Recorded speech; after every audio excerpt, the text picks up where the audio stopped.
This guy right here, he's our main character. He's the world's top-tier chef, a man with one obsession: cooking nothing but the most exquisite dishes. Anyone who dares cook badly in front of him, he'd skewer them on the spot. No mercy. Then, on one moonless, starless night, he stumbles into another world. No truck needed. Here, even the weakest beast can send him straight to the respawn screen. But unlike every other isekai protagonist who rushes off to become a legendary hero, this guy stubbornly pitches a tent and starts cooking. Anyone who tastes his food loses their minds. From grizzled old mages to battle-hardened warriors, and Night 7, the sacred wolf of legend, bows before his creations. Alright, enough exposition. Let's get started. The weather forecast announces that a tropical storm is on its way, bringing heavy rain nationwide. For anyone planning a camping trip, that's terrible news. But the scene shifts to another place and voices ring out. Thanks, Ms. Park. We're eating good today. On the ground, a grill blazes hot, its slabs of pork belly charred to perfection.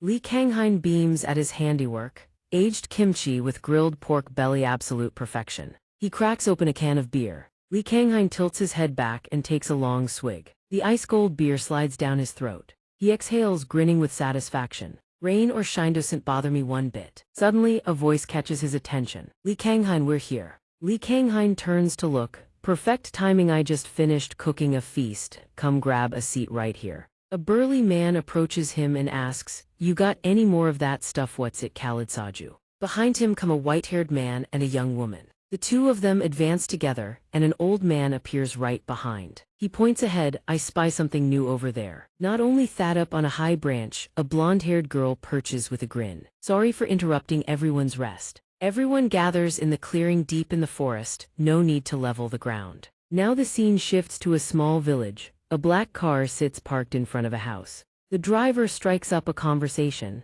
So this used to be your grandfather's storage shed. Doesn't look half bad, actually. Lee Kanghain's friend leans against the hood, visibly dejected. Wait, you are telling me the most famous chef in all of Korea is going to open a restaurant here? Lee Kanghain, still inside the car with his face completely covered, gives instructions. Are you absolutely sure nobody's around? Double check for me. Lee Kanghain peeks out cautiously. Last time he let his guard down for even a second, the paparazzi swarmed him. His friend waves a hand dismissively. Who the hell would follow you all the way out here? Lee Kanghain slowly pulls down his mask. You've got a point. Lee Kanghain thinks to himself, if anyone saw this, they'd say I've got a full-blown celebrity complex. And so Lee Kanghain stands before the house, lost in thought. But these days, wherever I go, people recognize me instantly. I graduated from Xia, one of the top 3 culinary schools in the world, won the international cooking competition in Paris. TV shows wouldn't stop calling.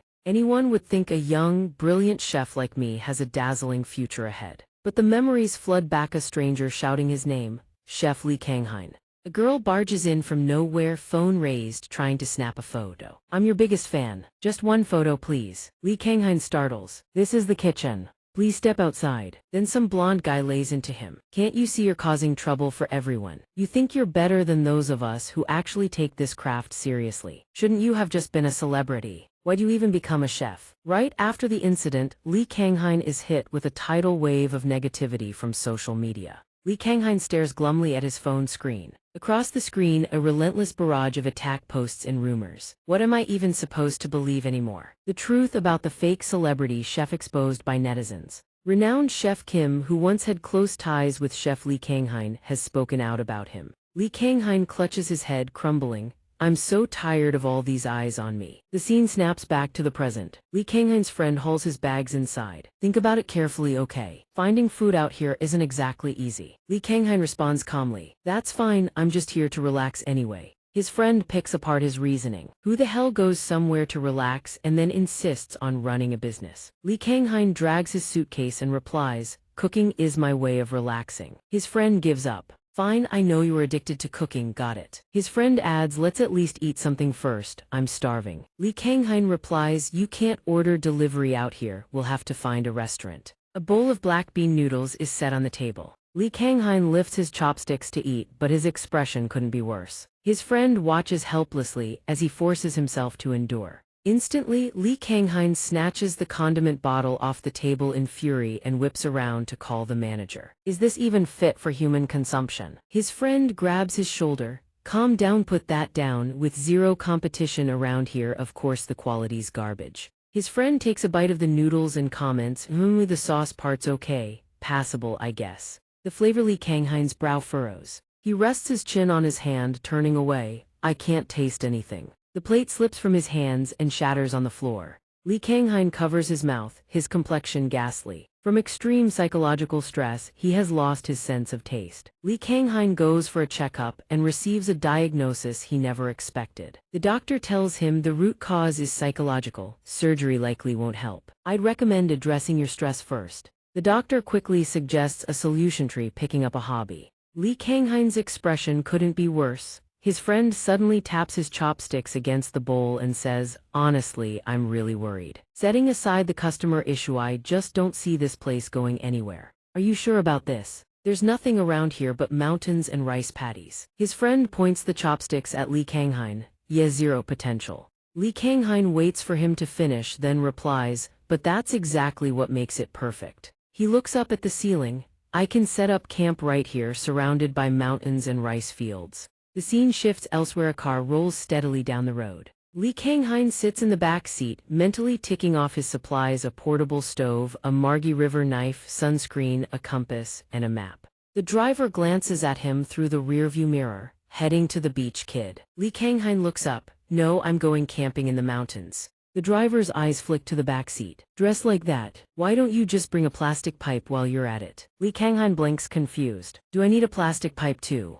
The driver sighs. No, kitty, you don't get what I'm saying. Li Kanghain doesn't understand a single word of it, but he lets it go and asks the driver to change the destination. Could you take me to Yangpyeon village instead? The driver lets out a teasing laugh. They don't sell pipes out there, you know, but Li Kanghain has no intention of buying one. I just need to stop by a place. Yangpyeon village. Li Kanghain wanders around, taking it all in. Since grandfather passed, this is the first time he's come back to this place. He approaches an old, weathered house, clears out the dust and debris, then moves on. Suddenly, a door behind Li Kanghain swings open. The pitch-black interior piques his curiosity. A storage shed. What the? Li Kanghain tenses, creeping forward to check if someone has broken in. If so, he'll use his classic stainless steel camping flask as a weapon. Whoosh! Something streaks past his legs in a blur and he jolts in fright. Li Kanghain whips his head around. Just a kitten crawling out of the tall grass. He glares at it with a flash of irritation. Lucky for you, you're a cat. He steps inside quickly. With no one guarding the place anymore, even wild animals have started sneaking in and trashing things. Where's the light switch? But Li Kanghain grows increasingly bewildered. Something feels wrong. As if in a trance, he keeps walking into a space that stretches on endlessly, far too vast to exist inside this building. Blinding motes of light appear from nowhere. They swirl around his body. Is that wind? Before Li Kanghain's eyes, a searing, brilliant light slowly takes shape. What is that? He doesn't even realize he's reached the edge of an abyss until his foot slips. No time to react, he plunges downwards, swallowed by the light. Li Kanghain screams in pure terror, over and over. A while later, Li Kanghain's eyes flutter open. He lies sprawled on the ground in the middle of some vast, unknown forest. Where am I? Something small approaches and licks his hand. He bolts upright with a jolt. It's just a squirrel. What the? A squirrel? But why are its ears that big? The next instant, the squirrel lifts off the ground and floats right in front of Li Kanghain's face. He stares dumbfounded. Squirrels can fly now. Before he can react, the squirrel zips away into the distance. Another rustle erupts from the underbrush, sending a fresh wave of fear through him. Now what? He forces himself to steady his nerves. Oh, a rabbit. But when the creature emerges from the bushes, it's a hulking, muscular beast. Li Kanghain gasps. Holy! The giant rabbit strolls past him, then leaps away into the forest and vanishes. Li Kanghain breaks into a wild sprint. I have to get out of here, now. An exit? Where's the exit? This place is too dangerous. From deep within the shadows, an owl with glowing eyes watches everything in silence. He runs until his legs give out, collapsing face first onto the ground. Damn it, no people, no phone booths, nothing. He recalls the doctor's words. Go camping, they said. He thinks bitterly, the doctor told me to go camping, not to get lost in some nightmare forest. His stomach growls, hollow and a hunger he can no longer ignore. He opens his bag in defeat. After all that, he's still starving. Li Kanghain lights a campfire. He stares into the flickering flames, lost in thought. Fire's taken care of. But the problem is he only brought a handful of items. This is all he has to work with. he suddenly remembers the bag he left behind. Damn it, the real gear was in there. Li Kanghain lets out a hollow laugh and starts cooking anyway. Lucky there's still this stuff, but it's inedible straight away, it needs to be soaked first. Li Kanghain sprinkles seasoning into the pan and cooks the ingredients through. He watches the food sizzle, then adds pepper and salt to season it. He picks up a morsel with his chopsticks, staring at it intently. Is this even cooking? He puts it in his mouth. Normally, the moment it hits his tongue, he'd spit it right out. Just as he expected nothing, he sits there alone and the food is utterly tasteless. The pan goes flying, hurled aside in a burst of frustration. Li Kanghain clutches his head and curses. Damn it, he grits his teeth, seething with frustration. Now in this vast forest, only Li Kanghain remains. Suddenly, a sound from the darkness jolts him with fear. Pairs of gleaming eyes emerge from the shadows, fixed on him. Something lurks behind the grass, watching his every move. Li Kanghain scrambles for his knife in a panic. Wolves! Where's the knife? Li Kanghain berates himself. You idiot, this tiny thing can't stab anything. The creature bares its jaws, revealing rows of razor-sharp fangs. Li Kanghain's eyes lock onto it, completely transfixed. He screams in terror but nothing happens. Li Kanghain slowly opens his eyes and looks. Nothing stood before him anymore. It vanished. Why? Suddenly, Kanghain heard a sound. A white creature was eating the food from his trap. Kanghain cautiously glanced over at the creature, which had already cleaned out every last bite of food from the trap, leaving nothing behind. It looked content after a full meal. Kanghain stared at it, eyes wide with disbelief. Hey, are you a dog? The little wolf lifted a paw and scratched at its own fur. Kanghain tilted his head and thought, don't people usually call this breed a husky or a Siberian? It still seemed pretty young. Kanghain looked at the little wolf, puzzled. Where did this little guy even come from? What's wrong? What do you want? Kanghain waved his hand to shoo it away. You've eat no scram. I don't like being near dogs. Despite saying that, Kanghain pulled the creature into his lap and started stroking it. He really couldn't understand why everyone kept saying dogs were cute. What's so cute about them? He ran his fingers through the little wolf's fur as he spoke. Because it's wild. The fur is pretty coarse. The little wolf panted happily, tongue lolling out. Meanwhile, Kanghain kept talking to himself, then did its true silhouette register in his mind. The little wolf raised a paw, its sharp claws glinting. It let out a howl. A jolt of realization hit him. Thighs is a wolf. Kanghain froze, fear creeping into his eyes as he stared at the little wolf. I've picked up a wolf in another world. He glanced around nervously, searching for something. Where's this little one's mother? Is it alone? Could those wolves I saw earlier have been its pack, its family? Kanghain's mind conjured up a terrifying scenario all on its own. What if they misunderstood and thought he'd kidnapped their pup? He fell silent, cradling the little wolf in his arms. Then Kanghain flopped back down on the ground again. Kanghain let out an exhausted sigh. Wolves, dogs, getting thrown off a cliff or starving to death, either way, I'm a dead man. The white wolf padded over and bit down on Kanghain's sleeve. He was too tired to react. What, you want to eat me now? Fair warning, human meat tastes terrible. Then behind the white wolf, a strange void shimmered into existence. Kanghain's eyes widened in surprise. He scrambled toward it like he'd struck gold. This is the same hole that brought me here. Kanghain wondered, could it send him back home? Should he go in? Stay calm, it points straight down. For all I know, this could be a gateway to hell. Despite the thought, Kanghain still leaned over and peered inside, just for a quick look. The white wolf happily bounded over too. It slammed right into Kanghain, again. Kanghain went into freefall once more. All he could do was curse under his breath, that damn wolf. He plunged through the endless void. Kanghain squeezed his eyes shut tight, then slowly, gradually opened them. He was back where he started. I'm back. Kanghain nearly cried from relief. I'm alive. Oh my god. He rose to his feet. That little wolf eye didn't even get a chance to thank it. Kanghain gazed up at the sky and thought, we'll probably never meet again, but I won't forget what you did for me. But right then, the white wolf was already standing right beside him. He turned to look. Why are you here? Kanghain brought the white wolf back to his room. Kanghain tried to give the white wolf a bath and it scared the living daylights out of him. He even considered naming the white wolf. Let me give you a name. For now, let's go with whatever you like. And the two of them slept on the bed together. Kanghain wrapped his arms around the white wolf and drifted off to sleep. Morning came. Kanghain stretched and woke up. That was such a good sleep. How long had it been since he'd slept that well? Kanghain went to grab food for the white wolf right away. He set the food down in front of it. Wolves are basically dogs, right? So dog food should work. But the white wolf shook its head and refused to eat. Kanghain brought out more food. Cat food then. Rabbit food. The white wolf still stubbornly refused to eat. Seeing the white wolf's refusal, Kang Hein lost all patience and snapped. Maybe I should just let it starve. Forget it, let me figure out my own food first, the wolf can wait. A spread of dishes lined the table. Kang Hein couldn't taste a thing, yet somehow he'd still cooked an entire table's worth of food. You never know, maybe there'd be a dish where he could taste something again. Before the food even reached his mouth, the white wolf snatched it right out of his hand. Niangao, when did you get up on the table? That's my food.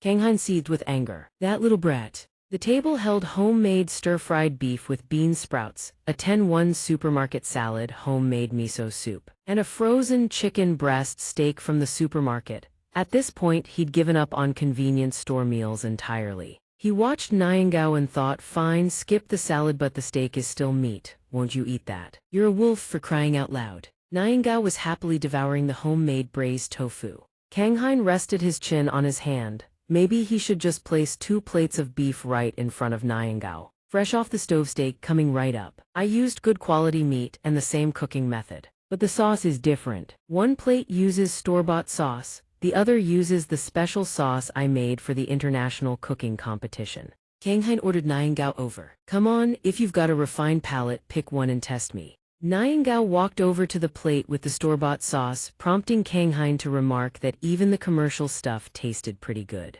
But if it still chose his special sauce, Niangao definitely had what it took to be a food critic. But Niangao chose the store-bought sauce. Then it walked over to the plate with the recipe sauce. Niangao polished off that plate in a flash. Kang Hein was stunned, it really was a food critic. He watched Niangao happily eating and said, I knew you weren't an ordinary wolf, but it looks like I can't feed you cheap meals anymore. Kang Hein smiled gently. You know, it's been ages since I last cooked, totally worth it. After that, Kang Hein moved on to painting the walls. You've been working hard. Kang Hein eyed the paint color with a somewhat displeased expression. Hey, what color did you pick? A figure approached. Is that paint? The person critiqued right away. Nothing surprising about that. Who uses interior paint for the outside walls? Kang Hein turned to see the village chief walking over, his face scrunched in disapproval. Honestly, kids these days can't even tell paint colors apart. Kang Hein took off his hat and asked, Who are you? The old man replied, Who else would it be? I'm the person you should have come to greet first when you moved in. He introduced himself. I'm the chief of this village. Waited and waited, but none of you showed up, so I came to you myself. He walked up close to the wall and examined it. Wow, who painted this so sloppily? First time. Kang Hein muttered the word back sloppily. Niangao walked over to the old man, who let out an admiring sound. Oh, you have a dog too? Kang Hein replied, Ah, that little one is no, it's not a dog. Yes, it's definitely a dog. The village chief reached out to pet Niangao, but Niangao dodged away. Never mind, leave it to me, I'll send someone over to help. Kang Hein was taken aback. What? He tried to decline politely. That's okay, sir, we can handle it ourselves. The village chief cut him off. Handle what exactly? There are plenty of capable folks in this village. Young man, you really don't know how to spend your money wisely, do you? Kang Hein tried again. Please just let us do it ourselves. The old man tried to hug Niangao to be dodged once more. Don't do a single thing this weekend. I'll get people to come help. No more painting or anything. Kang Hein replied sheepishly, but it's really fine, sir. Here comes trouble. The village chief returned with his familiar hat on, leading another man behind him. He introduced him. This is Yongmin from the Dung family. He works the fields nearby. Doesn't look like much, but he's quite skilled, I tell you. The other man introduced himself. I'm Dung Min. Kang Hein stepped out from inside the house. I'm Li Kang Hein. He thought to himself, exasperated he actually brought someone. He brought out water to offer them, only to find the two had already started working. I think we should use sandpaper first. The village chief replied, I brought some with me. Kang Hein watched them puzzled. This isn't even their house. Why are they so enthusiastic? The village chief turned to Kang Hein. By the way, are you planning to open a restaurant here? What kind of food? Kang Hein replied, I'm planning to open an Italian restaurant. The village chief asked again, a restaurant serving what now? Western food, Kang Hein answered quickly. Minhao looked up. Western, huh? Minhao asked, do you sell pork cutlet? All three of them went inside the house. Minhao said, my wife loves that dish. The restaurant we always went to closed down. She's pregnant, so she can't travel far. I've tried making it myself, but the taste, well, it doesn't matter if you don't sell it. Just asking is all. After hearing this, Kang Hein thought to himself, that dish isn't on the menu, but pork cutlet is easy enough to make. He caught his reflection in a glass of water, serving food to customers without even knowing what it tastes like himself. Absurd. He replied, yeah. Maybe I shouldn't open a restaurant after all. But then I think Kanghain glanced over at Niangao. Niangao was still looking at him, tail wagging happily. It seemed Kanghain had an idea. He slapped the table and shot to his feet. I can do this. Let me make you a pork cuttle and help you relive that memory. Kanghain's voice rang out with determination. Following Minhao's description, the sauce had a reddish-brown hue from the added tomatoes, and it tasted sweeter too. Must be a demi-glace sauce then. He stood in the kitchen in his chef's whites, deep in thought, a small notebook in hand. He paused for a moment, then muttered, but without the tomatoes, it'd be more bitter, wouldn't it? Images of fresh, plump tomatoes flashed through Kanghain's mind. Would a small shop in a rural place like this even carry tomato paste? If it's the sweetness from tomatoes. Something clicked, he blurted out ketchup. Kanghain happily monologued to the pile of unprocessed ingredients in front of him. Everything's ready. Niangao perked up the moment it heard his voice and barked in response. It was even wearing its own little apron. He rolled up his sleeves ready to go and told Niangao, don't you dare fall behind. Kanghain wielded his knife with expert precision, slicing the onion into paper-thin rings in a flash of silver. Each ingredient eggs, flour was processed and arranged across the workspace as he began the final steps. Finally, each piece of food is lowered into the sizzling oil. They turn golden and crispy, hissing beautifully in the pan. Niangao's tail wags happily without stopping. Even though Niangao is eating heartily, Li Kanghain still notices something off. He clenches his fists with worry. Its tail is slowing down now. I must have made it too sweet. Not giving up, he brings out another plate. How about this one? Then he stares intently. At Niangao's tail, it's only wagging weakly now. He keeps going. Finally, Niangao flops onto its back, belly bloated to the max. It hugs its belly in contentment, eyes squinting shut. After losing my sense of taste, I can no longer feel the joy of cooking. He smiles while stirring the sauce on the stove, thinking to himself, since I can't taste my own cooking, at least now I have a way to know how it turns out. A white delivery truck is parked outside the door. He tells himself life is still pretty good. Inside the shop, Minhao asks his wife with concern, feeling any better this morning. She cradles her pregnant belly. Much better now. I heard there's a new restaurant opening in the village, so I want to go try it right away. The two sit across from each other at the table. Minhao's wife says eagerly, it's been so long since I had tonkatsu.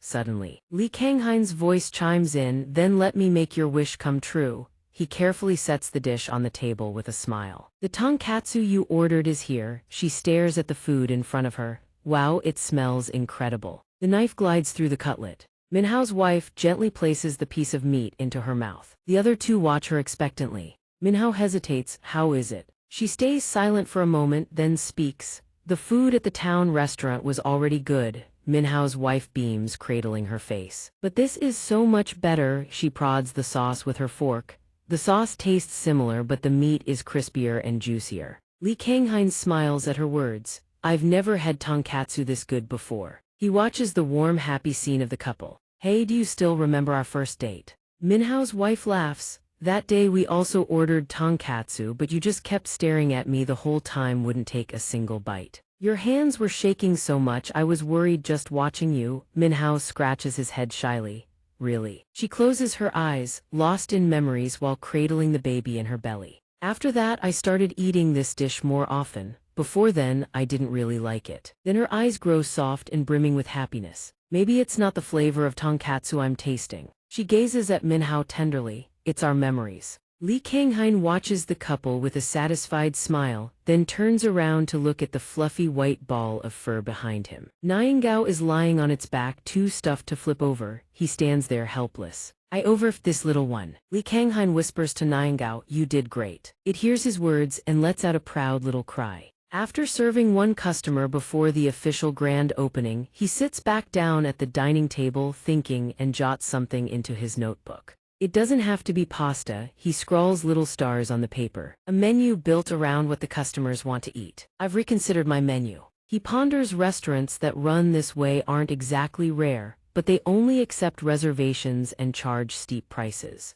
Can't know until I try. Thinking that, he glances over at Niangao lying limp and lifeless on the floor. But first, he needs to deal with this little one. Li Kanghain rests his chin on his hand. Is this thing depressed? It's not even a dog. I take it for a walk every single day. He pauses, then asks Niangao, do you miss the forest back home? He continues thinking, everything happened so fast, it's a beast from another world, I should really take it back there. Li Kanghain glances at the dog bowl and Niangao's toys on the table, a pang of sadness in his chest. But this house will feel so empty. Let me take you home. The moment he thinks that, Li Kanghain gets goosebumps, remembering the mutated creatures he encountered in the other world, a hulking rabbit and a flying squirrel. He rubs his arms, now covered in goosebumps. Wait, I have to go back there again. Go by myself? No way. Before he even finishes the sentence, he catches Niangao staring at him with sparkling eyes. What are you looking at? Don't even think about it, I'm not going back there. It keeps gazing at Li Kanghain with those adorable pleading eyes.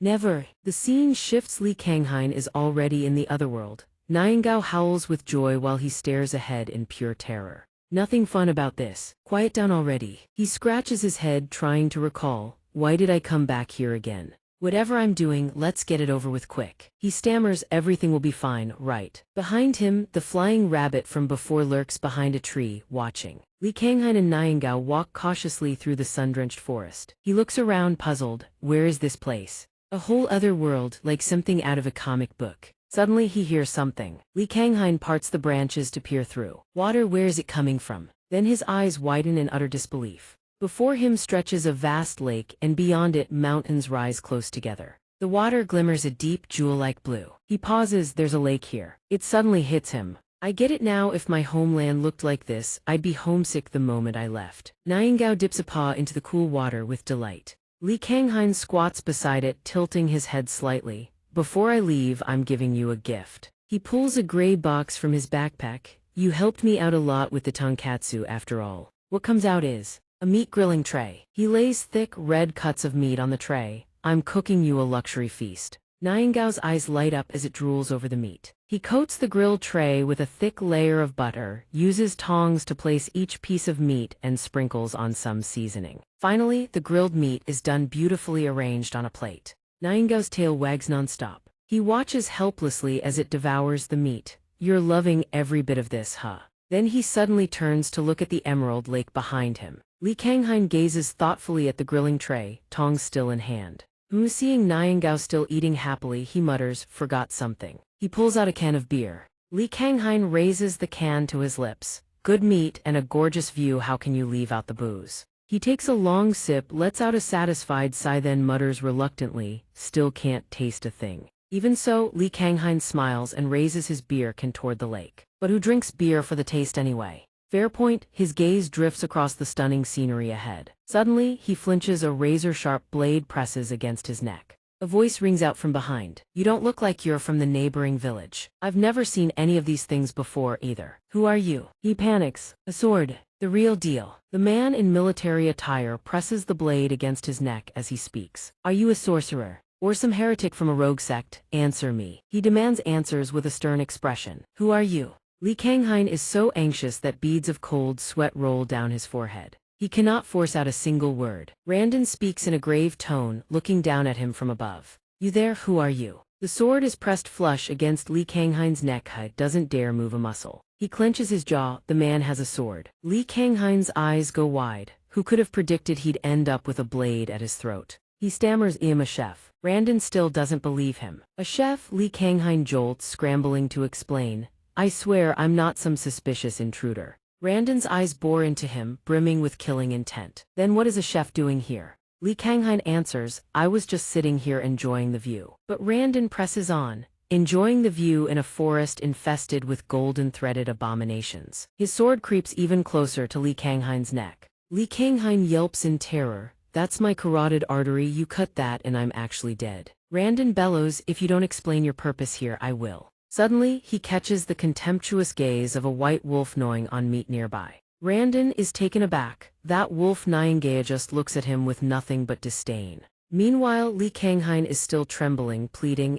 how much money do you want? I'll give you everything I have. Wait, do people even use the same currency here? He flinches in fear as the sword shifts. But if you let me live, I'll go exchange some and bring it to you, I promise. But Randon simply sheathes his blade. My deepest apologies, this is not a place ordinary people can enter, so I acted rashly. He introduces himself with dignity. I am Randon, knight captain stationed in the lower territory. And your name?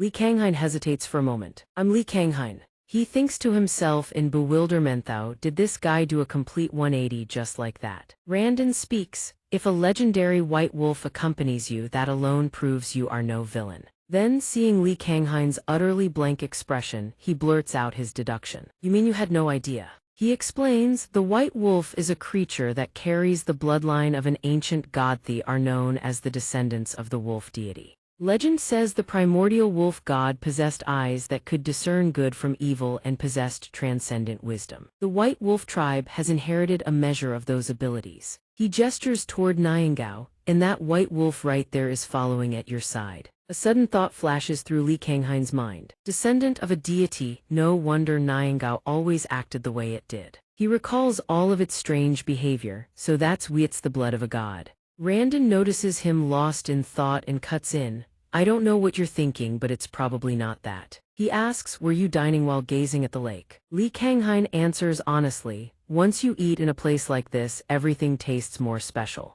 Randon's curiosity is piqued by the plate of meat. What kind of meat is this? Li Kanghain replies, oh, it's beef. Would you like to try some? Randon flashes a bright grin. No thanks, I've already eaten. That's what he should say, but in truth he hasn't had a single bite. He wrestles with himself. He came here on a patrol, but with food this fragrant, who could resist even on a full stomach? His eyes gleam and drool is practically dripping from his mouth. Well then, just one piece. Li Kanghain replies awkwardly. Please help yourself. He can't help but recall Niangao's face when it first saw food. They really are alike. With permission granted, Randon pops a piece of meat into his mouth. The moment he bites down, juices flood his mouth. His eyes fly open in shock. How is it this succulent? The meat is so tender it practically melts on his tongue. Randon thinks to himself, meat of this quality is certainly not easy to come by. Suddenly his gaze snaps to the can in Li Kanghain's hand. What's that you're holding? Li Kanghain hesitates. It's an alcoholic drink. Randon's curiosity deepens. An alcoholic drink? Li Kanghain stammers a reply. Yes. Randon's eyes light up as he leans in close to inspect the can. This is also from where you come from. Looks impressive from the outside. How's the flavor? Smooth. Seeing his reaction, Li Kanghain offers, would you like to try it? Randon turns away bashfully, clearing his throat to feign disinterest. Oh, I was just curious, that's all, you don't have to. But his other hand is already clamped firmly around the can. Well, since you already put it in my hand. Li Kanghain uses all his strength trying to pry the can free. This man's grip is insanely strong. In the end, he cracks open a new can for him. I've already sipped from this one, let me open a fresh one for you. Randon examines it with fascination. Doesn't look like any relic I've seen, but this is definitely an interesting item. Li Kanghain watches Randon drink with relish. The knight's face flushes red after the first gulp and he exclaims, this is beer. How can beer be this extraordinary? Li Kanghain observes silently. His attitude is completely different from when he had a sword at his throat. Right now, he just looks like a friendly foreign neighbor. Randon turns to Li Kanghain. You've treated me to fine food and drink. I can't just let you leave empty-handed. Next time you find yourself in town, come find me. He speaks with genuine sincerity. When you arrive, just say you need to see Randon. Captain of the Robentis Knight Order. Li Kanghain is stunned. Captain of the Knight Order. He stares blankly, instinctively comparing the title to something like a military commander or high-ranking official back home. But his expression leads Randon to misunderstand. To think he already knew my rank. And he isn't even surprised. This man is definitely no ordinary person. Randon speaks. I'd love to warn you to be careful. Anything can happen in this forest, but with a white wolf at your side, you'll be fine. Li Kanghain listens in silence as Randon continues. I'm on patrol, so I'll take my leave. Randon turns and disappears deeper into the forest. I hope we meet again. Li Kanghain reaches out, trying to call him back. Sir, wait. He's bewildered. Randon, the night captain, said he was on patrol. Li Kanghain watches Jandon walk off with a can of beer. So he's drinking on the job while on patrol. Li Kanghain glances down at Niangao and murmurs to himself, do people here really drink while working? Guess every place has its own rules. He spoons another plate of meat into Niangao's bowl. Last batch, eat it all up. Li Kanghain smiles. He watches happily as Niangao wolfs down the food. He recalls the memories of living with Niangao. It's thanks to this little one that his life has become more vibrant. Come to think of it, parting ways is a bit sad after all. Li Kanghain starts packing things into his bag. The time together was short, but I was truly happy. Thanks to you, I was able to make such a perfect pork cutlet. He slings the bag over his shoulder and looks toward Niangao. Who knows if we'll ever meet again, but take care. Li Kanghain turns resolutely and walks away. His footsteps grow slower and slower. Finally he turns back to look. Li Kanghain is annoyed to see Niangao still busy eating, not paying him the slightest attention. Raising a kid really gets you nothing in return. He feels a pang of sadness, but that's only natural. They haven't known each other for long. Li Kanghain looks back wistfully. I thought it would at least cling to me a little. Niangao. His eyes widen in shock. Niangao, who was right in front of him just a moment ago, has vanished. Li Kanghain stands stunned for a moment, then turns to leave. Li Kanghain reaches to unhook one strap of his bag, the one Niangao is clinging to. He tries frantically to pry Niangao off his bag. What the? Why are you clinging to this? You're gonna tear my bag, you little rice cake. Finally, Li Kanghain pries Niangao free, but the bag is already torn. He collapses, bracing his hands on the ground. What's wrong with you? What was that stunt just now? Niangao walks over and gently licks Li Kanghain's hand. Li Kanghain whispers, this is your hometh place you wanted to come back to, so why are you still following me? But Niangao places its paw on his hand. It looks straight into Li Kanghain's eyes, gazes at him with glistening pupils and lets out a soft cry. Li Kanghain is surprised. This time it's voluntary. He smiles joyfully. Li Kanghain gently scoops Niangao up. Last time I brought you along out of necessity. He repeats, but this time it's all your choice. The two of them return to the original world. Suddenly, Li Kanghain realizes the problem. Wait, does that mean I have to keep coming back to that world forever? He's too exhausted to notice the crowd gathered nearby. But if it's just a quick visit like today, that should be fine. Li Kanghain turns to look at the group of people happily gathered. What's going on here that drew so many people today? He's puzzled. Is it right in front of his house? A middle-aged man in a blue cap calls him over. Finally, you're here. Li Kanghain responds. Village chief. Li Kanghain greets him. Hello, sir. What's everyone doing here? The village chief says casually. A party, of course, you had no idea. Li Kanghain forces a smile. No, not really. He thinks to himself, even if I did know, I wouldn't have shown up. A man in a yellow shirt walks over holding a banner. Village chief, here's the banner. The village chief quickly turns his head. Right on time. Li Kanghain smiles awkwardly and turns to leave. Well, since I wasn't really invited, I'll be heading home. He barely takes a few steps before the village chief grabs him. No worry, eat with us. He points toward the crowd and a huge banner. This party was thrown to welcome you, you know. Li Kanghain is stunned. What? Li Kanghain sits down at the drinking table, and the people around him keep striking up conversation. At the surrounding tables, everyone is chatting away merrily. Li Kanghain, looking haggard, gets pulled into conversation by everyone. Two elderly folks crowd around him, showering him with questions. We heard your pork cutlet is amazing. Is that true? This young man is so tall and handsome. Li Kanghain is exhausted. I just want to go home. Someone please save me. A brown-haired girl speaks up. Please slow down a bit, everyone. I think Li Kanghain is getting tired. The tanned young man beside her nods in agreement. Once rescued, Li Kanghain mutters, do you throw a party like this every time someone new arrives in the village? The brown-haired girl smiles warmly. Our village is pretty small, so it's how everyone bonds. He looks toward the noisy crowd ahead. The brown-haired girl says, we usually share our joys, but before she can finish, the cheering drowns her out. 1, 2, 3 cheers. The brown-haired girl tries to finish her sentence amid the toasts and cheers. The crowd gets rowdy again. Hey, your glass is empty. She explains shyly. It's not just about drinking, but the crowd behind her betrays her explanation completely. We're not leaving until we're wasted. The village chief walks over to Li Kanghain. That's right, sharing doubles the joy, and introducing yourself this way isn't bad either. He whispers into Li Kanghain's ear. Weren't you about to open a restaurant? Why not take this chance to promote it? Li Kanghain is touched. He wants to help my restaurant. However, he also notices the bottle caps hanging all over the village chief's body. If not for those bottle caps, I would have actually believed him. Li Kanghain thinks it over, but the village chief is right. I should start promoting the restaurant too. The brown-haired girl carries food to the tables. I brought more food over. The people sitting at that table are incredibly friendly. Come sit and eat with us, miss. It's more fun that way. Over at the men's table, they're busy chatting about everyday things. Hey, I heard your grandson bought you a heater. Oh, don't even get me started on that heater. Li Kanghain finally changing his ways, not a bad thing at all. He closes his eyes and takes in the atmosphere around him. Li Kanghain grows curious. Where'd the white rice go? Across from him, 3 people huddle together, chattering away. Where'd this little cotton ball come from? It's not even fully grown yet either. It's my dog. They watch Niangao eat with fascination. It wolfs down piles of meat without even chewing. One person reaches out to pet Niangao, but it dodges right away.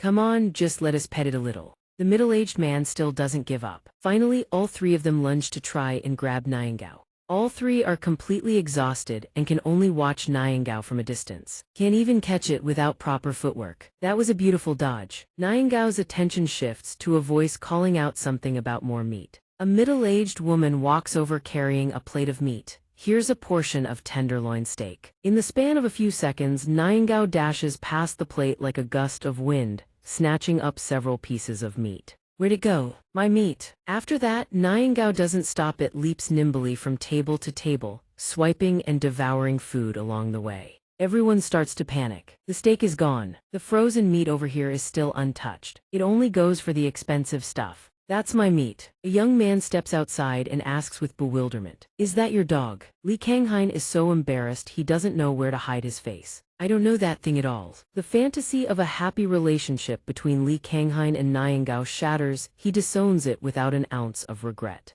Suddenly, Li Kanghain notices a child sitting alone in a corner, hugging his knees. He's curious this village has children. Li Kanghain watches the child intently, looking at that expression. Is it because he has no friends here? Oh, what is the child's grandmother bringing him? Before his eyes, a kind-faced old woman carries a pack of treats over to the child. However, Li Kanghain is startled to see the child angrily knock the treats away. He's so angry that veins are popping across his face. "That brat!" the old woman calls out, flustered, trying to coax the child aside. The village chief walks over and asks, "What's wrong?" He's never been like this before. The old woman looks a little sad too. Ever since he came home from school yesterday, he's been like this. She recounts that the child told her some classmate kept bragging about eating hamburgers, which made him furious. The old woman touches the pack of treats. "I already bought this for him, you know. But I suppose it can't compare." Li Kanghain eavesdrops. "That kid wants a hamburger from a restaurant." A middle-aged man offers to help.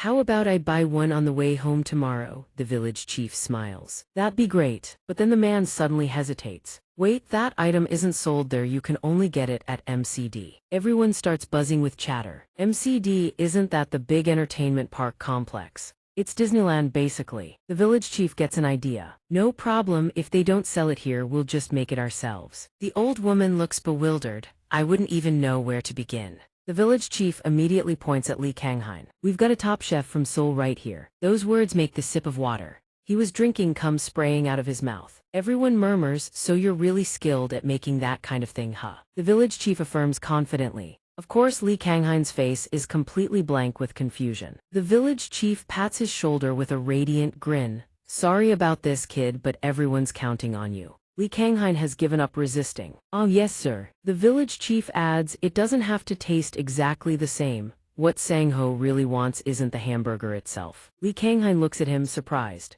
The village chief reveals, "I'm sure the boy is jealous seeing his friends go on outings with their families." He tells him sadly that Sangho's mother is seriously ill and has to stay in the hospital while his father is working overseas. The village chief shares his own deduction. "That alone is enough to make anyone feel heartbroken. I'm certain the boy is feeling lonely and sad." He explains that's exactly why it doesn't matter if the taste isn't the same. Li Kanghain falls into deep thought after hearing all of this. "I understand." The village chief stands up. In Langman, Sangho is the only child who's still young, so everyone looks after him closely. "We're counting on you." The village chief then continues chatting with the others. "Crack open another bottle, why don't you?" Li Kanghain watches the village chief's retreating figure. He never expected the man to understand everyone's circumstances so well. "I'll think of it that way." He gazes calmly at the wine bottles swaying at the village chief's hip. "If you didn't notice the bottles dangling there."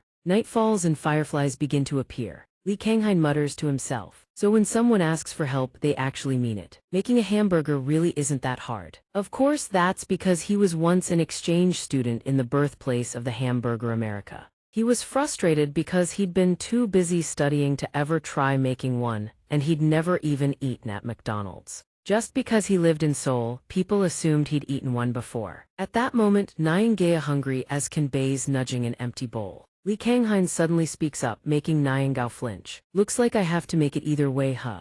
He recalls the moment the diners at the table sighed in helpless disappointment. All the meat's gone. Who on earth ate all of it? Lee Kanghan's face darkens instantly. Today, everyone was stuck with just side dishes because someone devoured all the meat.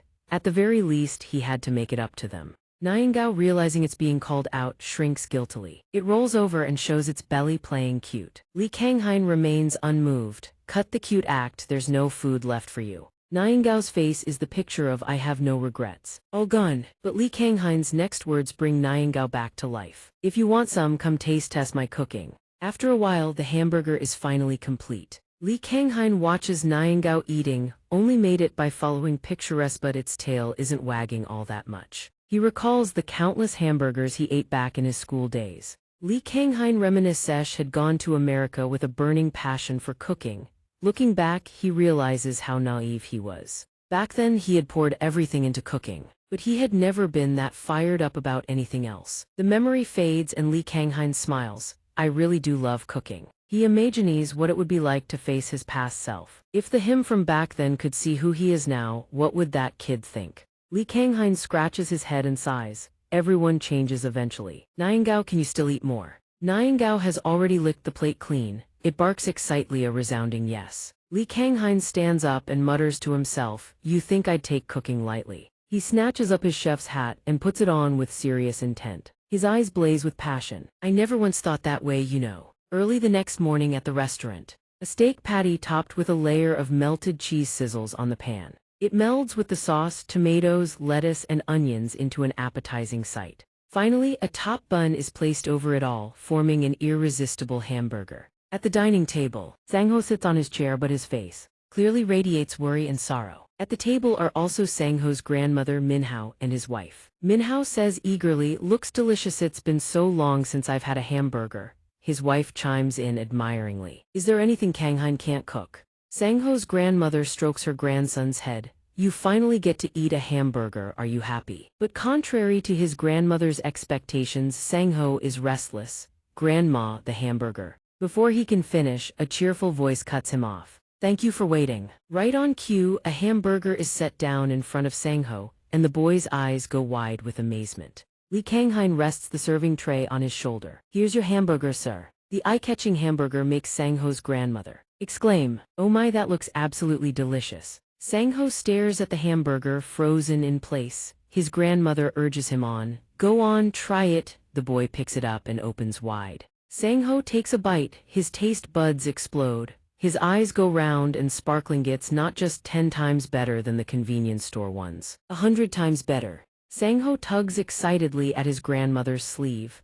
Grandma, this is. His grandmother smiles. Is it good? If you're happy, Grandma's happy too. Seeing his grandmother's contented smile, Sangho suddenly freezes. The boy hangs his head, his face hesitant, as if he wants to say something. Finally, Sangho musters the courage. Actually, Grandma, I just wanted to see Mom. I thought if I kept insisting on eating a burger, we'd go to Xiao where she lives. His grandmother's face falls. That's why I kept saying I absolutely had to eat one. I'm sorry. Tears. His eyes begin to well up again. He clenches his teeth in remorse. Grandma, I'm sorry for being a brat. Instead of scolding him, Sangho's grandmother cups the boy's face in her hands. Oh my dear child, how long have you been carrying this all alone? She pulls the boy into her arms, and I had no idea. I'm sorry, my dear, Sangho cries. I'm sorry, Grandma. Wrapped in his grandmother's embrace, Sangho's tears flow freely. His grandmother's heart aches even more for him. My grandchild, so young, already living apart from both parents, how lonely must he have been? Yet Sangho is so understanding for his age. It's okay, Grandma, as long as I have you I'm fine. But the more he says it, the harder Sangho cries. I'm sorry, Grandma. I want to stay with you. Lee Kanghan watches the emotional scene in silence for a moment before speaking.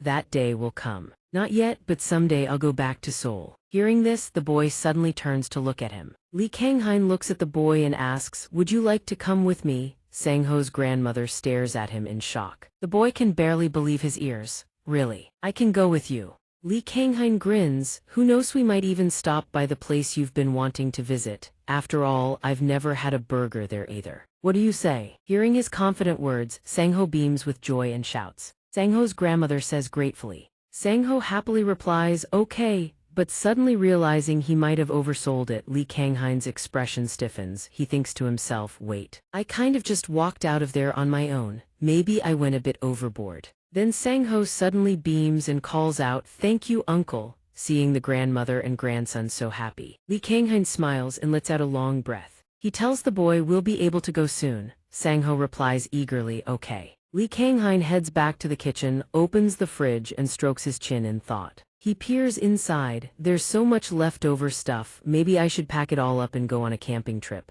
Niangao hears the words camping trip and good food and immediately perks up. Li Kanghain rests his chin on his hand. He's never been camping before, and once the restaurant officially opens, there'll be no time for it. Suddenly, Niangao darts over to Li Kanghain, startling him into looking down. The wolf wags its tail nonstop, its big round eyes glistening with pure excitement. Li Kanghain averts his gaze from those sparkling eyes. Why are you looking at me like that? I never said I was going to that world, so why are you giving me those eyes? Hold on a sec. I never said I'd go over there, okay? I only said we'd go camping, not. But in the end, he still ended up camping in the other world. Niangao pranced around joyfully, leaping and bounding. Li Kanghain stares blankly, realizing he comes here more often than he visits the corner store. Seeing Niangao bark nonstop, he can't take it anymore and yells for silence. Then Li Kanghain crouches down and opens the bag. Taking in the scenery before him, Li Kanghain lets out a sigh of appreciation. This place is pretty nice, actually. Getting back to the main task, he picks up the poles to assemble the tent frame. Let's see, connect these together. Li Kanghain freezes in front of the pile of gear, clueless about how to put it together, while Niangao is busy chasing butterflies.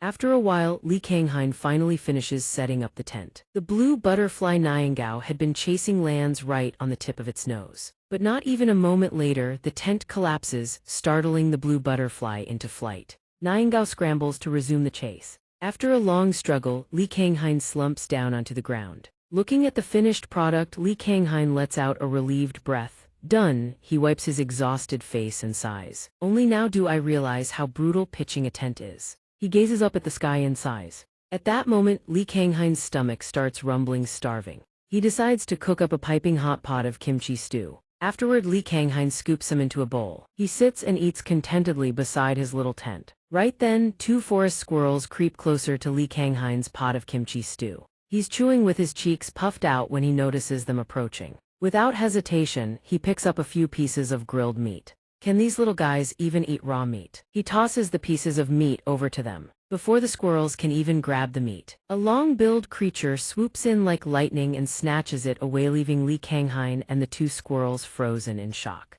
Having stolen the meat, the bird flies off into the distance, leaving Li Kanghain utterly bewildered. After that, the peaceful scene continues. The blue butterfly sips nectar from the flowers. The two squirrels stuff themselves full with the meat Li Kanghain gave them. The space is impossibly peaceful, a gentle breeze drifting through. Li Kanghain gazes up at the high sky, lost in thought. I keep worrying I'll get bored of this fast. Li Kanghain sits in quiet contemplation for a long while. The surroundings are serene, birdsong blends with the tranquil scenery. But doing nothing at all is pretty relaxing, isn't it? Maybe this is what peace feels like. But Li Kanghain suddenly realizes Niangao is nowhere to be seen. Where's Niangao? I'm not too worried about it. He turns back and continues eating. It'll show up when it gets hungry, I'm sure. Let's get a fire going first. Without Li Kanghain noticing in the slightest, a pair of eyes lurks behind him, watching. He continues eating blissfully, while those eyes keep tracking his every move. Then suddenly, a rustling sound erupts from the bushes. Li Kanghain assumes it's Niangao and turns his head. There you are. Li Kanghain lifts a bowl piled high with meat. Here I saved you a ridiculous amount. But contrary to his expectations, a furred beast hand with brown fur lunges at him with startling speed. Li Kanghain's eyes go wide with shock. He quickly dodges left, barely evading the creature's attack. The strange creature misses him completely, skidding across the ground. Li Kanghain drops into a defensive stance, brow furrowed. This isn't Niangao. Before him stands a beastman with long ears and a large orange tail, baring its fangs with a low growl. A girl. Li Kanghain stares at the beastman, bristling its fur at him in warning. He gazes at it, bewildered, and mutters, a girl. But when his eyes drift up to those long orange ears, he says, wait a minute. Then he looks down at the upright tail. Li Kanghain's existential confusion deepens. A cat, maybe. But it suddenly dawns on him, could this be one of those half-human, half-beast creatures you always see in movies? The half-human, half-beast creature Li Kanghain is referring to growls even more ferociously when it notices him staring. Its hand twitches, ready to strike. Just as expected, the beastman leaps at him, but Li Kanghain dodges once again, successfully keeping the bowl of meat intact in his hand. The beastman fails to grab him and skids across the ground, leaving deep claw marks in the earth. Seeing the danger, Li Kanghain thinks anxiously, Niangao, why do you disappear right when I need you most? He opens his mouth to try negotiating with the beastman. Wait, let's talk this out slowly. Just as things are looking dire, a loud gurgling sound comes from the beastman's stomach. Li Kanghain sees this and instantly understands. He sets the bowl of meat down in front of the beastman and asks, hungry? Li Kanghain places the bowl of meat on the ground and slowly backs away. There, I'm giving it to you, so step back, okay? The beastman sees Li Kanghain leave the bowl and inches closer, but it doesn't let its guard down. He's still locked on him. Then the beastman lowers its head and sniffs the bowl of meat. Before its eyes is a bowl of meat with an intoxicating aroma. The scent is so overwhelming that drool starts streaming from its mouth. Seeing it lean down and take a bite, Li Kanghain thinks to himself, as I figured, this one doesn't have hands to eat with. But the beastman bites into a piece of kimchi, and its tongue erupts in fiery spice. The beastman frantically spits out the kimchi. Watching the beastman clutch its mouth and roll around screaming, Li Kanghain suddenly realizes forgot the kimchi stew is pretty spicy. He quickly says, sorry, let me get you some water. The beastman is crying from the burn, but once the heat fades, it finally tastes the full flavor of the kimchi it just ate. The beastman's sense of taste ignites like a revelation. It perceives every ingredient blending together in perfect harmony. The beastman hurriedly wipes its tears and lunges back toward the bowl. Seeing it devour the food ravenously, Li Kanghain stands there stunned.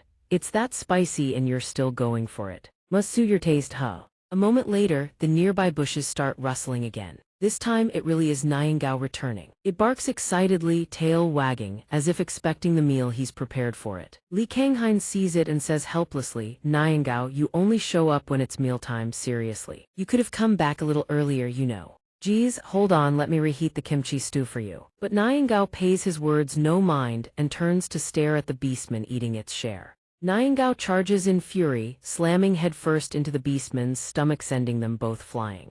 Kanghain sees Niangao and the beastman fighting and rushes out in a panic, shouting, everything was going so well. What do you think you're doing? Niangao, your food's ready, come eat, and you calm down.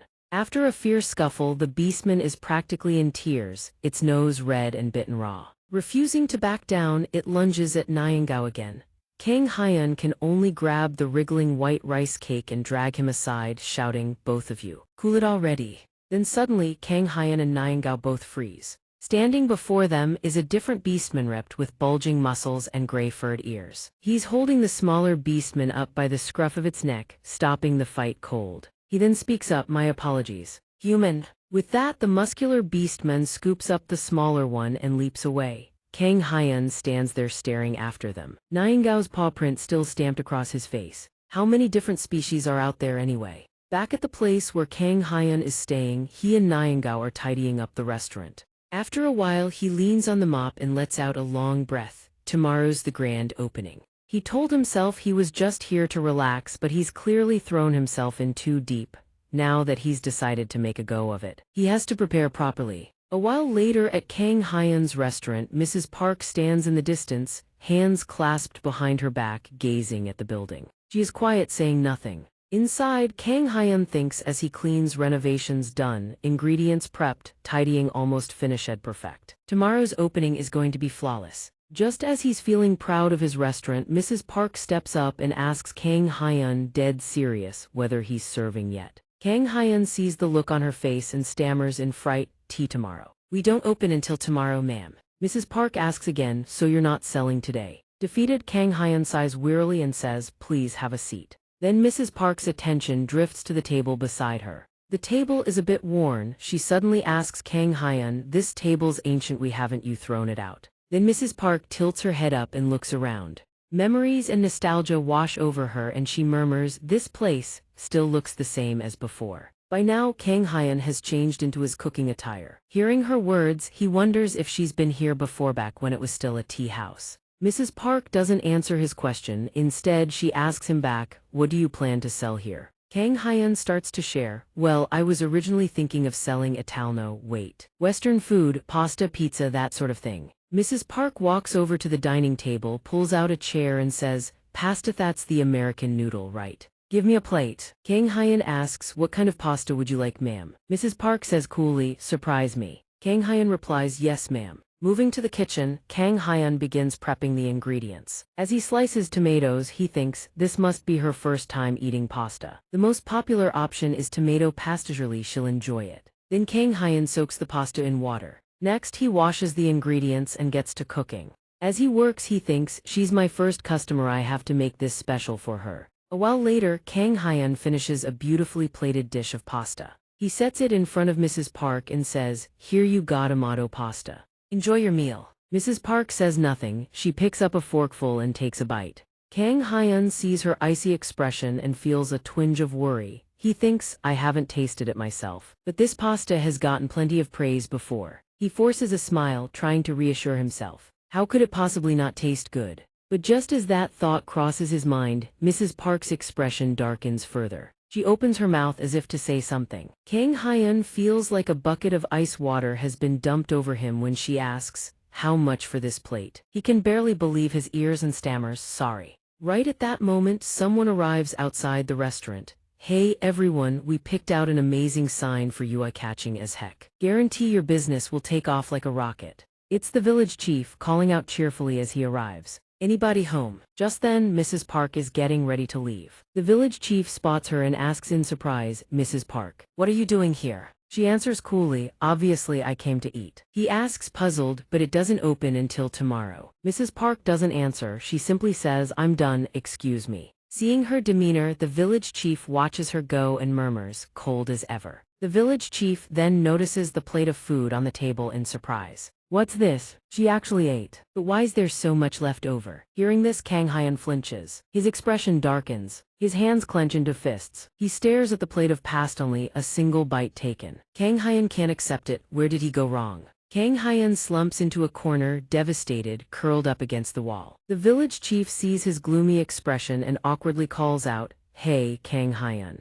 The village chief stammers, what's wrong, son? Is there something wrong with the preparations? Kang Hyun, his face dark as a cast iron pan, replies, it's not that. His voice trails off, sinking into despair, words coming out half-formed. Then Kang Hyun makes a decision. Starting today, I'm closing the restaurant. The village chief hears this and thinks helplessly, but you haven't even opened yet. After Kang Hyun explains the whole situation, the village chief waves his hand and says, ah, I get it. It's because old Mrs. Park left so much food behind, right? The village chief lets out a laugh. Trying to comfort him, he says, it's not like you've won an international cooking competition or anything, you can't expect to please everyone. Hearing the village chief's encouragement, Kang Hyun feels like salt has been rubbed into the wound. He pouts and turns away thinking, but I actually have won one. But then the village chief stops joking around. He says seriously, look, don't worry about it. She didn't really come here to eat anyway. She used to come to this place all the time, that's all. Kang Hyun looks confused and asks, wait, who? The village chief tells Kang Hyun about Mrs. Park's past. Her husband used to come here all the time back when this was still a tea house. That old man came so often he practically wore a groove into the doorstep. But he passed away last year. Since then, Mrs. Park's mostly been keeping to herself. It's been a long time since I've seen her around here too. She probably just misses her husband, that's all. Kang Hyun listens to the village chief's story, stunned. The village chief continues, eyes heavy with thought, the dead are dead, the living have to keep going. Clinging to the past doesn't do anyone any good. Sensing the conversation has gone too deep, the village chief turns back to comfort Kang Hyun.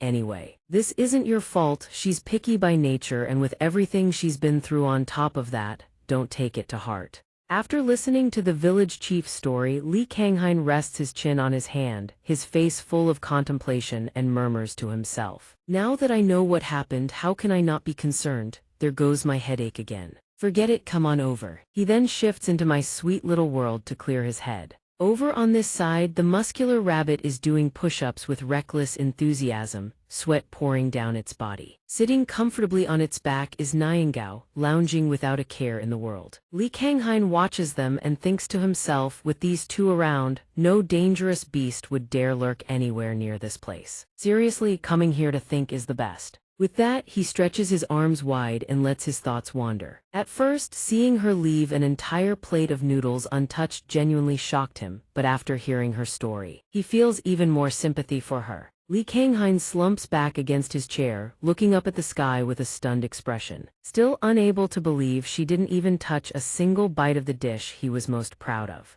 But then he reconsidered. Next time I'll prepare a few more cooling dishes, I guess. While lost in his calculations, he suddenly rounds his eyes and looks up at the canopy above. It's the beast girl he encountered in this world yesterday, stealthily climbing up the tree near Li Kanghain to peer down at him. Being spotted so suddenly startles her and she freezes, eyes wide, staring straight at him. Li Kanghain sees her and can only sigh in exasperation, thinking, "You again." Caught staring, she resorts to her usual trick, playing the victim while baring her fangs, growling and howling. But Li Kanghain is long used to this and shows zero surprise. He knows exactly why she's here, so he thinks, why is it that every time I see you, you're always hungry? Without missing a beat, Li Kanghain pulls out his cooking supplies from his bag. The beast girl spots this and quietly, cautiously climbs down from the tree. Having learned her lesson from last time, she doesn't dare get too close to pick a fight with Niangao. Li Kanghain begins grilling a large, fresh, mouthwatering slab of meat, then slices it into small, neat portions and lays them on the table one by one. They look absolutely delicious. "Meat's ready," he calls out. Next, Li Kanghain produces a portable induction stove. He pulls a sauce bottle from his bag and says, "Now for the sauce," but then pauses mid-motion. Li Kanghain turns to glance at the beast girl, making her flinch. He remembers how last time, adding pepper to the food made her breathe actual fire from the spice. He thinks, better leave out the pepper this time. After that, he melts butter in a separate pan. He tosses in the mushrooms, then sprinkles a pinch of salt, no pepper. Once the cream thickens, he adds Parmesan cheese and tosses in the pasta. And finally, he crowns the dish with the sliced steak on top. The creamy steak pasta is complete. After finishing this elaborate pasta dish, Li Kanghain places it before the beast girl, who is still eyeing him warily and growling. "No need to growl at me, just eat before it gets cold." The beast girl stares at the enticing plate of food before her, jaw dropping, drooling with hunger. Convinced it will be spicy like last time, she squeezes her eyes shut and takes a huge bite. But it's not spicy at all. Her eyes fly wide open, sparkling with delight as she's plunged into pure bliss. The beast girl's sense of taste erupts as the tender slices of rare meat intertwine with pasta drenched in a creamy milk sauce, creating a flawless combination that forces a sound out of her. MMPH. Seeing the food is this good, she wolfs it down ravenously, leaving Li Kanghain staring in blank amazement. In no time, the beast girl has polished off every last strand of the pasta Li Kanghain made. He looks at her blissful expression and immediately understands what she means, saying, "You may not be able to put it into words, but I can tell you loved it." Li Kanghain holds the empty plate and smiles warmly at the beast girl, thinking, she looks way more satisfied than when she ate the spicy stuff. Then he glances back at his own plate, his face drooping with disappointment. He thinks, honestly, I'm not a big fan of this pasta myself. The cream and steak combo is too greasy and heavy. The pairing doesn't quite work. Li Kanghain looks up into the distance, continuing to mull over the dish. This feels more like a fusion pasta than a traditional one. While he's lost in thought, the beast girl suddenly lets out a sound. Just seconds ago she was growling at him, but now she sidles up close, nuzzling against him with unmistakable friendliness. Li Kanghain stares at her, utterly helpless. "Seriously, last time you were baring your fangs and claws and now you're acting all cuddly." He pats the beast girl on the head and says, "Guess this pasta was pretty amazing, huh?" He looks at her with a soft smile and suddenly thinks, you know what, fusion or traditional, it doesn't matter. As long as it suits the person eating it, that's what counts. Suddenly Li Kanghain freezes as if struck by a realization. He stops petting the beast girl and says, "That's it, the eater has to be able to taste how good it is." The beast girl stares at his strange behavior, utterly confused. Back in the real world, Li Kanghain buys 3 large bags of vegetables and sets them on the table, then starts washing them. Meanwhile, Li Kanghain picks up a few stalks of greens and examines them closely. Young cabbage has a rather sharp, pungent smell, so he needs to carefully select which ones to use. After a long while tinkering with the vegetables, Li Kanghain excitedly brings out his creations and shouts, "All right, Niangao, tell me how they turned out." Niangao takes one look at the plates of vegetables he's made and visibly turns up its nose in disdain. It snubs his vegetable dishes completely, turning away without so much as a glance. Li Kanghain sees this and thinks, not even going to try them, huh? Realizing he can't count on Niangao, he scratches his head awkwardly and says, "This time I have to do it without relying on Niangao's feedback." But then Li Kanghain steadies himself and thinks, "It's fine, it's not that hard. After all, the flavors of these ingredients are already etched deep into my memory." Li Kanghain rolls up his sleeves, brimming with determination, and declares, "Right, I can't lean on Niangao forever, let's do this." Immediately after, a notice is posted on the restaurant's front door due to personal reasons. The restaurant will be closed until next week. We sincerely apologize for any inconvenience caused by this sudden change. Li Kanghain says to himself, a chef who can't satisfy his very first customer has no business running a restaurant. The village chief is about to walk in when he spots the notice on the restaurant door, leaving him speechless with nothing to say. Xin changed Bark's house. She's sitting alone on the porch, staring blankly up at the sky. A pair of feet slowly approaches her house, accompanied by a voice, "I thought you'd finally stepped out of that house of yours. Turns out you're still right here." It's the village chief, coming to visit Park with a warm smile on his face. "Come on, get out more. There's plenty of interesting things around your neighborhood, you know." Park sees someone approaching and asks coldly, "What brings you here all of a sudden?" The village chief takes in her demeanor and sighs inwardly at how cold she is. "Can a neighbor stop by to check in on you?" With that, he brings up Li Kanghain's situation. "After you left that entire plate of Western-style noodles untouched, that young chef was pretty shaken up, you know." Park pays him no mind and replies flatly, "The dish simply didn't suit my palate that day, nothing to be shaken up about."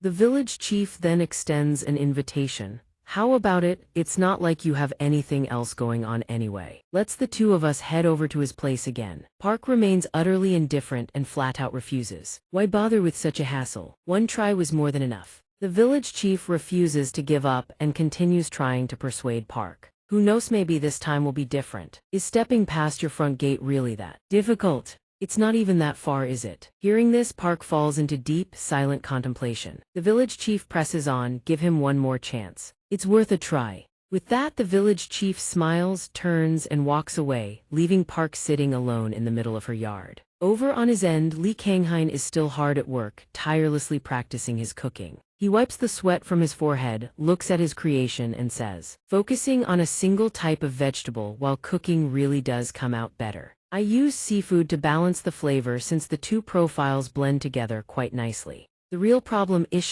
do I invite Mrs. Park again?" While he's agonizing over how to handle it, the doorbell suddenly rings from outside. Li Kanghain peeks out and asks, "Who is it?" It's Mrs. Park. She's had a change of heart and decided to come give it one more try. And once again, that same familiar scene, that same question. "Are you open for business?" Li Kanghain sees Mrs. Park and freezes on the spot. He quickly composes himself and replies with a bright, overjoyed smile, "Yes, ma'am, come right in." Mrs. Park sits at the dining table, head bowed, lost in quiet thought. "He knew I was coming. No wonder the food's already prepared." Her gaze drifts back toward the window. Her posture remains impeccable. Hands resting on her lap, back perfectly straight, figures it's probably just that American-style pasta dish. She honestly never liked that dish. A wave of regret washes over her. Should have just stayed home.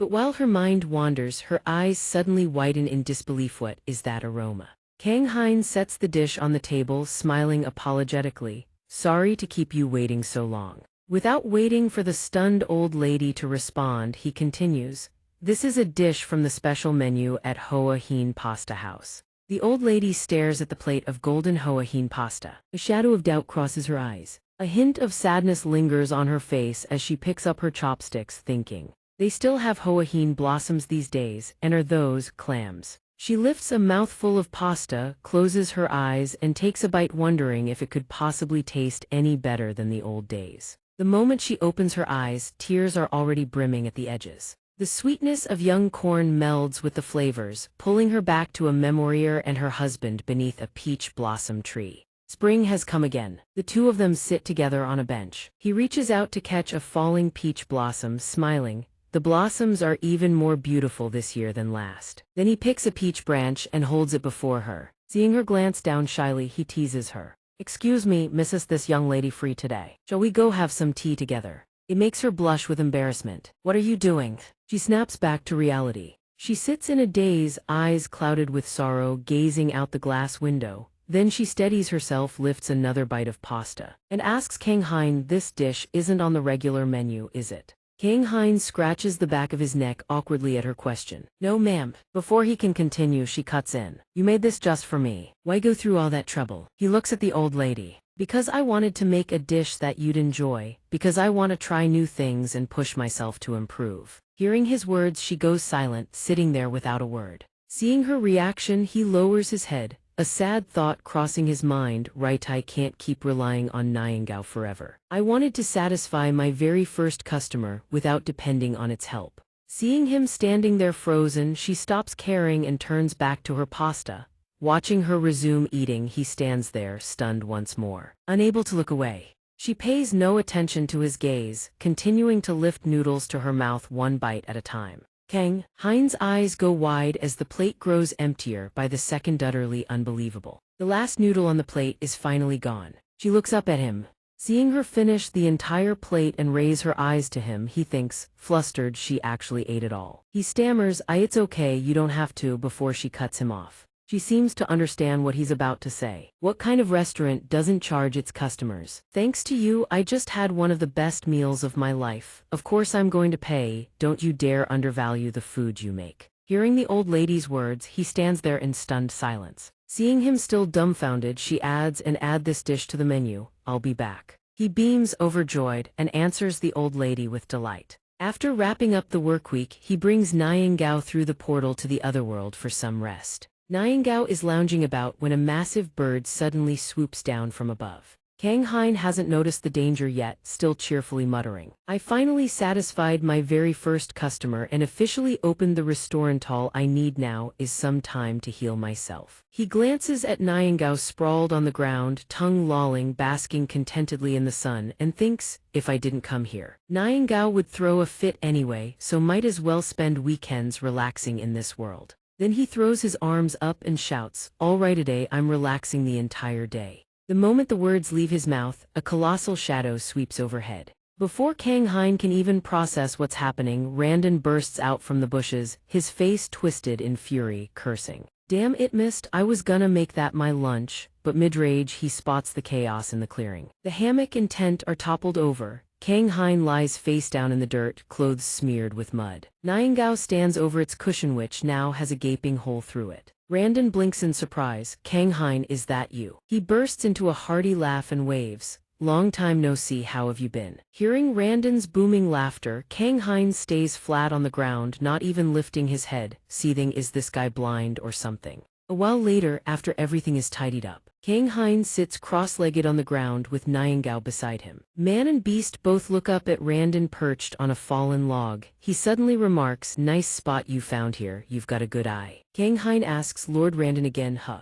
Are you out on patrol like last time?" Randon waves him off with a grin. "Day off today, just out doing a bit of hunting." Niangao hears the word hunting and lets out an excited bark, tail wagging. It looks up at Randon with bright, eager eyes. Seeing the reaction, he asks, "Oh, the little wolf likes hunting too." Then he thumps his chest and declares, "Excellent, this rounds on Mellet's hunt together." Hearing this, Kang Hein freezes, staring at him curiously. Niangao wags its tail with sheer delight. Kang Hein thinks, resigned, but I didn't agree to this. Yet whether he likes it or not, he gets dragged along on the hunt. He slings a quiver over his shoulder and grips a bow, gazing helplessly at his vanishing relaxation time. Up ahead in the bushes, Randon and Niangao crouch low, peering through the underbrush at a flock of hopping birds. Randon whispers that hopping birds frequent this area. Kang Hein lifts his head and asks in return, "Hopping birds?" Randon gives him a puzzled look. "You don't know about them.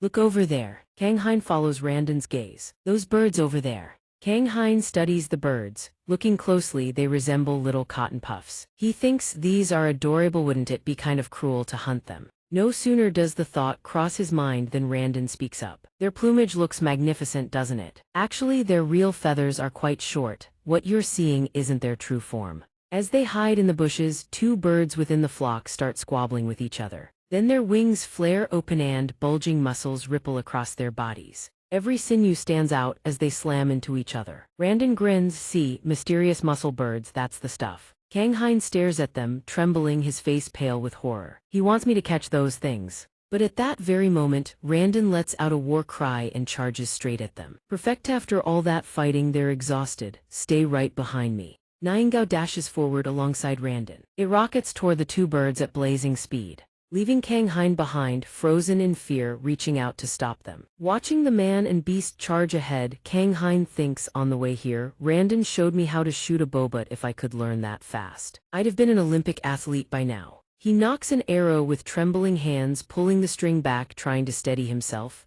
Calm down. You can't just hide in the back doing nothing and then complain about it. Why is drawing a bow this hard? Kang Hein's shaking fingers grip the fully drawn string. Game, steady, and release. Li Kanghain grits his teeth and fires the arrow, pouring every ounce of his strength into it. Though that was the plan, the arrow flies straight toward where Niangao is standing and thud, embeds itself into the ground. Luckily, Niangao as ever dodges the arrow. Li Kanghain meanwhile shouts that he almost made it. This leaves Randon, who had been gripping the bird by the neck, and Niangao, who had just dodged the arrow, turning to stare, unable to process what just happened. When Niangao finally registers what happened, the wolf freezes solid, whether from its awkward stance or sheer terrorize, wide mouth agape, staring at Li Kanghain. Seeing the wolf like that, Li Kanghain's face darkens. I'm sorry. The day is nearly over. The sun has begun its descent, leaving streaks of golden light along the horizon. Randon sits roasting the bird meat they caught today. It's almost done. HMPH, are you sure you can even eat this?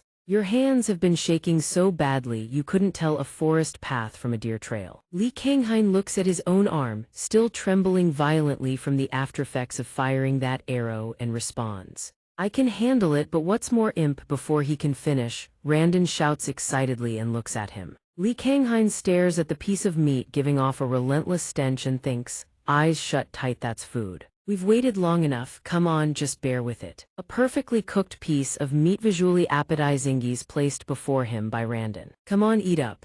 As Li Kanghain takes the meat, he hears Randon ask, where'd your wolf wander off to? Li Kanghain glances to his side. Niangao is nowhere to be seen. Only an empty plate remains. Ran off already, huh? He bites into the meat. The moment the meat hits his mouth, Li Kanghain's eyes fly wide open. Turns out even someone who's lost their sense of taste can still tell when food is awful. Randon sees him staring at the meat in shock and scratches his head with an embarrassed laugh. You don't have to be that impressed. Then he reaches for the meat again. Now it's time for me to show off my skills. Hearing that, Li Kanghain panics and quickly stops him. Wait, let me do it. Only after saying it does he remember. Hold on, if I can't taste anything, how am I supposed to cook? He grips the skewer tightly and steels himself. Still can't help worrying about these things, can I? But I just need to prove I have the skills to pull this off. Li Kanghain declares with bravado. I did mention I'm a chef before, didn't I? He puffs out his chest with total confidence. Leave that meat to me. He takes a piece of the bird meat. He thinks to himself he's already tried to clean out the blood from every crevice to eliminate the stench as much as possible. But normally doing it properly takes half a day, so this isn't nearly enough. Then he pops open a bottle of beer and pours it over the meat. First step, wash away this foul smell with beer.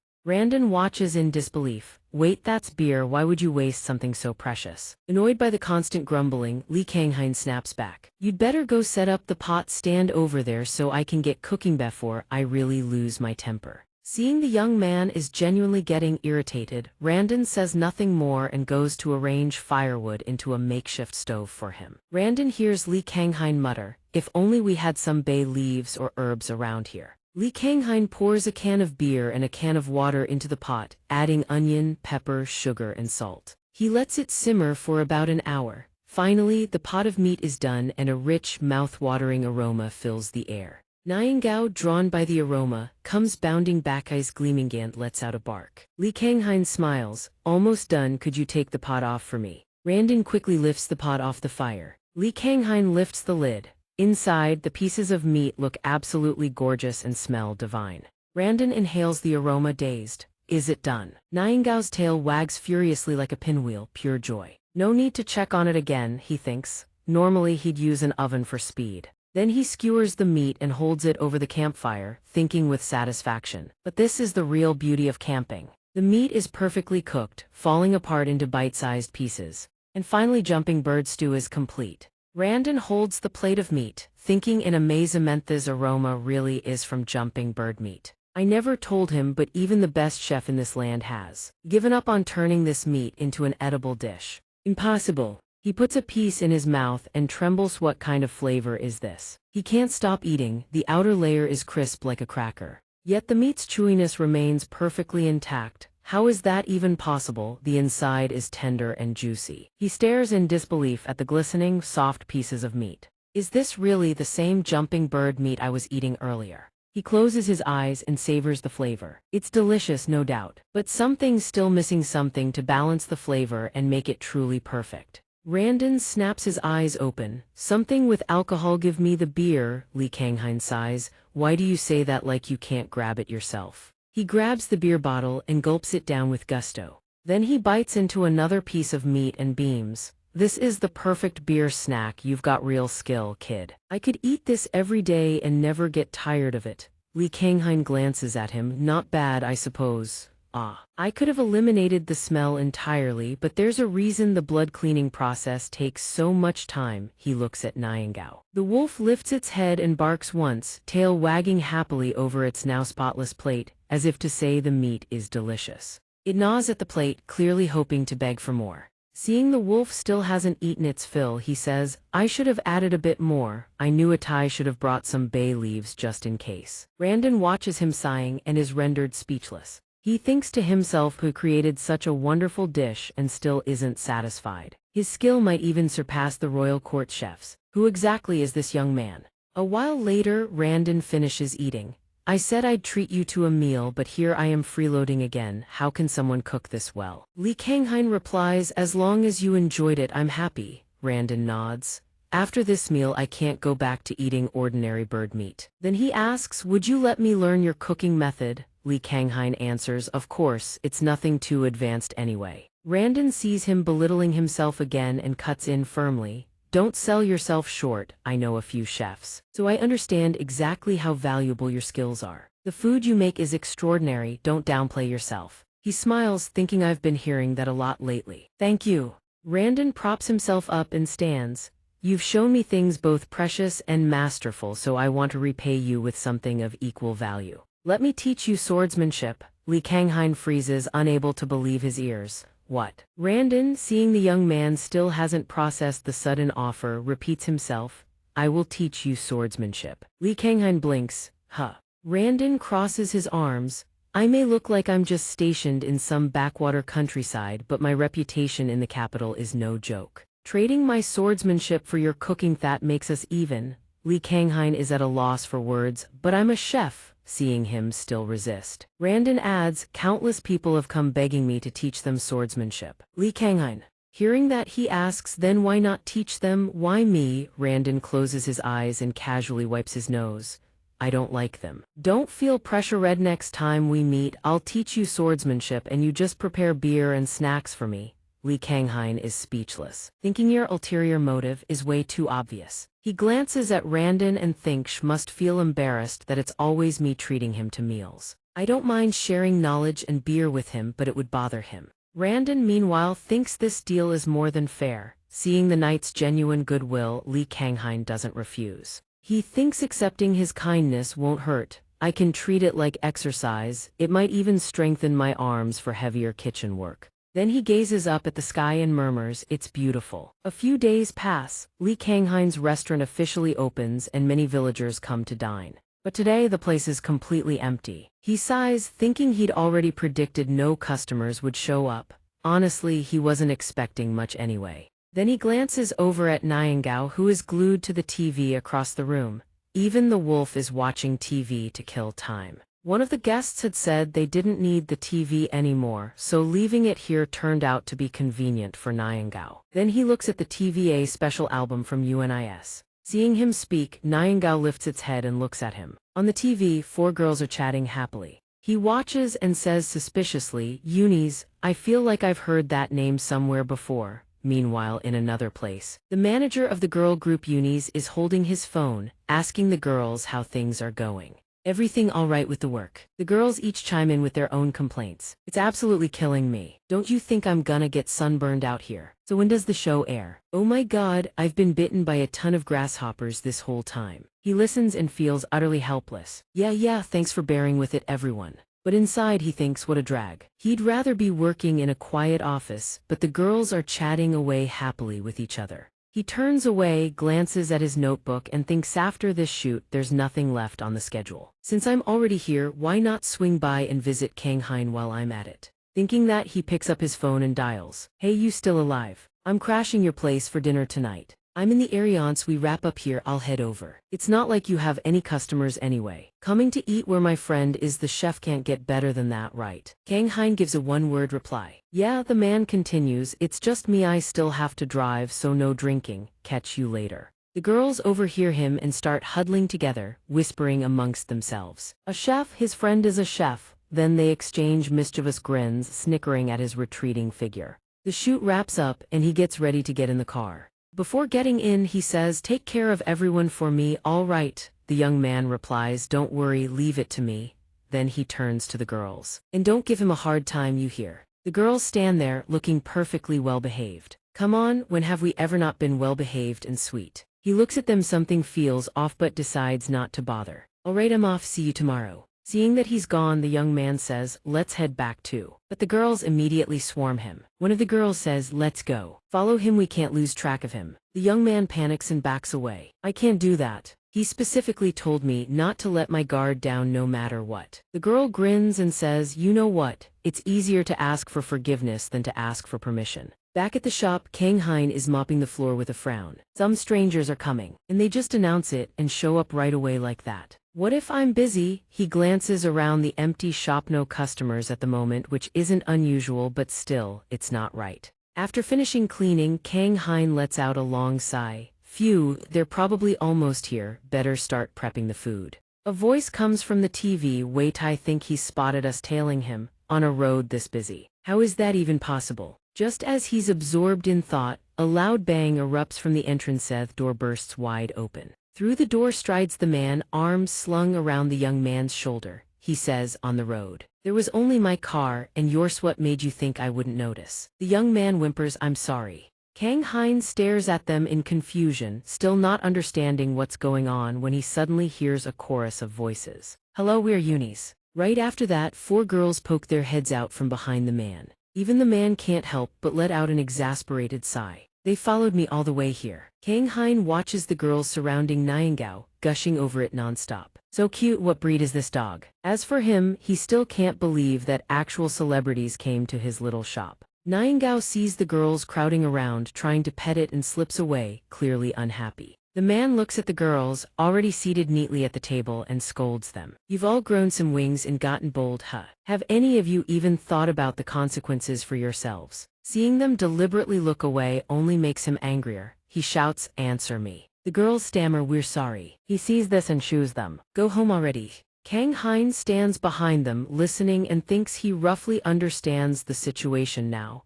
He glances over at the young man sitting in a corner, crying, and gives him a sympathetic look. Poor guy. Then Kang Hein says to his friend, since you're already here, why not eat before you leave? That's better, right? It's dinner time anyway. The man hears this and asks awkwardly, is that really okay? At the same time, he thinks to himself, Li Kang Hein is actually fine with something this sudden. But the Kang Hein he knows would have thrown a fit first before asking everyone what they want to eat. Looking at his friend like this, he thinks, I actually thought that after coming back to the countryside without recovering, he'd completely lost it. But he's changed. Then he glances at Niangao and thinks, or maybe, he's always been a dog person. Meanwhile, Kang Hein has already gone into the kitchen to prepare food for everyone. Looking at the counter, he thinks, what should I make? They've come all this way, so I need to whip up something really good to treat them. He then looks toward the fridge to check what ingredients he has. Suddenly spotting something, he pulls open the fridge door and sees a box of tomatoes.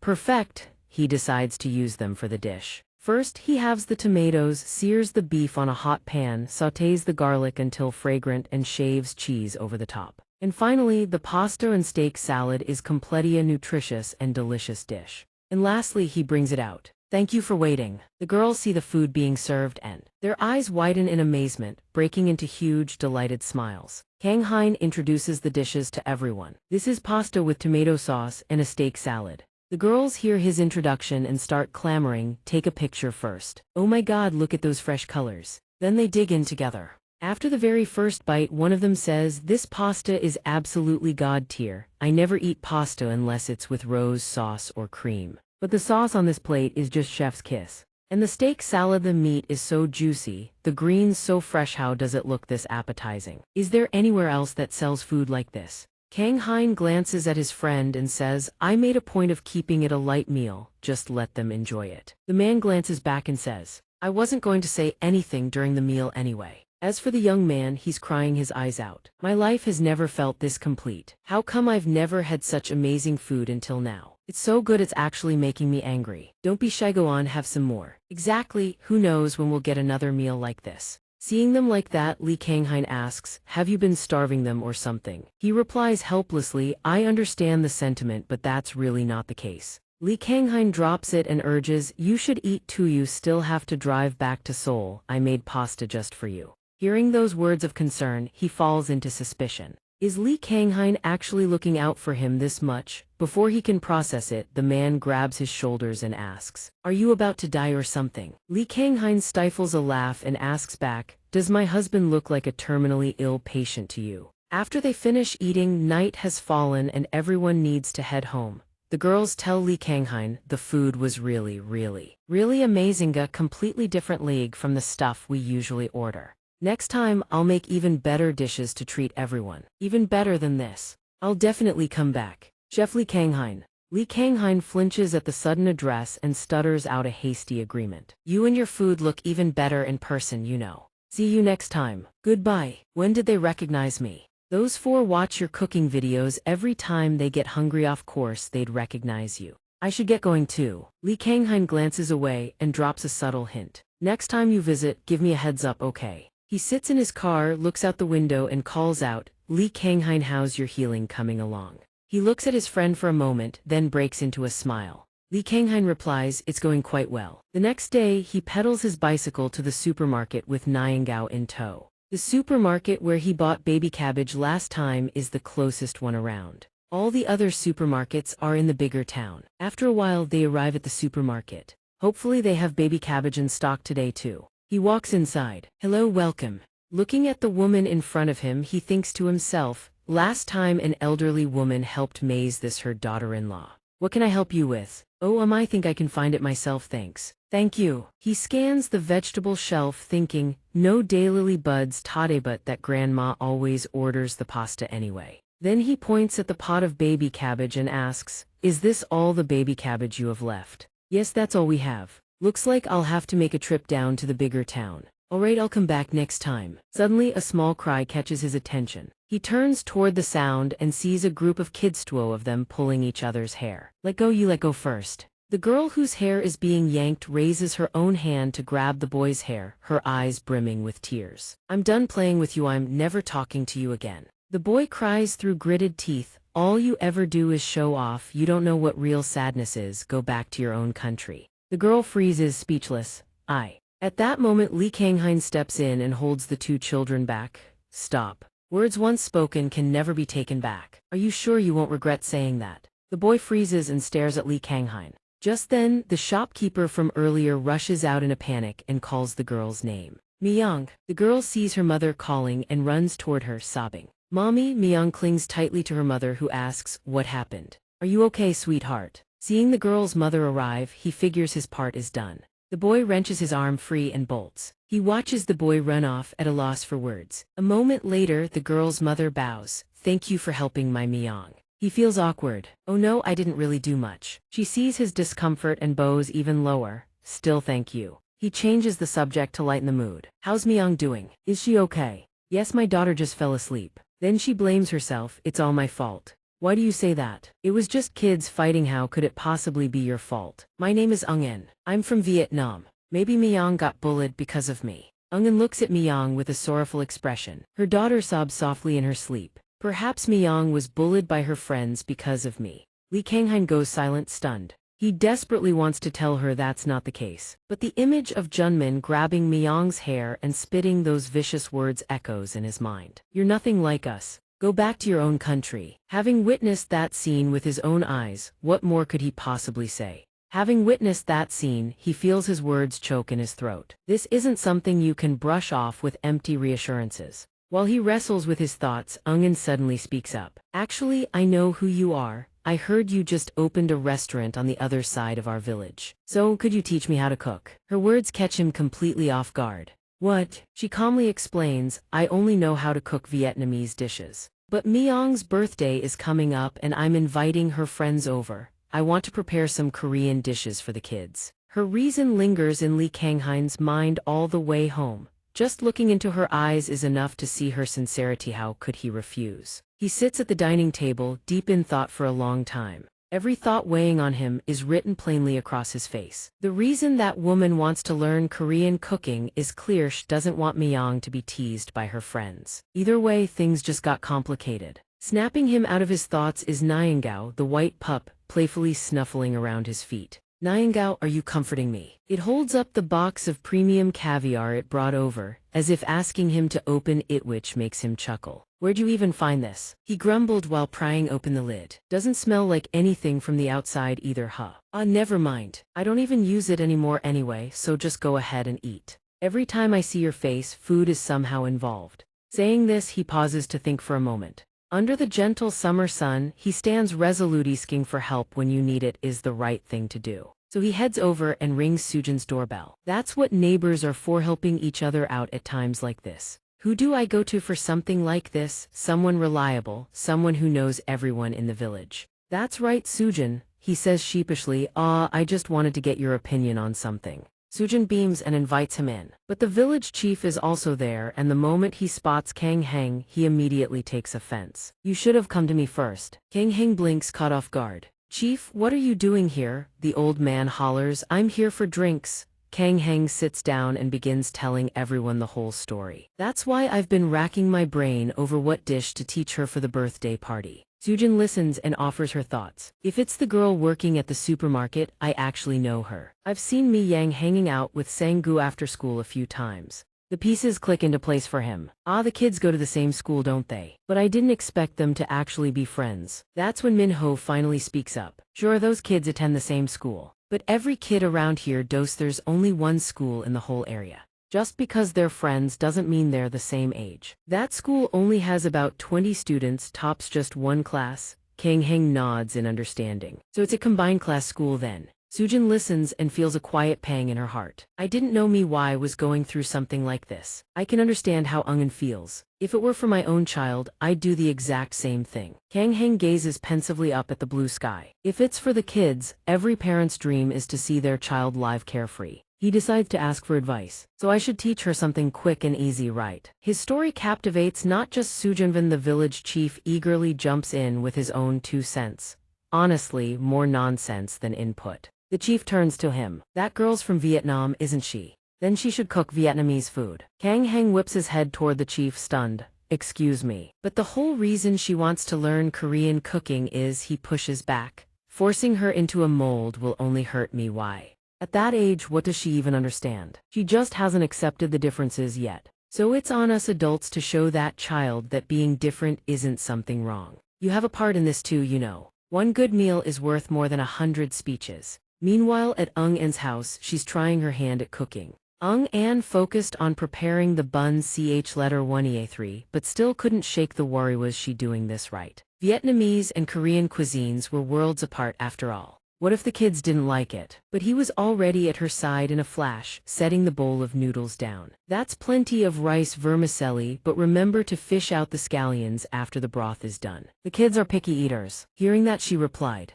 Right, he said softly. I've also been thinking about those Vietnamese rice paper rolls you made last time. They're delicious and familiar, but the kids probably can't roll them neatly enough, so they'll skip that dish entirely. Swap the second option for ch letter 1ea3 geo instead. Kids love anything crispy, and you can throw in some Vietnamese rice cakes too, that'll work. Ann looked at him, eyes glimmering with gratitude. She thought as long as he's helping, everything will be fine. She got to work washing the vegetables, cleaning each stalk with meticulous care. Then she prepared all the ingredients and gently placed them into a large bowl. Next, she deftly shaped the slices of meat, each one cut to a perfect size. Before long, the bun ch letter 1ea3 was ready. She brought the dish to the table, arranged it carefully, and smiled. Last dish is Donghua is bun ch letter 1ea3. He eyed the dish with curiosity, picked up his chopsticks, and began to eat. It wasn't as famous as rice vermicelli soup, but bun ch letter 1ea3 was still one of Vietnam's standout dishes. The trick was to let the vegetables, meat, and noodles soak in the dipping sauce before eating. He took his first bite, savoring the sweet and sour notes mingling with the rich, smoky flavor of the grilled meat and the cool freshness of the raw herbs. The sweet-sour taste was incredibly fresh. The kids might actually love this combination. He praised it with genuine enthusiasm. This works great as a main course. Could I get a glass of water, please? She answered quickly, give me a moment. He smiled and nodded, then called out softly, bingo, bingo. The little creature popped out from inside his collar, bouncing excitedly, eyes gleaming with delight. It sniffed his bowl of bun ch letter 1ea3, then dove in and wolfed the whole thing down in a heartbeat. Well, seeing the little thing wagging its tail, he couldn't help but shake his head in exasperation. A helpless smile tugged at the corner of his lips. It had eaten how many dishes today already, yet none had ever gotten its tail wagging this fast. Ann's cooking skills had to be seriously impressive to get a reaction like that from the ultimate food hoarder. Suddenly, she walked up from behind and spotted fur scattered all over his face. She asked in a hurry, your water, what happened to you? He quickly deflected the question. Since this dish is for kids, leave out the chili and the dipping sauce. And cut down on the cilantro too. You're only using pork, right? Mix in some beef as well. 2-to-1 ratio. Otherwise the filling will come out too dry. Hearing that, she committed every word to memory. Got it. He nodded with satisfaction. This dish really is delicious, you know. The kids are definitely going to love it. Hearing you say that makes me really happy. Even more so. Thank you. He quickly wrapped up his work and got ready to leave, letting out a quiet sigh of relief. Whoosh! Thank goodness she was a skilled cook and open to feedback on top of that. That meant there was nothing left to worry about. But suddenly, a clear, bright voice rings out behind him. Uncle Chef. He turns around in surprise to see Myung. Myung. The little girl immediately holds out a handmade birthday invitation, her eyes brimming with excitement. I'm inviting you, Uncle. He bends down and accepts the card. You made this yourself. The girl nods eagerly. Yes, without it you can't get in. So make sure you bring it, okay, Uncle? But a sudden thought seems to dim her brightness. She hangs her head, a shadow of melancholy crossing her face. But not many people will come anyway. His heart aches at her words. He quickly steps in to chase away the gloom. Why wouldn't they? She looks up at him with sad, glistening eyes and sighs.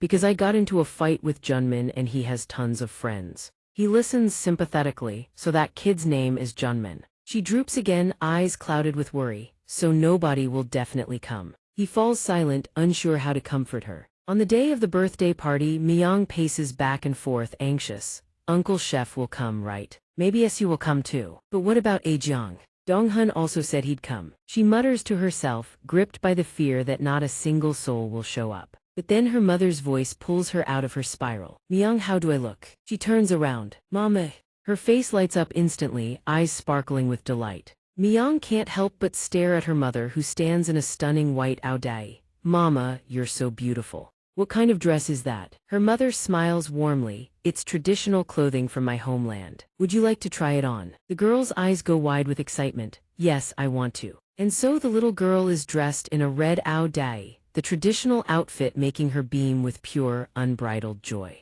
But then ding dong jeeth, doorbell rings. Her mother quickly nudges her. Sounds like your friends are here, go open the door. Myung's face practically glows. Okay. She dashes toward the front door. Her heart races with hope. Thank goodness Somyeon actually came. Is it SU? Or maybe Ajeong? She swings the door open, eyes full of desperate hope. Who is it? But the moment she sees who's standing outside, her eyes widen in sheer disbelief. A boy stands there gripping his pant legs with white-knuckled fists, his face tight with nervousness. Myung freezes, she can't believe her own eyes. A choked gasp of pure shock escapes her lips. Junmin. She stands rooted to the spot, staring at Junmin with wide, stunned eyes, then lets out another involuntary cry. Junmin, after a long moment, she finally comes back to her senses, her voice laced with stubborn resentment. What are you even doing here? I didn't invite you, go away. She moves to slam the door, but Junmin's wavering voice stops her cold. I'm sorry. The boy trembles, head bowed low. I didn't mean what I said. I was just so angry and those awful words came out before I could stop them. His whole body shakes as he stares at the ground, fingers still clutching his pant legs in a white-knuckle grip. Please forgive me. Then the dam breaks, tears stream down his face as he breaks into loud, snotty sobs, completely losing it. I'm really sorry, I'm so sorry. Please forgive me, please. Myung regains her composure, but her expression hardens. But you still can't come in. She holds up her handmade birthday invitation and explains, because you don't have an invitation. Junmin's face drains of color. He frantically pats himself down, looking more and more panicked. I don't have an invitation. Myung holds the birthday card out in front of him, her voice softening just a little. Here, I'll let you off the hook this one time. Junmin lets out a massive sigh of relief, his eyes lighting up. Thank you. At that moment, other children who had been hiding nearby poke their heads out, laughter and chatter bursting into the open. You guys done yet? Come on, let us in already, and don't be such a meanie, Junmin. Seriously, you went way too far this time. The members of unis are also in attendance. One of them steps forward with a warm smile and a cheerful greeting. We all brought our invitations just like you asked. And birthday presents too. Happy birthday. Happy birthday, Myung. A lavish spread of food is laid out on the table, and every child gasps in amazement before erupting into excited cheers. A girl with bright blonde hair lights up and blurts out excitedly, "What is this? I've never seen anything like it before." A blue-haired boy is just as excited. Rice noodles, they look amazing. Lee Kanghain, busy setting the table, looks up and heaves a sigh. Why does it feel like every kid in the whole school showed up? The children can barely contain themselves, practically bouncing off the walls. What's this dish? Cold noodles, how do you eat it? Kanghain steps over, gently explaining, this dish is called bun cha. You dip the noodles and meat into the sauce before you eat. The children eagerly pick up clumps of rice noodles with grilled meat and dunk them into the sweet and sour dipping sauce. They pop the bite into their mouths and the burst of savory sweetness and bright, tangy freshness washes over their taste buds. The incredible flavor explodes across her palate, and the little girl can't help but smack her lips in delight. I've never eaten anything this delicious in my entire life. Sour sweet, totally amazing. And this is bonzio. This one's super yummy too, so chewy. She takes a big bite, savors the texture, and her eyes go wide with excitement. When I grow up, I'm going to marry this spring roll. The other kids immediately burst into teasing laughter. In unison, Miju changed her future husband again. Sanggu then notices Myung's outfit and tilts her head. Hey Myung, what kind of dress is that? I've never seen anything like it. Myung beams proudly and introduces it.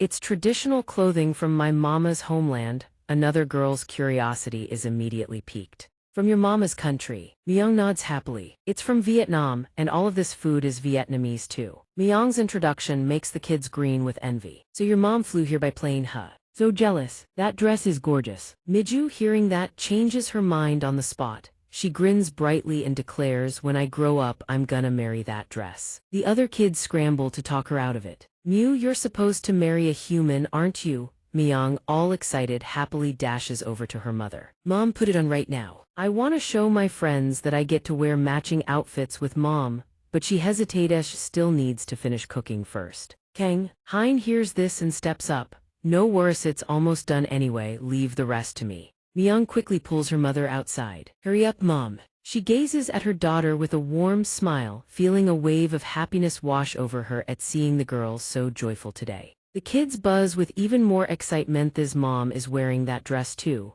matching outfits.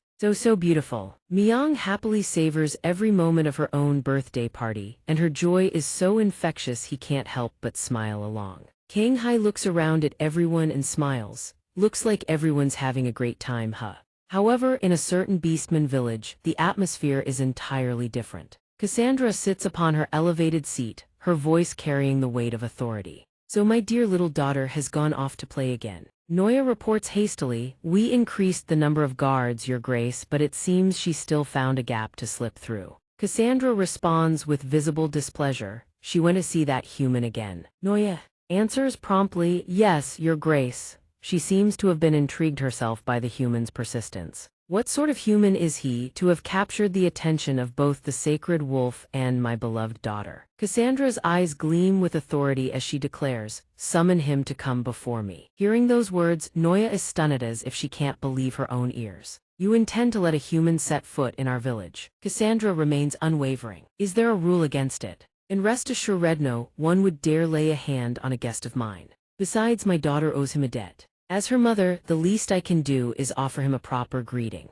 Back in the forest, night has fallen. A thunderous roar rips through the air, jolting the entire woodland awake. A deer standing nearby lifts its head curiously, trying to figure out what just happened. Kang Hein, clutching Nyingao against his chest, clamps his hands over his ears and shouts, quiet down already, Nyingao. Nyingao is absolutely livid right now, its fluffy fur practically bristles with flames. He wants to understand how Nyingao feels, but he can only watch helplessly as the little wolf goes ballistic over a bucket of shrimp. Come on, those giant lizards were several times bigger than your head, and you didn't even flinch. Why are you so terrified of a bunch of tiny dead shrimp? Probably because there haven't been any saltwater areas nearby, so you've never seen them before, huh? What a shame. Shrimp tastes absolutely incredible when cooked right. But if you've never seen one before, they do look a little freaky. Kang Hai continues rambling to himself. He shakes his head, but then something suddenly crosses his mind, making him pause.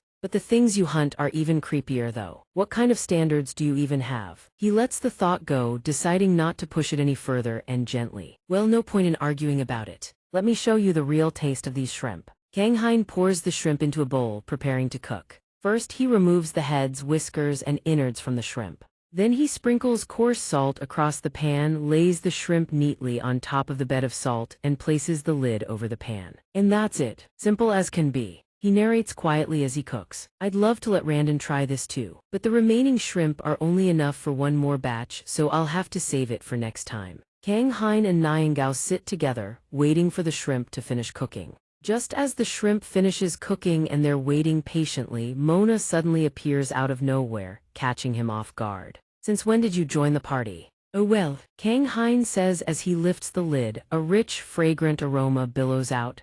Since you're here, you might as well eat with us. Kang Hein slips on a pair of gloves and begins peeling the shrimp. He peels the shrimp with gloved hands, divides them evenly and sets them on plates for both. Here, eat up. Nyingao takes a bite. Mona does the same. A rich, briny ocean flavor bursts across their tongues, and both of them light up with delight. Kang Hein asks eagerly, well, how is it? Can you taste the ocean? Both of them bury their faces in the food, devouring everything in sight. He can't help but feel a swell of pride. He sits back in his chair, watching the two of them eat with such gusto. A warm, joyful feeling blooms in his chest. Seeing them scarf down the food so happily makes him happy too. Mona refuses to stop, making her wishes crystal clear, more, leaving him at a complete loss. All right, let me peel some more for you. Noah steps forward, fixing a cold gaze on him and Nyingao before locking eyes squarely on Mona.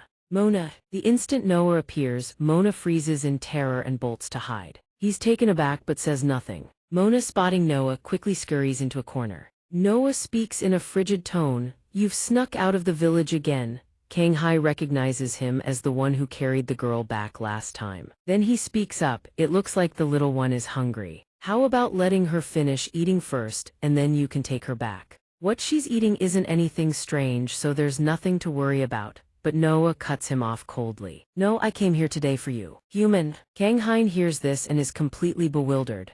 Huh. Me? He stammers a reply. What do you want from me? Noah steps closer, his eyes still cold as ice. Human, come with me. His words send a jolt of panic through him. What is even happening right now? Noah explains, no, I came here today specifically for you. The word human stuns Kang Hein, who reels in disbelief. Wait, what? Me? He stammers, what do you want from me? Noah steps closer. Human, come with me. Seeing the beastman at close range sends a chill down Kang Hein's spine. Huh? Kang Hein thinks indignantly, where exactly? Where to? But he still has to ask, where do you want me to go? Noah speaks in that same cold, detached voice. The clan leader has sent an invitation to Yao. Hearing this stuns Kanghain even more. The clan leader, Noah explains. She's Mona's mother, apparently. Hearing that makes Kanghain whip his gaze toward Mona in shock. She's the clan leader's daughter. Don't tell me they want to interrogate me about what I've been feeding their little girl. Maybe it's not such a great idea to just naively follow him. So Kanghain politely declines, today.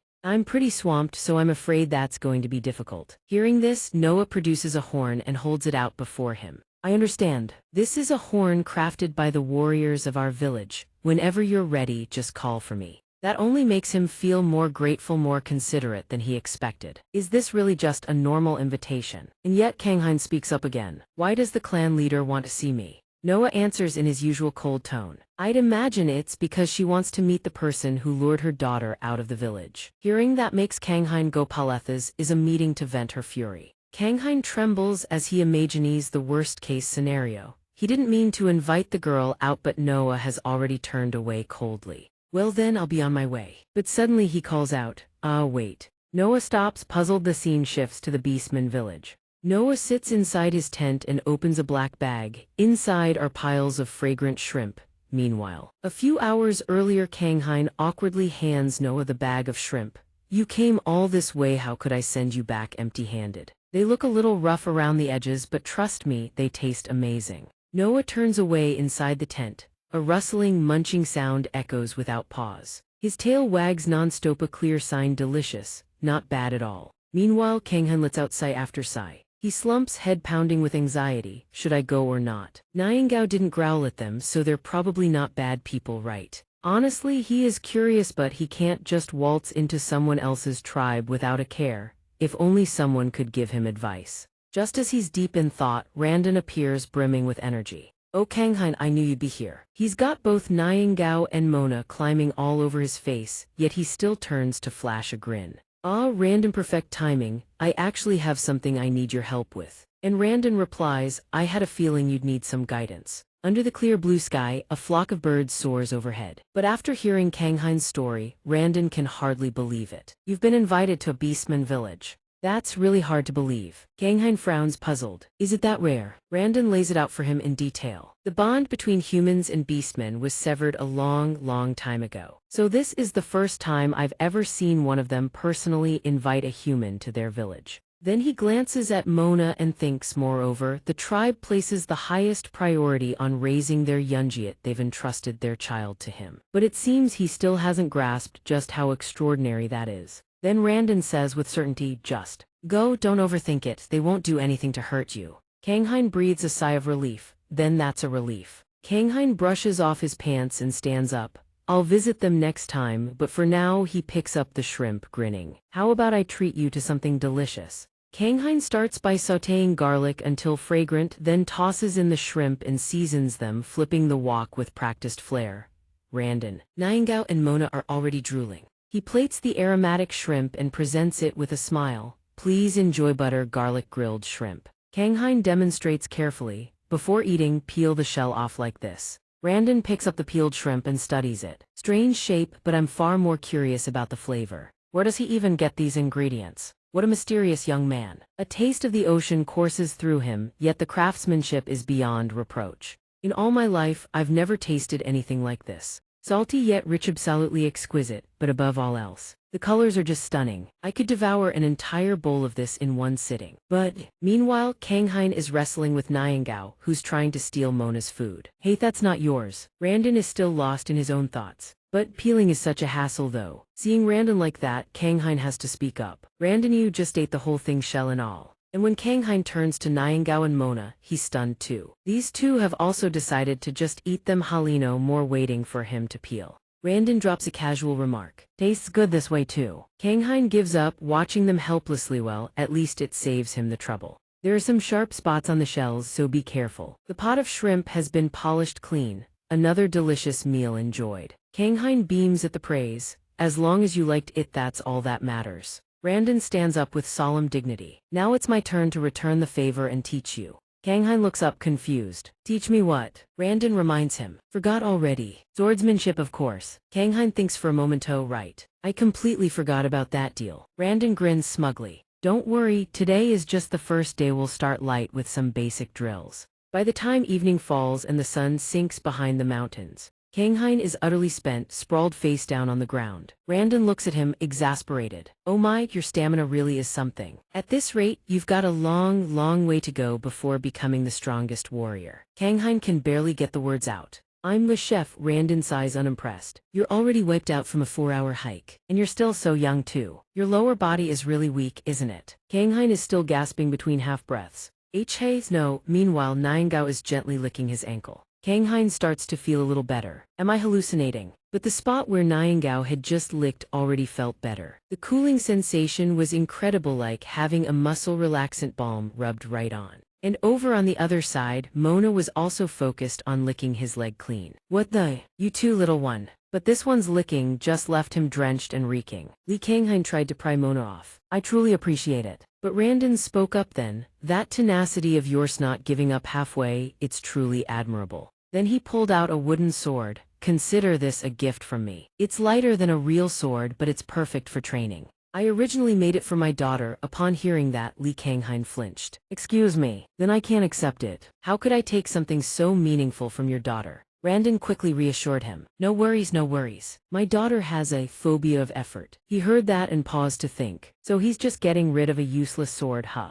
But then Randon's eyes turned resolute. But don't worry, I will teach you everything I couldn't teach her. With me as your mentor, you'll become the strongest warrior of the era. Kang Hein took the sword while imagining the exhausting days ahead. Looks like he's in for a long stretch of sore muscles and aching bones. But he still answered, understood. Then I look forward to your guidance. Come evening, I'll be at your place. Kang Hein was cooking dinner, but he suddenly grew weary just thinking about the day he'd had. Today was absolutely brutal. It's been ages since I've had a late-night meal like this. Kang Hein placed a plate of food in front of Niangao. Watching Niangao eat with such relish filled him with quiet satisfaction. I only threw in some meat and garlic, but it should be decent enough. He put a bite in his mouth and muttered, as long as you think it's delicious, that's more than enough. But the moment that first bite hit his tongue, he froze completely still and silent. Even Niangao noticed. Kang Hein slammed his chopsticks down on the table. Next, he threw open the cabinet and grabbed a pile of seasoning jars. He slammed them all down in front of him and quickly dumped the seasonings out onto separate plates. Kang Hein braced his hands on the table and, with trembling lips, tasted every single one. Only now did he truly grasp everything he had been through. He could barely get the words out. I can taste it. Kang Hein finally accepted everything he had endured. I can taste again, he said, voice breaking. His sense of taste still hadn't fully recovered, but he could taste again. If he had still been in Seoul, he might have given up cooking altogether. But once he set foot in this place, he had already let go of his old self. He pressed his lips tight, holding back the wave of emotion. But then Kang Hein slowly squatted down. Now I can cook to my heart's content again. Then he called out softly, his voice thick with emotion. Niangao. But he stayed squatting there for a long while. I'm so glad I moved to this place. The sky had turned pitch black. Meanwhile, the village chief was stumbling home from a night of drinking, swaying drunkenly as he shone his lantern through the darkness. Oh darling, you really think I'd forget about you? Had a bit too much tonight, still gotta work tomorrow. It's all that bastard Kim's fault, egging me on. Next time I'm bringing my own booze. But as he passed by Kang Hein's house, something caught his attention. At this hour, what's that chef still doing up? Inside, Kang Hein was slicing beef and stir-frying mushrooms, the sizzle filling the kitchen. He wrapped the beef around the mushrooms. He cooked dish after dish, and Niangao beside him was drooling from the aroma alone. He plated each dish with meticulous care. Long time no see, old friend. Kang Hein picked up a piece of his signature dish and placed it in his mouth, savoring the sensation. He quickly bowed his head with a smile, too overwhelmed for words. He could detect the sourness, but the saltiness and the savory sweetness of the meat still eluded him. Well, it's only the beginning. Niangao suddenly barked from below, snapping him out of his reverie. Niangao. Niangao finished eating and let out a satisfied yelp, clearly showing it was delicious. Lucky mutt. He froze when he saw Niangao's reaction. Then he burst out laughing, pure happiness in his voice. Half a success is still a success, right? Time to make the next dish. Just you wait. Niangao, this is the dish that won me my first award. His little house buzzed with life once more. Let's see now. There should be enough wine left. Niangao, no. Don't eat that. Niangao, dawn had broken. Sunlight poured in calm and gentle. But then the front door of Li Kanghain's house was suddenly pounded with loud, frantic knocking. Hey chef boy, you in there? Li Kanghain appeared, his face a grimace of muscle soreness and sleepless discomfort from the night before. He opened the door. Uncle, I haven't really slept well yet. Could you keep it down for me just a little? But the village chief suddenly shouted in a panic. Come with me now. Li Kanghain stood there stunned. Uncle, I'm really exhausted right now. Can you come back later? But the old man looked dead serious. There was no time to waste. Let's go. Li Kanghain still had no idea what was going on. Wait, what's going on, uncle? The old man forced him onto the truck, leaving both him and Niangao staring in stunned disbelief. Niangao was left behind as the truck sped off and disappeared in a frantic rush. Now Niangao just stood at the front door, completely clueless about what had just happened. It wasn't until they reached the hospital that he learned Sujin was about to give birth. The village chief had sprinted ahead of him in a panic. That's why even though he felt like puking this morning, he still had to rush over here. Running behind, Kanghain asked with a puzzled look. Did you go drinking again last night, uncle? The village chief called out. We're here. Inside, everyone had already gathered, their faces tight with worry. People buzzed with frantic chatter. When did she get admitted? They didn't have time to prepare anything at all. Is it a girl or a boy? She hasn't given birth yet. Then everyone turned to Minyu, who was trembling with anxiety. What about Sujin? How is she doing? Oh my, her water broke all of a sudden completely out of nowhere. Kanghain glanced at Minyu, his own worry growing. Minyu's fear was written all over his face, plain as day. Mrs. Park stepped in and barked sharply to restore order. Do you people think this is a marketplace? Aren't you all just getting in the way of the doctors and nurses? Everyone out now. The village chief waved his hand in agreement. That's right, crowding up like this does no good for anyone. Then he puffed out his chest. Don't worry, the village chief is here to handle everything, rest easy. But Mrs. Park shot back immediately. Nonsense. She grabbed him by the arm and dragged him outside, much to his indignation. But I'm the village chief, if not me then who? Kanghain watched the scene unfold and sided with Mrs. Park. Who else indeed? Minyu would probably feel more at ease without the crowd, but then Mrs. Park turned to him and said, You stay. He blinked in surprise. Me. She explained, You two are friends, stay with him. Outside, the village chief was still grumbling. I'm Minyu's drinking buddy too. You know, but Mrs. Park had already shut the door, leaving Kanghain inside. Before he could say a word, Mrs. Park had already walked out, leaving him behind. Kanghain sat down on the chair next to Minyu, looking deeply uncomfortable. This is so awkward. Wouldn't it have been better to let the village chief stay? I've never been in a situation like this before. What am I supposed to say? While he was still fumbling for words, Minyu spoke up first. Thanks for staying with me. He flinched in surprise. Oh, it's nothing really. All I'm doing is sitting here honestly. Minyu's voice was thick with gratitude. No, really. Just having you here is more than enough. Right now I'm incredibly happy, but just as terrified. His voice cracked. I'm so scared. Kanghain placed a hand on Minyu's shoulder, trying to comfort him. Minyu, you're about my age, right? It'll be fine, after all this is his first time too. Minyu turned to look at him in surprise, seeing that Kanghain was just as flustered. But then Minyu broke into a genuine smile, and the tension in his shoulders eased several degrees. Minyu said with deep appreciation, Thank you. Outside, someone burst through the doors shouting, It's a girl, a baby girl. Another person heard the news and erupted into cheers. It's been ages since our village had a newborn. The joyous news spread, and everyone in the family cheered and celebrated. A beautiful day like this and no celebration, what a waste. Time to throw a feast. The village chief spotted him coming out and immediately asked about the situation. How's Minyu? Kanghain answered with a relieved smile. He's in there with Sujin right now, already crying his eyes out. Kanghain glanced over at the villagers gathered outside.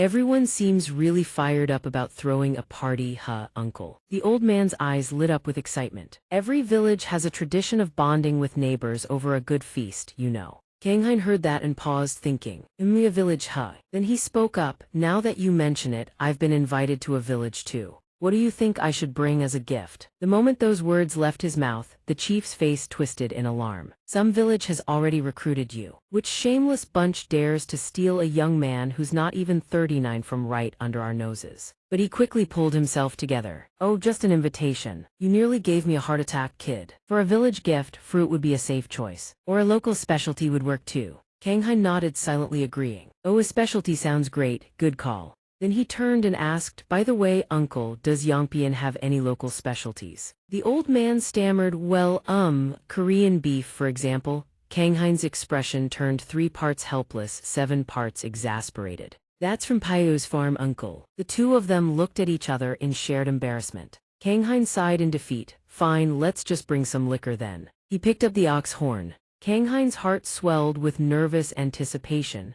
I'm suddenly really anxious about this. He blew hard into the horn. The sound echoed through the entire forest, startling even the moles into poking their heads above ground. Squirrels up in the branches also poked their heads out to investigate. After blowing for a while, Kang Hein was left panting and wheezing. Why is this thing so hard to blow? But will he actually show up? The words had barely left his lips when Noya appeared. Kang Hein's jaw dropped. Noya was carrying Mona slung over his shoulder. He actually came. Noya appeared and asked, you're ready then? Without waiting for an answer, he hoisted Kang Hein onto his shoulder upside down. Then let's get going.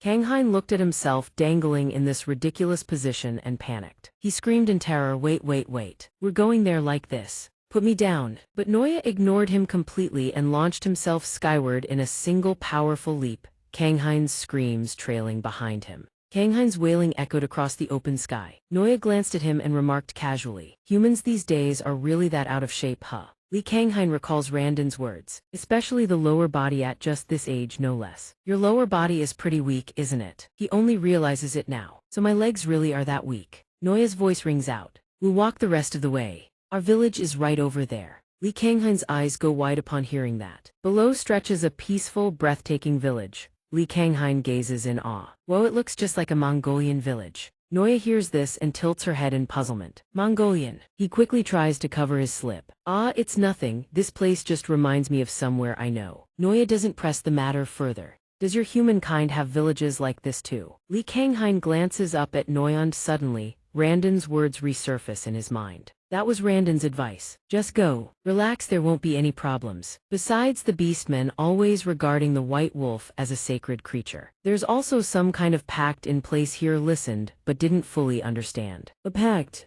He replies, you didn't know. A long time ago, the clans erupted into a fierce war against each other. It was a brutal war. That war dragged on for hundreds of years. Everyone charged into battle, seizing each other's territories, plunging the entire continent into chaos and death. Everyone lost their lives. Had that war continued, saying the entire world would have met its end would not have been an exaggeration. But suddenly, a sky full of stars appeared, forcing even the warring factions to halt and take notice. The gods could no longer sit idle and decided to intervene. After that, the clans signed a pact with one another so that such bloodshed would never repeat itself. And so, every clan began keeping its distance from the others. After hearing all of this, he remained skeptical. So these beastmen are really going to welcome me. Li Kang Hein steps into the village under a gauntlet of scrutinizing eyes. A human that's a real human, looks even frailer than I imagined. And there's a sacred white wolf following alongside him too. Suddenly, a booming voice cuts through. This is the person the clan leader invited. The figure strides forward, startling even Noya. Taimu crosses his arms, his expression sour. I truly don't understand why she would invite something like this. The sight of Taimu terrifies Li Kang Hein. Man's displeasure is written all over his face. But Noya immediately steps in front of him to shield him, addressing Taimu firmly, please don't forget this is our clan leader's guest. Taimu regards Noya with contempt. Look who's protecting that human. Noya, where has your warrior's honor gone? Noya's gaze sharpens. I am merely following the clan leader's orders. I ask you to step aside. But Taimu refuses to back down, glaring daggers at Noya. I don't recall you having the authority to speak to me that way. How dare you give me orders? Meanwhile, Niangao grows furious as well, baring her fangs and sending the villagers into a panic. They cry out, the sacred wolf is enraged. Hearing that gives even Taimu a moment's pause. Li Kang Hein is equally stunned to see Niangao like this, and Mona beside him is just as angry. Hey, what's gone into you? The villagers erupt into a frenzy. Even all 3 of them are protecting that human. This is no ordinary human. The whole thing makes his head spin. I only came because I was invited, that's it. What is going on here? It looks like a scene of knights and princes shielding a princess. Let me protect you. He feels suffocated as the air suddenly becomes so stifling. I don't want to fight anyone. Someone, anyone, get out here and stop them for me. Right at that moment, Casandela appears, her voice carrying the weight of authority. I thought I'd kick the bucket before I ever got the chance to meet you. Li Kanghain stares, still shaken. It's Noya beside him who speaks up to snap him out of it. Pay your respects. Still not over it. Noya explains. This is Casandela, our clan leader. She strikes a cheerful pose, hands on her hips. Just call me Can or clan leader, your choice. Li Kanghain bows his head respectfully. Thank you for inviting me. I'm Li Kanghain. Meanwhile, upon spotting her mother, Mona sprints over joyfully. Casandela scoops Mona into her arms and speaks gently. Don't worry. I only invited you today to thank you for putting up with my daughter's antics these past few days. Li Kanghain responds politely. Oh, it's no trouble at all. She replies with a grin. Is that so? I know this little one's temperament all too well. Taimu, upon seeing Casandela, speaks with a troubled tone. Clan leader, why are you thanking this human? Drawing her attention. Oh, so it's you, Commander, blind as a bat. I was just wondering which fool wanted to pick a fight with a human and break the pact. Surely that wouldn't be you, would it? Commander Taimu, because it's you after all. Taimu's face flushes crimson with rage. Yes, you are correct. Casandela bursts into laughter. I knew it. A smart one like you wouldn't do something so foolish, now would he? Now then, I have a guest of honor to attend to. Whatever you need to do, carry on. Taimu clenches his fists, trembling with fury. Inside the tent, she speaks up. I know you've had a rough time since arriving, but don't worry, you're just not used to seeing humans. It's not that they dislike you. Li Kanghain hears this, still trembling with fear. I understand, I do. But behind him, the scrutinizing gazes never cease. A human. He thinks in terror, it feels like they could crush him at any moment. Her voice rings out with enthusiasm. Although this village rarely welcomes humans, I still wanted to meet the person at the center of all those rumors, which leaves him bewildered. Rumors? Nightingale beside him acts indifferent, pretending not to care. Cassandra chattered on enthusiastically. You didn't know. The whole forest is buzzing about a human who tamed a sacred wolf. And trust me, there are countless eyes watching you out there in the woods. You didn't feel any of that. Hearing that, he suddenly recalled something strange. Something odd from before. Why was the hut flipped upside down? Kanghain suddenly realized his entire camping life had been live-streamed this whole time. Her voice was calm and even. Well, never mind, that doesn't matter anymore. As repayment for taking care of my daughter, name your reward. Our clan does not like to leave debts unpaid. He quickly waved his hands. No, there's really no need for that. I just shared some food with the little one, that's all. Actually, I didn't want to come here empty-handed, so I brought a few things. That piqued her interest. Oh, so that intoxicating aroma was coming from what you brought. Kanghain opened the bag. Inside it was packed with fragrant pork. It's nothing much, but I had some pork lying around, so I made a little snack to go with drinks. Kanghain presented it before her, though he wasn't sure if this amount was enough. She stared at it with hungry, glistening eyes. Something this precious, and he was offering it as a gift. That's far too modest of you.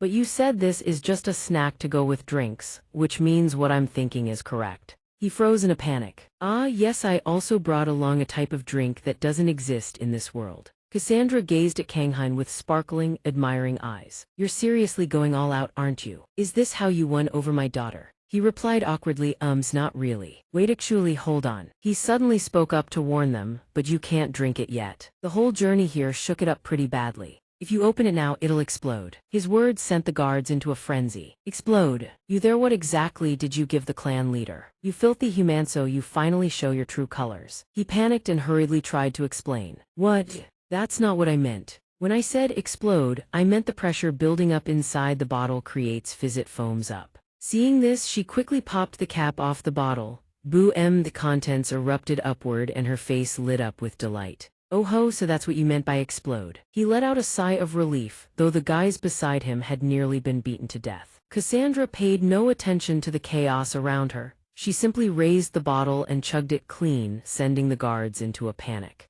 Clan leader, why are you drinking an unknown liquid like that? Are you all right? See, I told you it's nothing decent. She suddenly took a deep breath and burst out with excitement. Humans are absolutely incredible. How do they make a drink like this? The taste sweet and fragrant, it's absolutely divine. And this smooth, velvety finish, it makes me want to keep chugging. Cassandra then pointed at the snacks Kanghain had brought. I want to try those snacks of yours too. Let me have a bite of that meat, will you? She popped the meat into her mouth and her eyes widened in wonder. No gamey smell. The fibers were melt in your mouth tender, barely any chewing needed. How can something this moist and silky possibly be meat? Cassandra leaned back, utterly content after finishing. Good heavens, someone could drop dead next to me right now and I probably wouldn't notice. I'm too lost in this food. We'll share this delicious meat with everyone else a bit later. But for now, Cassandra suddenly and swiftly bowed her head before Kanghain, as if in apology. I owe you an apology, she said, shocking everyone present. Clan leader, why would you apologize to a human? She spoke firmly. Our clan acted rudely in the face of such a precious gift. An apology is only proper. And one by one they all scratched their heads sheepishly. Sorry human, we went too far. Kanghain, ever the gentle soul, quickly let it slide. It's fine really. But Noah on the other hand threw a threatening glare at the bunch. Lucky for you I didn't skewer every last one of you. Anyone chosen by the sacred wolf couldn't possibly pose a danger. Cassandra nodded satisfied. Good, now then apologies for the rudeness and expressions of gratitude are done, it's time. She bellowed her command with gusto. Listen up, relay this to the entire clan. Tonight we throw a feast. This is a banquet to honor our esteemed guest, so give it everything you've got. The hunter who brings back the finest catch earns the title of tribe's spear. Show him what a feast from our clan truly looks like. Kanghain watched the scene unfold and felt an odd sense of déjà vu. Why does every village love throwing parties so much? The sky above was a serene, cloudless blue. Cassandra sat beside him outside and explained. The title of tribe's spear represents the greatest hunter in the clan. Anyone who earns it gains full authority to lead the entire clan on the hunt. He understood now. No wonder everyone was so fired up to go hunting. Hearing that, she eagerly prodded, do you like hunting? If you do, come join them. He awkwardly declined. I'll pass, I'd probably end up as the prey if I went. She sighed, if I weren't the clan leader I'd be charging into the forest myself. But it can't be helped, I still have to stay and watch the little ones. Hearing that, he started to say, oh, if it's that I could help you. But then he saw how she watched the kids and he swallowed his words back down. Her eyes lit up the moment she heard him. You want to play with them too? He caught on immediately. Oh, so that's what watching them means. He swiftly declined. Nope, I'll just sit right here thanks. I'm perfectly fine staying put. She burst into laughter, clearly amused. That's fine, honestly, it's better for you this way considering your situation. A child suddenly chomped down on his leg. Her voice continued, and right on cue, the aroma wafting from him was absolutely mouthwatering. The little ones will instinctively pounce on you and start gnawing. She bursts into laughter to reassure him. Don't worry, we don't eat humans like those fairy folk do. He is still wrestling with the little girl behind him when a sudden sound grabs his attention. What was that? A monster beast is hurled down in front of him amid everyone's gasps of admiration. Good heavens, that's a beast from the western forest. He already brought back something that top-notch. Truly worthy of Captain Taimu. Even she can't help but marvel. This is quite the catch, she murmurs. A seasoned hunter through and through. Taimu's voice brims with pride. You flatter me. She turns to ask for his opinion. Kanghain, what do you think? Isn't this catch magnificent? Taimu meanwhile adopts a tone of contempt. Come now, clan leader, I'm sure he's never seen anything like this before. He might get offended just hearing about it. He feels indignant and uneasy enough with the jab's old man. But he swallows his words. Better to listen than to talk back. Then he puts on an enthusiastic expression. That's incredible, I love it. How did you all manage to catch such an adorable prey? Absolutely god tier, so hardcore. It makes Taimu grind his teeth in fury. You wretch, how dare you insult me? She on the other hand asks excitedly. You think it's cute? Really? His face drains of every drop of blood in fear. What? You don't find it adorable? But it is soft fur and 4 legs. No, not like xianxia, only ever brings back things that are both ugly and creepy. Everyone watches xianxia carry back a monster, and their shock deepens even further. That's a creature notorious for secreting venom from its fangs when approached, even their strongest warriors haven't been able to take one down solo. xianxia briefly glances at Taimu, then shows open disdain, sending the man into a blind rage. As for Mona, she excitedly brings back a small weasel, eager to earn praise from him and her mother. But when she sees the 2 monsters the others brought back, her hopes shatter instantly. Noya returns from hunting, glances at xianxia and delivers her verdict. It may look like a puppy on the surface, but it's still a sacred wolf. Still, the final victory is far from decided. Looking at everyone's haul, she nods with satisfaction. It seems everyone has completed their hunt. Then I shall announce the results now. The warrior who earns the title of Try-2 is Hammon. It's you, Hammon. Hammon listens as if she can't believe her own ears. May. This doesn't sit well with Taimu at all. Clan leader, that was just a bird. How can? She rests her hands on her hips and explains. You've all misunderstood me. I never said to bring back the most powerful creature. I said the most delicious one. Being good at catching prey alone doesn't make you a great hunter. To be worthy of the Try-2 title, you must know how to choose your prey according to the given requirements.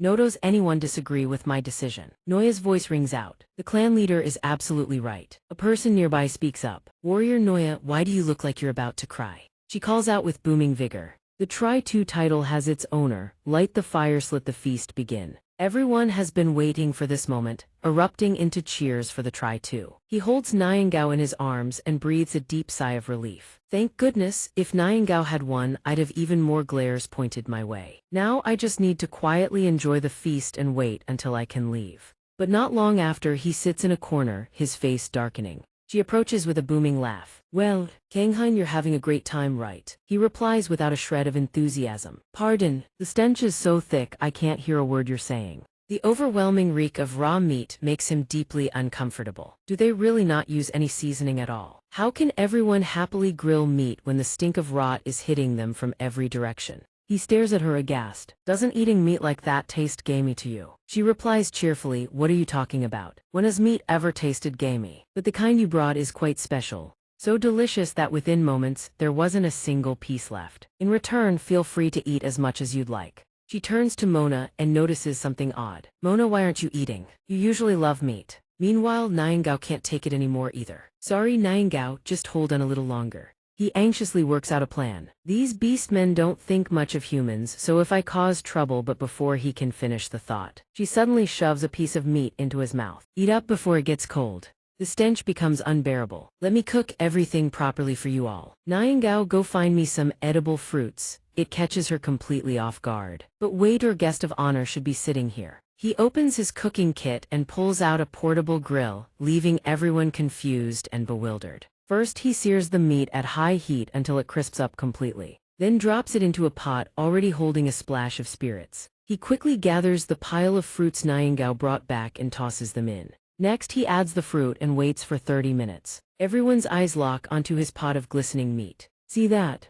The color's completely different now. He quickly slices the meat into even, medium-thick pieces. Not entirely satisfied, but passable. The smell is still a little gamey, though nothing too bad. This fruit looks a lot like a lemon, but the flavor is far more intense. This isn't ordinary pork either, so I can't control the heat and cooking time the way I normally would. Let me cook another batch. She takes a bite and lets out a gasp. This is the meat we just hunted. It tastes just like the pieces you brought over. No gamey smell, and it's incredibly tender. And you're still not satisfied with this? He replies, of course not, I'm a chef. My job is to make every dish taste as good as it possibly can, so just sit tight, everyone, from now on. Leave the cooking to me. But she suddenly shouts so loud he nearly jumps out of his skin. She breaks into a wide, joyful grin. I can't decide if you're shy or blunt, but I like you, boy. But cooking for the entire tribe, that's brutal work. How could we let our honored guest slave away like that? You all saw it right, just some wine and a few sour fruits, that's all it takes. He's hesitant. Different meats mean different challenges, so it won't be easy. But everyone rolls up their sleeves and gets to work. This fruit really isn't that sour, you know. Can we cook it with our wine?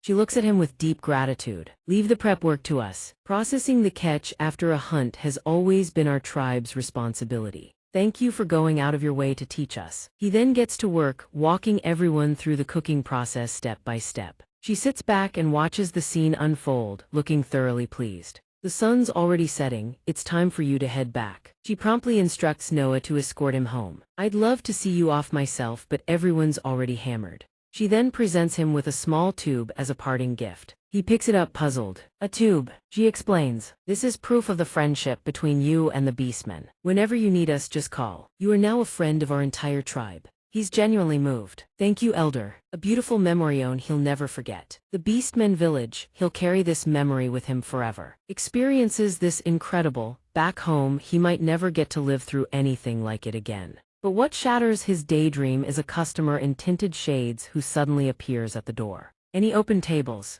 He stands rooted to the spot, eyes wide open.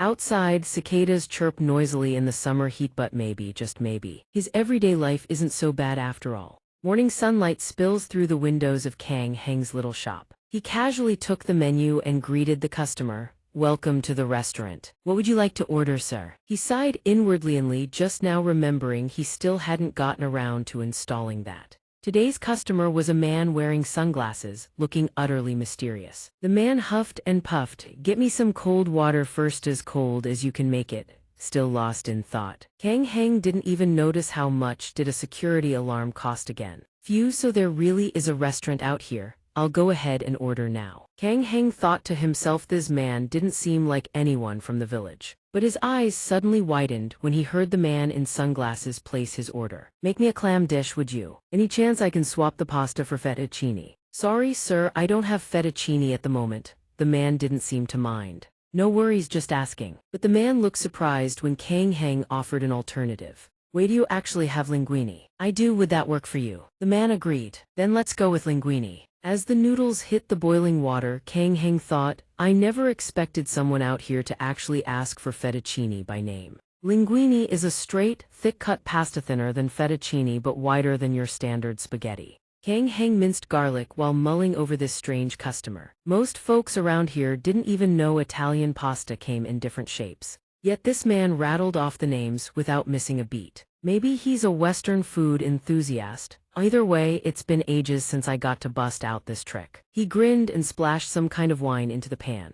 The pasta was dome-plated with the flair of a seasoned artist. "Your clam dish is ready," Kang Heng announced. "Enjoy." The man in sunglasses stared at the clam pasta before him, utterly stunned. He twirled his fork into the noodles and brought them to his lips. His eyes flew open at the taste. The brine was bold but not a hint of fishiness. The seasoning hit that perfect sweet spot, flawless balance. No ordinary restaurant owner could pull off skills like these. "I never imagined I'd find a plate of top-tier Italian pasta in a backwater town like this." The man in sunglasses set down his fork. If it's him, then he'd definitely make the cut, wouldn't he? "Hey, mind if we chat for a moment?" Kang Heng turned away from the TV. Sorry, on the screen. An interview was playing. Master painter Rong Weixun had once again left his mark on the art world. Rong Weixun answered the interviewer after receiving the biennial Golden Lion Award at VIS. "I've been flooded with collaboration offers." Kang Heng asked, "Was there something you wanted to discuss, sir?" For some reason, the man in sunglasses pulled his collar even higher to hide his face. "It's nothing, don't mind me.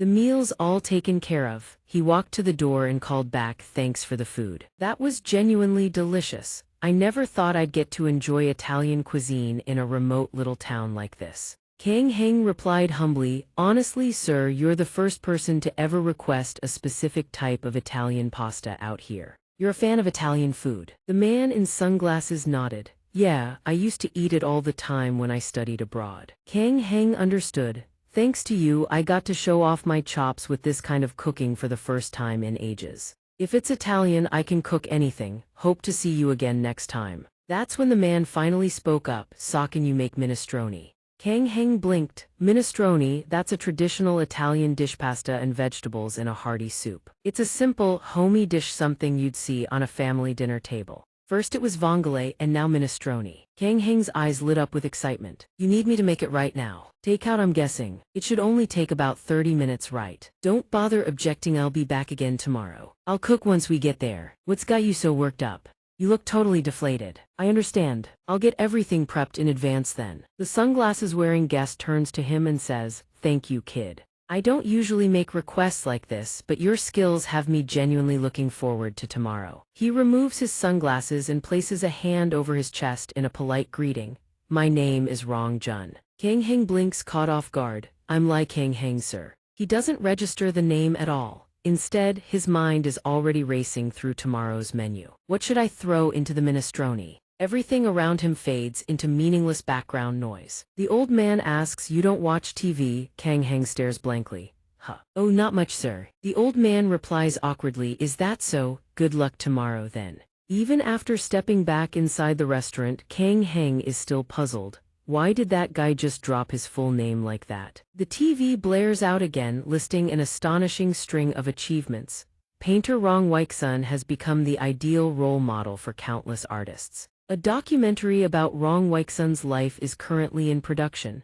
Kang Heng stares at the screen, eyes wide as saucers. Outside, Bingao is sound asleep until Kang Heng's scream jolts the poor thing awake, every strand of fur bristling on end. The sky today is overcast. He speaks with utmost seriousness. I sincerely apologize for my disrespectful behavior yesterday. Mr. Rong Weixun, the truth is I'm actually a huge fan of yours. Rong Weixun no longer hides behind a full disguise like yesterday. He asks without missing a beat, if you were in my shoes, would you believe that? Kang Heng answers flatly, no sir. The old man reassures him, don't worry about it. I came out to the countryside precisely so people would stop treating me like I'm something special, which, admittedly, has made me a bit more full of myself than I'd like. Kang Heng blurts out, no, that's not what I meant at all. Rong Weixun gazes out the window. Maybe that's why I hope your cooking can take me back to those old days. Kang Heng lowers his head, lost in thought. He presents a pot of beautifully plated food, setting it on the table. The minestrone you ordered it is, sir. Enjoy your meal. The old man lifts a spoonful to his lips, closes his eyes, and lets the flavor wash over him. Rong Weixun praises without reservation, delicious.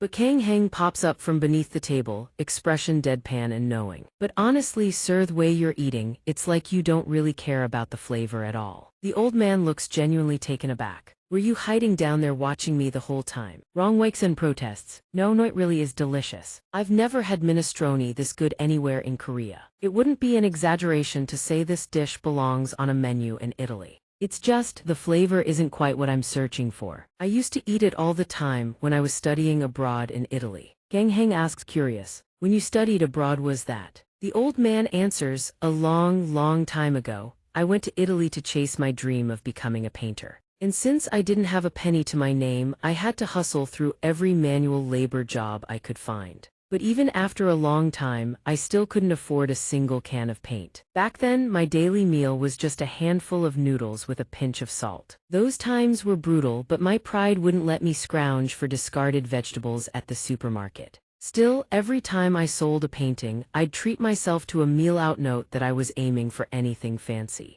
What a life. Back then, just a bowl of sub-minetron loaded with vegetables was the most precious thing in the world to me. And eventually, I got a good opportunity and left that place. From that point on, I never touched that kind of food again. But as time passed, I came to realize a few things. Painful memories are still your own memories. And so, I found myself craving that cheap sub-minetron all over again. He stood up, a sad edge to his voice.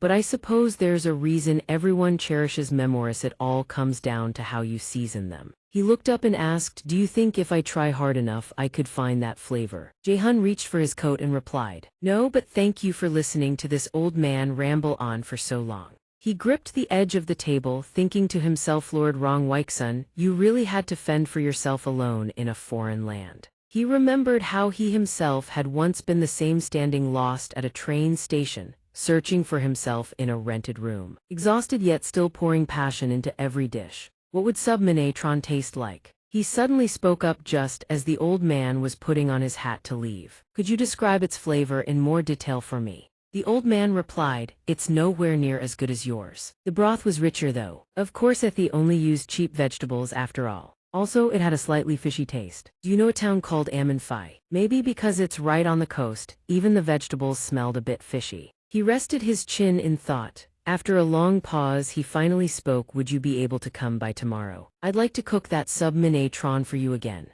Kang Heng glanced at Bingao, who was licking its lips in anticipation. The ingredients for soup differ from place to place just as they do from family to family. A fishy taste, a richer broth, and he said there was no meat either, right? Just vegetables, yet it tasted fishy. He muttered while tapping away at his computer, his mind drifting to deep-sea seafood. Could it be siyuko? If siyuko was the main ingredient in the soup, could that fresh taste have come from a combination of seafood and tomatoes? But he seemed knowledgeable enough to tell Minute John apart from coma. Or wait, could he have misremembered something? He told himself as his fingers flew across the keyboard. He said he once ate an Amanfi. Where exactly is Amanfi? He found something and his eyes went wide. Then out of nowhere, he said something completely unrelated. This coastline is really beautiful. The sea. No way. Bingao stared at him blankly, not understanding a thing. He kept talking. But why though? When Bingao saw him suddenly fall silent, he only spoke again after a long pause hesitantly. As if coming to a realization, it seemed Rong Weixun's memory was far more accurate than he had originally thought. The next day was another beautiful morning, with soft rays of sunlight spilling gently across the fields. The shop bell rings, Kang Hyun hears it and immediately pokes his head out to greet the customer.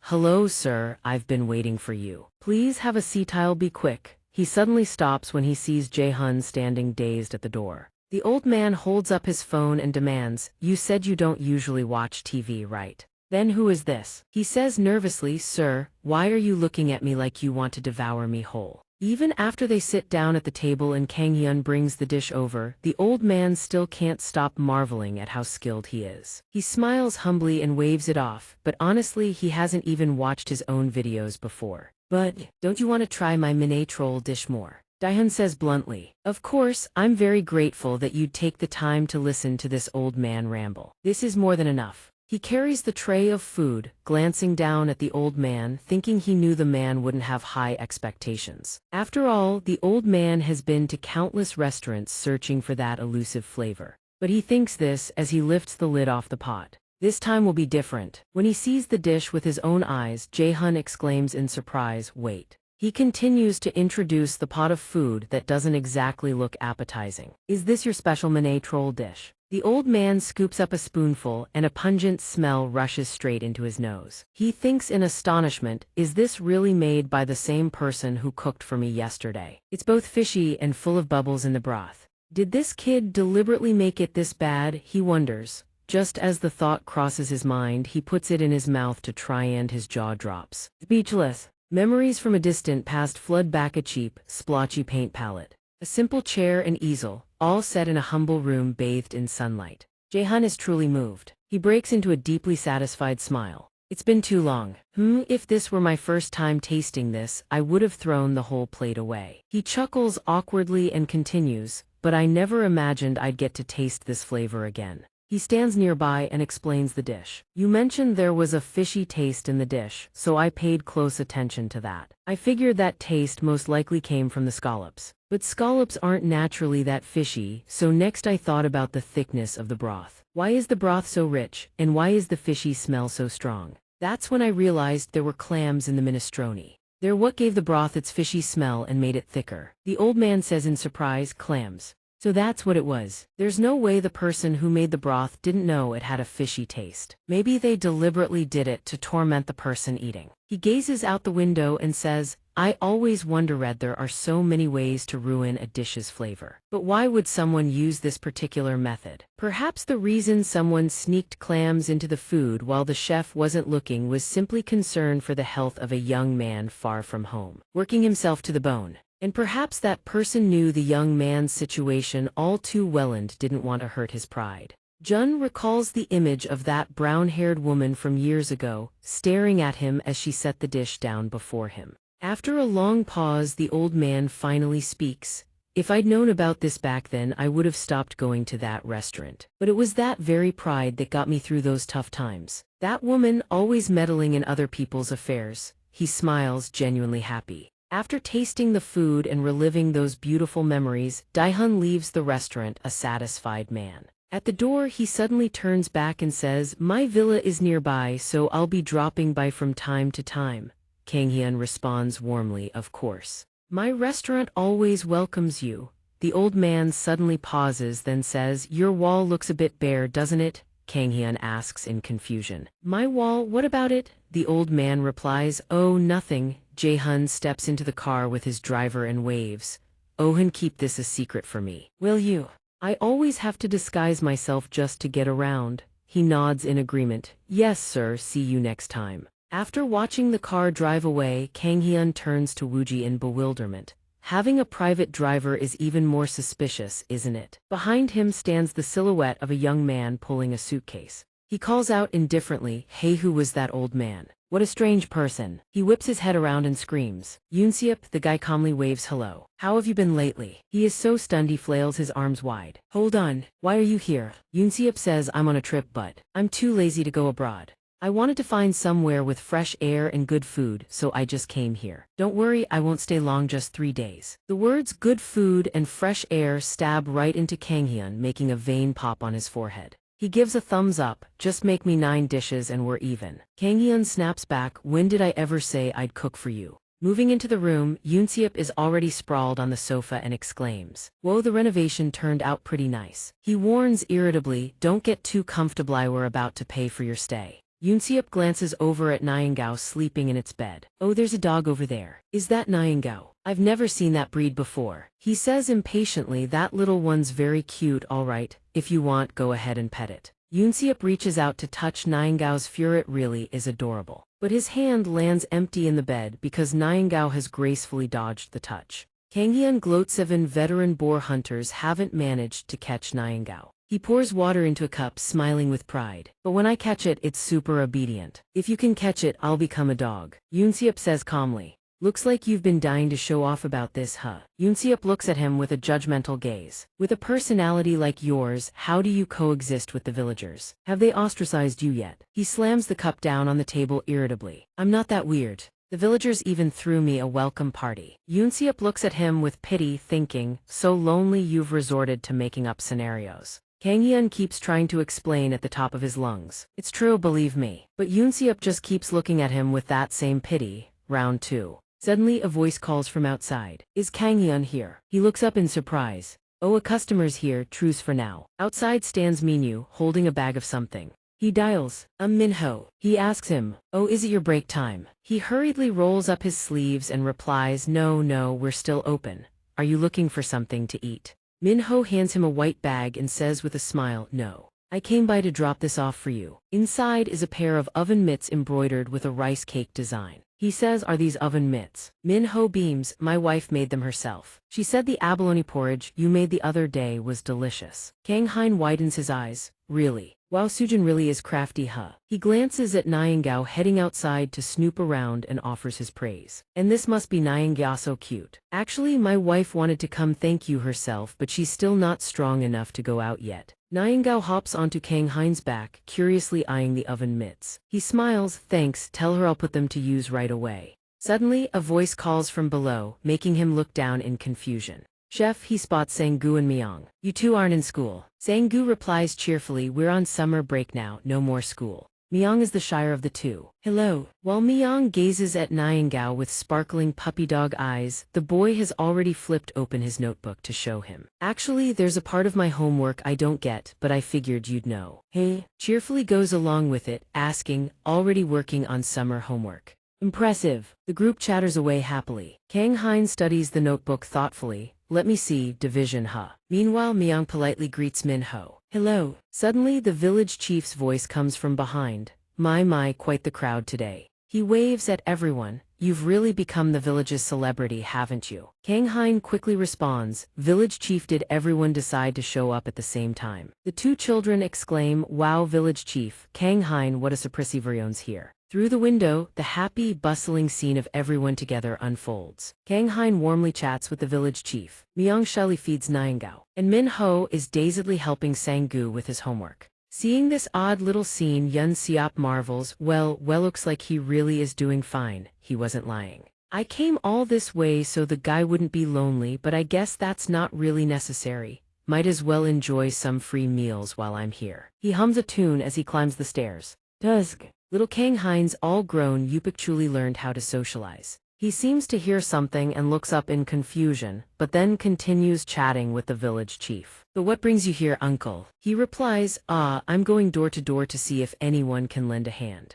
He raises both hands and continues, it's harvest season, so I need an extra pair of hands. Would you be willing to spare 2 days? Of course there'll be pay. I know you have your own things to take care of, so I won't force you. If I can't find anyone here, I'll just have to ask around in town. Kang Hyun thinks to himself, so harvest season isn't just in autumn. If there aren't any customers, I could help him out, but I've still got that uninvited guest back home. His face darkens as he starts to say, the village chief notices and asks, not convenient, it's fine, I'm just asking. But before the old man can finish, Kang Hyun slaps a hand on his shoulder. That ominous expression gives the chief goosebumps. Not at all. Having someone to help is all that matters, right, uncle? Then you came to the right place. I can help. Don't worry, there are even two of us here. At this moment, Yun Siop has no idea the storm is about to hit. He's still lounging around, flipping through channels and sighing contentedly. Oh, pretty ladies on TV. Just another sunny morning like any other.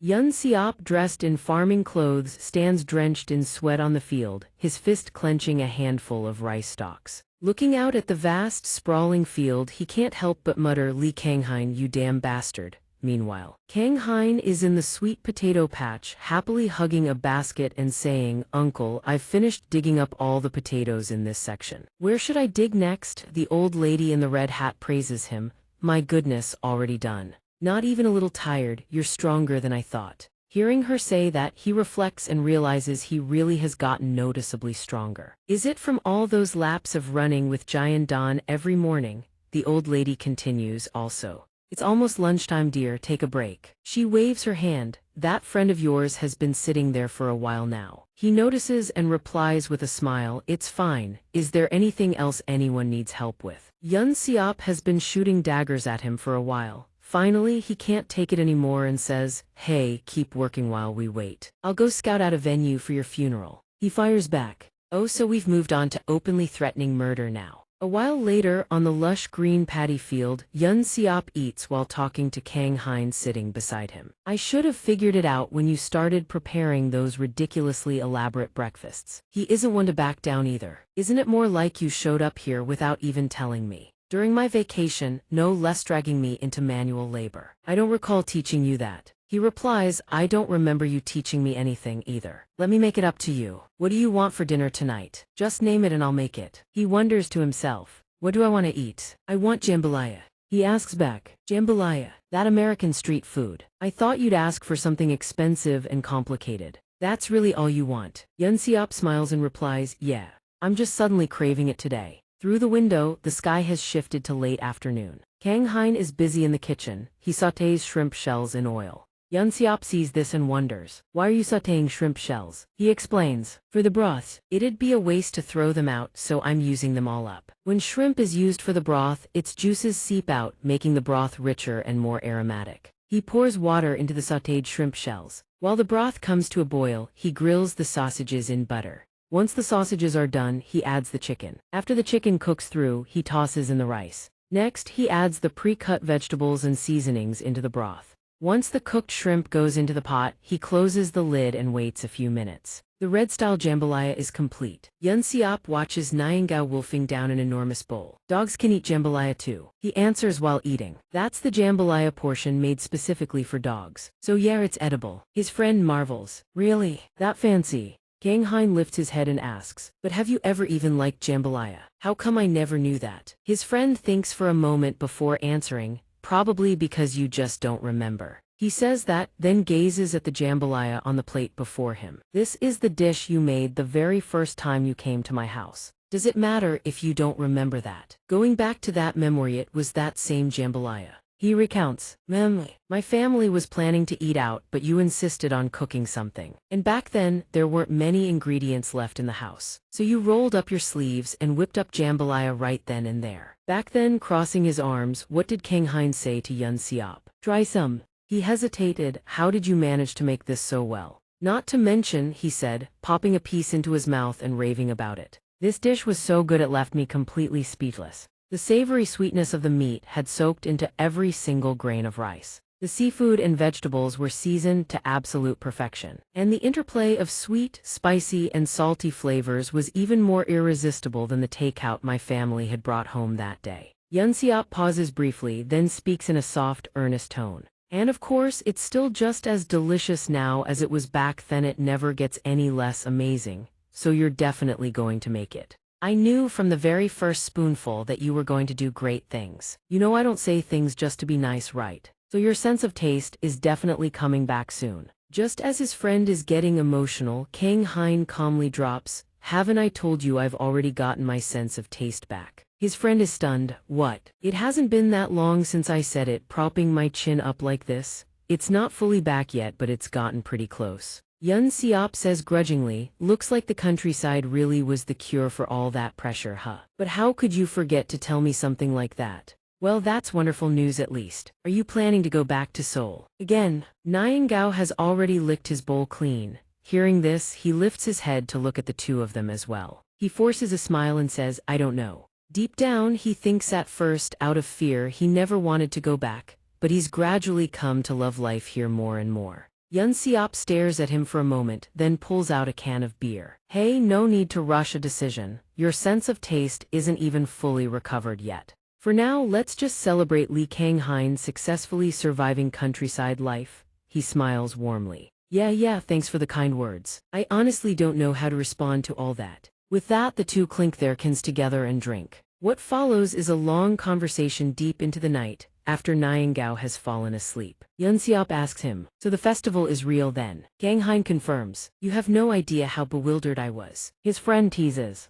looks like you've really taken a liking to that place, huh? The next morning, a beautiful morning in the other world, Kanghain swings a wooden stick to block an incoming strike. But the blow still slips past, whooshing toward his hand. He lets go in a hurry. The wooden stick clatters to the ground. The match is over. Randon beams and praises him. This time you lasted a whole second longer than last round. Your stamina is improving faster than I expected. At this rate, you could hold out for about 5 seconds against the youngest knight in our order. He looks down at his own hand and thinks quietly. So after 5 seconds I'm done for. It's been exactly 1 month since I started learning swordsmanship from Randon. Even though it's only self-defense training, I still can't put up any resistance against him. As he picks up the wooden sword, Randon speaks. Now I'm going to put more force into it. Watch yourself. He grips the sword nervously, but I couldn't even handle the normal version. But instead of looking at him, Randon glances off to the side. Speaking toward the bushes, this aura.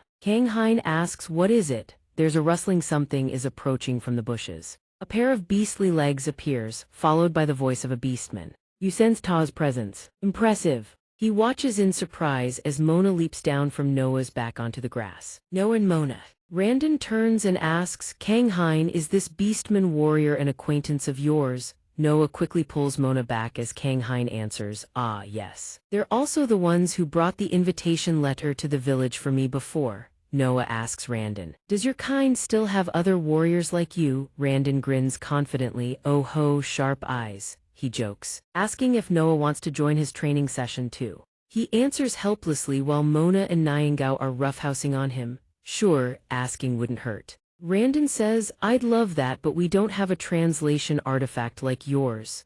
Noah asks Kanghain, what has this human been doing all this time? Mona and Nyingao are wrestling wildly on his back. He asks, bewildered, a translation artifact. Randon asks him back, isn't it because of that artifact that you're able to communicate with people from other regions like Ta? Nyingao has won the skirmish and contentedly settles on his shoulder. Mona, having lost, sulks and settles for his arm instead. Kanghain ponders and says, now that I think about it, I never even questioned how I'm able to communicate with him. Randon changes the subject. He came all the way here, so he must have something to discuss with you, right? Anyway, today's training is pretty much done, so let's call it here. Work on your stamina before next time. Kanghain turns to Noah and says, yeah, Noah, why did you come here? Noah watches Randon's departing figure and replies, it was Mona who wanted to come. I just tagged along. But you're learning swordsmanship from him. He hesitates, huh? Oh right, that's how it is. He taught me because I shared my food with him. He says, setting rice cake and Mona down on the ground. Stop messing around on my shoulder already. But for him to teach me such a precious skill, I'm truly grateful as it is. After a long moment, Noah finally speaks. Kanghain, look up when I call you, Noah says. I too once received food from you. Kanghain blurts out, oh, you mean those shrimp? Oh. Before he can finish, Noah hastily raises 2 fingers to cut him off. And you even gifted meat to our villagetwis, no less, so I must repay this kindness. Kanghain waves his hands and shakes his head, suddenly hit by an inexplicable wave of dread. He quickly says, what? No, I think that's plenty already. Noah glares at him. You are not allowed to refuse. Nothis is my repayment. I will teach you the martial arts of the beastman. Kanghain dies a little inside. Why is it that every time he feels uneasy, something actually happens? He stammers, well, but I think swordsmanship is enough for me. Noah glares, so you're saying the martial arts of us beastmen can't compare to human swordsmanship? He immediately shoots a thumbs up, doing a complete 180. I'm really looking forward to it. When do we start? Noah looks satisfied. Good, if you're that eager, we can start right now. The martial arts of the beastmen are the strongest in this world. From this moment on, I shall teach you from the very basics. Kang Hein's spirit crumbles, fine has already survived Randon's hellish training. There's no way this could be worse than that, right? At that moment Noah points to the ground and says, now lie down. The most fundamental exercise of beastman martial arts is running on all fours. Run to the mountaintop in this position. Get ready. Begin. He follows every instruction in a daze, his mind barely keeping up. This is another hell beyond Randon's hellish training that awaits him. A new day dawns through Kang Hein's bedroom window. He lies sprawled on the bed with rice cake still pressing down on him, sleeping soundly. Kang Hein buries his face into the pillow, utterly exhausted. Ugh, my whole body aches, I can't get up anymore. He cracks his shoulders. Kang Hein groans, how is this training even more brutal than Randon's? If rice cake hadn't licked him awake, he'd probably still be stuck to the bed. Could rice cake have some kind of healing ability? It seems to understand what he says and lets out a proud little cry. He looks utterly drained. What a nightmare. If only human dignity could be healed that easily too. Kang Hein recalls the scene. Himself crawling on all fours like a beast, following Noah's every command. He heads to the kitchen and starts unpacking the cardboard box. Time to clean up. Kang Hein holds up a sauce bottle, lost in thought. Now that he thinks about it, those beastmen didn't seem to use any seasonings at all. Wait, that world doesn't even have the concept of seasoning. No, that can't be right. Lord Randon knows a thing or two about them. It's only the beastmen who are like that. He mutters to himself, eating meat like that is basically an insult to the cut. Suddenly, he notices rice cake propping itself up on two legs against the counter, eyes locked on the seasoning bottle. He asks, you like that sauce? He crosses his arms, closes his eyes and ponders. But I can't always bring things over for them. The best solution is self-sufficiency. Suddenly an idea strikes Kang Hein and his eyes snap open. He says, doesn't Lord Randon's village have fields too? Scene shift, Robentus domain. Kang Hein thinks helplessly, I only meant to ask a simple question. But a thunderous cheer erupts from the soldiers for our captain and our friends. Dual swords. Randon looks on with satisfaction at the orderly display while rice cake and Kang Hein can only stare wide-eyed. Kang Hein thinks to himself, I didn't expect him to summon me all the way here, it's like he'd been waiting for this. He asks Lord Randon, what is all this? Randon says arrogantly. Kang Hein criticizes him internally, what an abuse of power. Randon leads him forward between the two rows of soldiers. We've known each other for a while now, but you've only ever visited the Beastman village. This time it's about the prisoners too, but I will absolutely give you a proper welcome. Kang Hein asks with a strained smile, these are all Lord Randon's subordinates. Randon replies, indeed, I told you before, me comrades in arms. Randon glances back after his question, so they hold very high ranks. Randon looks ahead where a robed figure holding a staff stands fully cloaked and says, now is not the time to be surprised. I've prepared something else for you. The white-haired old man asks, is this the one? Randon replies respectfully, yes, Roman. The old man asks, are you sure about this? It's rare for you to ask me for help, you know. But well, as long as it's what you want. The old man says as he removes his hood. Kang Hein's eyes sparkle as he thinks to himself, that outfit, the staff, and the beer-thighs person is definitely a mage. Roman warmly introduces himself. Come, friend of Randon. Welcome to the Robentus domain. I am Mage Roman, and I shall welcome you with a blazing spectacle. Kang Hein thinks excitedly, so this is the wonder of magic. A fireball materializes atop the staff. The old man says, now Thenthai's flame shall soar into the sky alongside my voice. Magic. He watches the flame with rapt attention. He calmly watches the fireworks burst across the sky and hesitantly asks, this is magic! Exclamations erupt around him. Oh my, that's gorgeous. But in his mind, the image of the great mage Roman has been reduced to a handheld sparkler. The old man pants heavily, speaking in broken breaths. Well, surprised. Seems like you've seen magic before. Phew. As expected of Randon's acquaintance Iwer, no ordinary one. He says nothing, only smiling faintly. In his mind, the great mage is still just a sparkler, no, even less impressive than a firecracker. Upon entering the village, Randon speaks with a note of praise. This outfit suits you, your previous attire looked far too suspicious. This road leads to every market district, so feel free to browse to your heart's content. I'll head to Yongdu Castle for a while to take care of some business. If anyone dares cause trouble, just drop my name. He glances at the meat stalls, then shifts his gaze to the fruit vendors calling out to passers-by. There's more work tonight, so I'll come pick you up beforehand. If anyone asks, just say no. Li Kanghain doesn't hear a single word. His entire attention is fixed on the market. He strolls around musing. He'd heard there was a market, so he'd partly anticipated it. But he never expected it to be this packed. He spots the red fruits on a stall and exclaims, "Oh, these are." He picks one up and sniffs it, thinking it looks almost like pepperoncini. Yet there's an unmistakable herbal note. Hard to pin down the scent. I wonder what they use it for. A voice suddenly speaks up from behind. Rame is usually added to stews. In tropical regions, just boiling it in water is enough. He turns around. "Lord Roman, what brings you here?" He stands up as the old man says, "Randon asked me to accompany you." Li Kanghain frowns in confusion. "But I'm just shopping. Would I need an escort?" Roman answers calmly, "That's precisely why." He waits for an answer, utterly bewildered, but the old man simply changes the subject. "By the way, do you need any tamarind?" Before he can even react, Roman is already speaking to the stall owner. "Shopkeeper, wrap up a few tamarind fruits for this young man." Li Kanghain rushes to stop him. "Oh no, that's really not necessary." The old man waves it off. "Don't worry about it, leave the money to me." With that, Roman tosses him a coin purse. "Anything else you need?" His eyes practically sparkle as he stares at the old man. "Lord Roman."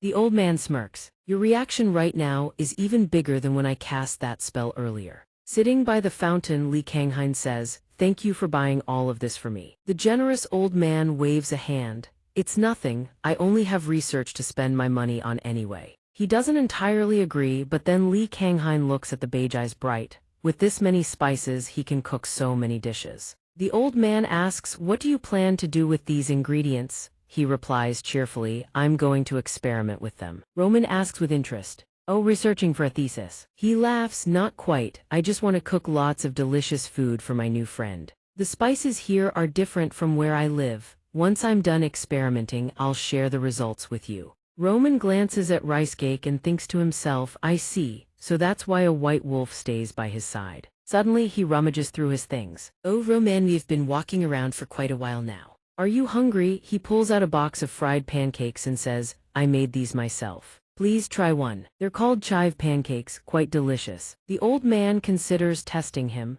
"I'm not really hungry, but let's see how sincere he truly is. Come to think of it, my last meal was 3 days ago, wasn't it?" Roman picks up a piece and says, "I have a feeling this will be quite good." The moment he places a piece in his mouth, the old man freezes in shock. "I thought it was just a thin piece of bread, but it's nothing like that. What is this?" "This vegetable is unfamiliar, but I find its aroma quite appealing. The dough is moist yet chewy, melting the instant it touches my tongue. So this is what delicious tastes like." Then the old man points at the box, almost hesitantly. "May I have a few more?" Li Kanghain replies warmly, "Of course. You can have the whole box if you like." Roman pops piece after piece into his mouth, thoroughly satisfied. "How long has it been since I last tasted something this exquisite? Out of sheer laziness, I barely eat anything these days." Seeing the old man devouring the food like a starving beast, he asks with concern, "You seem really hungry, don't you? Would you like some more?" The old man pays no mind and keeps eating. "Chive pancakes absolutely wonderful." After a while, Li Kanghain finally asks, "By the way, Lord Roman, I need an escort just to go shopping. Is it because there are a lot of thieves and robbers around here?" Rice Cake perks its ears up, listening intently. Roman answers slowly, "If it were just those kinds, it wouldn't really be a problem. Someone is approaching the two of them." Rice Cake bristles its fur and growls. He turns to stroke and calm it down. "Rice Cake, what's wrong?" The old man finally continues, "The white wolf is a creature of legend. But not everyone holds them in reverence, especially those who claim to serve the divine. Their hostility becomes all the more obvious." Then Baharam approaches, his voice stern. "That's Roman, isn't it? It's been ages since I've seen you step out of your laboratory." The old man answers calmly, "Even I need to step out and get some fresh air once in a while. So what brings you to this square?" I didn't think this was a place worthy of Bishop Baharam's gracious visit. He is stunned by those words. A bishop holds the highest position in the temple, doesn't he? Still, Baharam speaks in his booming, contemptuous tone. "I often come here to rescue weak souls, but today it's for something else entirely. Are you the master of this white wolf? I'd like to have a word with you." Rice Cake beside him is seething with rage, bearing a vicious expression. He recalls it's just like back in Suin village. The hostility is unmistakable. But this time the hostility is directed at rice cake. Bahram remains composed. If possible, I'd like us to visit the temple together. He stays wary. Bahram responds immediately. Don't worry, I won't do anything to harm you. I need the white wolf to come along as well. We're merely curious about a few things regarding the white wolf. At this point, Roman finally speaks up, his tone cold like a warning directed at Bishop Bahram. This young man is a close friend of Lord Randon and is currently under my personal guidance for a tour of the village. And now you want to take him away. At the very least, shouldn't you have asked for my permission first? Bahram startles at those words. Roman, what do you mean by that? A man walking beside him leans in and whispers a reminder. Bishop, if you look closely, you'll notice this is the person Lord Randon personally welcomed with great warmth this morning. He just stands there bewildered, holding the furious rice cake back in his arms. The man's whisper continues in Bahram's ear. It would be wise for us to be more cautious, wouldn't you agree? Bahram finally relents. I didn't know you had a prior engagement. What a pity. He turns and walks away. I'll have my chance another time. The magical sparks flickering from Roman's staff finally die down. The old man explains plainly, this is exactly why having an escort like me is necessary. You've seen it yourself. Getting involved with those people brings nothing good. He agrees immediately. I understand. So you're planning to use magic for my sake. Last time you conjured a few fireballs, you were practically gasping for air. Don't push yourself too hard. If you go at it again this time, you might actually pass out. The old man goes silent at that. He has to agree. This kid is really something. The old man explains last time was explosive magic requiring advanced formulas, so it's far more taxing. There's still plenty of time, so let me explain things more clearly. And the old man rambles on to cast that spell. You need a whopping 20 formulas. The first formula, according to ancient records, was created by the great mage Cries via his magnum opus, Crowy. It's a number beyond comparison. But formula number 15 is the one closest to my heart. You have no idea how thrilled I was when I discovered it. It's not until evening that Randon arrives, and he immediately grows concerned. Kanghain, what happened? Your ears are bleeding. He's so helpless he could cry but no tears come. Who knew the old man would lecture on formulas non-stop for 3 straight hours? But glancing around at the crowd gathered in the tavern, he grows curious. I'm fine, but who are all these people here today? Randon puffs up with pride. They're all my subordinates. You met them earlier today. He gives Randon a skeptical look. So work's over and you're still making them moonlight. Sensing the disapproval, Randon quickly explains. Don't look at me like that. They all came here voluntarily. The old man chimes in too. Everyone is very curious about him. It's because Randon has been doting on you so carefully. Randon just laughs and reassures him, don't feel pressure, just eat and drink at ease.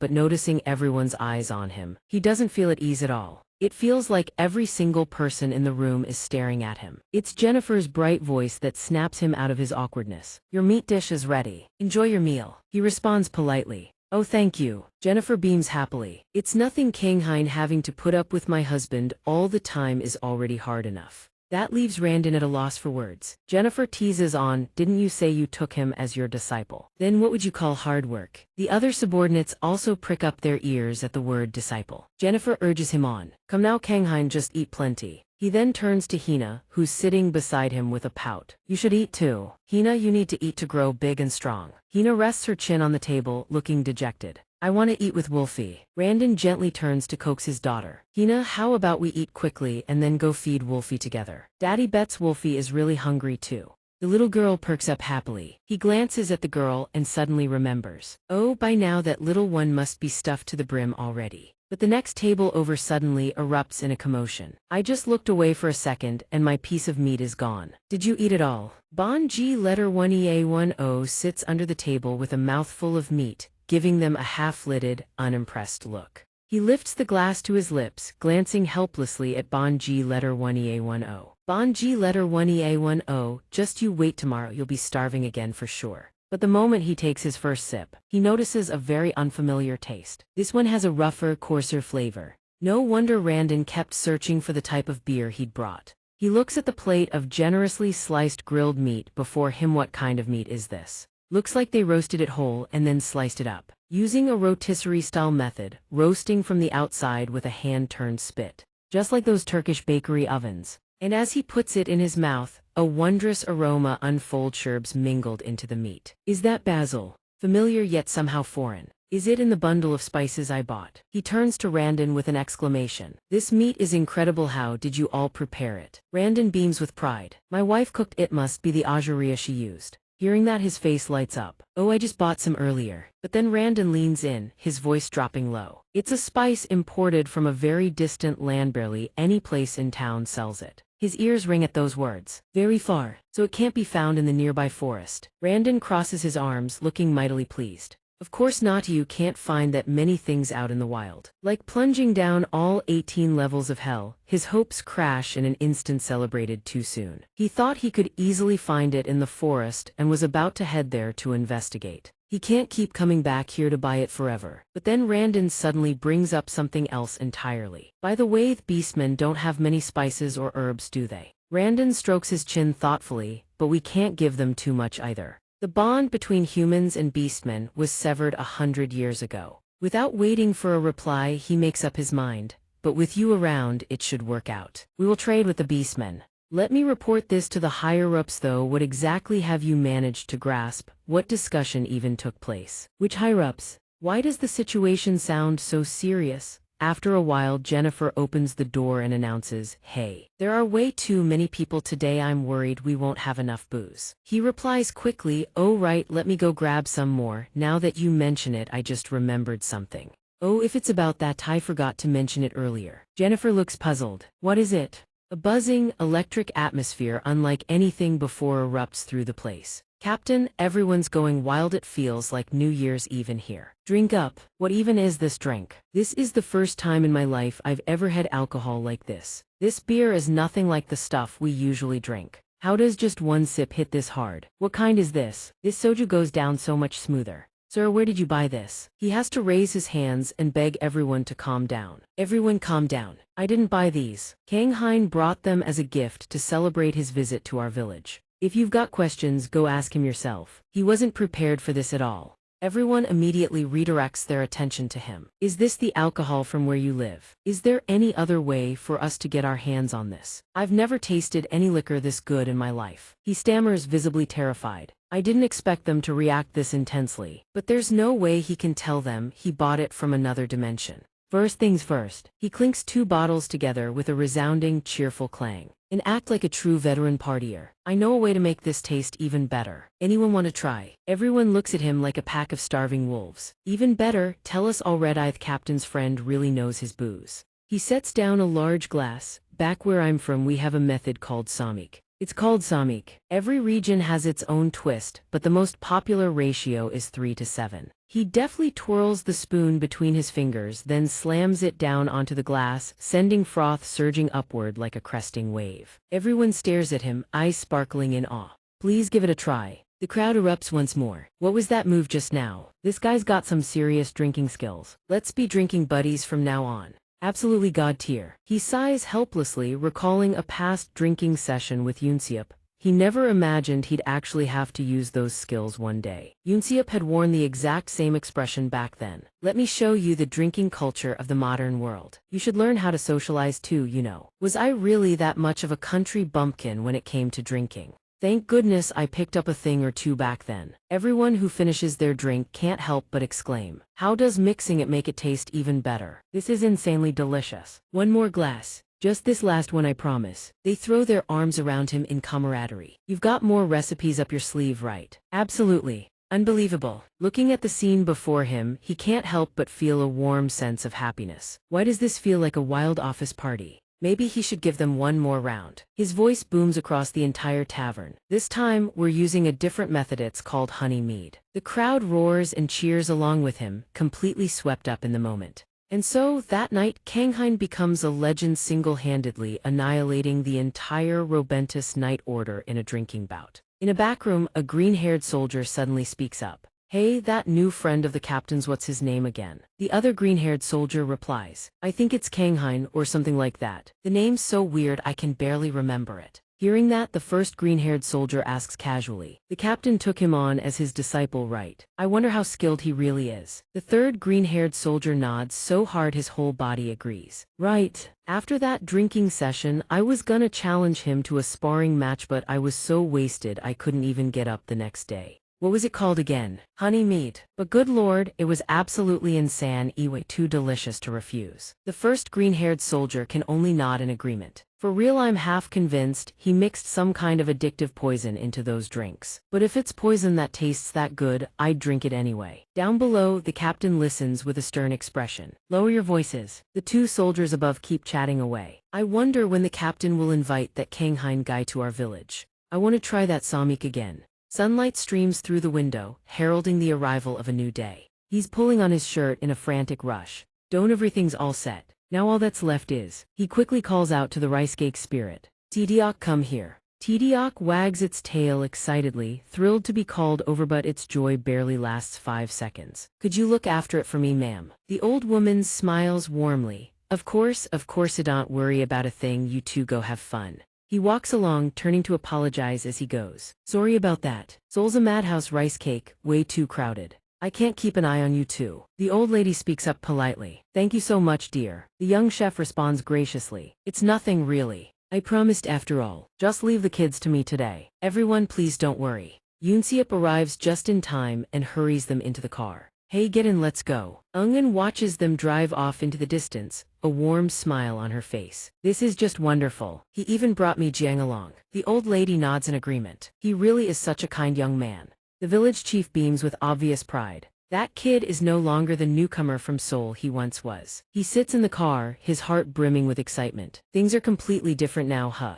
It's been so long. He turns to the back seat to talk to the kids. I kept my promise, I brought you kids to Seoul. Took a while though. Sangu's eyes sparkle with excitement. It wasn't long at all. You're the only person who ever agreed to take us to Seoul, you know. Yang is just as thrilled. That's right. It's my first time going too. Yoonseop finally speaks up. By the way, the sudden urge to go back to Seoul and take the kids sightseeing. Not to mention our first stop is an amusement park. Are you sure about this? He stammers, awkwardly dodging the question. Well, it's been ages since I was on TV, so nobody should recognize me. Right. As if he'd seen it coming, Yoonseop sighs in exasperation. There's a cap in my glove compartment. Put it on. He opens the compartment, surprised. Oh, there really is a cap in here. Yoonseop, meanwhile, acts like he knew all along. But Kanghain actually wanting to go somewhere as crowded as an amusement park, the old Yoonseop wouldn't have believed it in a million years. Suddenly, Yoonseop exclaims in surprise, piquing his curiosity. What is it? He says it uncertainly.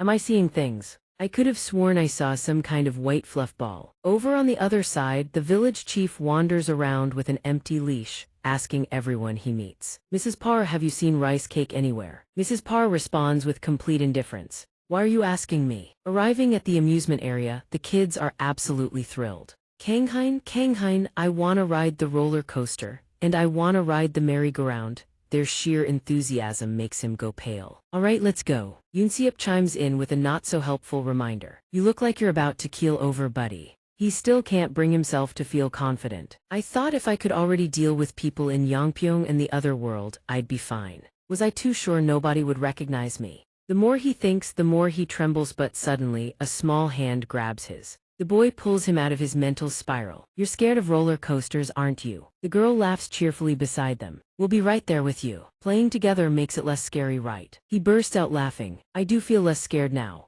It's not as terrifying as it used to be anymore. Yoonseop is equally surprised. Whoa, that's unexpected. He's actually fine. I was about to call an ambulance, for crying out loud. Nothing left to worry about now. Maybe I should just sit back and watch Kanghain play babysitter. But beside him, a crowd is gathering and cheering. So cute. He's utterly bewildered. Did some celebrity show up or something? The crowd shouts excitedly. Oh my god, it's so adorable. The moment anyone gets close, it scurries away. But how did it even get in here? Pets aren't allowed in the park. While everyone rides the roller coaster up above, down below, Rice Cake is being cornered by the security team. Surround it. This dog is way too fast. The security team chases after it, yelling as they try to catch it. The security team bursts right into the restaurant where his group is sitting and eating. Ma'am, have you seen a dog run through here? The boy looks utterly dejected. His burger was better, Yoonseop says, accompanied by a gentle scolding. Hey, you just crushed a kid's dream right there. Sangu's mother lies on the hospital bed gazing out the window. Hurried footsteps approach. The boy runs in shouting, "Mom," catching her by total surprise, her eyes blurring with tears. "Sangu, is it really you?" Sangu, he stands just outside, holding the girl's hand. "Where do you want to go next?" "A kid's cafe." The little girl's heart finally wavers. "Never mind, Opa, let's just go home." Inside, the boy clings to his mother, sobbing uncontrollably. Outside, the little girl misses her mother just as fiercely. "I miss Mom too." The bus pulls up just in time. The girl bolts down the steps and throws herself into her mother's arms. "Mommy," is held gently, tenderly. "Sweetie, did you have fun on your trip?" The little girl beams. "Yes, it was so much fun." Suddenly, the listless little rice cake appears out of nowhere. "Rice cake." He scoops rice cake up and asks how it's doing. "Wait, you came out here to pick me up. Judging by that face, looks like you had a good day too, huh? Sorry for leaving you behind. Next time we'll go together. You're curious about soul too, right?" He stares at the droopy, deflated rice cake, utterly confused. Why the long face? In a tranquil forest, he grills meat over an open flame. A grand platter of roasted bird is laid out before him. The foul stench of the bird meat is completely gone. "Damn, this spice is incredible. Smells almost like cypress leaves. I kind of want to bring some back and use it at the restaurant." It's been 2 weeks since I started experimenting with the spices of this world. By now, I've discovered a fair number of recipes. The whole process is finally done and it tastes even better than I expected. The flavor is like a fiery fusion of citrus extract and wasabi. Mona has appeared out of thin air, shoveling food into her mouth. Looks like Mona approves. So this recipe can be shared with the beastmen, maybe even teach Jennifer too. Up above, however, a girl is still watching him. Is he really just cooking again today? A human, yet surrounded by both beastmen and the white wolf. I've been tailing him ever since I picked up on suspicious signs, but every single day all he does is cook and eat. But what on earth does he put in that food to make it smell so heavenly? I was never much interested in meat, but every time I catch that aroma, my stomach starts growling. Shattering her suspicion, his voice rings out, "Rice cake, where are you sneaking off to at this hour? At least finish your food first before doing whatever you want." His words make the girl break out in a cold sweat. The white wolf has vanished. A spirit that intelligent would spot me in a heartbeat. I need to get out of here fast. But Rice Cake has already appeared right behind the girl. A sudden noise catches his attention. "Rice Cake, don't tell me you caught another hopping bird. I'm only cooking this much today, don't bring back any more." But it isn't a bird, it's a girl. Her ears are noticeably longer than normal. An incredibly awkward situation unfolds. Her face flushes bright red. I fell out of the tree. Just now." She's mortified. A spirit girl tumbles down from a tree, and not just any spirit, but the best patrol member in the entire spirit race. Caught by a human. This is a disaster, what do I do? But she overestimates him since he's still sporting a completely clueless expression. "Is that Rice Cake?" Yet he still speaks up gently. "Are you all right? If you can't stand up, I can help you." But her embarrassment flips into rage. Wu dang!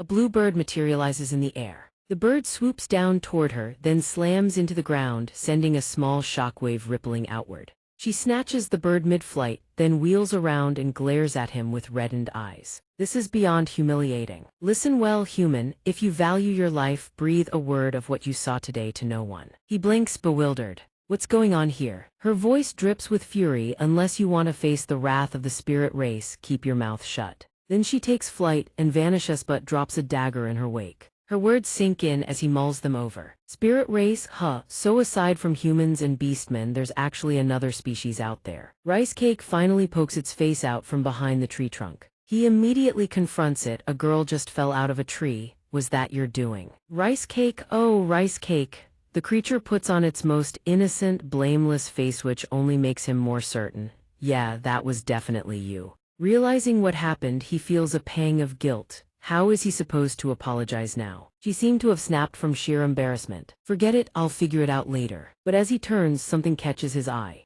A dagger. He picks it up. She must have dropped this just now. Might as well hold on to it, could come in handy. But over on the other side, Mona is thrashing around in a furious tantrum. Noah holds Mona back while offering a greeting. "Long time no see, Kang Hein." He looks surprised. "Noah, why is Mona?" Noah explains the situation. "She left the village without permission. The tribe chief has ordered me to bring her back." Noah recalls Cassandra's words. "Just because she's my daughter doesn't mean she can do whatever she pleases. Bring her back. This time I'm going to teach her a proper lesson." So that's how it is. Mona's face drains of every last drop of color. He silently roots for her. Hang in there, Mona. But then Noah speaks up, his tone suddenly sharp with suspicion. Wait, why do I sense the aura of a spirit on you? Hey, that smell, it must be coming from this dagger. I just ran into someone a while ago. But because of some rice cakes, she fell right out of a tree and she was cursing the whole way down. Say one word about today, and I'll curse you into oblivion. Noah listens but doesn't believe a single word of it.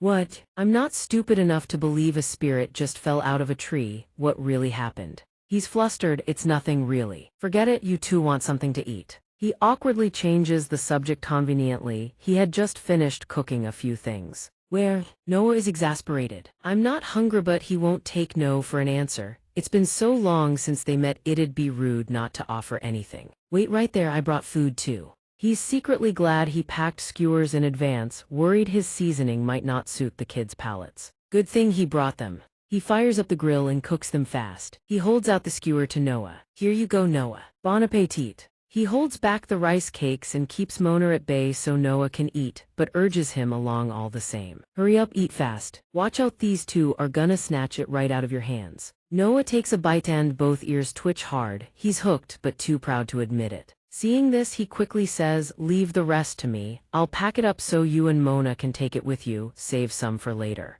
Don't tell me you're actually being shy, Noah. Thank you, I'll enjoy every bite. The forest flowers bloom in a stunning shade of green. She stands frozen in the middle of that verdant woodland. She tells herself rightly that human and the divine wolf saw. As long as they keep quiet, it'll be fine. Hopefully no rumors will spread. But in the distance, a figure approaches. Noah steps forward. Are you not even going to bother hiding your aura? I already knew that human has been under surveillance for a while now. Noah presses further. Patrol, what is your purpose here? She answers calmly, the forest has been noisy lately, so I came to patrol and see what's going on. Isn't this the border shared by 3 races? We can't allow anything unsavory to happen in neutral territory. Noah warns that human is a friend of the beastmen. Stop wasting your time. She studies Noah, gauging his aura. With pressure like this, he must be one of the most seasoned warriors around. But why does he protect a human so fiercely? And what is he holding in his hand that looks so precious? It smells incredible too, but she refuses to back down. As long as he doesn't do anything overly suspicious, she'll let it slide. She seems ready to withdraw. Just as he expected, it looks like he'll have to wait a while longer. Meanwhile, a towering high-rise comes into view. Soyeon rushes over to him. Manager, he doesn't so much as glance her way. Still not filming. Soyeon answers softly, we're on break, so I was heading to the car to grab the luggage. He looks visibly annoyed. Fine, I'll unlock the car for you, that's all. She's curious. What's wrong? Get another spam text or something. He finally loosens up. Haven't you met Chef Kanghain before? I gave him a ride once, and the guy actually sent me gas money back. I had already figured as much. She hears him out and thinks it over. The more she looks, the less he resembles the rumors at all. I'm a public figure too, you know. I never really bought into all that gossip. It seems he was cyberbullied relentlessly before. She still wonders she's clearly much better than all that. So why is he surrounded by so many vicious rumors? He tilts his head up and stares at the uncertain sky. I've had my share of haters too, all they ever spout is empty words. But of course, a well-dressed man steps out nearby, heading straight toward where the two of them are talking. His voice rings out, what rotten luck running into such a self-pitying fool. Yoonseop strolls over, his tone obnoxious. This sorry excuse for a broadcasting station just loves calling busy people at the worst times, doesn't it? Should I just go find my manager now? He turns to her. Soyeon, you're a guest on this one, right? Soyeon pauses to think.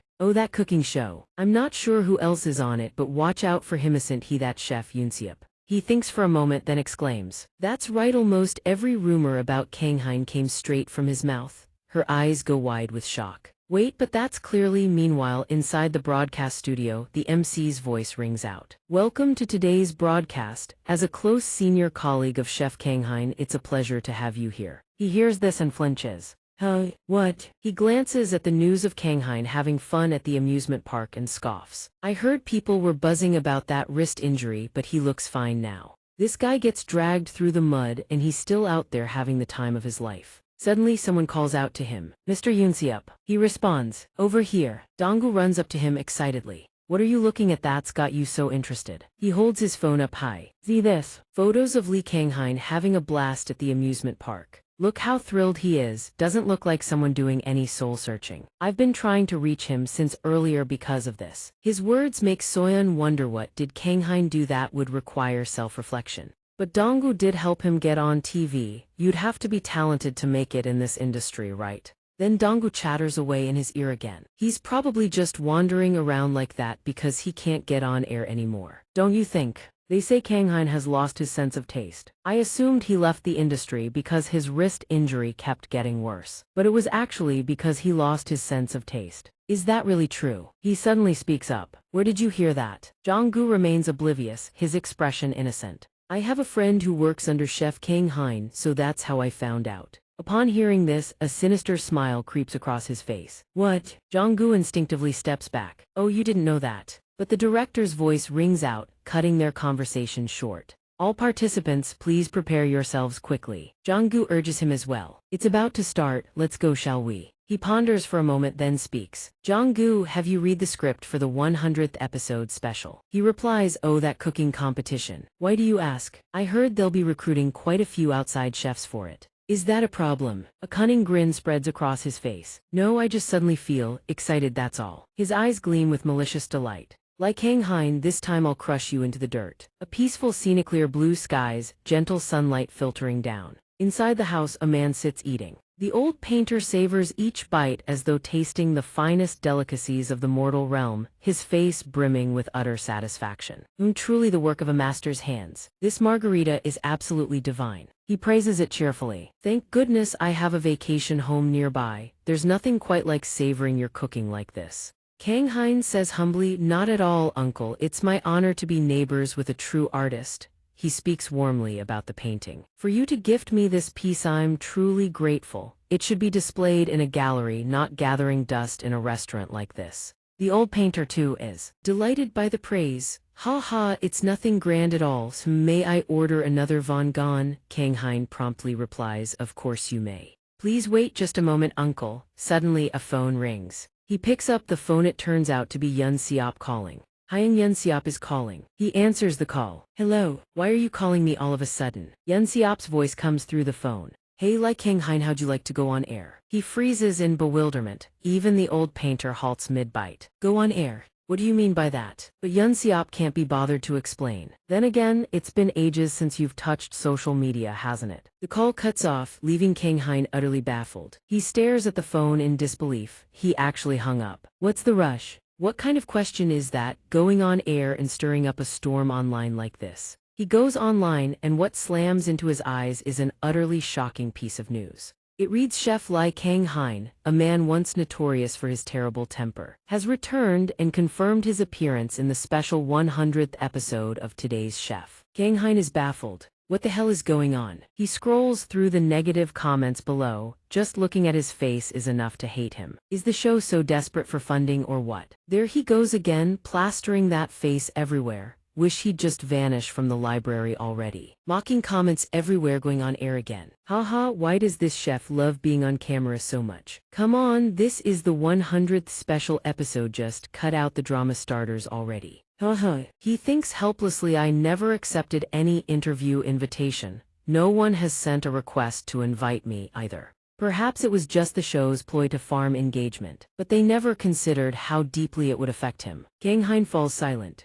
Seeing that his condition looks far from good, the old painter asks with concern, Kanghain, you're still lost in your own head. What's this headline about? Again, Kanghain's face is pale as paper. He stares fixedly at his phone. Seeing this, the painter shouts, are you all right? Your complexion looks terrible. He asks worriedly, do you feel unwell anywhere? Let me call an ambulance for you. His hands are trembling. He seems to have tuned out his surroundings entirely, doesn't even hear the man calling. Kanghain, can you hear me? Kanghain snap out of it. With that, he raises his hand and slaps himself hard across the face. The action startles the painter. He reassures him softly, I'm fine. His face slapped so hard it's flushed crimson, yet he still insists, I'm really fine, uncle. At the same time, he reassures himself, whoever did this, I don't know who, but they clearly despise me. It's fine, I've been healing enough these past days. He looks at those news articles and tells himself me spirit has gotten much better already. Just ignore it. Kanghain forces a calm tone and reminds him, Uncle, you ordered an additional serving just now, right? Let me head to the kitchen and prepare it right away. Please wait a moment, Uncle. But the painter doesn't buy it. His mouth says he's fine, yet his face is still deathly pale. The old man grows worried. It was one thing last time, and now this again. The scene shifts to late night. Deep in a forest, a small tent stands with a campfire crackling before it. Kang Hein sits gazing up at the night sky. He picks up Yun Seop's call. The moment he answers, Yun Seop is already ranting, his voice seething with rage. That damn bastard. I told him not to do it, but he went and did it anyway. Don't worry, the broadcasting station says they'll issue a correction for you soon. The project director also says they're currently hunting for the culprit. Then he adds one more reminder. But if any unknown numbers call, don't pick up, or you'll get dragged into more trouble for nothing. After the call ends, Kang Hein lets out a soft sigh. Yun Seop is too good to him. That he is. Yun Seop sure is going all out to help me. He speaks softly. I'm starting to feel a bit tired. A small noise catches his attention. He turns his head and there's Bon G letter 1EA10. Bon G letter 1EA10, you just got back from hunting, he asks, surprised. Oh, today you caught something just the right size, huh? But why does it feel so familiar? Before he can figure it out, a sharp scream rips through the air. Zona! Oh, hits the spirit from before. Their eyes meet. Lee Kang-hein bows his head in embarrassment. First last time and now this time too. I'm terribly sorry for disturbing you again. She lowers her head as well. No, it's a divine wolf, so encountering a spirit is only natural. I should have been more careful. You're wondering the same thing, but normally humans can't see us. And yet you can see Sona. Are you stammering? If you're referring to the bird behind you, then yes, I can see it clearly. His words leave her completely frozen. Clearly, she echoes. This guy gets more suspicious by the day. What on earth is he? He suddenly remembers something. Oh, by the way, I have something I'd like to return to you. She accepts the dagger from his hand. He explains, you dropped it last time, so I held on to it for safekeeping. She reconsiders, maybe he isn't such a bad person after all. A hint of embarrassment colors her cheeks. I've been looking for this too. Thank you. Lee Kang-hein scratches his head sheepishly. No, it was my fault in the first place. While I'm at it, he speaks up. Hey, would you like something to eat? I brought a ton of meat today. She shakes her head. I don't eat meat. Besides, I'm on patrol duty, so I'll have to leave soon. I can't. Hearing that, Lee Kang-hein pauses. Traveling all this way without eating anything, how is that okay? You need to eat right now. He's stubborn about it. Since you've already come this far, at least have a bite. His dead serious expression makes the spirit think. What the? He doesn't give her a chance to refuse. He pulls on his gloves and gets to work. It's just meat. It won't take long to eat right. Consider it a little snack. The fire roars to life. Her face goes completely rigid. You're telling me to eat this? She asks because what lies before her is a lump of blackened, charred aluminum foil. She thinks reluctant Lina way she's eating that. He peels back the foil and explains, this is just the wrapper. Keeps the inside from burning. See. As if seeing something incredible, her eyes light up. Inside is a golden, fragrant roasted sweet potato. Even while on patrol, a quick potato snack isn't half bad. She scoops up a smooth, velvety piece. Seeing her hesitate, Lee Kang-hein says, I made plenty, take as much as you want. She remains lost in thought. This looks like. She takes a small bite. Instantly, her taste buds explode. Her eyes light up. Is it really this delicious? A subtle, light saltiness, exactly the flavor profile she loves. She always assumed human food was heavily seasoned. Turns out flavors like this exist too. It's not just Hirvan. Bon G letter 1EA10 is completely lost in the bliss of the taste. She asks curiously, is this a framo fruit? It doesn't look the same on the outside, but the taste is identical. Did you improve the recipe yourself? That's amazing. Lee Kang-hein seems lost in thought again. Her voice snaps him back to reality. Emma, what did you just say? Sorry, I spaced out for a moment. Noticing his troubled expression, she asks, is something worrying you? He blinks in surprise. She explains, you know my duty is to watch over you, right? But today your worry is written all over your face. He lowers his head and denies it. It's not exactly worry, I'm just feeling a bit tired. Rumors spread like wildfire, and every time I get misunderstood and hated all over again. If I bury myself deeper, can I escape it? She seems to understand his burden. A gentle smile crosses her lips. She begins to speak. Before a spirit reaches maturity, each one undergoes a coming-of-age ceremony. During that ceremony, they must endure trials that are harsh and unforgiving. Do you know why it has to be that way? Because spirits are eternal beings, they will face untold suffering across the ages. There will be times when life itself becomes unbearable. But in those moments, you must at least have the strength to stand and face them. And that is what the ceremony teaches. She looks him straight in the eye and offers her counsel. If all you do is run, the problem will find you again. Guaranteed. Li Kanghain sits in silence pondering. She stands up. I don't know anything about your situation. But I hope you won't throw away everything you've built just because of what others say. She turns to leave. I really do love that fruit, by the way. Until next time, Li Kanghain. He remains still, deep in thought. But something clicks. Sorry, Bonji letter 1EA1 OBUT, we need to head back now. His resolve hardens. I'm going to participate in that broadcast, no matter what. In some building somewhere, a scream rings out. A man is pulling at his hair, tearing at his ears, completely losing his mind. The cooking competition plan hasn't even been approved yet and the press already published the story. What do we do now? He slumps in defeat, groaning. I was so busy arranging everything else that I forgot to contact Li Kanghain himself. A colleague beside him, seeing him so helpless, suggests to the producer, if that's the case, why don't we just put Kanghain on air right away? He continues, I think a storyline pitting the new member against the old one is actually pretty interesting. It'd generate buzz and give us a solid excuse to lean on the director at the same time. That would be perfect. But the real question is, how do we reintroduce someone who's already been criticized so heavily? Just as he was racking his brain for a solution, a call comes in. It's Chef Li Kanghain. The moment they see the caller ID reads Kanghain, the room erupts into a frenzy. Chef Li Kanghain, beg him to come on by any means necessary. By any means necessary. The producer's hands tremble as he pleads. Hello, is that you? I was actually about to reach out to you, but I've been swamped with work. Hearing whatever Kanghain says on the other end, the producer's eyes go wide with shock. He stammers out a reply. Oh, is that so? Right, so we're good then. Sensing the tension in the conversation, the assistant nearby grows anxious and begins to speculate. What happened? So, is there some kind of lawsuit? The producer hangs up and mutters, this guy's messing with us. The producer still hasn't recovered from the shock of that call. Has the miracle arrived? It's still that same building. Kanghain arrives, a question hanging on his face. He told me to wait here, then vanished without a trace. Just as worry starts to creep in, a car pulls up. Kanghain, the man, is taken aback as well. Oh, the producer. The producer lights up as though he struck gold. Our savior is back, welcome, welcome. Seeing this spectacle, Kanghain is utterly bewildered. He says, I've been hearing that same line for weeks now. The producer keeps rambling, I still haven't repaid your kindness, so I've prepared a gift for you, Kanghain.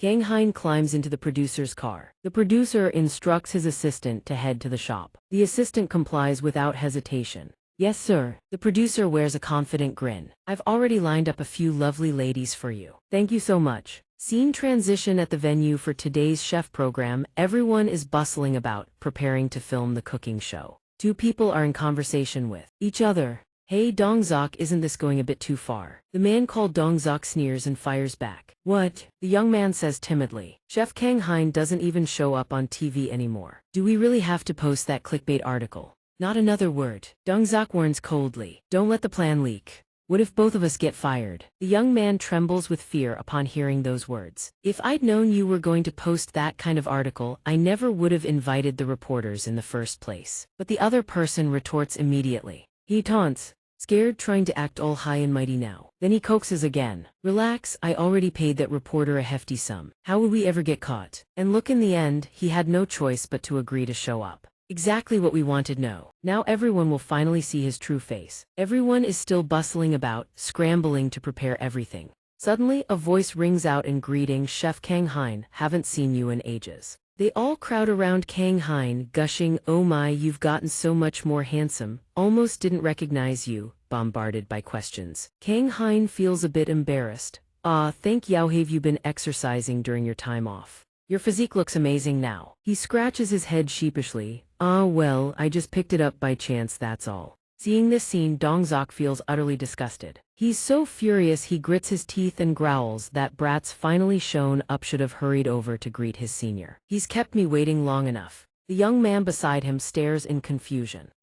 Everyone's so enthusiastic. Kanghain isn't used to all the attention. He quickly makes an excuse to slip away. Can we catch up later? But escaping the watermelon rind only to stumble upon the coconut husk. Donghua strides over to confront him. Hey Li Kanghain. He snaps with irritation. Now that you're here, shouldn't you at least greet your senior? But Kanghain walks right past him without a second glance, driving Donghua into a boiling rage. Hey, you dare ignore me? Invokai, is that you? What? You've been standing there this whole time. It takes him a moment before he finally realizes. Oh, it's you. Sorry about that, I thought you were just an errand runner. Those words send Donghua into a grinding fury, his teeth clench so hard they nearly crack. He suppresses the seething rage, trembling from head to toe. So you were planning to leave this place, are you? Kanghain doesn't particularly want to talk to this man. In his eyes, doesn't this person do nothing but talk behind his back? Right now, he feels more confident than ever. Seeing him stay silent, Donghua taunts again, still as cowardly as ever. You think you're still as impressive as before?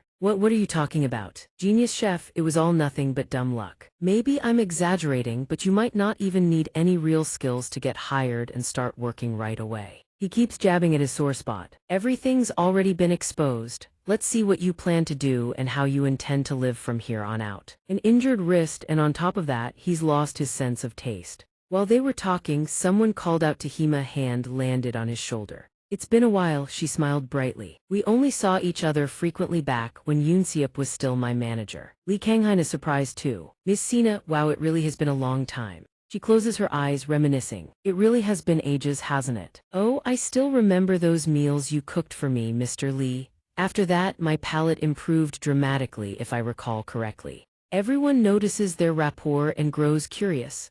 Dongseok wonders why actress Sina would know someone like Lee Kanghain. She continues showering him with praise. As expected of the Paris Award winner, but when you're already this talented, do you really need luck on top of that? Dongseok blurts out loudly. What do you mean by that? Before he can finish, a young man clamps a hand over his mouth and pleads, things are tense enough already, stop stirring the pot. Donghua hurriedly shoves Dongseok. Come on, let's go. Watching the two of them, Lee Kanghain furrows his brow in curiosity. Donghua, he and Dongseok are that close. Sina sighs, they're all equally petty. She turns to Lee Kanghain, challenging him. If I hadn't spoken up, were you just going to stay silent? You're hopeless. You really had nothing to say, did you? No, honestly, I didn't even register a single word he said. He pauses, lost in thought. How should I put this? The truth is, I was actually pretty close with the guy, so seeing him act like that kind of makes me. But then he realizes just how absurd and incomprehensible the whole thing is. How did I end up with someone like that as a friend?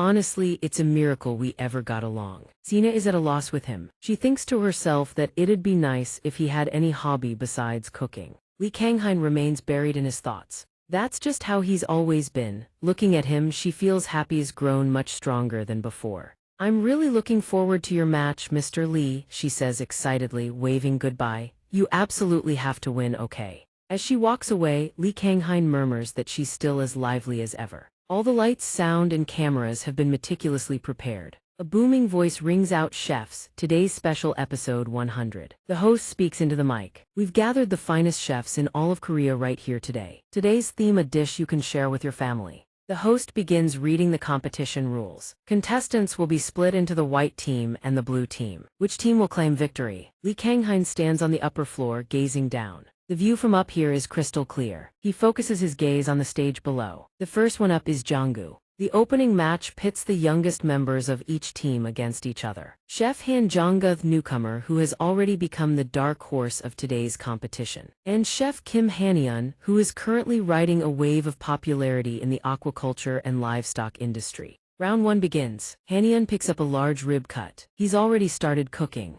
Lee Kanghain observes with interest. Chef Kim Haniun is using tomahawk beef ribs. Low-fat tender meat grain is incredibly light. Watching him pour generous amounts of oil, he thinks, isn't that a bit too greasy? As for Donghua, he's prepping lobster. The burners are fired up. His expression is dead serious, lobster tail and ox bone marrow, huh? So the main course combines meat and seafood. Not bad but pretty tricky to execute. He figures too many variables will only make the cooking process more complicated. Unfamiliar time, unfamiliar venue, there's a real risk they won't be able to show their full skill. Down below, the two chefs are still rushing to finish their dishes, but he's excited. That's exactly what makes competitions thrilling. Donghua glances up and catches Lee Kanghain staring straight at him. He stares back and suddenly Donghua starts fumbling with his hands. He's confused. What's going on? The crowd murmurs in confusion too. What's happening? Chef Han, something's wrong. He dropped his ingredients all over the floor. That's a fatal mistake. He's still panicking. What should he do now? Li Kanghain watches from above. He can tell the kid's situation isn't looking good. Han Donggu snaps out of his daze. All right, everything's ready. Let's start grilling the steak first. Why do I feel so tense all of a sudden? He starts grilling the meat. Donggu looks flustered. He tries to calm himself down. Stay calm, it's probably just nerves. The opponent is around my level. As long as I don't make any mistakes, I can still. He suddenly looks up and freezes. Li Kanghain is still watching from above. Their eyes meet by chance, but the more Donggu thinks about it, the more he sweats. Why does he keep staring at me like that? He starts spiraling. Could it be that he's already found out about the article? Donggu is lost in thought. This is the cardinal sin in a competition. Losing focus. No way, Dongxiak said he already took care of the reporter. He snaps back to reality. Now's not the time to worry about that. Stay calm, focus on what's in front of me. And yet mistake happens. What happened? Chef Han Donggu. All his food crashes to the floor. Donggu spirals further into panic, ingredients scattered everywhere across the ground. That's a fatal mistake. He's lost. What's he supposed to do now? He falls silent. It's fine, I can still salvage this. Moments like these are when you need to stay calm the most. But he can't calm down, his entire body is trembling. But Kanghain is still watching him from up there, isn't he? He can't stop thinking. Kanghain must be loving this, right? Before he can even finish, he hears the announcement. Chef Kim Han-yun has already plated her completed dish. Chef Han Donggu, please hurry and complete your dish. He tries to rally himself, but the more he rushes, the worse it gets. Now is not the time to dither. Hurry, hurry, hurry. Noticing something, Kanghain furrows his brow. The food in the pan, it's burning. Donggu realizes it too, and he panics even harder. The charred, blackened meat makes his mind scream, damn it, damn it, damn it, is everything falling apart. He's furious with himself. He just wanted a moment in the spotlight. He never had any ill will toward Kanghain. He's come this far, he can't lose. Kanghain is still watching him intently, his brow furrowed.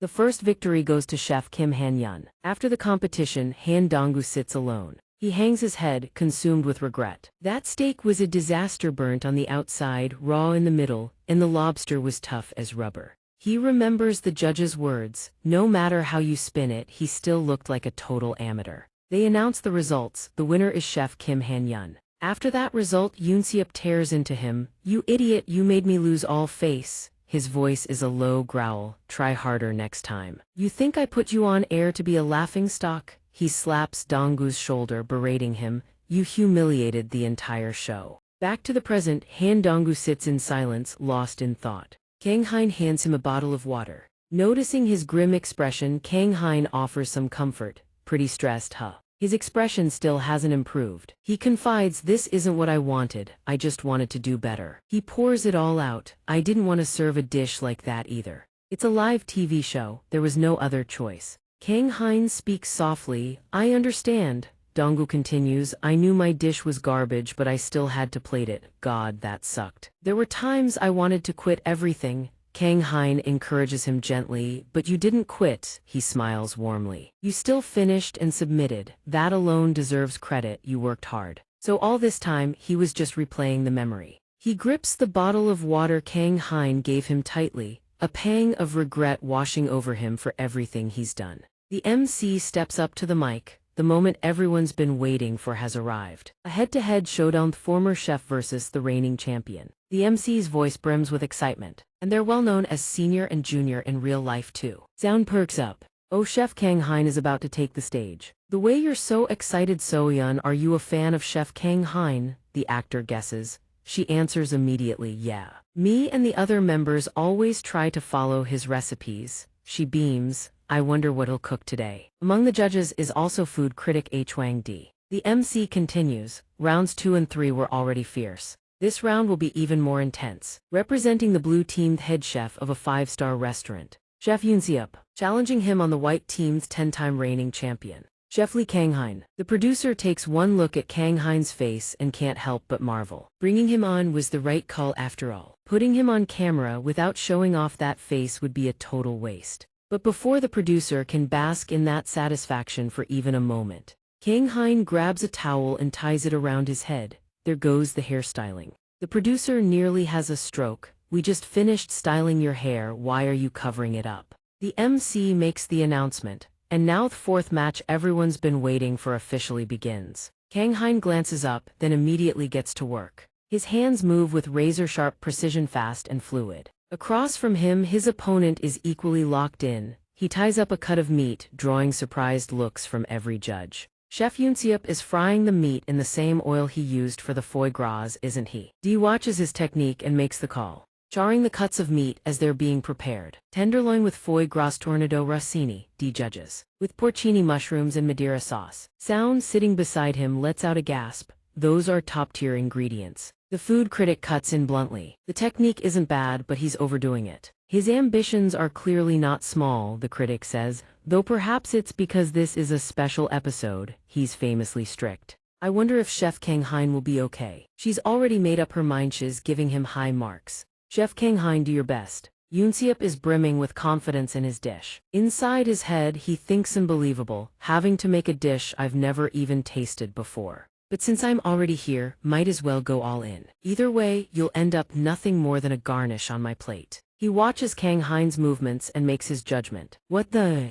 Watching Kang Hein's actions, he's completely bewildered. What the hell is he doing? He eyes Kang Hein's tools and ingredients. Is he seriously making a pork cutlet? Meanwhile, Kang Hein stays completely locked in on his dish. Sound's eyes go wide, she shouts. Pork cutlet. Yes. She clenches her fists, frowning, and thinks to herself. There are so many dishes to choose from, we go with something as common as breaded pork. Everyone else is making dishes that look fancy and elegant. At this rate, I don't know how I can give him a high score. Oh, Chef D, sitting beside her, strokes his chin in deep contemplation. On screen, the footage shows Kang Hein pounding each piece of meat paper thin. Yunsiup watches the scene, confusion written all over his face. What the hell is he playing at? Did taking a little vacation freeze his brain or something? He furrows his brow, glaring daggers at Kang Hein.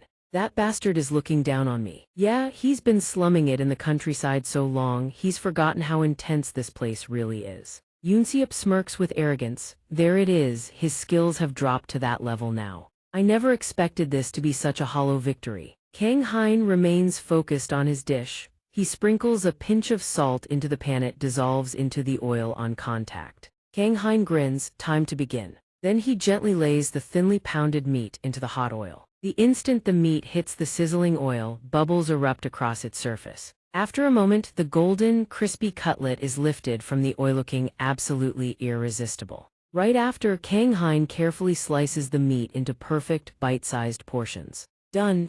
He picks up a piece and takes a bite. The producer, watching from the control room, laughs and says, honestly, when he said he was making tonkatsu, I was a little worried. Seeing the bright smile on Kang Hein's face, the producer finally breathes easy, but looking at that expression, there's nothing to worry about anymore. Then it hits him, come to think of it, it's been a long time since he's seen this guy smile while cooking. Out on the studio floor, Kang Hein and Yunsiup have both finished their dishes. They ring their bells at the exact same time. The host immediately chimes in, our two chefs have finished nearly at the same time. Allow me to send their dishes to the judges right away. He then invites both chefs, Kang Hein and Yunsiup, up onto the stage platform. While we wait for the judging, please stand up here on the platform. Standing up there, Yunsiup doesn't stop taunting Kang Hein. He asks on purpose, you seem to really enjoy rural life, don't you? With a sneer, he continues, this kind of stage isn't meant for cheap street food. It suits someone like you better back in the sticks. Donkatsu.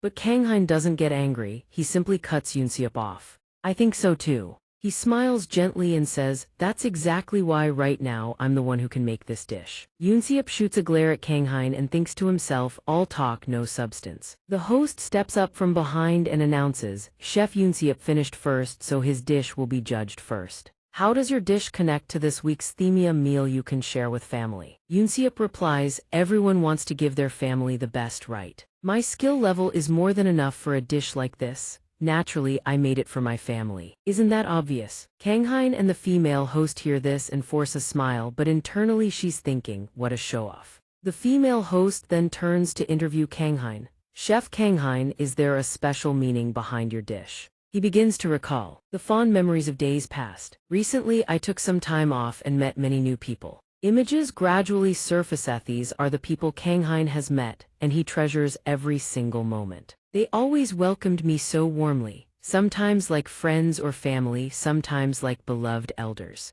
Every now and then, I'd wonder is this what a big family feels like? With a family like that, I want to sit down and happily enjoy this tonkatsu together, with nothing but comfort and joy. The male host catches a cue from the director and moves the show along to the next segment. I've heard both of your stories loud and clear. Now let's move on to the judges' evaluation. Each dish is placed neatly in front of the panel of judges. The host continues, the first dish is from Chef Yunsiup. He introduces it as Tornado's Rossini. So Hyen stares at the dish in amazement. Wow, I've never eaten anything like this before. As she cuts into it, she thinks, this feels like something only rich people eat. After slicing through the meat, she's taken by surprise. The cross-section is absolutely stunning. Actress Shin looks at the cut of meat and murmurs shyly, this is the kind of dish you should be wearing a suit to eat. So Hyen, eating beside her, thinks with a bashful smile, so this is what high-end cuisine tastes like. Can tonkatsu really beat this? The food critic Chef Run offers his evaluation. This dish is very well executed. Vice President of the Culinary Association, Suk Jin, also finishes tasting. She dabs her mouth and delivers her critique. The chef followed every procedure correctly. In terms of technique or ingredients, there's nothing to fault. It's rare to see a chef operating at this caliber. Hearing this, Yunsiup can't help but puff his chest out proudly. He stands tall and thinks, of course, nobody can find fault in my skills. The ingredients alone cost a fortune. Then Yunsiup glances over at Kang Hein-hun like someone over there. He says arrogantly, as expected, the judges are truly top tier. Any chef at my level could make a dish like this. Suddenly, a voice cuts through, of all the Rossini dishes I've ever tasted, this one has the least personality. Yunsiup flinches as if struck by lightning, his eyes going wide. What? It turns out those were the words of food critic D. He continues, this is supposed to be a meal to enjoy with family. To me, this is nothing more than a display piece. Some parts are also overseasoned. Yunsiup's face immediately drops. He grimaces in disbelief, thinking, who the hell is this guy to critique me? Does he even know anything about food? He dares to trash my dish. Kang Hein, standing nearby, looks up. Suddenly something clicks. That sharp, biting tone, he's heard it somewhere before. The host announces immediately after Chef Yunsiup's total score is 88 points. Mr. D hears this, crosses his arms and lets out a heavy sigh. The judge sitting next to him speaks up,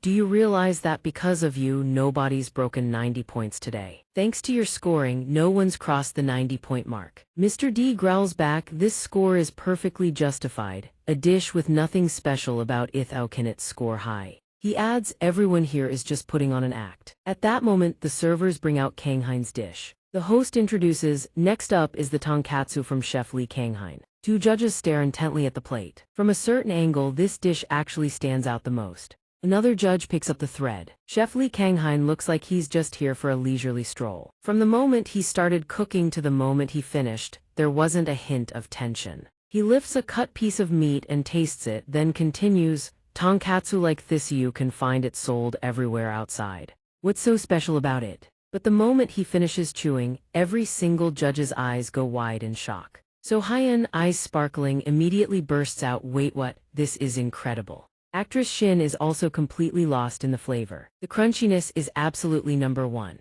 This outer coating is perfection. Model Mina stares at the piece of meat and gasps in admiration. The meat is so tender, and the juices just overflow. Is this what they mean by crispy on the outside, soft on the inside? The older female judge holds the cutlet in her hand and evaluates it closely. The technique is excellent. The breading on this tonkatsu isn't 2 layers, it's 4, isn't it? The thinness and even distribution at this level, only a machine could replicate it. To achieve this in such a short time, honestly, even I wouldn't be confident pulling it off. The blonde judge strokes his beard and chimes in. That's why every bite delivers a different sensation. The sweetness of the sauce melts right into the meat juices. And finally, Mr. D breaks into a grin and says, green peppers. He cuts into the meat as he marvels, the more you chew, the more the juices soak up the flavor of the green peppers. Cook it just a little longer, and the pepper would have completely fused with the meat. Impressive technique. I can't believe this dish was made by Kang Hein.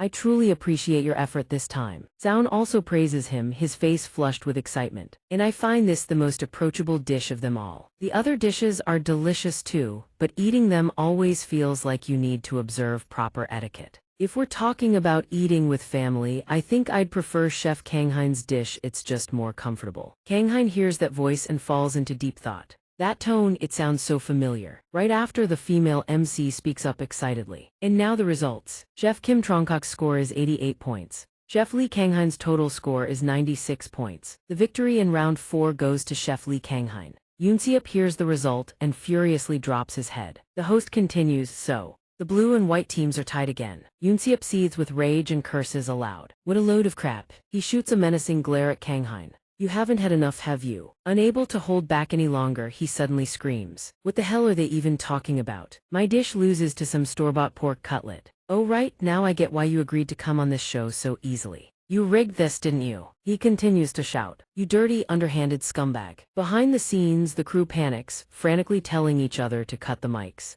Even now, Yoonseop still won't stop blaming Kanghain. You came on this show just to screw me over, didn't you? Kanghain can't take it anymore and speaks up, his voice firm. Hey, you're the one who set me up. You think I don't know about that article? The moment those words leave his mouth, everyone present turns to stare in shock. Both hosts lean in, waiting for Kanghain to continue. Yoonseop, visibly shaken, stammers, what article? What nonsense are you spouting? Kanghain continues calmly, back then and now you've always been trying to tear me down. Those words used to eat at me, but not anymore. He smiles faintly, that's all you've got. Yoonseop's face darkens, HMPH, all I've got, huh? He immediately snaps, screaming at the top of his lungs. Don't you dare talk nonsense. Who the hell do you think you are to look down on me? He lunges forward, grabs Kanghain by the collar and roars, in what world are you better than me? Let's see how long you can keep looking down on me, you fool. You think I can't crush you all over again? At that point, the producer can't watch anymore and rushes in, stepping between them. He grips Yoonseop's wrist tightly, holding him back. Stop it right now. He glares at Yoonseop. How much lower are you willing to sink? And now you're dragging innocent people into this. That filthy article of yours has already tainted my show enough. Yoonseop freezes, stunned. What? He immediately erupts again, shouting. Don't screw with me, you got proof. Where's the proof I wrote that article? Don't go framing people. Right then a voice rings out. Stop it. Donghua clenches his fists, steps up behind Yoonseop and says, I've already told them everything. Everything you've done and everything I helped you with, I've confessed it all. Only now does Yoonseop start to feel the fear creeping in. He stammers, what are you saying? What did you say? Donghua replies, if what you did to Kanghain comes to light, you're the one who gets destroyed. You'll never appear on TV again. And you'll be stripped of your head chef position. No matter where you go, all that's waiting for you is public scorn. Can you handle that? A position earned by dragging others down can never last. So please step down now. The scene shifts to a room. The producer is awkwardly apologizing to Kanghain. Those two won't be appearing anymore starting next week. I'm truly sorry about all of this, Kanghain. Kanghain replies, flustered, no. It's fine, you're not at fault, bear. He says calmly, in a way, it gave me the time I needed to grow. Then Kanghain glances at his phone and sees a notification pop up. It's almost time for my train. The producer notices and asks, heading back to Pyongyang already. You're not thinking of coming back to television, Kanghain. You're always welcome here anytime. Kanghain looks up a bit surprised. He answers, not yet, I think. The producer scratches the back of his neck awkwardly. Fair enough, so much unpleasantness has happened. If it were me, I'd feel the same, but before he can finish, Kanghain quickly cuts in. No, it's not that, he breaks into a bright smile. It's because I genuinely love the life I'm living right now. The producer hears this and stares blankly for a moment. Then Kanghain turns and heads toward the train station. The producer stands waving him off, thinking, I kept hoping he'd come back once things settled down. But Kanghain has already moved beyond all of that, which makes it even harder to bring him back. The scene shifts to a forest drenched in the glow of dawn. The muscular rabbit is working out here. Suddenly, a flock of birds appears out of nowhere. They swoop down and land on the muscular rabbit's back. Then a cat emerges from the bushes. It crawls up in front of the muscular rabbit and lies down contentedly, falling asleep. Nearly all the animals in the forest have gathered here. Meanwhile, today is the day Kanghain shares the seasonings he's been developing with the Beastman tribe. Kanghain closes his eyes, thinking he had planned to teach the most skilled craftsmen first, then gradually spread the knowledge. Just then, a young Beastman boy walks up to him and asks, Kanghain, why are your eyes closed? He replied, I'm holding a moment of silence for the animals that were sacrificed for dishes that can't even be called food. But teaching the basics turned out to be harder than I thought. Because they're used to meals where the ingredients are already delicious on their own, none of them possess even basic cooking techniques. By noon, they can manage to learn about seasoning. Two beastmen sit there learning how to manage the flame. The fire has to be at this level for the meat to cook faster. Master said not to do that. Suddenly, a figure wearing a red cap appeared. He placed his hand on the head of a white wolf wearing a black cap. It turned out to be Kanghain and his rice cake. Today, I'll keep teaching until every single one of you masters the fundamentals of cooking. With that, he declared no one leaves until they complete today's dish. I'll bring more ingredients. We're making boiled meat from scratch. Begin. The young beastman stared at the massive chunk of meat in his hand, speechless. Then he tossed the meat straight into the blazing fire. Kanghain appeared behind him instantly. I clearly said to just add oil to the pot and give the outside a light sear. The beastman stammered, I thought this way would cook it faster. If you want to be that fast, why not just end your own life quickly too? What are you waiting for? Rice cake was also glaring at a pot. It suddenly yelped, startling the beastman half to death. Kanghain walked over and asked, besides the seasoning I told you to add, did you throw this stuff in too? The beastman replied shyly, I thought mixing it in would make it taste good. He asked back, because of this tree sap the meat turned green, so that's your idea of delicious. Kanghain surveyed the chaos with helpless frustration.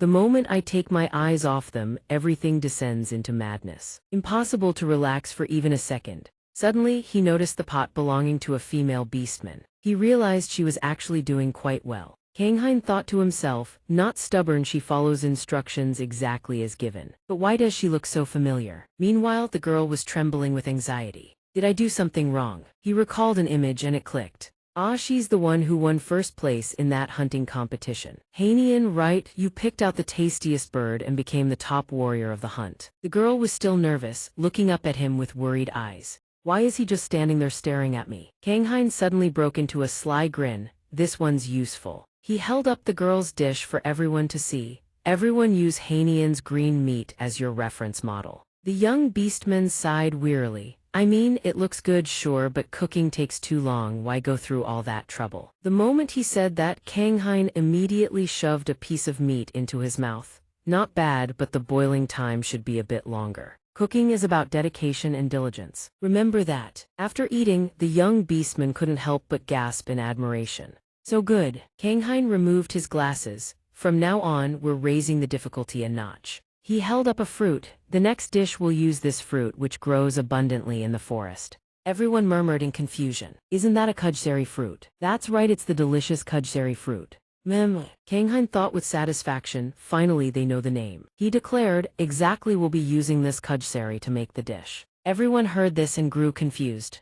Did he just say something about us? Then Kanghain thought of goulash. We'll be making a simple but incredibly flavorful soup. He thought to himself, goulash is essentially a traditional Hungarian tomato-based stew. Easy to make, and you can toss in a variety of ingredients. And most importantly, the kudjsari fruit tastes like a blend of tomato and basil, perfect for goulash. Two beastmen chatted amongst themselves. Soup is simple enough, we always toss herbs into our soups too, should be easier than boiled meat, right? Kanghain said with a sharp gaze, oh, and this time your dish has to pass inspection by the judges before you're done. He gestured and introduced, today's judges are the former chairman Noah and the white spirit wolf. Noah glared at him, bring it on. Everyone panicked. They've already tasted my sample dish, so. The two judges stared with cold eyes. Indeed, only by knowing what the dish should taste like can the judges grade it fairly. Noah added, it was a flavor worth remembering forever. Kanghain crossed his arms. If your dish isn't as good as the sample, it won't pass. Give it everything you've got. He asked, shall we begin? Making everyone even more terrified. Kanghain began demonstrating the process. Watch carefully and follow along. First, add oil to the pot and sauté the fruit. Toss in these onion-like ones. Once sautéed, add whatever fruits you want to cook with the meat. Peel the kudjsari, remove the seeds, and cook them together. Then add bone broth and ground spicy seasoning. Bring it to a thorough boil. And just like that, the otherworld goulash is complete. Kanghain beamed. Even a simplified goulash was easy to make and absolutely delicious. If Noah found it tasty, the beastmen would surely find it to their liking as well. He called out, all right, bring up the soups you've made. Each person clutched their dish, not daring to move. They wondered what the white spirit wolf would think, but Noah, the warrior captain, had said it was edible, so it should be fine, right? Noah stared at the dishes before him. A true warrior can gauge an opponent's skill with a single glance. These soups couldn't even compare. While rice cake was tasting, Kanghain suddenly appeared beside the young beastman, picked up a spoon and scooped some up. Doesn't look too bad. Let's try it. His eyes went wide immediately. With a strained expression, he said, "Are you messing with me?" The girl, hurt, turned her face away. The young beastman seized the moment and rushed forward with his dish. I tried to follow the instructions. Kanghain scooped some up to taste. There's potential here. Suddenly, Kanghain collapsed to the ground with a thud. The young beastman then realized, "Oh, I think I accidentally put in the numbing venom from my hunting claws." Noah frowned, too. Awful. Kanghain lay trembling on the ground, thinking, right, there's no way the very first spoonful would be good, but there's still one last weapon. He looked up, it was Hanian. Noah picked up Hanian's dish and took a taste. Kanghain and Hanian waited anxiously for Noah's verdict. After a moment, Noah had finished every last bite and gave his calm praise. "This one's actually decent." After eating his fill, he lay back with a satisfied expression. Not as good as Kanghain's soup, but it captured the flavor of the kujsari quite well. Still a bit short of becoming a fully fledged warrior, but with more training, she'll certainly become formidable. "Hanian, your dish passes." Hanian beams brightly when praised by Noah and replies, "Thank you, sir." The rice cakes on the side also seem to be a hit. Kanghain congratulates her. "Congratulations, Hanian, I knew you had the talent." Hanian replies cheerfully, "Not at Alus, all thanks to your excellent teaching." Right at that moment, a figure comes soaring through the sky toward them. Hearing this, Cassandra leaps down and calls out, "Hey, everyone, the chieftain sent me to check on you all. Looks like everyone's doing well. Is this dish made by Hanian? Get me a plate, would you?" Hanian immediately runs off to serve her a portion. "Yes, ma'am." Cassandra looks at the dish, her eyes lighting up as she exclaims, "Did flat-chested little Hanian really make this? Brilliant, soon the entire tribe will get to taste food this good. Truly a great blessing." Cassandra stands before Kanghain and speaks. "I will repay this debt." "Thank you." Kanghain replies, "It's nothing really. I did it because I wanted to." Cassandra continues, "But deep down you must have intended to help us all along. No matter how you look at it. You've already done so much, so please allow me to express my sincerity." Kanghain blushes in embarrassment and says, "You really don't have to do that." He thinks to himself, although it all started from his own selfish reasons, he's still genuinely happy to have helped them. The next morning, Kanghain stands in a daze, staring at a bag in the corner of the kitchen. Cassandra said she was grateful. But why did she give him something that smells this awful? Or maybe she wasn't really that thankful after all. He covers his nose and tries to console himself. Maybe it'll taste better than it smells like durian. He'll try eating it tonight and see. Suddenly, the doorbell rings. Someone outside calls out, "Kanghain, are you home?" Kanghain rushes out to check. That voice, it's Uncle Daihun. The uncle walks in, trailing a tall, broad-shouldered man behind him. He waves hello. "That's right, I'm here to eat again today." Kanghain suddenly notices and asks, "Who's the person behind you?" Uncle Daihun replies, "I didn't come alone this time. Let me introduce you. This is my friend Donghua." Donghua immediately reaches out and pulls Kanghain into a bear hug, boisterously asking, "Do you work out, young man? You look pretty solid." "A chef who also exercises." Kanghain's eyes go wide, completely bewildered. Is this some kind of old-school tough guy? Donghua laughs heartily. "A young man who lives life to the fullest. Truth is, I used to train a lot myself. Here, look." He then lifts his shirt, revealing rippling muscles. Kanghain stares at the sight, even more dumbfounded than before. "What?" Donghua says with swaggering confidence. "Well, what do you think? Go ahead, feel free to touch." Immediately after, Uncle Daihun smacks him right on the head. The uncle points straight at his face and snaps, "Have you lost your mind? Put your clothes back on now." Donghua refuses to back down, pointing back angrily. "Did you just hit me? An artist and you resort to violence." Uncle Daihun ignores him, shoves him aside and says to Kanghain, "Sorry about that. I should have cut ties with this guy ages ago. Having some old man strip in front of you must be quite a shock, right?" Donghua shouts, "Actually, in our circle that's how we greet each other." Uncle Daihun yells back, "Shut it, you fool." Witnessing this argument leaves Kanghain speechless. She's uncle's friend sure has flair. After a while, Kanghain brings out the dishes for them. He announces, "Your pomodoro and arrabbiata are ready." Uncle Daihun sees the food and says, "Ah, pomodoro goes here, arrabbiata for my friend." Kanghain adds a reminder. I made the arrabbiata spicier as you requested, so it's really hot. Please be careful. Uncle Daihun smiles and says, just the smell alone is the real deal. Come on, dig in, this dish tastes even better than it smells. Donghua takes one bite and exclaims in delight, insanely spicy. I'm not a food connoisseur like Uncle Jae-hun, but even I can tell the perfect blend of heat and sweetness.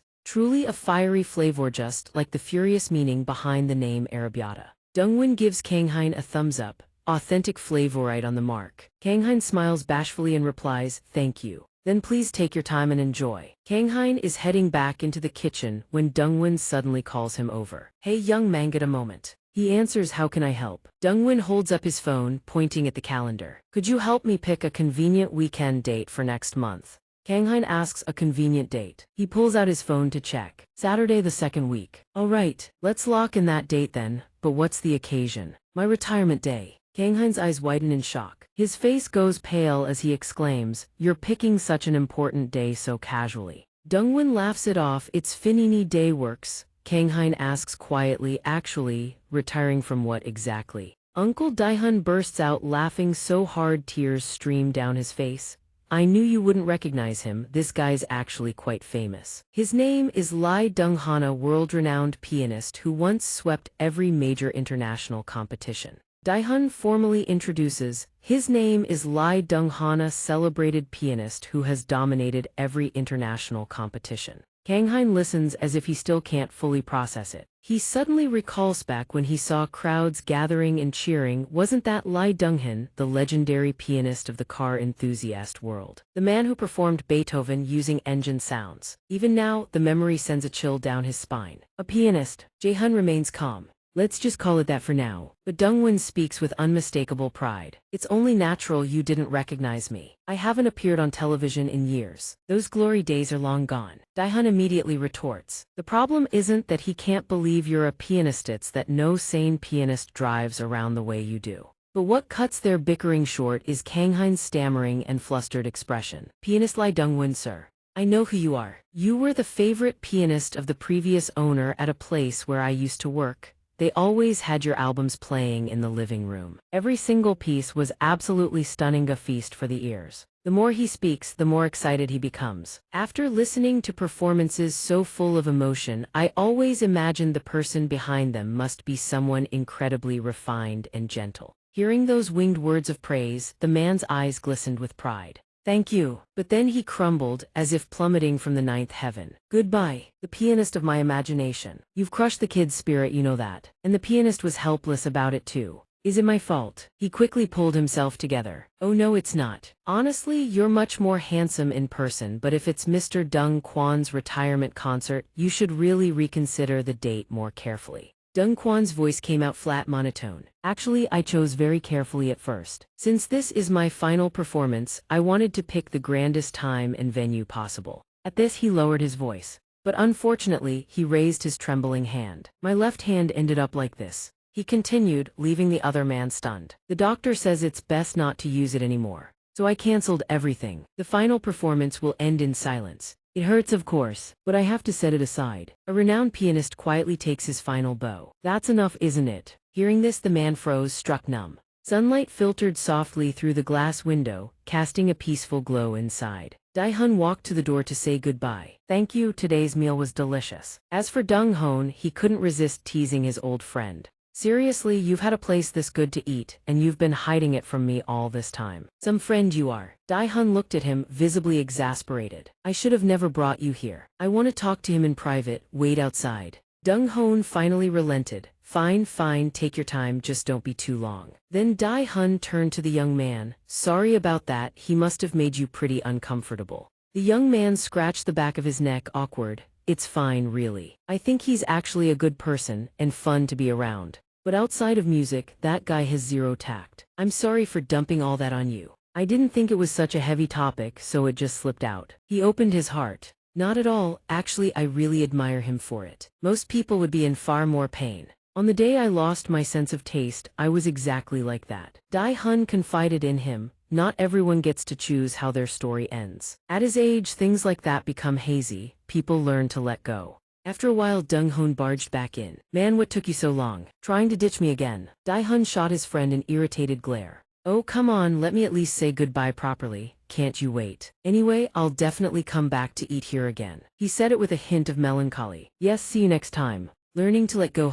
That evening back at his home, he tidied up the house after a long day's work. The vacuum cleaner hummed steadily, but his mind kept drifting to something else entirely. What a headache, right? He's stuck in the same boat, and I can't do a single thing about it. What am I even going to do for him? I'm way luckier than he is. Then Rice Cake suddenly appeared behind him, catching his attention. Rice Cake, how'd you get so filthy? I just cleaned you up. Now you're covered in mud again. Rice Cake just stared at him with a face that said, go wipe it up yourself. He wiped the dog's fur clean while grumbling. You went and rolled in mud again. Seriously, quit with the cute act. That won't get you off the hook. But wait, my hand feels oddly cool. Your drool is like pain relief medicine. Last time you licked me, my muscle soreness went away completely. Hold on, what about Mr. Dongquan's hand? If Rice Cake's drool also has healing properties before he could finish the thought. A worse scenario flashed through his mind, someone discovering a dog with healing saliva, performing surgery on it, and selling it overseas for a fortune. He immediately shook off the thought, forget it. But Rice Cake kept barking. He thought, that's right, I really am lucky. All because I refused to give up, I ended up here and found my sense of taste again. He slowed down and gently wiped Rice Cake's fur clean. Maybe so, at the very least, I hope he won't give up either. If you're not lucky, you won't even get the chance to try. But a wrist injury like that, it's hard to heal. Rice Cake seemed to be mulling it over with him, equally troubled. Then suddenly something clicked. The dog grabbed him and pulled. What is it? Rice Cake wants me to follow. Rice Cake dashed ahead, leading the way. Hey Rice Cake, where are you going? Mid-sentence, he noticed the patch of ground Rice Cake was pointing at. Why here all of a sudden? He watched helplessly as Rice Cake started digging up the soil. Is something buried here? The soil was a different color. It looked like it had been dug up once before. Is there money buried here? Rice Cake proudly unveiled its hidden treasure, spoils it had buried long ago. His eyes went wide with shock. Rice Cake, you didn't like the smell, so you just buried it. This was a gift, you know. Who goes around burying a gift? He pulls the bag of fruits up while scolding himself. Honestly, no words, and now I'm about to confess on my own. Wait, then why did you even bury it in the first place? But then, a sense of unease creeps over him. Rice Cake clearly knew he would be angry. No one came here anyway. Could it be? He recalls Cassandra's words, this is precious stuff. It smells a little funky, sure, but it's incredibly good for the body. He replays the memory and ponders. They say it's a rare medicinal ingredient that humans couldn't find even if they wanted to. He realizes it now. He pulls a purple fruit from the bag, peels one and takes a bite. A strange, cool sensation washes over him, so intense he can't help but gasp. What the? A chilling coolness seeps deep into his body. It's not just refreshing, his whole body feels light, as if he just woke up from a perfect sleep. He turns to Rice Cake with a puzzled look. Does this have the same healing effect as your drool? Rice Cake lets out a bark, seemingly in agreement. He silently thanks Cassandra. Lady Cassandra, you truly gave me something this precious. Meanwhile, Cassandra quietly gloats to herself. Told you it was precious. And just like that, he has a plan. What if I give this to Uncle Donghua? But wouldn't he ask where it came from? Maybe I'll just say it's a delicious fruit, but the smell is too strong. He probably won't want to eat it like that. Eating fruit but chewing it like meat, that'd be weird. The moment those words cross his mind, something clicks like a revelation. He flashes a sinister grin so unsettling that even Rice Cake instinctively backs away. Meat, my mythized world really is full of wonders. The smell, just mask it with sauce. Wrap it up like a dumpling and he'll never know what's inside. This could work. A perfect ravioli. Li Kanghain flashes a sinister grin. Even Rice Cake instinctively backs away. Meat, oh my, this world really is full of wonders. The smell, just mask it with sauce. Wrap it up like a dumpling and he'll never know what's inside. This could work. A perfect ravioli. A new peaceful day begins. Donghua strolls across the green lawn, his fingers trembling in rhythmic intervals as if unconsciously playing an invisible piano. But Donghua catches himself and clenches his hand tight. Old habits really do die hard. Suddenly, a voice calls out from behind him, Li Kanghain's voice. Uncle Donghua.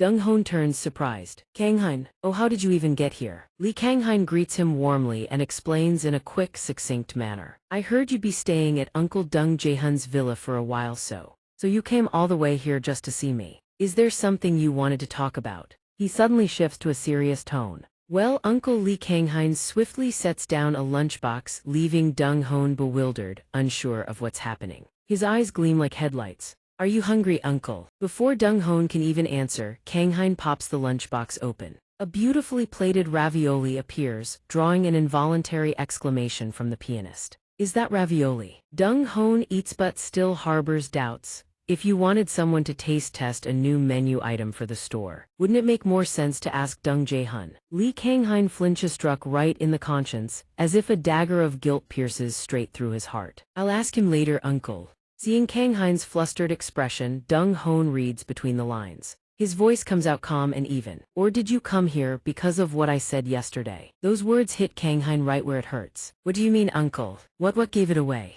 Donghua opens up, his voice tinged with reflection. I said a few things I shouldn't have yesterday. Did it really make you overthink that much? Thank you for your concern, but like I said, I've already made peace with letting go of the final performance. You don't need to worry about it. Then a deep, earnest voice breaks through from Kanghain. But you still love playing the piano, don't you, Uncle? Donghua hears the words and falls silent for a long moment. Because it's the thing I love most, maybe I haven't fully let go yet. I wanted to part with it gracefully, but that's no longer possible. If I tried to hold a farewell concert now, it might just turn into a laughingstock. Perhaps a quiet end to everything is the best solution for everyone involved. A gentle breeze sweeps through the forest, as if the wind itself is lending strength to both of them. Kanghain seems to be searching for the right words to comfort Donghua. Of course, I can't pretend to fully understand how you feel, Uncle. But I hope you'll be the one to write the ending rather than letting someone else decide it for you.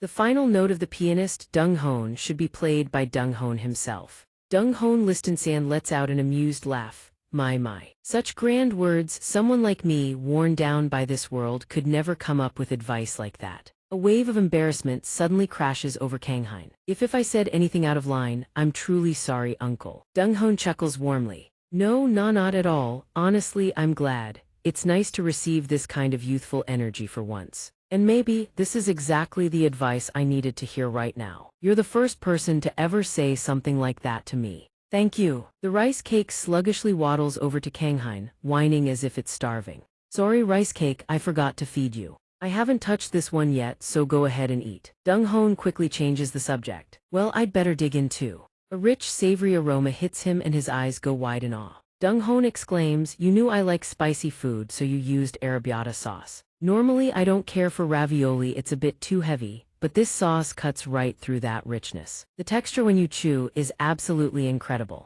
10 out of 10, no complaints, and I actually feel a bit more refreshed than before, if that makes sense. Kanghain hears this and quickly jumps in to cover. Maybe it's because your mood's lifted a bit. A strange sensation makes him instinctively glance down at his own hands. He notices the change and his eyes light up. Oh, by the way, I accidentally made way too much. So if you'd like, take some home and keep it in the freezer. Take your time with it. Oh no. Bon appetit. Hearing his words, Donghua unconsciously furrows his brow, then looks down at his hands, feeling that strange sensation pulse through them. Donghua has made up his mind. Then I'll gladly accept. Truly, thank you, Kanghain. What a wonderful day. That forest was something else. At Kanghain's house, the mailman pulls up on his bike. He calls out, hey Kanghain. Kanghain hears him and turns around immediately. Yes, the mailman hands him an envelope. You've got a package here. Kanghain accepts it. Ah, thank you, he says as the mailman waves goodbye. He stares at the letter, resting his chin on his hand in puzzlement. Who sent this? Could it be Uncle Donghua? The rice cake perks up, chirping excitedly. He peers at the contents inside the envelope. Is this a ticket? And this a letter? Dear Kanghain, how are you? I have good news. My hand has fully recovered, so I've been spending time in Seoul to regain the feel for it. Too bad I don't get to see that handsome face of yours anymore, huh? Let me cut to the chase. I'm holding a performance this Saturday. The venue isn't too far from Pyeongchang. If you're free, do come by. That's all for now, hope to see you there. He finishes reading and lets out a quiet sigh of relief. Thank goodness, his hand seems to have gotten much better. But Kanghain suddenly notices something on the back. There's still more. What else did he write? Do you know the term da capo? It means to return to the beginning of a piece and play it again until the rest. You gave me the closing gift I had always wished for. I truly thank you. At this point, his confusion is written all over his face. Hey, could it be he noticed something? The sky above stretches clear and windless, traffic flowing to the city's relentless rhythm.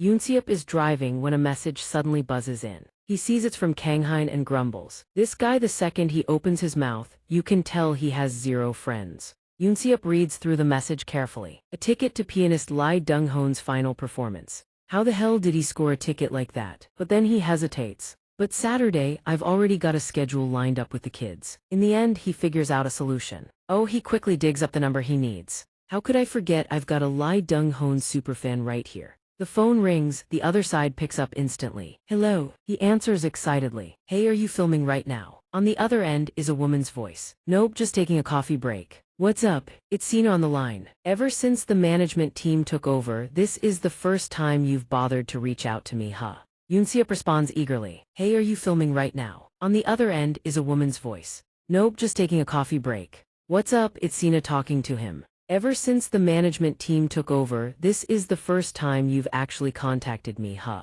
At Dong-hoon's concert venue, Kanghain is helpless against this turn of events. Clearly, it was that Yoonseop who texted first. Sina sits next to Kanghain with a delighted grin. I was so bummed I couldn't find tickets, but lucky us, right? He sits there 3 parts helpless. 7 parts bewildered, thinking, why Sina of all people? Meanwhile, elsewhere, Yoonseop suddenly remembers. Oh right, I forgot to tell Kanghain, but a short-haired girl has already rushed up to him. Manager, the producer's calling for you. Sina strikes up a conversation. Wait, Mr. Kanghain, you're a fan of pianist Lee Dong-hoon too. Kanghain scratches the back of his neck, a bit sheepish. I only recently became a fan actually. What about you, Miss Sina, since when? Sina's eyes light up as she launches into an enthusiastic monologue. I've been a diehard fan ever since his debut. I listen to his music every single time I'm in the car. Do you know what Yoonseop used to say back when he was my manager? He'd tell me I get drowsy while driving, so quit listening to music already. That guy's been like that since forever, hasn't he? Kanghain listens to Sina's chattering and feels a wave of nostalgia wash over him. Why does it feel like I've just reunited with an old elementary school friend? But back when Yoonseop was Sina's manager, I was actually pretty close to her. He recalls the time Yoonseop barged into his house out of nowhere. Hey, cook something for me. Lee Kanghain stood inside, completely stunned. How the hell do you know my door code? Sina trailed right behind him. I'm crashing too, if you don't mind. He snapped, shouting at the top of his lungs. Both of you out now. Lee Kanghain was utterly helpless. Huh, so they weren't that close after all. But Sina's voice quickly snapped him back to reality. Kanghain. Sina noticed his blank stare and immediately went full narcissist. What's wrong? Stunned by how gorgeous I am, can't look away. He heard that and was rendered speechless, as shameless as ever. Suddenly a young woman approached Sina. Excuse me, are you the actress Sina? I absolutely love your movies. Could I get your autograph, please? Sina flashed a warm, friendly smile. Oh, of course you can. The girl beamed with a radiant grin. Thank you so much. Lee Kanghain watched Sina like that and couldn't resist teasing her. Well, you switched to acting now. Quite the multi-talented one, aren't you? But before he could even finish his taunt, Sina shut him down preemptively. Hey, Kanghain, don't tell me you still think I'm a singer. Lee Kanghain replied with pure innocence. You are a singer though. She laughed, utterly exasperated. You really don't care about anything except cooking, do you? I transitioned to acting a while ago already. Just turn on the TV and you'd know. He heard that and wanted to bury his face in his hands from sheer embarrassment. From now on, I need to watch at least an hour of TV a day. All I can say is me apologies. Sina laughed with delight, teasing him. It's been ages since someone called me a singer. But that oblivious, tunnel vision personality of yours is actually what makes you charming, Kanghain. That left him too embarrassed to retort. Was that supposed to be a compliment or an insult? A moment later, Lee Kanghain's expression turned visibly tense. Finally, Dong-hoon stepped onto the stage. The man wore a bright, confident smile. Dong-hoon bowed to the audience amid thunderous, unceasing applause. Sina whispered to Kanghain, I'm happy for him, but honestly I'm worried too. He heard her and asked, why, what's wrong? Sina expressed her concern. Pianist Lee Dong-hoon's wrists aren't in great shape. Any real fan would know about that. I'm afraid tonight's performance might be pushing him too hard. Lee Kanghain heard that and smirked with pride. My intel is faster than yours, Sina. Sina looked confused. He announced solemnly, from what I know, Uncle Dong-hoon. His words came right as the music began. The first notes rang out, Dong-hoon's fingers dancing fluidly across the keys without pause. And right as Kanghain's sentence ended, has fully recovered. Sina's eyes went wide with shock, while Dong-hoon on stage seemed to be savoring every moment of his own masterpiece. Lee Kanghain murmured under his breath, now that is God tier. Watching Donghua pour out his soul through those melodious compositions on stage, Sina was completely spellbound. When the performance ended, Donghua came over to greet them, shaking hands warmly. "Kang Hein, you made it." Seeing Kang Hein accompanied by Sina, Donghua's eyes lit up with amusement. "Well, using the 2 tickets I sent you to bring a date." "Not bad at all, kid." Li Kanghain sighed helplessly, "She's just an acquaintance." Meanwhile, Sina was hiding behind his back, gasping in disbelief. "Kanghain, you know pianist Li Donghua and you never told me. I would have brought my album to get his autograph." Donghua approached cheerfully, seeking Kanghain's opinion. "How was my performance today? Tell me, I want to hear your thoughts." He smiled warmly. "Oh, it was absolutely wonderful, of course." But another voice cut through and shattered the moment. "It was mediocre. The first half wasn't bad, but toward the end you got a bit too hyped up. That's your old bad habit. The moment your fingers touch the keys, you play like someone's chasing you from behind." But before the man could finish speaking, a bow tie flew straight into his face. Donghua snapped furiously. "Did anyone ask you? I asked Kanghain to speak, not you." Donghua fired right back without missing a beat. "You should learn to respect every audience member's feedback. Why are you dodging criticism?" Li Kanghain watched the two of them bickering, utterly helpless. "Uncle Donghua is here too. They're always like this, huh?" Donghua also turned his attention to Kanghain. "Kanghain agrees with me, right? Right, Kanghain?" Li Kanghain waved his hands awkwardly. No, I really did enjoy it." Donghua heard that and shouted triumphantly. He liked it, hear that. Sina, watching their heated exchange, suddenly realized something. "Wait, isn't that the painter Deng Dai-hun?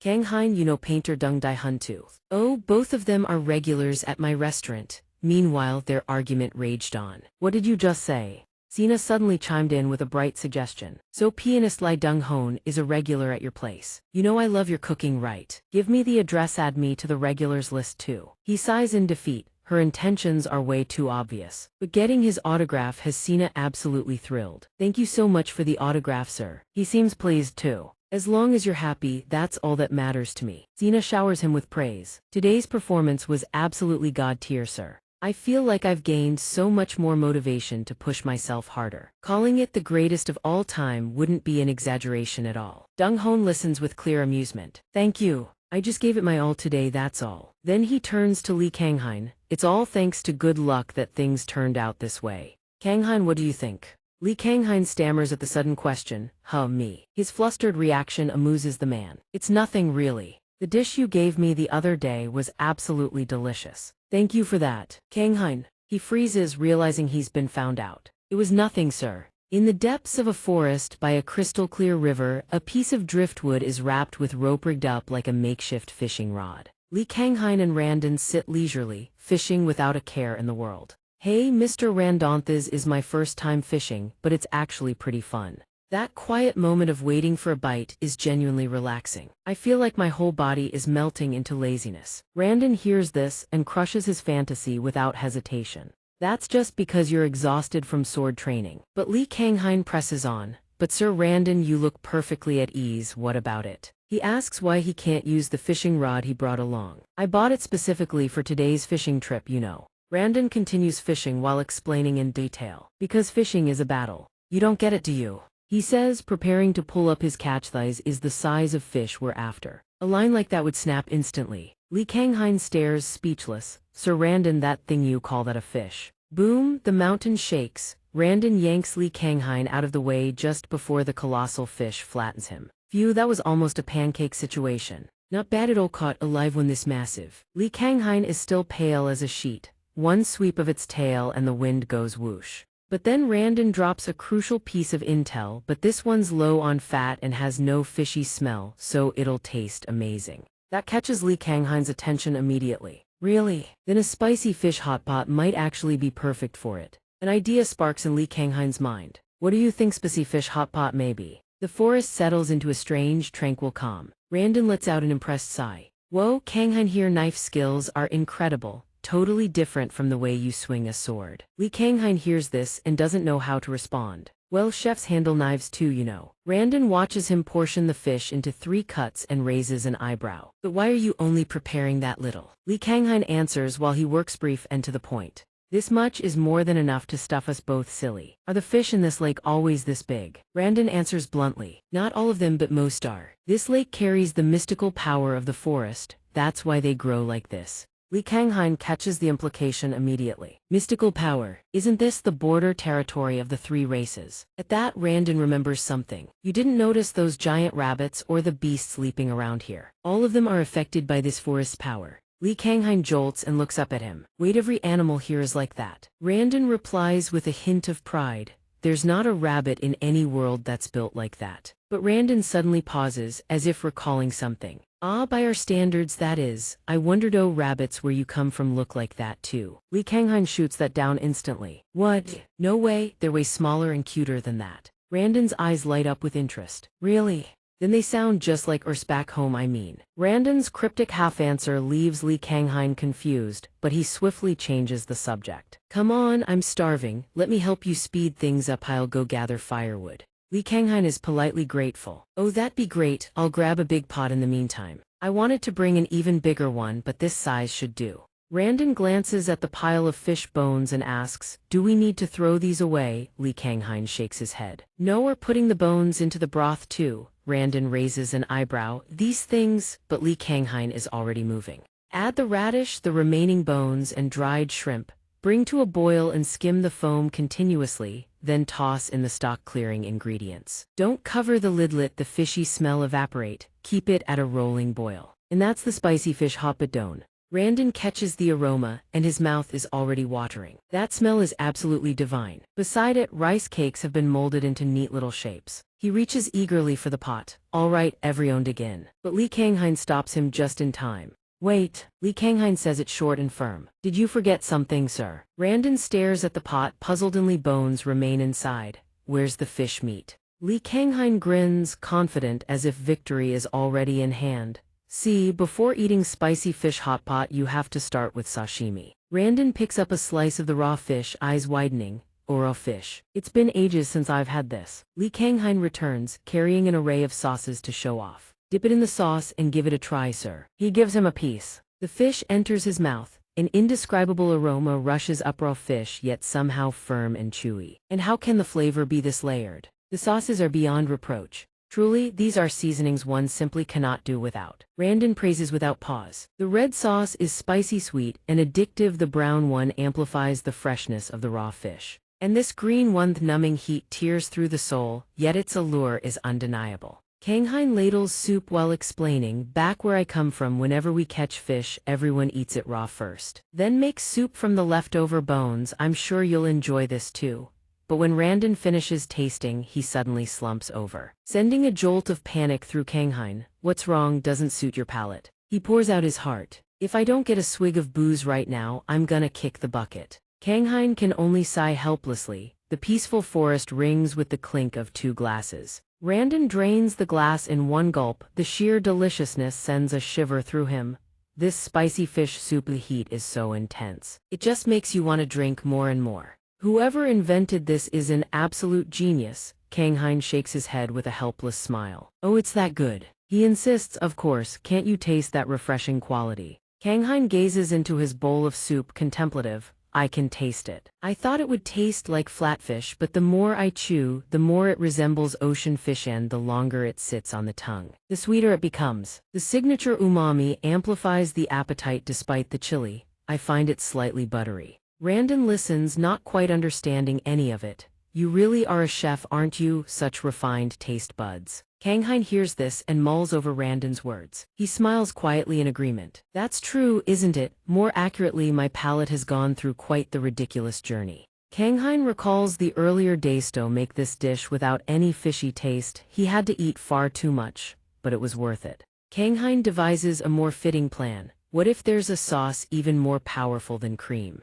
The mild saltiness and richness of cheese work well when chewed, but it leaves behind a faint, lingering fishy aftertaste from the fruit. Come to think of it, I didn't taste anything particularly strong earlier. Kanghain whispers a quiet thanks. After tasting the dish I made for Lai Dung Hon, my palate fully recovered. But I'd grown so accustomed to its half-functioning state that I forgot what the original even felt like. But food has always been this rich and full of nuance. Kanghain sits on the grass beside a rice cake, reflecting on everything that has passed. It may not be as dramatic as the moment he first regained his sense of taste, but that doesn't mean it isn't joyful. He feels a surge of pride. From now on, he can create even more delicious dishes for his lord. Randon bursts into hearty laughter. Even more delicious than this. Just hearing that gets me excited. Well then, I'll be counting on you. Come on, let's have one more round. That evening, Kanghain pitches a tent and sleeps in the forest. Light filters through the fabric of Kanghain's tent. Somyeon seems to have arrived. He struggles to crawl out, parched beyond belief.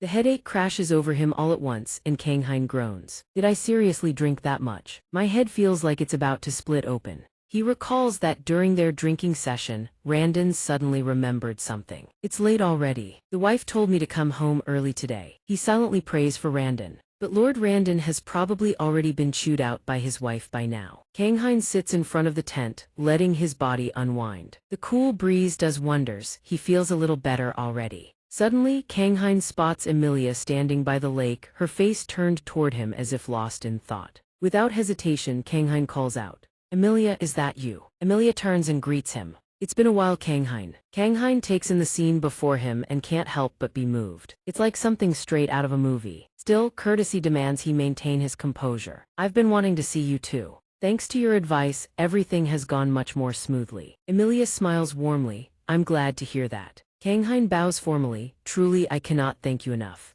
Since you're here today, let me treat you to a meal. Before he finishes speaking, he collapses flat on the ground. Just give me a moment. Emilia teases him on the spot. I'd rather not eat anything made by someone who can't even stand up straight. Emilia's voice turns unexpectedly serious. Instead, today I have a proposal for you. Kanghain is confused. A proposal? Emilia quickly raises her hand, summoning Sina. Emilia's expression turns dead serious as she questions Kanghain. Kanghain, you can see Sina, can't you? He answers honestly, yes, why do you ask? She explains in detail. Ordinary people cannot see spirits because they lack the deep connection that the spirit race possesses. Emilia's eyes narrow sharply. Emilia states firmly, but you, Kanghain, you can see spirits. A strange human who appeared in this forest out of nowhere. So I believe there must be some reason behind this. She makes her offer. Kanghain, would you like to form a contract with a spirit? Emilia glances at Sina in her hands.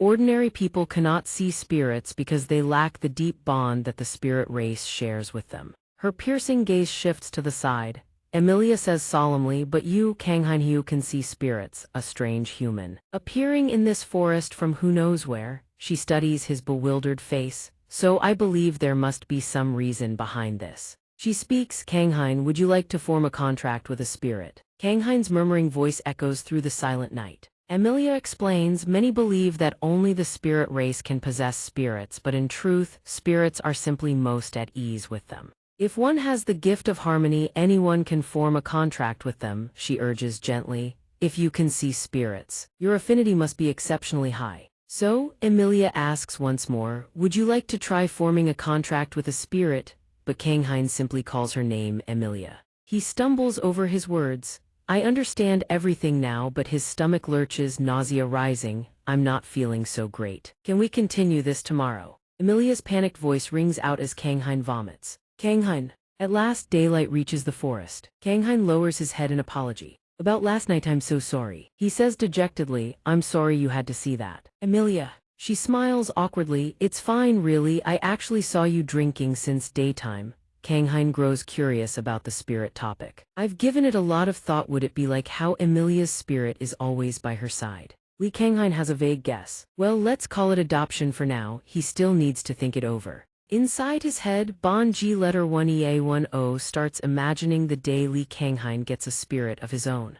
I'll pick one way bigger and more majestic than you. He'd say. It scurries over to Kanghain in a panic. What's wrong, Bonji letter 1EA10? Bonji letter 1EA10 stares up at him with sparkling, pleading eyes. Kanghain is taken aback. He finally catches on to what the little thing wants. You want a little sibling. Kanghain doesn't hesitate for a second. I'll form a contract with a spirit, he murmurs to himself. So the little one has been lonely this whole time. Bonji letter 1EA10 freezes in shock when it sees Kanghain agree. Emilia's eyes sparkle as she watches Kanghain get a flying kick to the face from Bonji letter 1EA10. Smack, wise decision. I'm certain you'll find a wonderful spirit. She smiles and hands him a stack of leaf talismans. Now then, go change into your summoning robes. Li Kanghain's eyes go dead the moment he finishes putting on the outfit. Emilia comments that it fits him perfectly. She explains cheerfully, every piece here is designed to boost compatibility with spirits. Li Kanghain hesitates. Do I really have to wear this? She asks. Of course. Don't you like it? Li Kanghain glances down at the clothes on his body and ponders.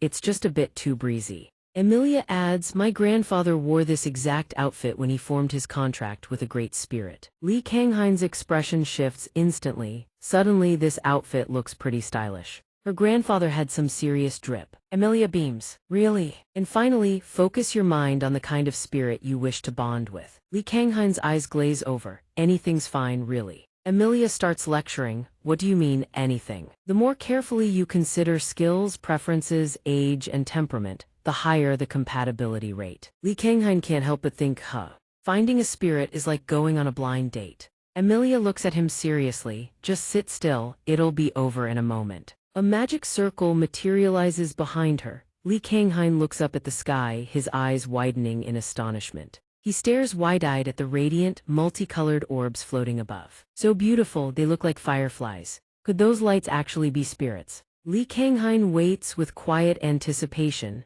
He has no special requirements for the spirit he's about to contract with, but if possible, he prays it won't be a picky eater. A stream of orange light suddenly spirals around Li Kanghain's body. Emilia exclaims with excitement. It worked, that glow in Sai's thighs is definitely a high-rank spirit. Li Kanghain's hopes begin to rise. A high-rank spirit. The orange stream of light gradually takes shape and a field mouse appears before Li Kanghain. A field mouse. He crouches down and stares at it. Tiny, the field mouse gazes back at him with blazing eyes, thinking, my master, what a magnificent spirit he is. Li Kanghain sees the dazed field mouse and grows flustered. Hey there, little guy. The field mouse hastily covers its eyes, its face flushing bright red. Li Kanghain panics as it burrows straight into the ground. Wait, what? Hold on. The field mouse digs furiously and makes its escape. The moment it pokes its head back above the surface, a looming shadow appears directly over it. Bon G letter 1EA10 stands with a dark, menacing expression, sizing the newcomer up.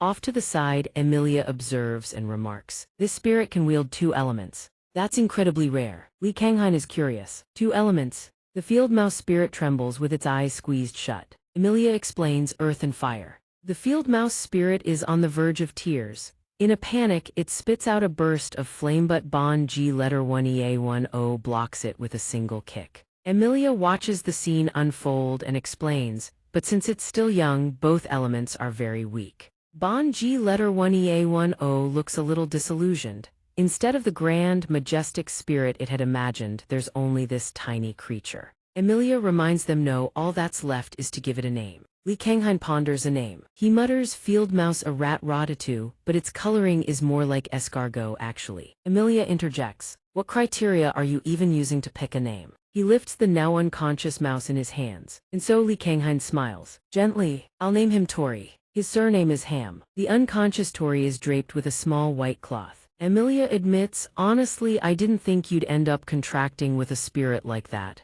but in the end, it was quite the surprise. She smiles, I hope the little one will become a wonderful bond for you. I'm heading out for my patrol duty now. Suddenly Li Kanghain grabs her hand. Wait, Emilia. His eyes are serious. Here, he hands her a salad sandwich. You weren't planning to eat anything before you go. He smiles, I figured you hadn't eaten breakfast, so I prepared quite a bit of food ahead of time. Eat up. Emilia murmurs softly, has anyone ever told you that you're a strange person? Li Kanghain doesn't catch it. What was that? She hesitates for a moment, she really hasn't eaten yet. Fine, she'll accept this kindness. Emilia stares at the sandwich in her hand. But this is a sandwich. Li Kanghain immediately explains. That's right, a simple, nutritious meal commonly eaten in the morning. Nostalgic, really. Bread mixed with salad. I used to eat this all the time as a kid. Emilia looks skeptical. Never seen anything like it before, but if it's something you made, Kanghain, then it must be good. She steels herself and takes a bite. Emilia's face lights up brilliantly.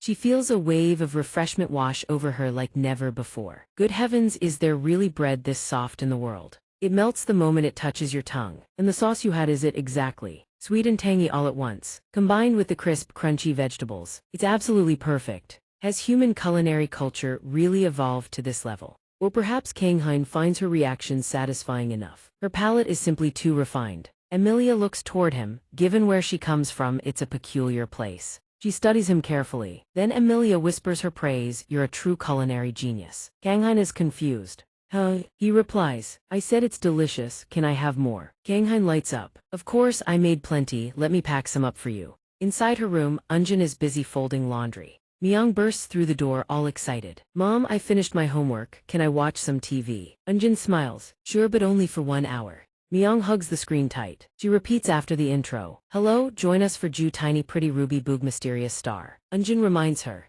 "Don't sit too close to the screen, sweetie." Suddenly Myung calls out, "Mom." Unjin looks over curious. The girl's eyes go wide as she spots Kang Hein's image on the TV. "That's the chef uncle, right, Mom?" Unjin is surprised too. Huh? Meanwhile, at Kang Hein's restaurant, Titaki eyes Tori with suspicion. It reaches out with a paw, trying to poke at Tori. But Tori just lies there sprawled out and listless. Kang Hein walks over, carrying 2 more plates of food. Tori's still not doing any better. Ever since arriving in this world, it's been growing weaker and weaker. He sets a large bowl and a small bowl down in front of Titaki and Tori. Tori sluggishly crawls over. Finally, it opens its mouth and takes a single bite. Kang Hein sighs, "Hey, your mouth is about to tear off at this rate." Feeling terrible, yet it never skips a single meal. Just as gluttonous as Titaki always. He recalls Emilia's words when she materialized spirits typically take the form of animals closest to their nature. So Tori's hamster shape means it should carry an earth attribute. But Tori is special, it can also control fire. Emilia added, "Actually, spirits don't necessarily need to eat, most just absorb natural energy." Kang Hein panics, "No food." Emilia reassures him, "It's not that they can't eat, feeding them is perfectly fine." Kang Hein ponders, "Natural energy, huh? Then raw food should work right." Sure enough, Tori recovers after eating some carrots. Kang Hein breathes a sigh of relief. Its complexion looks way better now. Anything works, but it looks like I need to add more raw food to Tori's diet. He turns his head, "Come on in." Kang Hein spots a group of kids peeking through the doorway whispering, "That's him, let's ask." Weird. Sangu bounces over excitedly. "Uncle." Kang Hein replies, "Oh Sangu, what's up?" Sangu's eyes sparkle. "I can't believe you're that kind of person, uncle. I just can't believe it." Kang Hein is bewildered. What is she talking about? The other kids chime in. "Yeah, we totally feel betrayed. You've been hiding this from us the whole time, haven't you?" Kang Hein is horrified. "What did I do?" He tries to grab Sangu. "Hey Sangu, can you explain it to uncle real quick?" But Sangu quickly covers her face and darts away. He's talking to her, look. The kids ignore Kang Hein's confusion and leave. "This is the first time I've ever met a celebrity. What do we do? I should have asked for an autograph." His eyes carry a look of utter bewilderment. Oh, what just happened? He suddenly remembers being teased by friends as a kid. Quick, Kang Hein's right there. I wasn't even talking to him." "Don't do that." Kang Hein mutters. "Were we ever that close?" Suddenly, a vehicle pulls up right in front of his house. A villager walks over, holding a large banner. "Hey young man, where do you want this banner hung?" "I didn't order any banner."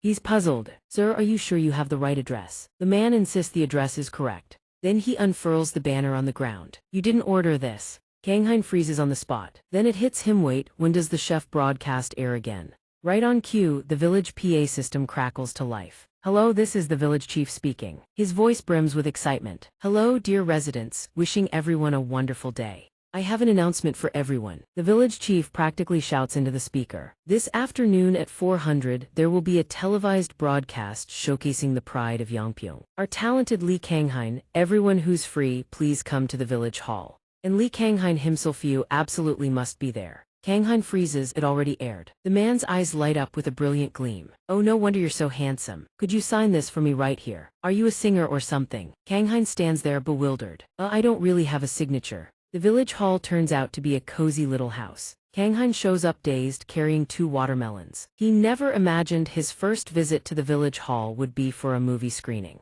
Well, might as well go in. Rice Cake and Tori nod in agreement. Kang Hein shyly pushes the door open. "Hello everyone." Right in front of him, the village chief is holding up a photo of him for everyone to see. He stares confused. "Village chief, what is that?" The village chief scratches his head, embarrassed. "Oh, I was just about to surprise you." Kang Hein's gaze drifts to the massive pile of photos behind the old man, who keeps rambling on. "These are posters to hand out after the screening. One for every household, so I made a whole batch." Without hesitation, Kang Hein burns the entire stack on the spot. The village chief stares blankly as the flames roar to life. Oh, Kang slumps into a chair. He nearly died of embarrassment, almost couldn't show his face in public again. Granny Park takes a sip of soju and mutters, "That old fool's always pulling stunts like this." Kang looks over curious. "Mrs. Park, how have you been?" "There's nothing to be embarrassed about, Kang.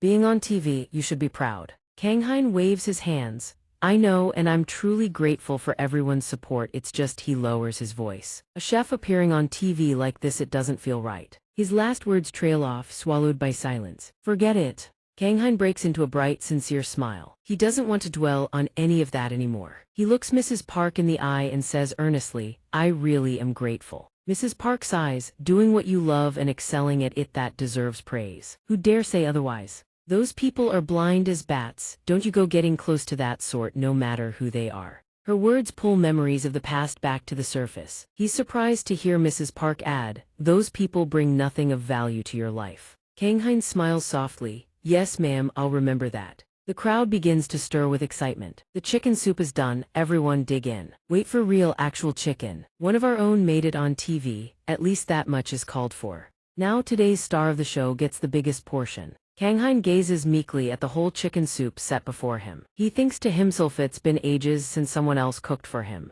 Kang carefully scoops a spoonful and brings it to his lips. He savors every detail. The broth is clean and light, the flavor gentle and comforting.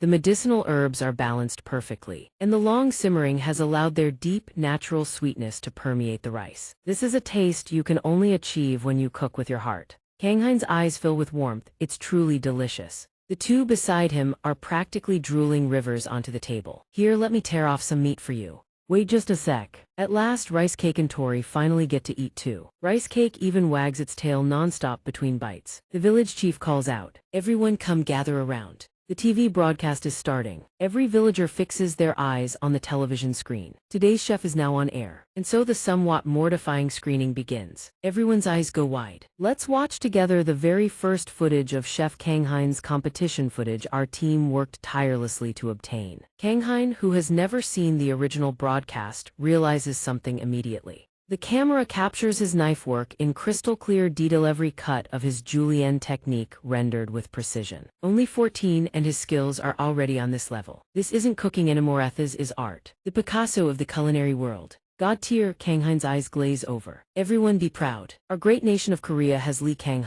The judges are stunned. The entire nation is in awe. The world will be shaken by this historic moment. Tears of emotion stream down everyone's faces. The nation of Korea possessing Lee Kang, it plays out like a cinematic masterpiece. The village chief is sobbing uncontrollably. Oh dear, who knows how much that boy has endured. Absolutely god tier. Our young chef. Kang buries his face in his hands, dying of shame. PD Yunha, you and editor Jianggu just had to sneak this footage in, didn't you? The entire hall erupts into chaos. Brilliant. A day of celebration means we drink until we drop. Raise your glasses to the pride of Yongpyong, to the treasure of Korea. Cheers for Lee Kang. The only person who feels anything but fine is Kang himself. Somyeon, please just knock him out already. Kang buries his face and whimpers in pure agony. PD Yunha, you and editor Jianggu just had to sneak this footage in, didn't you? Brilliant. A day of celebration means we drink until we drop. Here's a toast to the pride of Yongpyong, the jewel of Korea. Cheers. Tough, that smoked soup. Someone just knocked me out cold already. A week after the broadcast, someone swings open the door at Kang's Long Wolf shop. Hey, Kang has pride of Yongpyong. Business treating you well. Sung and Mi Yang pay Kang a visit, showering him with endless praise. Brother Kang, the cooking god, long live Kang. A message pops up on Kang's phone. Can Tori dig, I wonder? Tori squeaks. He crouches down and speaks to Tori. Can you dig me a hole to crawl into? Bury me alive, that works too. I'm dying of embarrassment here. The scene shifts elsewhere. That's enough training for today. Noah says with a stern expression. Keeping up with me today, not bad. Kang wipes the sweat from his brow, his face utterly sullen. Setting aside the embarrassment of running on all fours, honestly, what face do I even have left to lose? Just let go of my mind and it all works out right. Something wrong. Actually, coming here turned out to be pretty great. My head feels so much lighter. Tori chirps brightly. Tori seems way more energetic too. Noah looks confused. Tori. Kang replies, oh, I haven't introduced them yet, have I? This is the spirit I recently formed a contract with. Noah asks again, a spirit. Kanghain smiles, yes, right next to the rice cakes. Maybe it's too small for you to see. I had an acquaintance from the spirit race help me form the contract. Why did Noah suddenly pick up a rock? Right after Kanghain finishes speaking, Noah hurls the rock with full force. Kanghain panics Noah, the rock flies straight into a tree trunk. Emilia emerges from behind the tree. Oh my, that scared me. Noah looks up. I already warned you Kanghain is a friend of the beastmen. Did you not hear me when I said to leave him alone? He demands furiously. What's your purpose here? Emilia replies coolly, beastmen truly are troublesome creatures. Is throwing things how your kind communicates. Noah's face turns absolutely grim. What did you just say? Kanghain rushes in to stop them. Noah, calm down, put your hand down, don't move. Kanghain worries internally. Why is he so furious? Do they know each other from before? Let's just talk this out calmly. How can the two of you even talk to each other? You couldn't even communicate with Lord Randon before. Emilia jumps down and speaks. That's a required qualification for a ranger. She boasts with full confidence. You have to be fluent in all 3 languages of the 3 races to keep track of everything happening in the forest. I'm even fluent in the old common tongue of the continent. Noah refuses to back down and fires back. HMPH, must be nice being alive since those ancient times. Kanghain, that spirit race woman has lived 10 times longer than you. Kanghain stares blankly. 10 times. He immediately steps between the two of them. Calm down both of you. I already said no fighting between races. If there's an issue, can we just sit down and talk? Just then Randon walks over. Kanghain, let's begin our weekly training session. All eyes immediately shift to Randon. Rice Cake wonders who would win. An unexpected encounter between 3 races. Kanghain kneels down. To me, every one of you is a precious benefactor, so please stop fighting. First things first though, about we introduce ourselves. Kanghain turns to Randon. Oh, let me translate for Lord Randon. He immediately agrees. Sure, that works. Ever since meeting that beastman friend before, I've equipped myself with a translation artifact. Well then, I'll go first. My name is Randon, captain of the Robentus Knights. Next is Emilia's turn. I am Emilia, as you may know, the ranger of this forest. Finally Noah, he keeps it brief. Noah, that's it. Kanghain forces an awkward smile, thinking there's no escaping this tense atmosphere between races, huh? At times like this he stands up. Can everyone handle spicy food? I'll treat everyone to a dish from my hometown today. Eat and drink together, and things will feel more natural. To bond fast, nothing beats sharing a hot meal together. On the plate sit 2 fiery red kimchi roots. The 3 of them watch Kanghain in silence. Randon speaks up, fascinating. It's been 100 years since the wars between our races. Ever since the treaty banned inter-race conflicts, no one has bothered to mingle with other races. And yet here we sit Tojtharal thanks to a mysterious chef who appeared from who knows where. Perhaps Kanghain is an envoy sent by the gods to help us. Emilia replies, an envoy of the culinary god. Sounds interesting. I thought the same, that's why I advised him to form a contract with a spirit. She glances at Noah, so I have no intention of harming him. Noah simply replies, I'll remember that. Kanghain turns to look at Emilia and Randon. Oh, they're already that close. I need to catch up fast. He tosses all the prepped ingredients into the pot and tops a bowl of freshly steamed white rice with a golden fried egg, creating a beautiful, fragrant bowl of rice. Done. Sorry for the long wait, everyone. The spread includes seaweed, kimchi, and white rice crowned with a fried egg. Kanghain introduces the dish. This is kimchi jjiggy, please eat, drink, and talk. The other 3's eyes light up instantly. Randon instinctively murmurs, incredible aroma. Kanghain adds one more thing. As I said, this dish can be a bit spicy, so make sure you eat it with rice. Noah suddenly speaks up, but spirit race members can't eat meat, can they? Kanghain's blood runs cold. He was so focused on cooking that he completely forgot. Noah reaches for Emilia's portion.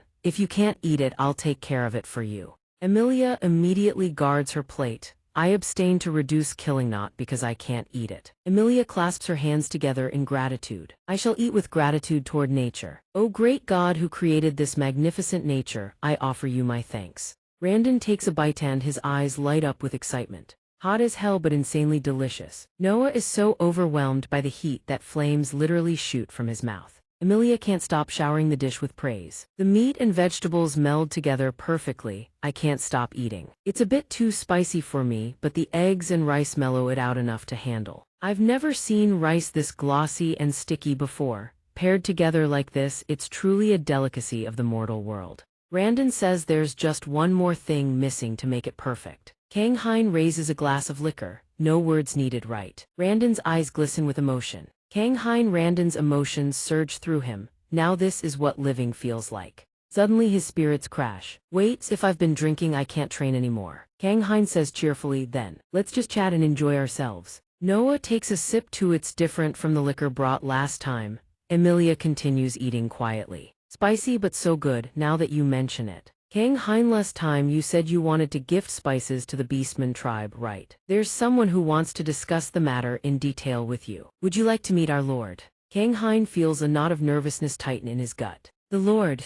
Randon speaks up. Last time you said you wanted to gift spices to the Beastman tribe, right? There's someone who wants to discuss the matter in detail with you. Would you like to meet our lord? Kang Hein feels a knot of nervousness tighten in his gut. The lord. He continues, spices are a high-value commodity. For large-scale trade, the lord's permission is naturally required. And the lord wishes to meet you at least once. Kang Hein replies, but this is only my idea. The Beastman tribe might think differently. Noah asks, puzzled, what's this about spices? Kang Hein answers, actually I wanted to teach everyone about dishes that make use of spices. But not all spices are available in this region. He continues, explaining that this idea came to him after consulting with Randon. Noah asks him, you want us to trade with humans? Kang Hein quickly explains, not exactly, I just hope you can all enjoy better meals. Randon chimes in, sounds fine to me, there was already trade between the races a year ago, surely it can be done now. Noah falls silent. After a long moment he replies, I agree. Kang Hein is genuinely surprised by Noah's response. Of course, the final decision rests with the chieftain, but surely he will agree too. Thanks to Kang Hein's recipes, the tribe's morale has risen considerably. Recently, there are even people who want to study cooking further. Because of you, everyone's view of humans has started to change. So the chieftain will seriously consider your proposal. Randon turns to Emilia. Well, now that young beastman speaks well. Won't you join these negotiations, Lady Patrol? Emilia replies, most spirit race members have lived through war. Our position is somewhat different from everyone else's. But she smiles and continues, though that day is probably approaching soon. Suddenly, the rice cakes and Tori charge straight into Kang Hein. Randon, overhearing the exchange, beams with delight. Everyone seems more united than I thought. All right then, let's leave business here for now. It's rare for us all to gather like this. Let's share a proper drink together. Randon asks, what did you say? Noah replies, I'm teaching Kang Hein the martial arts of the Beastman tribe. Randon looks at Kang Hein, bewildered. Wait, really? I thought his bone structure had changed. Turns out he's been training in something else on top of that. Kang Hein bursts out laughing. Oh, I never told you. I can run on all fours pretty well now too. Kang Hein, swaying drunkenly, tries to steady himself. Wanna see? Wait, does he have 4 arms? Randon watches and remarks, is that the 8-legged walking technique? HMPH, one skill can't have 2 masters, Noah snaps, clearly irritated. Randon, drunk and fired up, grins. How about we settle this, about to see who backs down. Noah doesn't even hesitate. I've never known what it means to lose. Both of them clasp each other's hands. Let's do this. Emilia stands to the side, watching the group go wild. She leans down and whispers to Kang Hein, too weak. He can't hear clearly and mutters. Kang Hein looks up. If I start learning archery too, I won't have any time left to cook. Kang Hein responds, oh no, I don't need throwing techniques either. Everyone's a bit tipsy, The scene shifts to a different location. A banner hangs proudly, treasure of Yongpyong village, the talented Lee Kang Hein. Kang Hein stands in the kitchen. He stares at the sputtering flame and mutters, the fire won't catch, must be a gas problem. He's frustrated, calls for repairs, but they won't come until tomorrow. How is he supposed to do business today? Kang Hein walks inside and rests his chin on his hand, deep in thought. No customers for 3 straight days. Maybe today will be different. This week's revenue is 0. Right then Kang Hein's face brightens. I just picked up the phone and already. He suddenly freezes.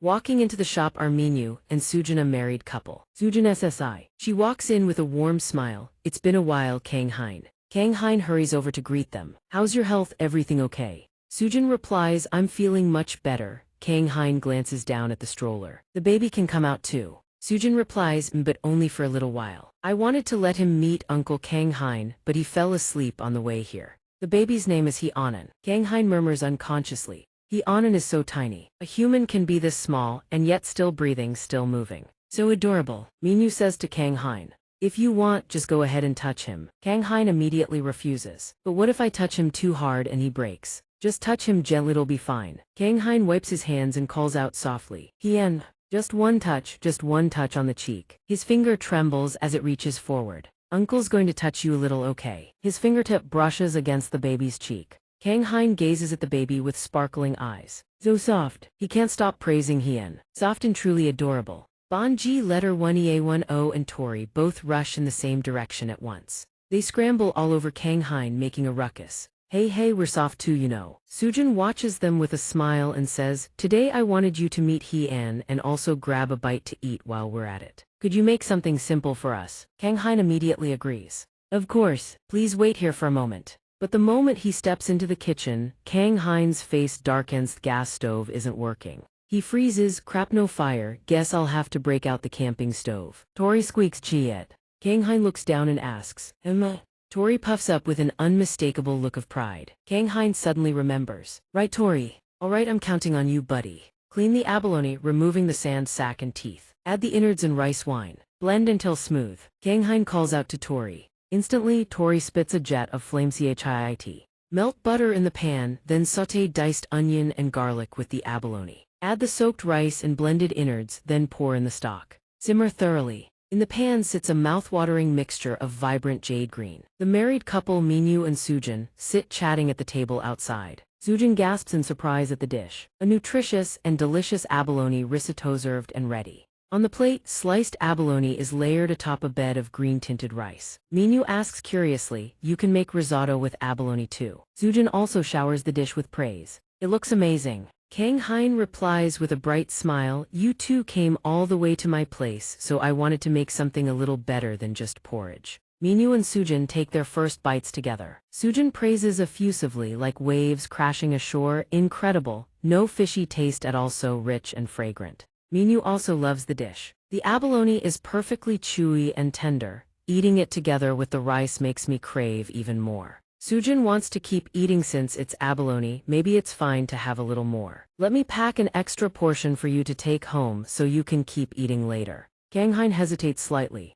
Actually could I just get the recipe instead? I can't sell any more portions today. Is that so? What a shame. Thanks, Tori. I won't forget your contribution. In the kitchen, Tori tries to lift his wing. Chiit at the beastman's settlement. Katzen sits sprawled in her seat and says, trade with humans. Noah replies, the atmosphere and situation in our village have changed significantly. So I believe this is a prime opportunity to get ahead of the other beastman tribes. Katzen agrees with Noah's assessment. I concur with the captain's view, but you also know what's going on behind our backs. Katzen sighs and continues, that old bat Temu, if she's got a problem with us, she should just challenge us head on. She's not fit to command anything. She smirks, the corner of her mouth curling upward. Katzen issues an order, spread the rumor that we intend to trade with humans. While we're at it, if we can root out those rats who only know how to skulk in the shadows, all the better. But whether trade actually happens or not depends on meeting this human lord first. Noah complies. Understood, I'll let the rumor spread further toward Temu's side. Katzen tells him, that'll be all then. Oh right, have you seen my daughter anywhere? I haven't seen her since this morning. Noah looks blank and says, doesn't the chief always keep her close? Katzen replies, good grief, she probably snuck off to play somewhere. I haven't even finished teaching her and she's always running off to play. She can't do anything properly. Noah says, but she did manage to speak yesterday, didn't she? Katzen asks that. But the first words my daughter ever said since she was born were. Scene cuts to Kang Hein's side. Something suddenly pops up behind him, making him jump. What the? It's Mona, and she says rice. Katzen says helplessly, it's not mom, it's rice. Kang Hein calls out excitedly, Mona. Long time no see, but wait, did you just say rice? Mona wants rice again. Mona suddenly freezes in place. Kang Hein called her Mona. Mona's legs tremble as she forces herself upright. Mona is now standing on two legs. She's walking on two legs. Kang Hein is deeply moved. I haven't seen Mona in a while and she's already grown this much. Why am I suddenly getting so emotional? Is this what it feels like to be a father figure? Kang Hein scoops Mona into his arms, praising her nonstop. You can walk on two legs now. Good girl, Mona. Mona keeps lunging toward Kang Hein, wailing at the top of her lungs. She remembers when Kan forced her to train. She ordered Mona to practice walking on two legs. She stumbled forward, crying the whole time. It was only after Kot San told Mona she could go see Li Kanghain that she finally managed to stand on her own. Mona, let's eat some rice. The memory makes her eyes light up with excitement. Rice? Li Kanghain speaks up. Ah, Mona, I'm sorry, sweetheart. Randon sitting nearby cuts in. Today. Li Kanghain already has plans with me. Sorry, little beastman girl. Li Kanghain has to gently turn you down, so you should head home early today, okay? I'm sorry, Mona. Mona's face freezes with shock. She screams. Mona clings to Li Kanghain's leg, crying uncontrollably. Li Kanghain tries to drag himself forward. Mona, calm down. Uncle's pants are about to fall off. Randon walks over. This is trouble. At this rate, the kid will follow us everywhere. We can't bring a beastman child into a human village. Li Kanghain reaches into his coat. Can't believe I actually have to use this. He blows on the object in his hand. Instantly, Noah appears. What's the matter? Li Kanghain, who dares bully you? Li Kanghain watches Noah carry Mona away and murmurs. It's all for your safety. Mona hears this and wails even louder. Next time, I'll make something really delicious to make it up to you, okay? Randon leads the way for Li Kanghain. We're here. This is the Lord's Castle, my workplace. The knights usually live here. A girl walks by and waves to Randon. Oh, Li Kanghain. Li Kanghain looks up at the towering castle thinking, so this is the Lord's castle. It's massive. I wonder what the Lord is like. He must be very wise and perceptive. A blond man steps forward and introduces himself. I am the Lord of this land. Giovante Robentis. Li Kanghain bows. Greetings, my lord, I am Li Kanghain. The Lord smiles warmly and says, I've been wanting to meet you for a long time, but this is the first chance we've had. Do you have any idea how famous you've become? Divinely blessed, beloved disciple of Knight Captain Randon. Robentis's eyes blaze with excitement. And the one who single-handedly defeated the Ruventus Knight Order, truly unbelievable. Li Kanghain replies humbly, nah, those are just baseless rumors. He secretly thinks, what on earth kind of rumors have been spreading about me? Randon says, seems the rumor about him being a talented chef hasn't spread yet.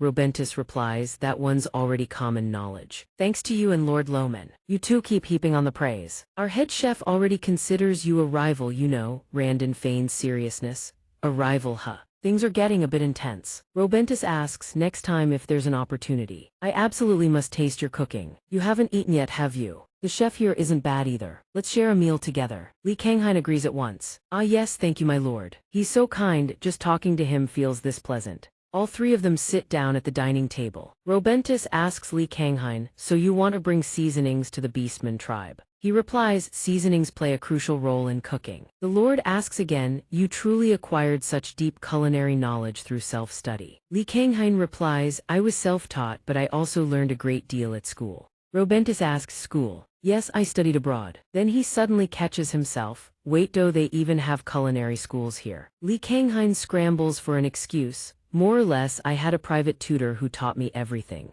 Robentis presses, studied abroad. I studied in the royal capital as well. So where is your hometown? My homeland is quite far away. Then it must be a region with well-developed transportation. Because I hear you go back home every week. But I've never seen clothing like this before, not even in the royal capital. I've been observing and still can't identify which nation it's from. Tell me, where exactly do you come from? At that exact moment, Randon cuts in immediately. My lord. Robentis smiles. My curiosity got the better of me. I asked too many questions. I apologize for my discourtesy. Li Kanghain isn't particularly bothered. It's no trouble at all, the Lord continues. Being Randon's friend is confirmation enough of who you are. I won't press further about your identity. What matters is what you'll accomplish from here on.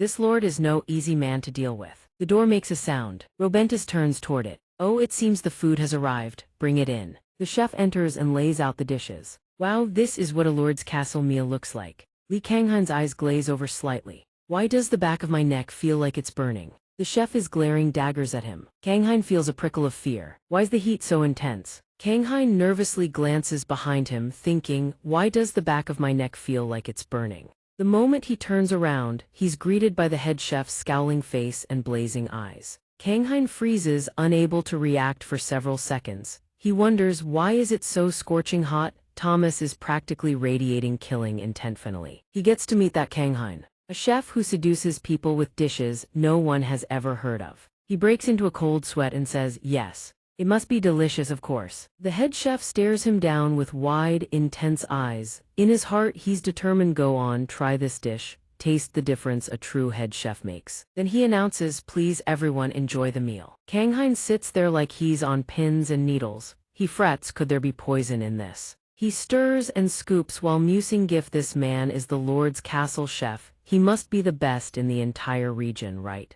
Wonder what he's made. Is this mountain goat's milk? The flavor is richer than your standard potato soup. A bit bland though, probably because my palate's gotten used to bolder seasonings. The sausage is fantastic too. The juices have soaked into every bite. The head chef hasn't taken his bullet-like gaze off him for a single second. He asks, does it suit your palate? But inside it's a challenge. Go ahead, try to critique it. I dare you. Contrary to his expectations, Kang-hein beams with delight and praises the food. Yes, it's truly delicious. The grilled steak is absolutely perfect. The sausage is bursting with flavor and juices, wonderful to eat. The soup is light, smooth, and goes down so easily, leaving a pleasant sweet aftertaste. Thomas hears this and replies bashfully, Thank you. His chest swells with pride. See that? He can't deny my talent, can he? From across the table, Randon asks him, Kang-hein, you brought food again today, didn't you? Hearing that, Kang-hein suddenly remembers, while we're eating, let's all enjoy it together. With that, Kang-hein pulls out another food container filled with small biscuit-like pieces and introduces them. These are called potato cakes. Everyone please give them a try.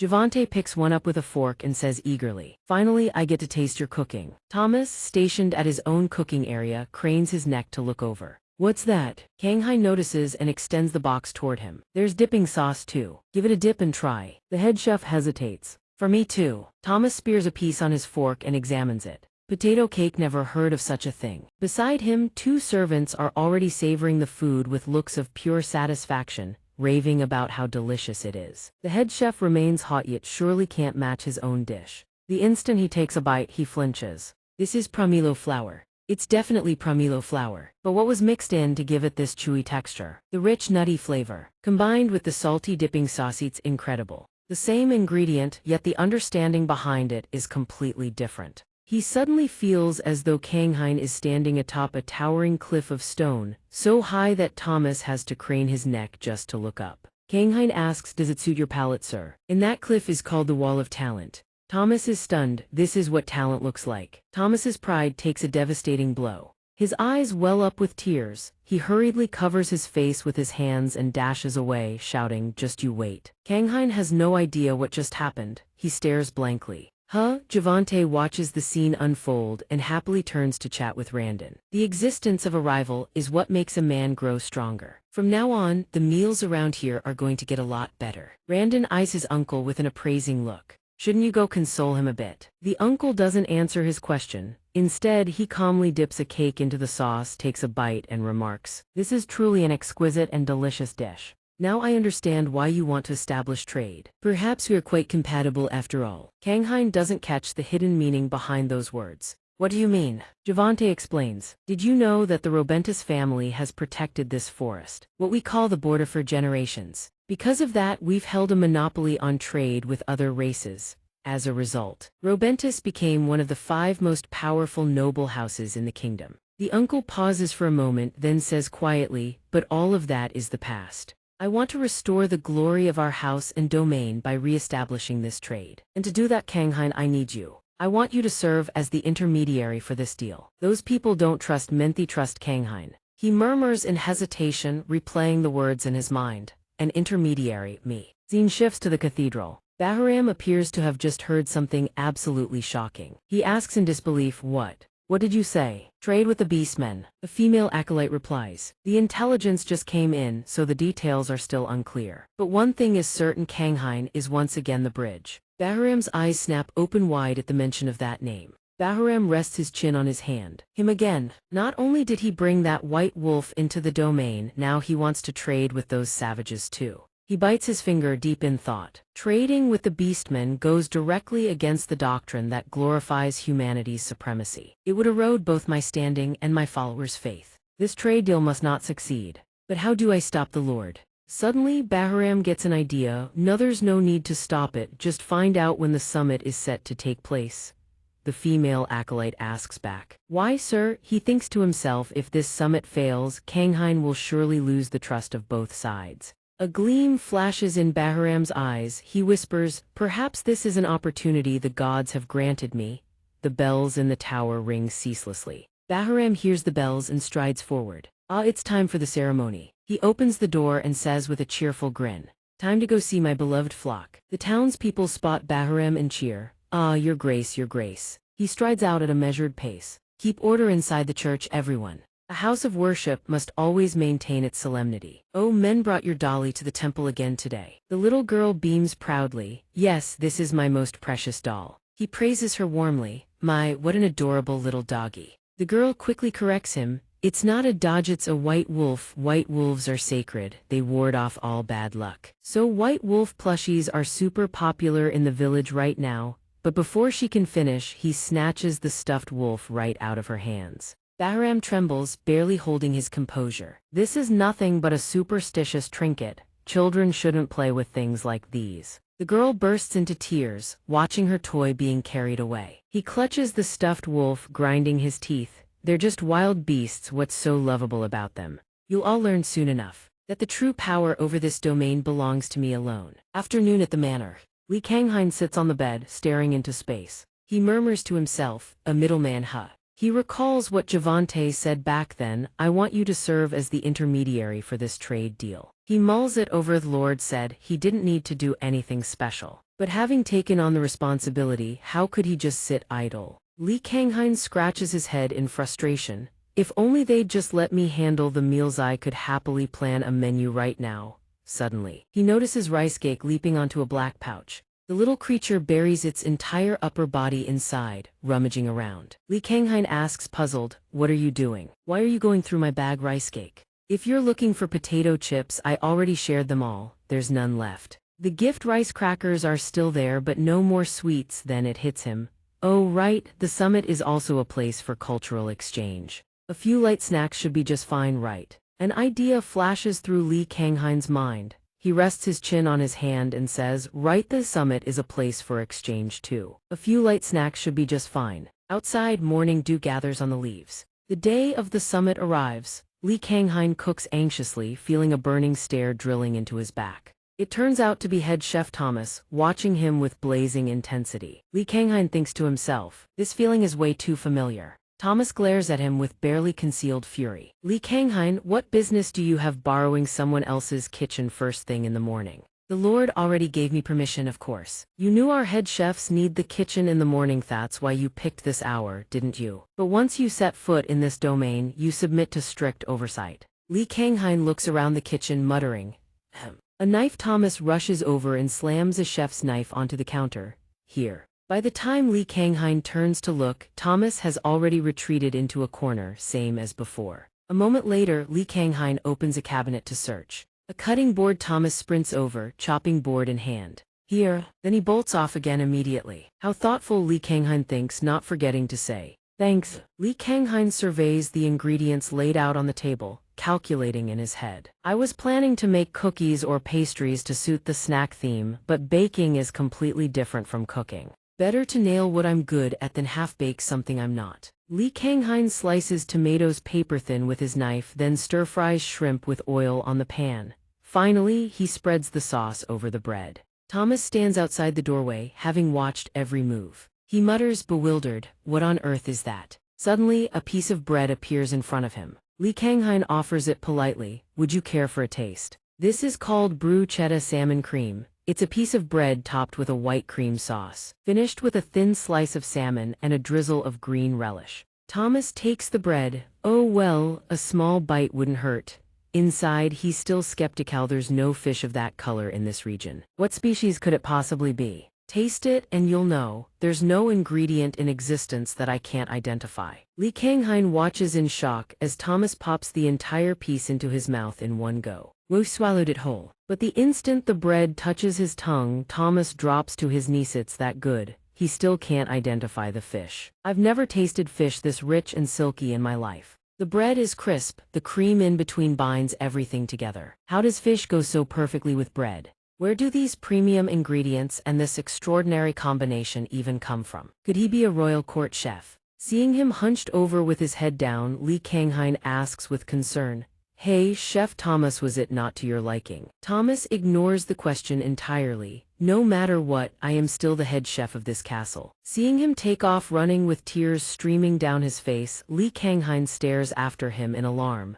Wait, what? Only after Thomas disappears from sight does Li Kanghain snap out of it. He murmurs, "So, was it good or not?" He stands alone in the kitchen, worry gnawing at him. "Should I have rice cake? Try it instead. The little guy's probably still asleep by now. If it suits rice cake's palate, it should suit the people here too." With that thought, Li Kanghain steps out of the kitchen to find rice cake. Someone is peering into the kitchen from outside. A figure slinks out from behind the wall. It's Bahram, his eyes fixed on the food on the table. He removes his hat, speaking in a sly voice. My, leaving food out like this. How careless. Looks like I'll need to add a little special seasoning of my own. Grains of powder fall onto the bruschetta salmon cream. Bahram thinks if Li Kanghain's dish ruins the summit, even the Lord will lose faith in him. They will be doubled over in stomach pain before long. An alliance. Just some ridiculous fairy tale spun by vagabonds. Spirits don't exist. There's no such thing as divine beings. Suddenly his gaze drifts to the side. Looking at the dish, he murmurs, "Come to think of it.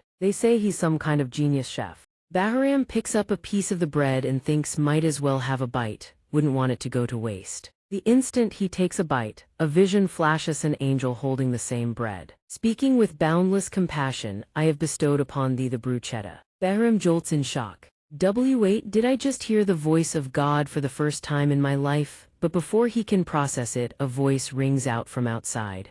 Rice cake. He panics, oh no. Bahram scrambles out of the kitchen in a frenzy. By the time Li Kanghain arrives, he catches a fleeting shadow and frowns. Someone there. Stepping into the kitchen, Li Kanghain points at the dish and speaks gently to the drowsy rice cake. "Sorry for waking you up, buddy. But you're the only one I trust with this. Maybe salmon doesn't suit this world's palate. Who knows, something else might work better. Here, rice cake, try this one." He is in mid-sentence when he spots rice cake sucking every last morsel off the tray into its mouth. Kanghain yanks rice cake back, but its claws grip the table stubbornly as it keeps eating. "You stinky little rice cake, who told you to gobble up everything, huh? Wake up already, listen to me first." Rice cake polishes off that entire tray, doesn't so much as glance at the bruschetta tray, and lets out a drowsy little cry instead. He notices, why didn't it touch the salmon portion? He says, "Rice cake, I know this suits your taste, but can you get off the table already?" It doesn't even open its eyes, just furrows its brow dismissively. Yeah, got it." Then rice cake lifts its paw and stomps down on every single piece of bruschetta.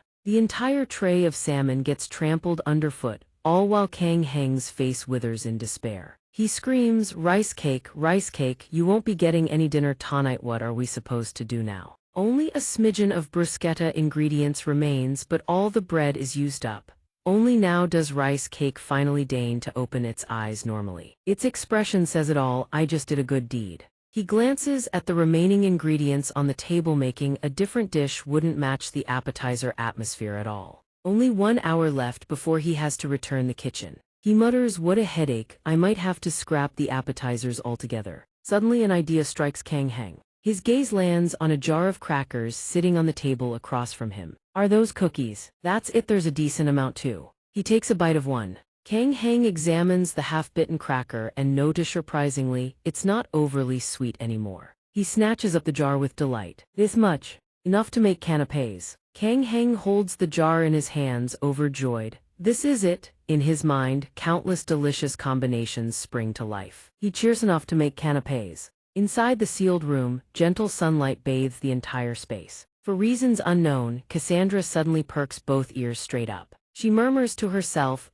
so what she's holding is the new dish Kanghain mentioned earlier. She takes one bite and exclaims in wonder, "What is this? This delicious." The dish is exquisitely crafted, a spiral of twisted meat wrapped neatly, paired with the pastry beneath, forming what can only be described as a flawless union. Only now does Cassandra realize she had always assumed snacks would be nothing but sweet, but that isn't quite the case. The Lord holds a shrimp-filled pastry in one hand and a fruit-filled pastry in the other, admiring and savoring them for a long while before nodding in approval. The presentation is beautiful too. How does every single dish manage to be so vibrant and elegant? "What is this dish called?" Kanghain smiles gently, beaming with pride as he introduces. "This dish is called a canapé." He explains softly to everyone about this new creation and its unique qualities. It's a finger food commonly served as a light snack. An appetizer or starter depending on the chef's creativity, countless combinations can be crafted.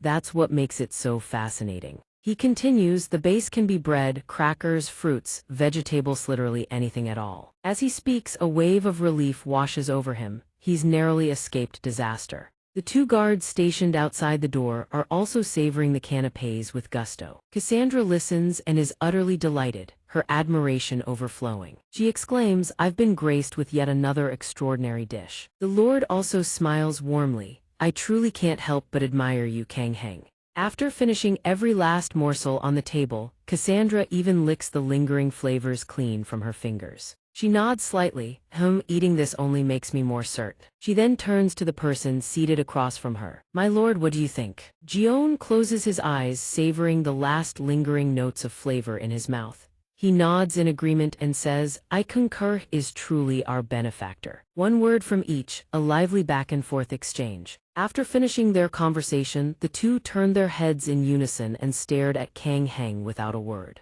Caught under their combined gaze, Kang Heng felt a wave of confusion and awkwardness wash over him. But all he did was duck his head slightly without making a move. Then, Cassandra turned back to the Lord with a smile and continued speaking. She spread her hands open and said playfully, very well, with those terms I welcome this deal. Kang Heng stood sandwiched between the two, utterly bewildered by whatever was happening, while Javante responded with a bright, composed smile. Excellent, then let us draw up the contract at once. His expression betrayed nothing, but inside, Kang Heng was completely lost. He thought to himself, I have no idea what just happened. But it seems to have gone smoothly. After everything had proceeded without a hitch, Cassandra and Noah had to take their leave. Before departing, she waved enthusiastically to bid everyone farewell. Well then, I'm off. Kang Heng, Randon and Javante waved back in return. After seeing Cassandra off, he finally let out a genuine sigh of relief. Thank heavens the contract had been signed without a hitch. The Lord praised him warmly. It's all thanks to you, Kang Heng. Kang Heng immediately deflected with humility. Not at all, honestly I hardly did anything this time. Javante, however, thought otherwise. The older man insisted repeatedly, nonsense, you made the greatest contribution of all. Then, as if recalling something, he looked at Kang Heng with a knowing, squinting smile. He teased, the job of a supervisor will be quite demanding, mind you, but we're counting on you. Kang Heng's face went blank. He understood nothing, only murmuring the words back in a daze. Oh, a supervisor. As if something suddenly clicked, he snapped back to his senses and asked like a bewildered child. Me? The Lord pointed straight at him and Kang Heng could scarcely believe his ears. After he repeated the question in disbelief, the Lord answered with a firm, decisive nod. It's me. On the way back, a storm of questions churned in his mind. Noah wrestled with his thoughts for a while, but in the end, he was determined to get a straight answer from the clan chief. Utterly puzzled, he finally voiced his doubt. Was it really necessary to appoint Kang Heng as the supervisor? The management and oversight of the deal could be entrusted to someone else. Cassandra did not answer immediately. She simply gazed up at the sky before speaking with gravity. They say that for humans, status is of the utmost importance. A higher status in part ensures greater safety. She let out a soft hum and continued, moreover, he is a human who is not bound by the covenant. Having a layer of protection like this is far better. Watching Cassandra's silhouette as she stood in deep contemplation beneath the blazing sunlight, Noah let out a long sigh, as if releasing a weight of worry from his heart. So the clan chief has also noticed that he is someone unconstrained by the rules of this world. Cassandra burst out laughing, a hearty, unrestrained laugh that lasted a good while. Then she returned to her usual composed and leisurely demeanor, tucking her hands behind her back and said playfully, My, with how carefully you keep probing, how could I possibly not notice? As summer drew to a close, he returned to his life at the tavern in the tranquil village of Yanbin. Small changes began to emerge one by one. Zhonggang and Jae-hun came to the tavern for a meal that day. Kang Heng swiftly came out to warmly welcome the two. During their conversation, Dai-hun brought up an important matter. I'll be moving here next week. Kang Heng was utterly astonished, his eyes wide and mouth agape as he echoed the words. Really? Zhonggang also stared wide-eyed at his friend and blurted out. Just like that, the first change is Uncle Dai-hun moving here. He rubbed his chin in thought for a moment, then said frankly, I've actually had this intention for a while now. but the other day, I happened to share some drinks with the village chief here. As if snapping back to some important detail, he leaned back with a look of sudden realization. Startled, he stroked his chin and continued, I basically woke up and had already decided to move here. Could I have been scammed? The moment Jihan's words ended, the doorbell chimed, signaling a visitor. Kang Hein immediately turned to look. Hearing that Jihan was moving here, Zhang Wan raised his hand too, wanting to stay close to his friend. How about the two of us move here as well? The second surprise was that the visitors turned out to be Sujin Minyu and their children. Kang Hein saw someone enter and immediately came over to greet them. Sujin Minhu too made it. The couple beamed and cheerfully greeted him back. Hello everyone. As if pulled by some irresistible force, Kang Hein immediately dashed over to the baby's crib, blurting out eagerly. And little he too. He leaned over the crib. The baby inside opened her round eyes wide, waving her arms and legs as if trying to greet him. Kang Hein quickly greeted her back. Hello there, looks like we've got ourselves a frequent little visitor. After an affectionate round of greetings, he continued waving her limbs and squirming back and forth, as if trying to chat with Kang Hein. Her tiny gestures and adorable expressions melted his heart. He grinned like an idiot, unconsciously engaging her in conversation. Oh, look at her staring at me. Hello there, I'm Uncle Kang Hein. Just as the two were about to continue their one-sided conversation, Sangu appeared behind the baby's crib and politely greeted him. Hello, Uncle Kang Hein. Kang Hein jumped, startled, and stammered, Sangu, when did you get here? Sangu replied sadly, I came along, didn't you see me? Then the boy turned away as if about to cry, recounting his grievances and hardships in a dejected tone. It's fine, I guess, because I'm not as cute as he. Is this the sorrow of being the eldest child? I mean, I'm already this big. Kang Hein couldn't bear the thought of having made a little boy sad. He explained frantically until his voice went hoarse. I'm sorry I didn't see you. To make it up to the boy, he crouched down and lowered his voice, soothing him like a toddler. Sangu, what do you want to eat today? Sangu's attitude showed he wasn't going to let it go that easily, but his tone was so adorable that even Sujin and Minyu couldn't help but smile. The boy immediately shot down his offer. I already ate. Kang Hein was at his wit's end, so he pulled out his ultimate weapon to make peace with the boy. He stammered, then, is there anything you want to do? I'll do whatever you want, just to see you smile. Sangu turned his face back and asked carefully, really? Kang Hein nodded his head vigorously, like a chicken pecking at rice. Yes. And the third surprise, Sangu's eyes grew wide, his innocent face brimming with vivid, animated expressions. Bursting with anticipation, he asked, then let's go to the stream, Uncle. Kang Hein stood there frozen like a statue, didn't he? In an unexpected situation, I could have reacted better than this. Just as the boy wished on a fine day, the whole group decided to head to the stream. Upon arrival, they took in the stunning scenery stretching before them. Sangu cheered excitedly, wow, Uncle Kang Hein, you're like a genie, make a wish and it comes true instantly. Yoonseop seized the chance to air his own grievances in a teasing tone. Uncle Kang Hein, can I make a wish too? He put forward his request. Wish for yourself to get your driver's license soon, okay? His delighted expression at watching the kids dash into the stream froze instantly. He murmured sorry. Looking at the neatly packed luggage and the car parked nearby, Kang Hein confessed. I was planning to rent a car and hire a driver, but without a license I can't even rent one. Yoonseop was officially speechless. This is truly a bizarre kind of Japanese luxury. Thinking of Yoonseop's enormous help, Kang Hein turned to express his gratitude and hint at something. But still, thank you. If you're tired, you can rest at the cafe down the mountain. Who would have thought Yoonseop would immediately slide on a pair of sunglasses, transforming into a beach prince in the blink of an eye? He retorted. What are you even saying? Before his words even faded, he tossed an inflatable raft into the water, threw himself onto it, and floated along the surface, a right hand holding a drink, left hand pushing up his shades. With an air of pure swagger, he declared, if you're out to play, you've gotta go all out. That entire sequence of moves and his effortlessly cool vibe drew the full attention of both boys. Sangu shouted, wow, that's amazing. Kang Hein found it a bit funny too, but held it in. Would you look at this guy? Mi Yang saw Ung and examining the watermelon in his hands and suggested, Uncle, let's use that ball to play volleyball. Ung immediately refused, gently explaining, Mi Yang, this is a real watermelon.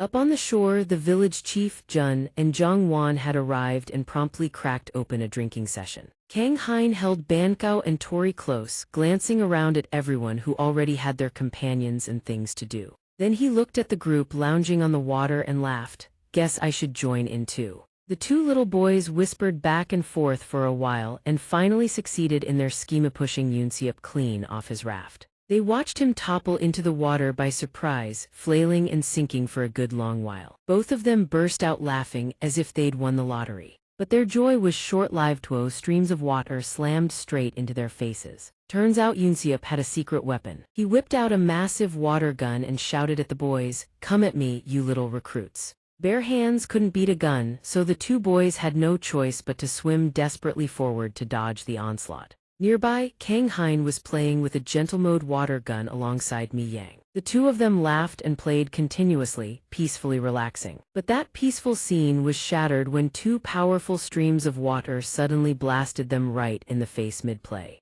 Yunsiup, fearless as ever, declared war outright. "Come and get me, chef." A fierce battle was about to begin. Sangu warned the little girl, who looked like she was about to burst into tears from fright. Mi Yang hid behind Uncle Kang Hein. Bankao and Tori didn't bother joining the fierce battle ahead, floating leisurely on the water atop their own dedicated rafts. From further away, you could hear someone's taunting voice. "Too slow." Zhang Wan sipped his drink while watching the kids play. He remarked admiringly, "Wow, that kid sure plays rough." The village chief noticed him spacing out and immediately reminded him, "Where are you looking?" After a while, the fish returned to their usual haunt, the very spot that had been taken over by the splashing crowd.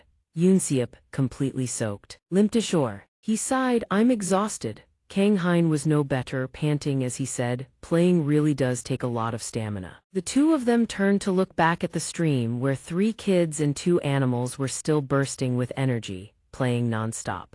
Kang Hein couldn't help but sigh, "Youth really is something, isn't it?" After Yunsiup and Kang Hein returned to the campsite, Ungin came over with towels and suggested, "There's a restaurant down below, shall we go grab a bite?" Unexpectedly, Kang Hein politely declined. "Oh, I already brought food prepared." At that moment, the village chief, who was tipsy and sprawled out resting on a mat, suddenly bellowed, "You come all the way to the stream, you eat ginseng chicken stew, that's the rule." He kept arguing despite being barely coherent. The young chef cooked well, sure. But at the stream you had to eat stewed chicken, it had to be stewed chicken. "Let's just eat at a restaurant for once today." Those words didn't faze Kang Hein in the slightest. He simply let out a soft chuckle and replied, "Chief, you're seriously underestimating me." The village chief's eyes widened as the realization hit. "Chef, don't tell me." Kang Hein lowered his voice and introduced it with an air of mystery. "This isn't your ordinary ginseng chicken stew." His tone brimmed with pride. "It's lingjai mushroom chicken stew prepared to perfection." Sensing something unexpected, the village chief's expression turned bewildered. "Chef, you don't mean?"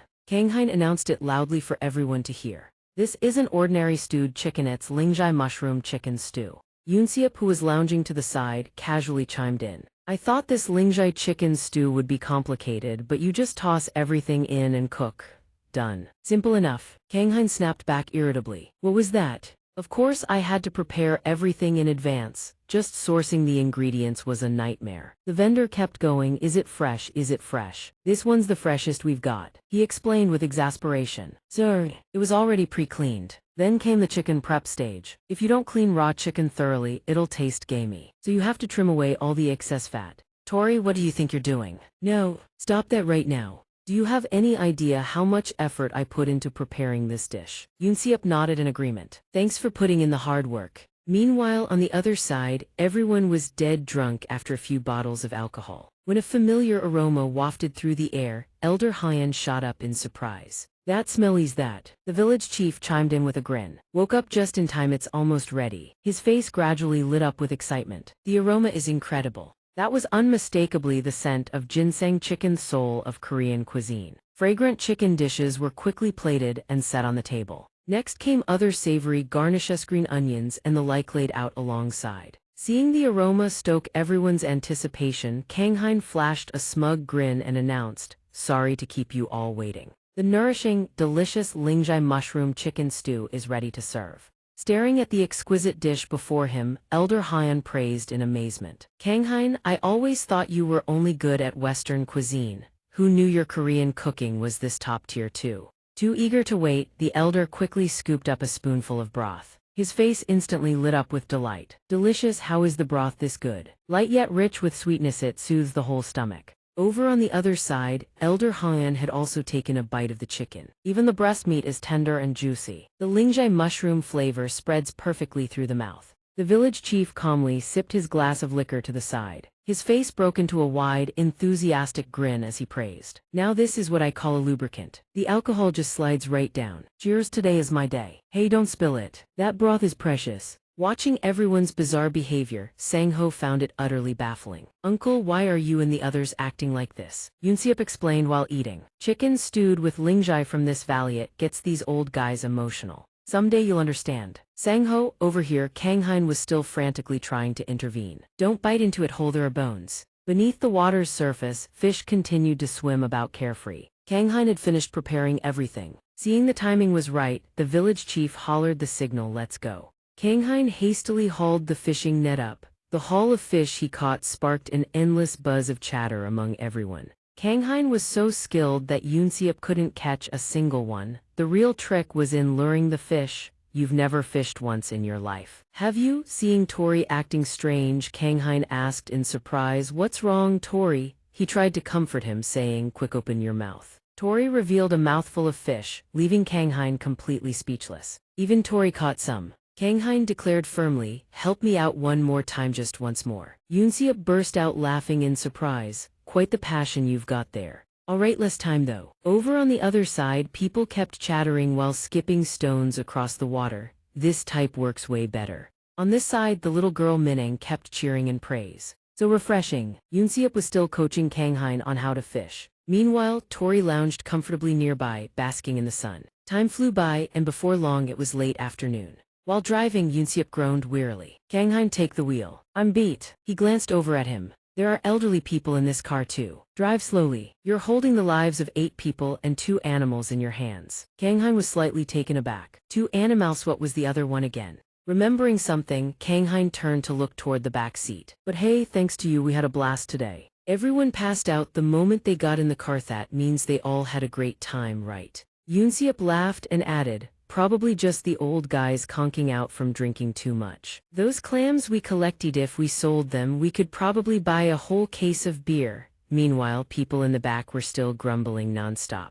Can't drink anymore. Remembering something, he continued, hey, earlier you said your sense of taste came back. I don't get why you didn't go straight back to CE. If it were me, I'd head back in a heartbeat. Teach those jerks a lesson. Li Kanghain chuckled softly at that. But after coming here a few times, I've started to understand things a bit. He was still focused on the road ahead. Those people aren't worth giving up moments like these. A gentle smile appeared at the corner of his lips, as if the weight on his heart had finally been lifted. Thanks for understanding. The two of them continued chatting throughout the long drive. You're not about to go full-time farmer next, are you? I haven't gone that far off the grid yet. In the blink of an eye, time crept toward the late evening. Another day had finally drawn to a close. Li Kanghain gazed contemplatively at the peaceful scene before him. That's right, I don't want to give up moments of joy and happiness like these. Definitely not. Right then, the cheerful voice of the orange-haired man rang out. Li Kanghain, long time no see, miss me. Come on, give this big guy a hug.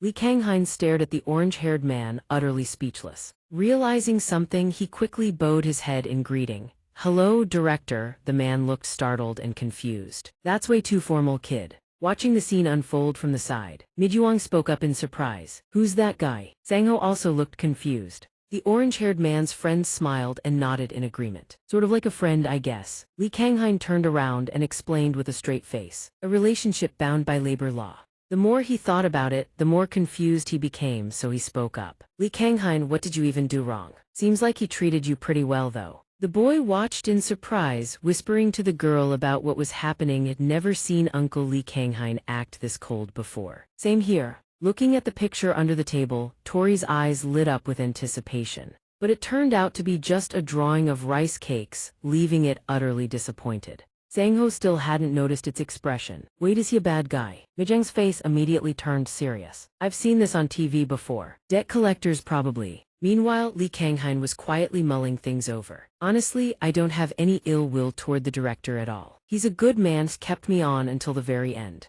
That's exactly why this is so awkward. His reason for coming here is way too obvious. The former director, visibly moved, finally spoke up. Li Kanghain, do you know what I thought after watching today's cooking show? I never should have let you go back then, missing out on talent like yours. What a disgrace that was. That's why I came all the way here. Please come back and work at our restaurant. Li Kanghain maintained his cool demeanor and refused. I appreciate the offer, but I have to decline. This left the former director helpless, tears streaming down his face. How can a talent like yours be buried out here in the countryside? Let's conquer the world stage together, Kanghain. He sighed, feeling exhausted by the whole ordeal. This is exactly what I meant by awkward. The wailing and crying wouldn't stop. Just come back to see. Kanghain. Both children Sangho and Mijing looked on with increasingly grave expressions. Is Uncle Li Kanghain going back to see? The former director was still crying and clinging to Kanghain. Your fame and my assets, your skills and my connections. If we team up, we can conquer the world for sure. Kanghain. He listened calmly and continued tidying up. Yes.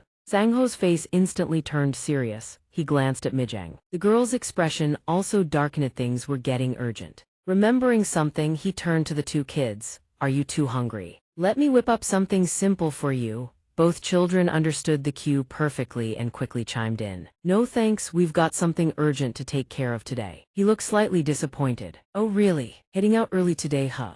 Must be something important. The former director was still latched onto Li Kanghain. You're not going to forget about me, are you? He turned his head in surprise to look at the man. Director, you've already hired a new head chef, haven't you? You don't need me anymore. The man hurriedly responded. I did hire one, but he already quit on me. Li Kanghain, sure you can be a bit intimidating, strict and demanding, but at least you're never irresponsible like that. So this time you want me to come back. The former director suddenly remembered something and exclaimed in surprise. Wait, your sense of taste still hasn't recovered, right? That's fine, your skills can more than make up for it. He replied coolly, my sense of taste has already recovered. This news thrilled the former director beyond measure. What? Since when? That's fantastic. If you come back, I'll bump your salary through the roof. I'm talking max ceiling. Not everyone gets an offer like that, you know. Li Kanghain cut in, Director, no matter how tempting the offer, I won't go back to CE, because you can't give me what I truly want.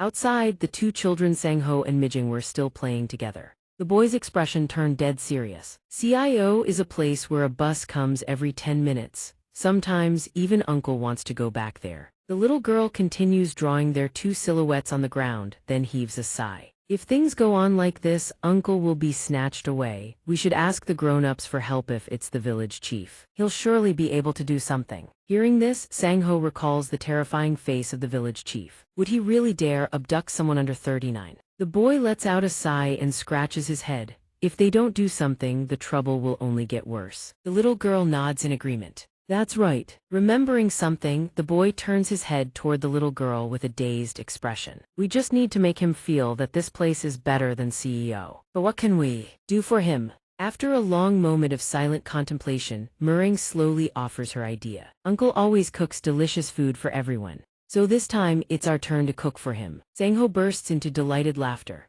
That's a great idea. He's made us happy with his delicious food, and this time we'll make him happy the same way. Time passes, the scene shifts to the interior of the house before them. Meringue's face is full of bewilderment as she calls out. Sangho, don't tell me this is supposed to be a hamburger. A plate of burnt black meat sits right before the two of them. How did it turn out like this? Sangho's face is filled with deep contemplation as he slowly offers his explanation. There were no hamburger buns, so I used esphik bread instead. I didn't know how to make the round meat patty for a hamburger, so I grabbed some pork belly from the freezer. There was no lettuce, so I swapped it with perilla leaves, and since I hate vegetables, I just left them out entirely. The little girl is rendered utterly speechless. That's wrong in every possible way. Sangho then turns to look at the girl's dish. And as for hers, those pitch-black lumps called food are arranged on a plate. Meringue sighs and explains, it's fried eggs. These look more like glowing rocks. While the two are still chatting, Ianun opens the door and steps inside. Meringue,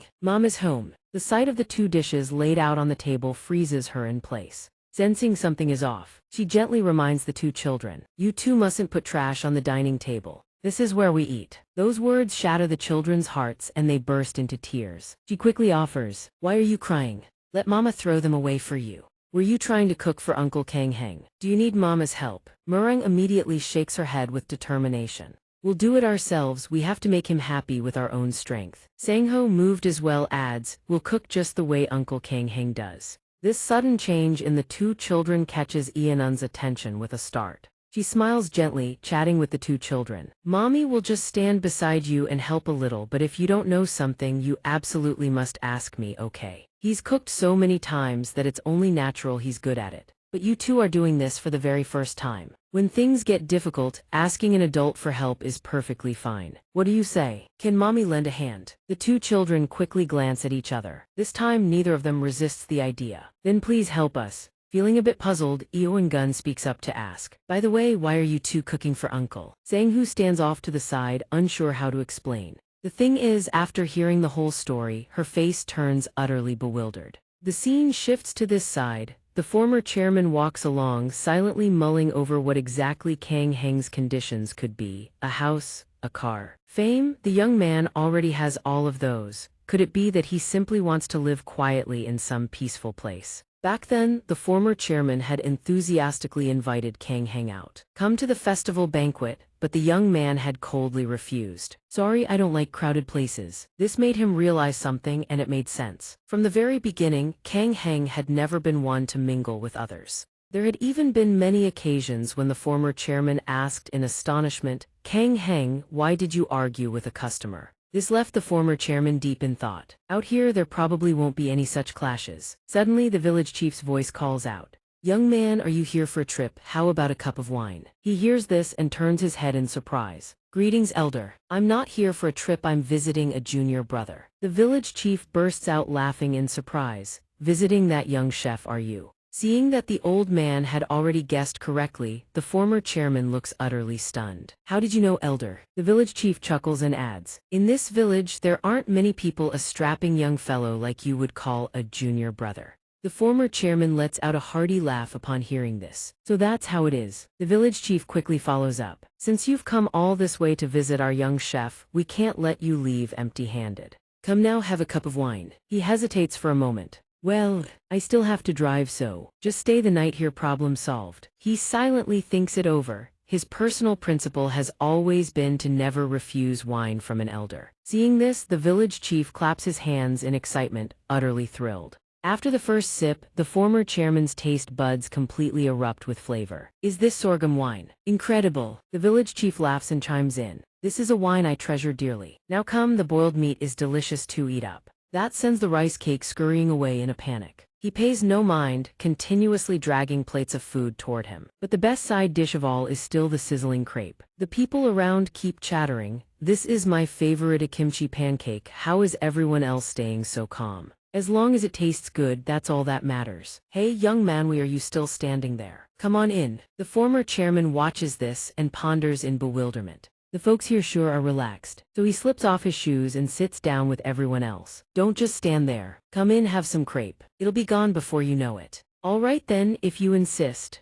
Some time passes and the former chairman quickly downs a glass of soju in one go. He then slams the empty glass hard onto the table. Kang Hyun is truly incredible. Not just anyone can win a world championship. At that age, with that kind of career, it's no easy feat. And yet he has no ambition at all. An old lady nearby chuckles teasingly. Young man, you can barely hold your liquor, can you? The village chief beside them bursts into hearty, delighted laughter. Who doesn't have ambition? Of course he's got big dreams of his own. The former chairman looks up upon hearing that. Kang Hyun. He stares into the young man's bewildered face. What's your ambition? He repeats the question.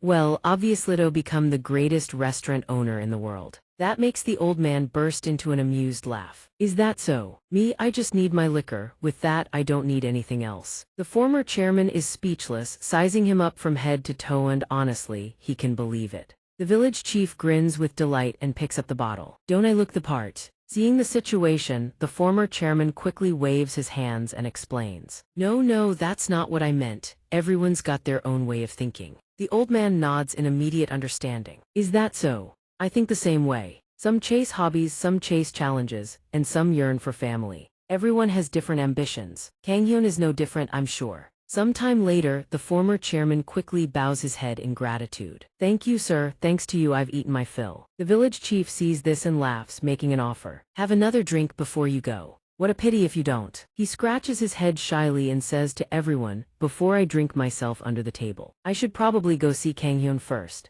So I'll see you all again later. The village chief hears this and waves goodbye. Head on back safely. Only then do the other elders happily begin chatting among themselves. Young people these days are something else, full of life, full of ambition and passion. I used to be like that too back in the day. Right at that moment, an old man comes rushing in from somewhere, calling out, "Oh my goodness, village chief." The chief turns around startled. "What's wrong? You scare me half to death." The man's face is deadly serious. "I just heard something absolutely shocking from Migang's mother. That young chef is about to become a CEO, did you know?" The moment the village chief hears this news, he sobers up completely. Meanwhile, Kanghyun sits inside his restaurant with a look of dejection on his face. The more he thinks about it, the more troubled he feels, letting out a deep sigh. He's probably going to show up again, isn't he? That relentless persistence of his so hard to shake. I understand his position though. Seeing the drawing of himself on the wall moves Tori deeply. Kanghyun, ignoring all of that, keeps muttering to himself. Running a business out here in the middle of nowhere can barely make a few bucks. Who'd want to stay? Honestly, if you want to make money, going to Seoul and becoming a CEO is the smarter move. These words are overheard by all three, Yoongun and the others, watching silently from the side.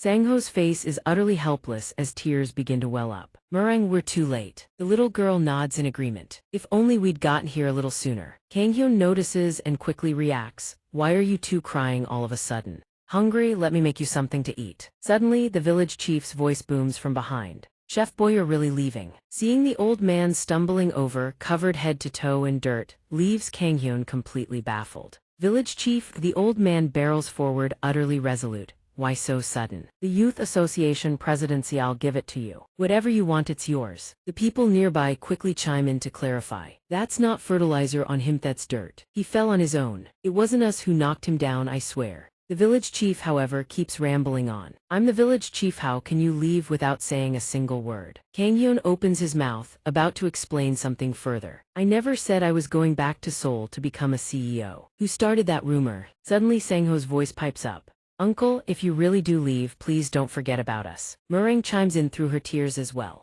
"You have to come back and visit often, okay?" Kanghyun, exasperated, tries to explain over and over. "From the very beginning, I never said I was going back to Seoul." But the children don't seem willing to listen. "This is a dish Migang and I made together." Feeling a bit bewildered, he slowly turns his head to look down. A fragrant bowl of fried rice sits right before his eyes. The boy continues to explain, "We wanted to give you something too." Migang nods along, chiming in, "Thanks to you. We got to go to the amusement park and eat so many delicious things. It was really, really fun." The boy's hands tremble as he holds out the dish. "So thank you." Both children gaze at Hyun with sparkling eyes. Then the two kids begin to tell him everything. "At first we made this dish so you wouldn't leave. We tried really hard." Migang is still struggling to hold back the tears streaming down his face. Both children have been bawling their eyes out. They don't want to part with him at all. "Please don't go, I still want to play with you so much. Can't you just stay here forever?" After a moment of thought, Lee Kanghyun slowly kneels down in front of the two children. He slowly picks up a spoonful of fried rice. Before their bewildered eyes, he puts the entire spoonful into his mouth, but the flavor makes him want to spit it out immediately. Good lord, it's drenched in oil and a few spots are burnt to a crisp. Something clicks in his memory. He turns back to look at the two children before him. But without overthinking it, Lee Kanghyun forces himself to finish the entire plate of fried rice right in front of them. The two kids stare in utter shock and immediately stop crying. After finishing, Lee Kanghyun gently sets the spoon down. He softly pats both children on the head and praises them. "Thank you, both of you, it was really delicious. I said I might go back to Seoul, but I never planned to leave. This is my home, would I go anywhere. I really do love this village." These warm words move the village chief beyond measure. Finally, everyone settles down and starts chatting together. "Hear that? From now on, this is our young chef's hometown. He says he likes us too much to go anywhere. Oh my, sounds like he's planning to be buried here." Lee Kanghyun listens to all of this and thinks with a flustered blush. "That's a bit embarrassing, isn't it?" The former director's emotional voice rings out. "So touching, truly. Lee Kanghyun, number one, super talented, super handsome." The village chief beams with pride. "It's all thanks to Meth Chief." Seeing the man appear leaves Lee Kanghyun utterly confused. "Director," he forces himself to stay calm. "I understand what you're trying to say. You have precious things here that money can't buy. But I still really want to work with you again. So how about you help me develop recipes? Just review the formulas I send over and give some feedback, that's all. You can do it right from here even." Li Kanghain hears this request and silently considers it. Actually, that sounds pretty good. Business is slow on regular days anyway, and I've got plenty of free time. He quickly nods in agreement. Deal then. This makes the former director burst into hearty laughter, overjoyed. Looking forward to a long partnership. Well then, I'll take my leave. Seeing him suddenly collapse to the ground startles everyone around. What happened to you? It seems Li Kanghain. Forget it, that's just his habit when he's drunk. How much did he drink to pass out like this? Even the village chief is taken aback. Low tolerance, huh? Alright, business is settled, no, let's drink to celebrate. Yangun grins and asks, do you two want some juice? Li Kanghain laughs and announces to everyone. Everyone, order whatever you like. The guy passed out over there is treating tonight. Everyone is overjoyed. Really? Then let's go all out tonight, uncle. I'll have a hamburger, me too, a hamburger. In the blink of an eye, the scene shifts to the next day, a place far from the city. Li Kanghain sits pensively, holding a stack of documents as he continues to study them. All simple recipes, nothing too impressive is there. That must be why he wanted me to look them over. Right at that moment, something sitting right beside him catches his attention. Li Kanghain quickly shouts to alert his companion. Rice cake, the rice is done, stop digging around, come eat. Why'd you come back so fast today? You've got a scratch above your eye. I told you not to go to dangerous places. I really can't deal with you. Good thing I brought some ointment. Looking at Rice Cake's demeanor, Li Kanghain finds it odd. Why's this little one so well behaved today? And where'd the big Rice Cake go? Right at that moment, a familiar figure catches Li Kanghain's attention. It's Rice Cake. Realizing that Rice Cake and the big one are both really here leaves him utterly bewildered. Rice Cake. He continues to stare at the scarred creature right in front of him. Li Kanghain's face goes blank with confusion, still has no idea what's going on. The more he thinks about it, the more absurd this whole situation seems. Why are there two rice cakes? After a long moment, Li Kanghain stares at the scene before him. Looking closer, this one seems a bit bigger than Rice Cake, and noticeably burlier too. Who are you? Rice Cake's family, maybe, the little one finally answers. Li Kanghain quickly applies the ointment to the creature's scar. Noticing the scar looks somewhat serious, he mutters to himself, it's a scar, so I need to apply some ointment. A wound this big must hurt a lot, right? Meanwhile, Rice Cake keeps fussing and making a racket, which clearly irritates Scarface. Scarface swiftly clamps a hand over Rice Cake's face, razor-sharp claws instantly extending. Scarface's eyes burn with cold menace, looks ready to do anything. Li Kanghain watches the situation unfold from the side and thinks in surprise. Rice Cake got completely dominated. He chuckles and says, never seen that before. Scarface quickly turns its attention to him. Before he can even process what's happening, it snatches Rice Cake and bolts. Seeing it carry Rice Cake off into the distance, Li Kanghain panics and shouts, wait, where are you going? And what about Rice Cake? Gone, vanished. All that's left is empty silence, leaving Li Kanghain utterly helpless. The scene shifts to deep within the forest. A soft footstep gently lands on a tree branch. Looking at the situation unfolding before her eyes, Emilia remarks in surprise, the beastmen are just a bit noisy, other than that, nothing unusual. From the south, Nam spots a familiar figure, which startles her slightly. Li Kanghain. Without thinking twice, she quickly leaps down to the ground below and calls out to him. Long time no see, Kanghain, what are you doing? Kanghain's expression turns dead serious as he asks, have you seen Rice Cake anywhere? The question leaves her confused.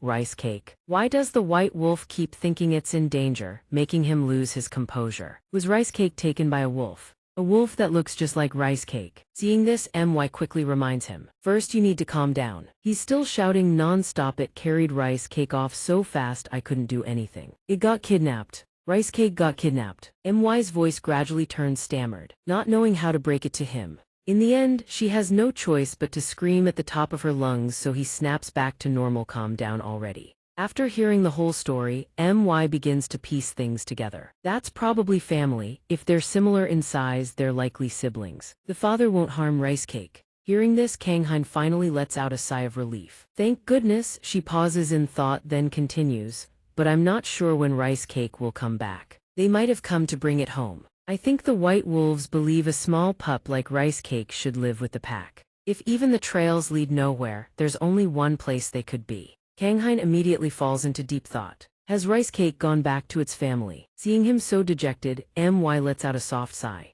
She turns her head toward another direction and speaks up. Kanghain, do you see that mountain? His gaze gradually turns bewildered. Huh? Before her stretches an enormous, towering mountain range. She continues her explanation. That mountaintop is the White Wolf's territory. Rice Cake and its siblings are probably up there. He's still trying to process what she just said. She sighs and continues. I really want to take you there, but that mountain only allows those with permission to climb. You might be able to make it, though the path won't be easy. So do you want to go find Rice Cake? The scene shifts to the deep forest inside the mountain. Kanghain searches around as he walks, startled to find the fog so thick he can't see a thing ahead. There's no path, so climbing is brutal. If I were alone, I'd definitely be lost by now. Right at that moment, Tori smiles and waves him over. Good thing Tori's here, just stick close and follow along. Just as MY said, what if Rice Cake's family really did bring it back? I always thought being with Rice Cake was a given, but living with family really is better, isn't it? Tori stares at him with a bewildered expression. Kanghain stands right there, torn over whether he should keep searching for Rice Cake. Thoughts keep swirling chaotically through his mind. Without even realizing it, he's already clenched his fists tight. They came on their own and took it away. It's not like Rice Cake chose this. I don't want a sudden parting like this. To me, Rice Cake is family too. Just keep going straight in this direction, right? Alright, let's do this. But his legs give out. Kanghain collapses to the ground, leaving Tori utterly bewildered. His face turns ghastly pale as he thinks. Wandering for hours has pushed me past my limits. I don't even know how to face Noah and Randon after this. Even so, he refuses to give up and forces himself back to his feet. No choice. If I can't get there, I'll just call it back here. Kanghain quickly pulls out a container from his backpack. Hey Rice Cake, come out or you'll miss your share. The delicious meat is already sizzling on the grill. Kanghain slowly sprinkles pepper over it. The marinated meat is perfectly grilled to completion. Tori happily devours the grilled meat, thoroughly enjoying every bite. Kanghain's expression turns smug as he shouts, "Look at this beef you're absolutely crazy about. Come out now or Tori's gonna eat it all." Right at that moment, a white wolf in the distance picks up the scent. Its ears perk up after catching those words. Spotting a small figure approaching from ahead, Kanghain feels a spark of joy. It's here, his eyes fill with anticipation. But as Kanghain recognizes the creature, confusion clouds his face. You're the one from before. Where's Rice Cake? Where did you take Rice Cake? Scarface turns its head toward the approaching white wolf, its face looking incredibly endearing as if trying to win favor. Kanghain instinctively calls out Rice. He suddenly realizes something is off. This isn't Rice Cake either. The more he thinks about it, the more confused he gets. More and more white wolves keep appearing out of nowhere. This leaves Kanghain completely frozen, unable to react. Wait, are they gathering in such numbers? I'm looking for Rice Cake. The ever-growing number of wolves leaves Kanghain utterly dumbfounded. The beef on the grill is now fully cooked, releasing an irresistible aroma into the air. The white wolves stare with hungry, eager eyes, barely able to contain themselves. They all rush toward Kanghain at once, startling him. In that instant, Kanghain realizes everything has gone horribly, catastrophically wrong. Some time passes, and the place is nothing but a total wreck. The little white wolves are still happily licking every last morsel off the plates. Their faces are beaming with pure, unbridled joy. Kanghain lies sprawled on his side, left with nothing to do but endure it all. The white wolves are still nuzzling and licking his cheeks affectionately, but he doesn't seem to mind. So Rice Cake has this many siblings. Remembering something, Kanghain sits up and picks up one of the little white wolves. But where's Rice Cake? Which one of you is it? Still refusing to give up, he keeps checking wolf after wolf. Not this one either. After a long search, Kanghain's mood sinks deeper and deeper. None of them. He doesn't notice that up above, an adult white wolf has arrived. It raises its head and gazes forward, then suddenly, a powerful, thunderous howl rips through the air. The sound freezes Kanghain and every white wolf around him in stunned silence. At that very moment, the wolves in his arms throw back their heads and howl toward the sky. Seeing this, the rest of the white wolves follow suit, howling skyward in unison. The entire area erupts with howling, and Kanghain still has no idea what's happening. Suddenly, a thick wall of mist rolls in, startling him into bewilderment. Fog! Kanghain tries to calm himself down, but it's all useless. The space around him ripples with distortion. When he opens his eyes again, the scenery has completely changed. He stands there in a daze, utterly bewildered by what the hell is going on. It's gone since when? His face grows contemplative as he looks around. The entire forest has vanished along with the mist. Does that mean everything the pair of giant white wolves standing before him was all just an illusion? The pair of white wolves stare at him with judgmental eyes. While Hai-Un is still trying to make sense of things, a voice rings out and commands his attention. Human, answer Muhat is your purpose for coming here. Remembering his purpose, he abruptly lifts his head and looks ahead. After a brief moment of thought, he slowly rises to his feet and speaks up.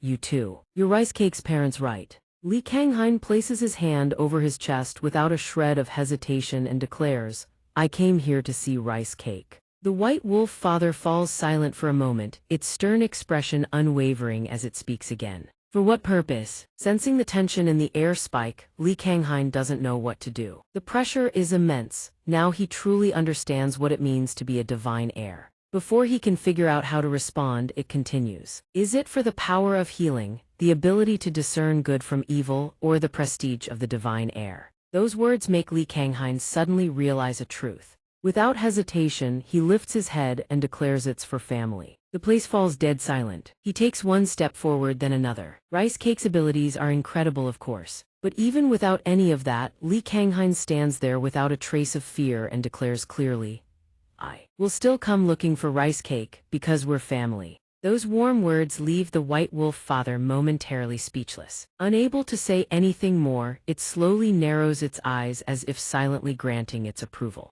It's the pickiest child we've ever had, but now I understand why it chose to follow you. Two small ears suddenly poke out from above, followed by Rice Cake's innocent little face. It quickly lets out a yelp. Noticing its appearance, Li Kanghain's face briefly lights up with joy. Before Rice Cake can even run to him, the white wolf father suddenly smacks it right on the head, making it cry out in pain. Not only that, the white wolf parents keep turning back to scold it loudly. Why did you come out here? I told you to stay in the den and think. You never listen, and you snuck down the mountain on your own. I told you it wasn't time yet, and you didn't even think about coming back. Watching this scene, Li Kanghain suddenly remembers his own childhood, his parents scolding him the same way. Do you have any idea how worried we were? Why don't you ever listen to your father? He realizes this is a family just like his bond with Rice Cake. He's not entirely sure what Rice Cake did wrong, but it clearly misbehaved. Well, there's no helping it, is there? The white wolf father lets out a long sigh. After a long pause, it speaks quickly. Go. The word startles Rice Cake. Rice Cake whips its head around, beaming with a delighted grin. Without a second thought, Rice Cake leaps off the rocky cliff toward Hai-Un, making his heart lurch with panic. Don't jump like that. Instinctively, he rushes forward, arms outstretched to catch it, shouting, Rice Cake! His hands finally catch the small body of Rice Cake. Time seems to freeze. He gently cradles it in his arms. Rice Cake's face overflows with pure happiness, reunited with its master. The two of them are still basking in the joy when the white wolf father speaks up again. You from the other world. He lifts his head to listen to its words. That child is still just a young pup. Its awareness is incomplete and it never listens. There's a hint of warmth in its voice, but it is still our precious child. Li Kanghain smiles happily and nods. Yes, thank you for trusting me. Seeing that smile on his face, the white wolf father falls silent for a moment. Without hesitation, it slowly extends its paw forward. The space around them seems to shift. As Li Kanghain enters the altered space, it speaks once more. Thank you. He feels everything around him gradually changing. His body feels different. The wind, it feels like I'm floating on clouds. The aching pain in his legs has vanished. Li Kanghain's expression shifts to one of contemplation as if his body is brimming with newfound strength. The mark on Li Kanghain's forehead grows clearer, more defined. When he comes to his senses, Rice Cake is still nestled in his arms. Before he can even process what just happened, the white wolf father speaks with a proposal. If you wish, you may visit this place at any time. A sharp pain suddenly stabs through his head, forcing his eyes shut. Something feels off. His head, its voice continues to echo without end. Human, from this day forward, I entrust our child to you. Finally, the illusionary space collapses instantly, returning him to reality. Li Kanghain hears a sudden voice. Li Kanghain. Hearing his name called, he startles slightly, still dazed. His eyes slowly flutter open, staring blankly ahead. Emilia smiles gently and asks, looks like you succeeded, didn't you? Only now does he recognize her.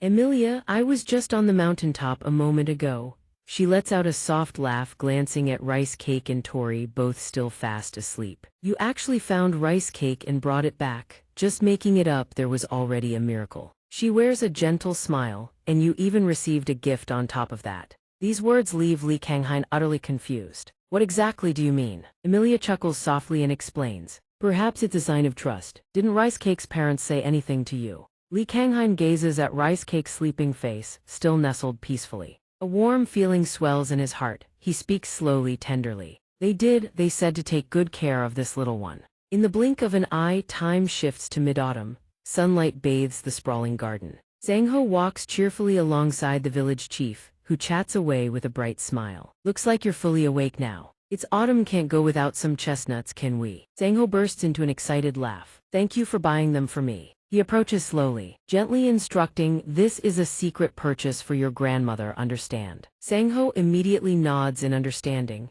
Yes, sir, I'll keep it a secret from grandma. Seeing the boy so obedient, the old man nods approvingly. Good, you understand me well. Suddenly, a familiar voice calls out. Zhang. Hearing his name, the boy jolts in surprise. Chanman, he waves frantically. Come to the shop with me. The boy nods in agreement. Sure, let me finish this first, but isn't it weird? You're going with the GM chief, and I'm going with my chief too. Chanman's eyes light up as he responds excitedly. He said he'd buy me candy. A hand suddenly rests gently on Chanman's shoulder. After a moment of silence, GM speaks up in surprise. Who's this? Isn't that the Donghua chief? He quickly waves in greeting. Long time no see, GM. His expression grows increasingly smug as he speaks. I've heard the news, you know. The Manhua household just had a baby, didn't they? Congratulations. Actually, my family had 2 newborns this year, you know. So much good news this year, huh? Zhang notices the village chief looking strange and tilts his head in confusion. Your ice cream is melting, sir. The village chief is trembling with rage. Thanks for the reminder. But that's not my only good news. A CEO recently moved into our village, an unmarried man, not even 30 yet. Isn't that something? Hearing this, he can barely contain his fury. Well, isn't that just wonderful? Seeing the 2 men radiating killing intent at each other, Chanman blinks in surprise. Why do village chiefs always start fighting the moment they see each other? Zhang turns to his friend and explains softly. The adults say they've hated each other since before they became village chiefs. The more Zhang thinks about it, the less sense it makes. They've known each other that long and still don't get along. Let's never be like that, okay? Zhang nods right away, easygoing as ever. Of course you're friends. Meanwhile, on the other side, GM lets out a mocking laugh. The children's sports festival is next week, you know. Has someone over there prepared any better this year? Baharam, the village chief, refuses to back down. The sports festival is just for the kids to have fun. Why would adults need to prepare anything? Hearing this, GM's expression shifts instantly. You're absolutely right, it is just a kids' festival. The Donghua village has truly matured, which is exactly why our GM village wins every single year. We really appreciate it. Keep it up this year too, won't you? We're counting on it. With that, he takes Chanman's hand and walks away. The boy doesn't forget to wave goodbye. See you later. Noticing the village chief looking strange, Zhang asks in surprise, Chief, are you all right? But the man doesn't answer his question. The boy grows more bewildered. Chief, why are you glaring like that? After a long pause, the village chief finally speaks, his voice almost pleading. Please come to the field on Sports Festival Day. Kang Hyun blinks in confusion. But the sports festival is only for families, isn't it? He nods and continues. Well, yes, but it's more like a festival. Everyone in the village shows up. There's food and drink too. This leaves Kang Hyun a bit puzzled. But it's at an elementary school, how can there be alcohol? The chief brushes off his concerns entirely. Besides, there are events specifically for adults to compete in. And we haven't beaten GM Village a single time, not once. I can't do anything about it either. They've got more people than us, more young ones too. How can we possibly win? Kang Hyun suddenly remembers something and turns to Zhang. What good? The boy immediately nods with praise. It's the best, your number 1 uncle. The village chief continues without pause. But this year is different, because now we have you. The young man under 30 hears this and nods thoughtfully. Even so, he suddenly recalls his earlier words. If my hands get injured during the competition, that would be a problem. Then can my child participate instead? This makes the adults around them grow worried. What about just the running events? Kang Hyun doesn't know what to say. It always overlaps with tournament preparation season. I've never been to a sports festival in my life. The village chief falls into deep thought. You never went to school. He quickly shakes his head. I graduated from university. Hearing this, the old man breathes a sigh of relief. It's all right, not going to school isn't a flaw or anything. These days it's talent that wins. He keeps shaking his head. No, I said I graduated. Sangho tugs at his sleeve. Uncle, you don't have to be good at sports, just come and play with me. I want to do the sports festival with you. Looking at Sangho's innocent face, Kang Hyun nods without a second thought. Right, winning or losing doesn't matter, he gently pats the boy's head. I'll bring a packed lunch for you. The village chief watching from the side is overjoyed. Sangho, you're amazing. His voice rings out with absolute certainty. Don't worry about the sports. Leave the training to your chief here. Sometime later, rice cakes in hand, Sangho and Tadai doze off on a rock. Lee Kanghain's voice rings out. Uncle Village Chief, this is the correct form, right? The old man nods repeatedly in approval. That's right. Watching him practice gets both rice cake and toy absolutely fired up, and his voice carries a tinge of despair as he speaks. Village Chief, is this really the right way? The old man nods firmly. It sure is. A long stretch of time passes and Lee Kanghain throws himself back into training. Village Chief, is this actually the proper form? The village elder simply watches in silence before finally speaking up.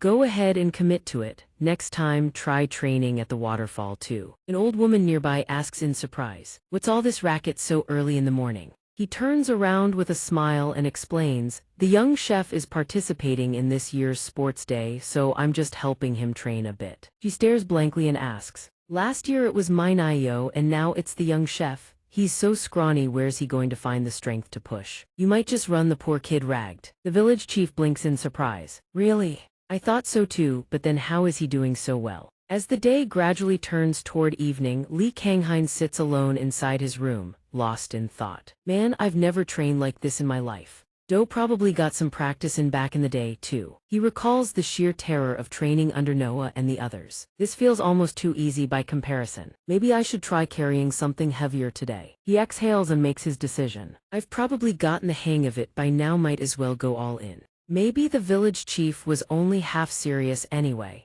Am I really the only one putting in this much effort? But then why does my body feel completely fine? My stamina is still holding up. Ever since meeting Rice Cake's parents, my body feels noticeably stronger. This makes Rice Cake absolutely smug. Ever since it touched Toy's body, Toy's power has been getting better and better. Lee Kanghain doesn't even notice, muttering to himself. It's probably just the non-stop training improving my physique. I should thank Randon and Noah later for the hellish training regimen. Those words make Rice Cake pout in a huff. Something crosses his mind, and he falls into thought again. Still, for feeding the kids, this kind of thing would be perfect, right? Let's see if there are any decent ingredients available. On the computer screen is an article from Neverblock. Today, let's make a character bento box. Today is the day we make bento for our beloved daughters. Did you know? Character bento boxes are actually super easy to make. He reads through the post with growing fascination. This is my first time trying something like this. How fun! In the blink of an eye, time passes to the next morning. The principal's voice echoes across the grounds. The elementary school students of Chukchuk gather at the center of the athletic field. Banners are strung up one after another. Chukchuk Fun Sports Day Venue, Chukchuk Elementary School Athletic Field. Chukchuk Elementary School Campus. The principal clears his throat a few times before continuing his announcement. We kindly ask all village residents to wait in the tents that have been prepared. Lee Kanghain walks over, looks around the venue, and lets out an amused laugh. They've really gone all out with the party setup. The sports day hasn't even started yet. The village chief spots him and quickly waves him over. Young chef, over here, over here. The people inside rush to welcome him. Get in here already. You're cutting it close to the last minute. Lee Kanghain hurries to explain. Making the bento boxes took longer than I expected. The host quickly announces to the crowd, before we begin, we'll start with a speech from our principal. Facing all the assembled students, the principal finally begins to speak. Welcome, proud students and parents of Chukchuk Elementary School. Thank you all for attending the Chukchuk Fun Sports Day. In this lovely weather with the beauty of our Chukchuk students on full display, I hope today's sports day concludes successfully. And what is the most important thing in athletics? That's right, it's safety. Over on this side, Chaman and the other kids stand there looking dazed and confused. They're standing at attention like statues. Chaman, wake up. The principal's voice carries on, safety comes first. So please have fun, but also be careful not to get injured. In essence, a sports day is not a place for fierce competition, it is a place to embrace the spirit of sportsmanship. Meanwhile, the village chief on this side keeps praising non-stop. Outstanding, our village has not one but two top performers this year. We can finally compete on even footing. Everyone is completely ignoring the principal's speech. The point of participating isn't just to win, but to build friendships with fellow competitors and forge lasting bonds. Furthermore, if you see a student who isn't great at sports, cheer them on and encourage them instead of criticizing. Show the generosity befitting a Chukchuk student. Something dawns on Minayo and she speaks up in surprise. Actually, earlier when I passed by the Sojium village tent, I think I even saw some high schoolers there. It seems nobody is paying any attention to the principal's words. Do you believe that you become what you think of yourself? Emerson once said you are what you think about yourself. Therefore, think big, believe big, do big, give big, forgive big. This makes the village chief absolutely livid. What? That shameless Sojium lot even dragged their kids here. Minayo chuckles and shakes her head. Even people in their 30s and 40s seem to have shown up. Everyone is completely disregarding the principal's words. Dear students of Chukchuk Elementary School, your principal has always believed in you. Live a life that is precious and meaningful. Do your best. Jug jug. The village chief sees this and bursts into hearty laughter. I knew this would happen. That's why I've been training for today.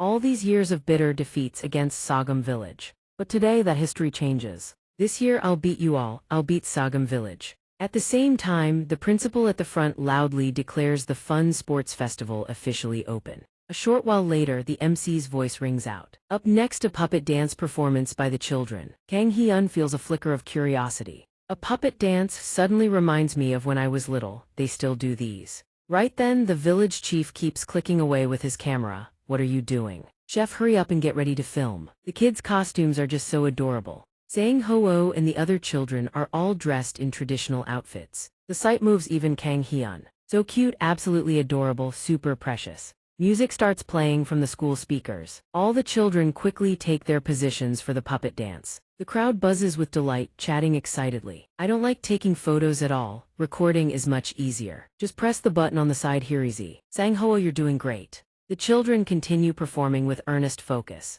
Right then, Mi-gang turns around and flashes a smile, catching Chan-min completely off guard. Embarrassed, the boy's face flushes red as he hurriedly looks away. Noticing the boy's reaction, one of the elders quickly teases him. Chan-min, Mi-gang's really pretty, isn't she? The boy frantically shakes his head. No, she's not. Watching this adorable scene, Kang Hyun can't stop laughing. It seems he's figured something out. Chan-min likes Mi-gang. Just then, one of the uncles walks over and speaks up. Hey chef, this one's out of tape. Here, let me take a look at the camcorder. Must have pressed the wrong button. There, it's working fine now. The uncle hears this and immediately pulls out his phone. Then could you film Sang Ho-oh for me? I'll record with this new smartphone my son gave me. Kang Hyun chuckles, picking up the camcorder and mulling it over. Looks like he just needs an extra cameraman. He quickly points the lens towards Sang Ho-oh, who's still deeply focused on his puppet dance. The boy's innocent smile shines bright on his face. Seeing the boy so full of joy makes Kang Hyun pause in thought. I used to take my elementary school sports days so seriously too. My parents filmed it all with a camcorder just like this.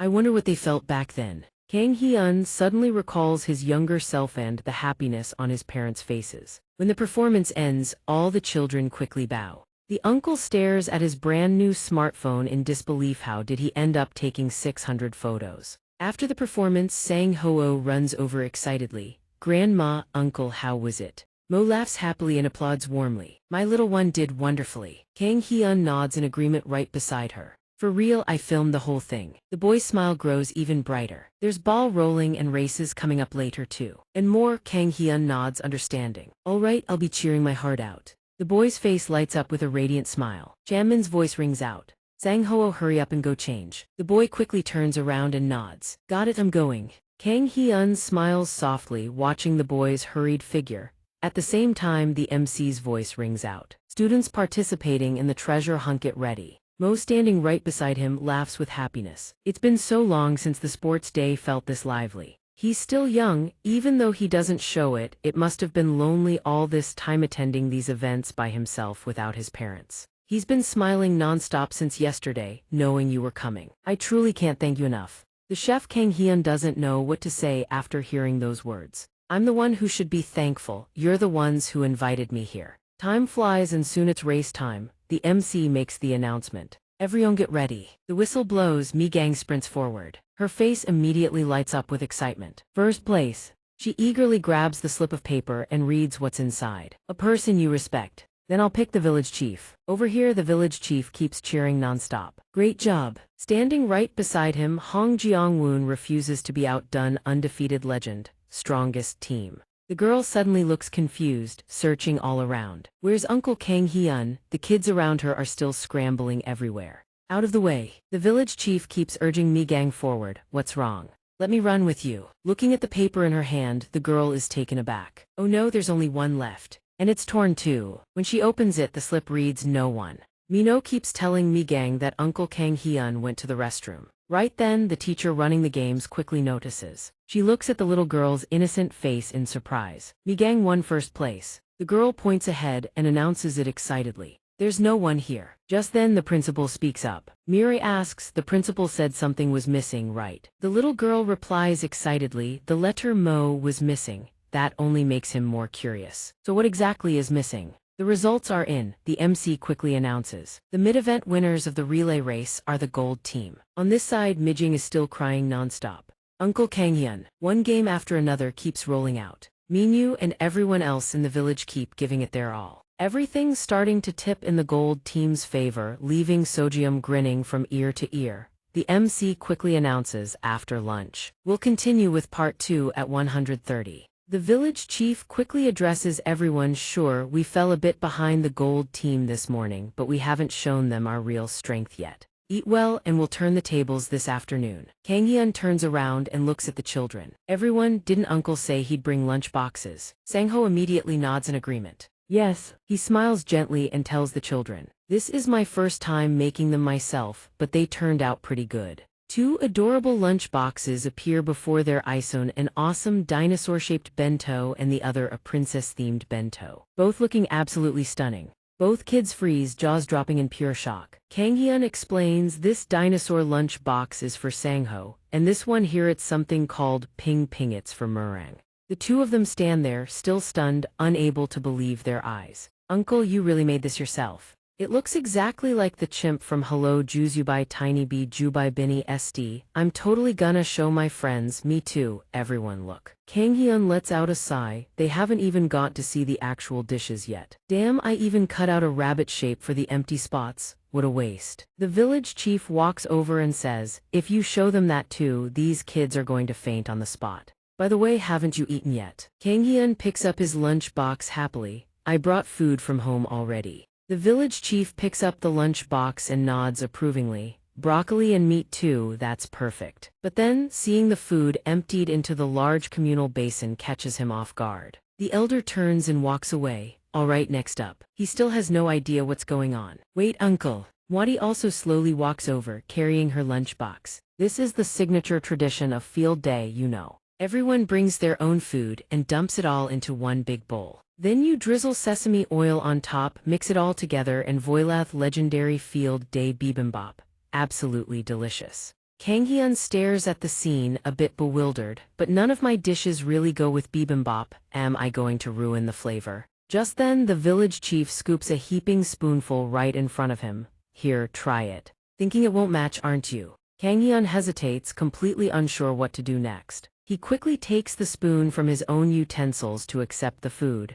But shouldn't we avoid having everyone's lips touch the same spoon? The village chief chuckles in surprise. That's what makes it taste better. Not overthinking it any further, he pops the spoonful of rice into his mouth. The flavors bloom across his tongue. A flicker of surprise crosses his face, then a wide, radiant smile spreads. It's actually delicious. Each ingredient carries its own distinct seasoning, with zero thought given to flavor harmony, and yet they mesh together in the most inexplicably perfect way. Meanwhile, the village chief makes a quick announcement. All right, it's all mixed up, everyone come grab your share. Over here, Sang-ho is still busy flexing nonstop. Look at this, isn't it cool? The villagers all eat together in a lively, joyful atmosphere. This year's tastes even better, probably because that young chef's food got mixed in. The scene is filled with warmth as everyone shares laughs and jokes together. The cheerful commotion quickly catches Sojium's attention from the other side. He frowns slightly, turning his head away with a judgmental scoff. Getting way too chummy over there. No wonder they lose every single time. This year, victory is as good as ours.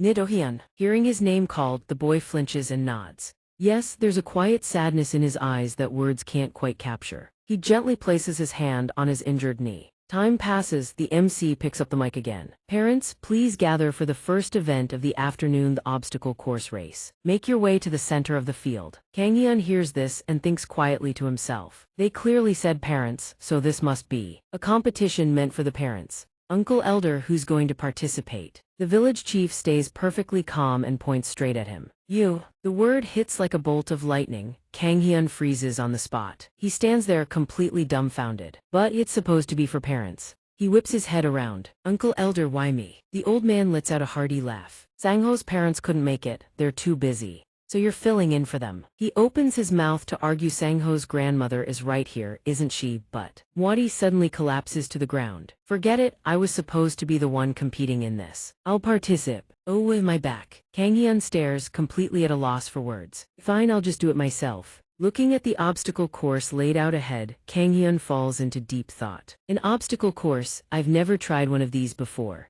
I just need to get through all the obstacles, right? How hard can it be? On the other side, Sangho and the others are cheering nonstop. Go uncle, you can do it. Kang Hyun rushes forward at full speed. If it's just this much, it shouldn't be that hard. But the next scene instantly silences all the children. Staring at the obstacle ahead, Kang Hyun silently calculates. The balance bridge. The PLPH instructor had him walk across a rope strung across a cliff face. Every time he slipped and lost his balance, the PLPH instructor behind him would keep cheering him on. Don't worry if you fall, I've got you. With that thought behind him, Kang Hyun sprints forward. It's safe enough at this point. He clears obstacle after obstacle with E7, the part where he has to catch a snack mid-jump in midair. He nails it perfectly. The sight makes all three of the Sangho village kids light up with excitement. Spotting the holes ahead, Kang Hyun immediately realizes they're meant for crawling through on all fours. He breezes through them without breaking a sweat. As he nears the finish line, he only stops to catch himself, old habit kicking in. He rises to his feet and calmly walks toward the finish line. The host immediately announces the youngest contestant to complete the obstacle course, Lee Kang Hyun of Team Red. He turns his head back slowly and flashes a grin. Perfect. At that moment, the children rush toward him, screaming in awe. Every single one of them looks at him with pure admiration. So the guardian deity of our village has been hiding in plain sight all along. Mister, are you a transformer? How did you do that? Teach me. Mr. Kang Hyun is the best. Sojim, watching from the side, speaks up with irritation. Didn't expect a hidden master here. Whatever, it doesn't matter.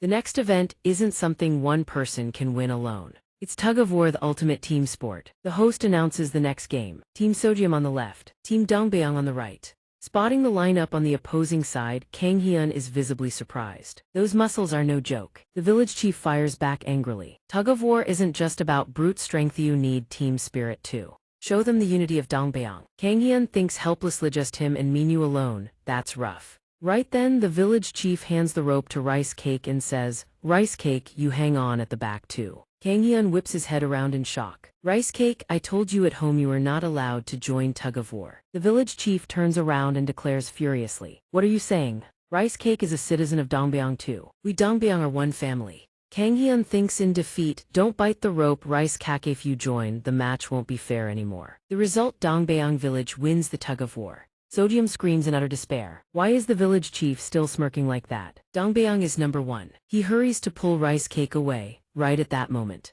Sojim grabs Du Hyun's arm and calls out, Du Hyun, only the relay race is left now. I'm counting on you. The words leave the boy speechless for a moment. Then he agrees. Yes. Meanwhile, Kang Hyun keeps warning Rice Cake, please just stay put for me. Minyu, laughing from the side, calls out, Kang Hyun, they're saying to gather the relay team members now. He nods quickly and hurries over. Right, this should be enough for him to understand. The host announces, all relay race participants from each village, please gather at the center of the field. Du Hyun keeps whispering to himself on the side. It's fine, I can do this, I can do this. The words catch Kang Hyun completely off guard. The teams line up as the host announces, to your positions, get ready. Minyu grips the baton with all his might and sprints forward. Everyone cheers each other on. Go Dongbyeong, go Bongsan. On the other side, Team Gold is still pushing hard, running at full speed. Go! The village chief and Sojim are neck and neck, fighting for every inch. Come on! Kang Hyun gets into position. Final run ready. Du Hyun, standing right beside him, looks visibly anxious. Run.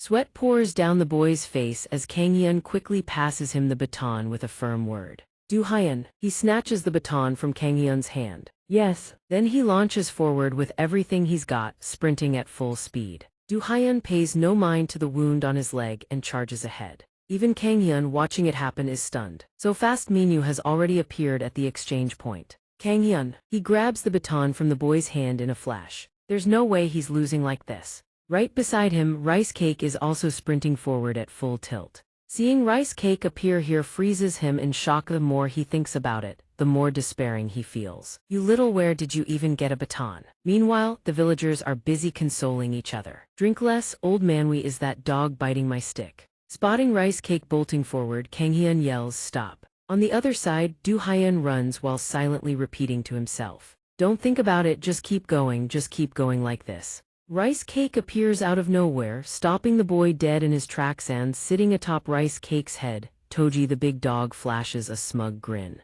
Thanks a bunch. The sheer absurdity of the scene leaves Do Hyun completely speechless. Why a dog? At the critical moment, he suddenly trips forward and falls flat on the ground. Everyone on Team Gold watches in alarm. Do Hyun, are you okay? Lee Kang-hyun is so desperate that on the first day, Rice Cake won't cooperate. Rice Cake gathers all its strength, grips the baton, and sprints far ahead. The MC, seeing this, hastily announces that the first-place relay team included a dog. He still doesn't know how to handle this situation. Rice Cake. So Lee Kang-hyun dashes off, frantically chasing after Rice Cake and calling out loud. The MC immediately announces first place in the relay goes to Donghua Village, second place Sogum Village. Someone from Sogum suddenly covers their mouth in shock. The MC keeps declaring the final results. The overall champion of the Fun Sports Festival is Team Pink. The MVP village is Donghua. Meanwhile, Lee Kang-hyun is still chasing after the two mischievous ones, yelling Rice Cake. Time passes and the competition comes to a complete end. Lee Kang-hyun walks his bike forward as he speaks. The sports festival. Donghua Village really did win, but if that student hadn't fallen, the results would have been different. Right, Rice Cake? This time Rice Cake finally glances nervously at him. Lee Kang-hyun, meanwhile, keeps sinking deeper into his own thoughts. I really should have apologized right away that day. While everyone kept me behind, he disappeared completely. I wonder if he's okay. By chance he spots Do Hyun standing off to the side. This coincidence leaves Lee Kang-hyun frozen in surprise. He hurries over and greets him. You're the one who ran in the relay at the sports festival, right? The boy nods in agreement. Yes, sir. This makes him feel deeply embarrassed. I'm the one who was running near you that day. You tripped because of my dog, right? Are you hurt? Do Hyun quickly shakes his head, explaining over and over. Oh, it was just me being clumsy. I tripped on my own, it's fine.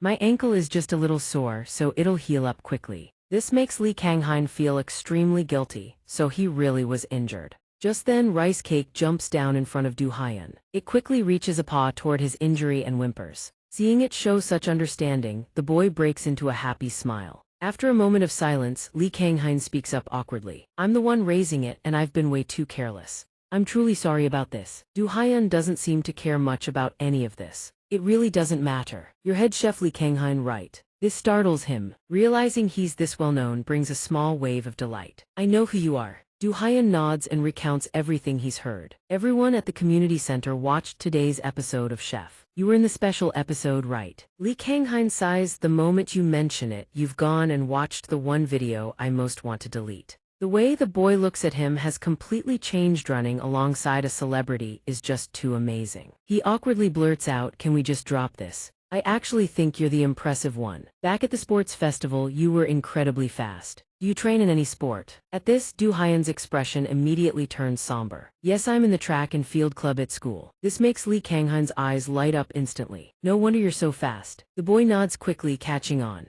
Thank you. But honestly, I'm not sure if I should keep doing track and field. This catches his attention right away. Why, is there something else you want to do? Do Hyun shakes his head, explaining. It's not that. Last year I suffered a pretty serious injury. Of course, I've recovered thanks to physical therapy, but I can't run as fast as before anymore. I really love running, but my body just won't cooperate, and it's incredibly frustrating. He unconsciously recalls the image of his past self. Back then he believed he had to give up. The expectations and concern everyone has for me have gradually become a burden too. I'm planning to leave the track and field club. That's just how the world is. You can't live only for the things you love. Li Kanghain is about to say something more, but Du Haiyan's face suddenly turns embarrassed. I'm sorry, it's almost lunchtime. I've taken up too much of your time, but I'm really fine. So please don't worry too much. Li Kanghain nods gently in agreement. Thank you. Well, running into each other like this must be fate. Come have a meal at my place. The scene shifts to Li Kanghain's restaurant in the peaceful countryside of Bin Dai.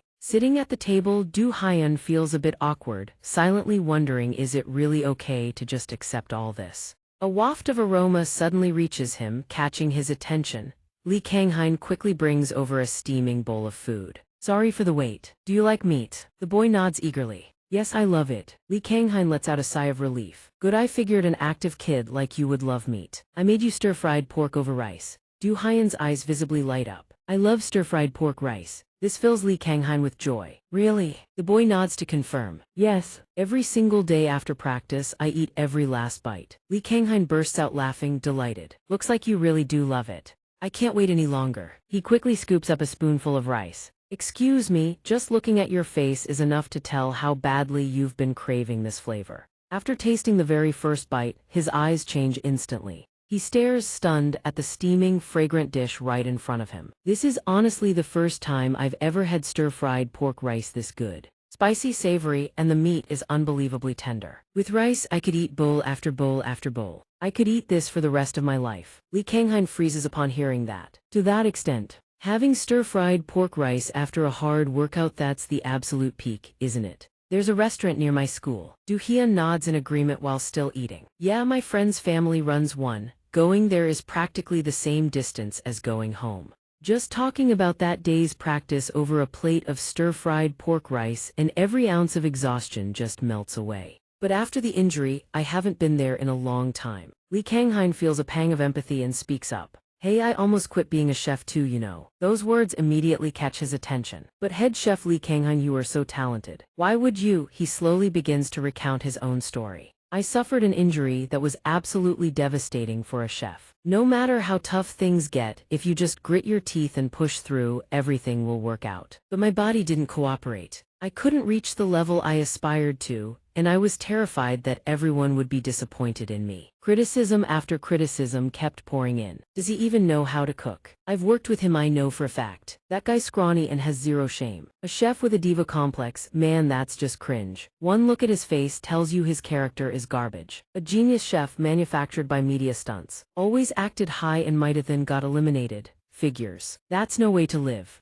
At this point, Li Kanghain lets out a long sigh as though finally releasing everything, admits that he, too, once wanted to run away. But hey, I still love cooking. Meeting so many people here has gradually given me the courage to start over. Of course, reclaiming that courage wasn't easy, not even close. But if you still love it, I think you should face it one more time. Those words make Du Haiyan immediately lower his head, lost in deep silence. A smile tugs at the corner of Li Kanghain's lips. Involuntarily, he recalls the past when he was with Emilia in that forest, back then. He then slowly opens his heart to Du Haiyan. If you keep running away, you'll only end up back on the same old road. Time passes, Li Kanghain waves goodbye. Get home safe. Maybe I said too much, but his emotions were written all over his face. I wonder if Emilia feels the same way. Well, in the end, the choice is his to make. I just hope things go well. Tora and Rice Cake keep staring at him with sparkling, eager eyes. What about us, Hyung? Li Kanghain sighs, heading back into the kitchen. Fine, come eat, you little gluttons.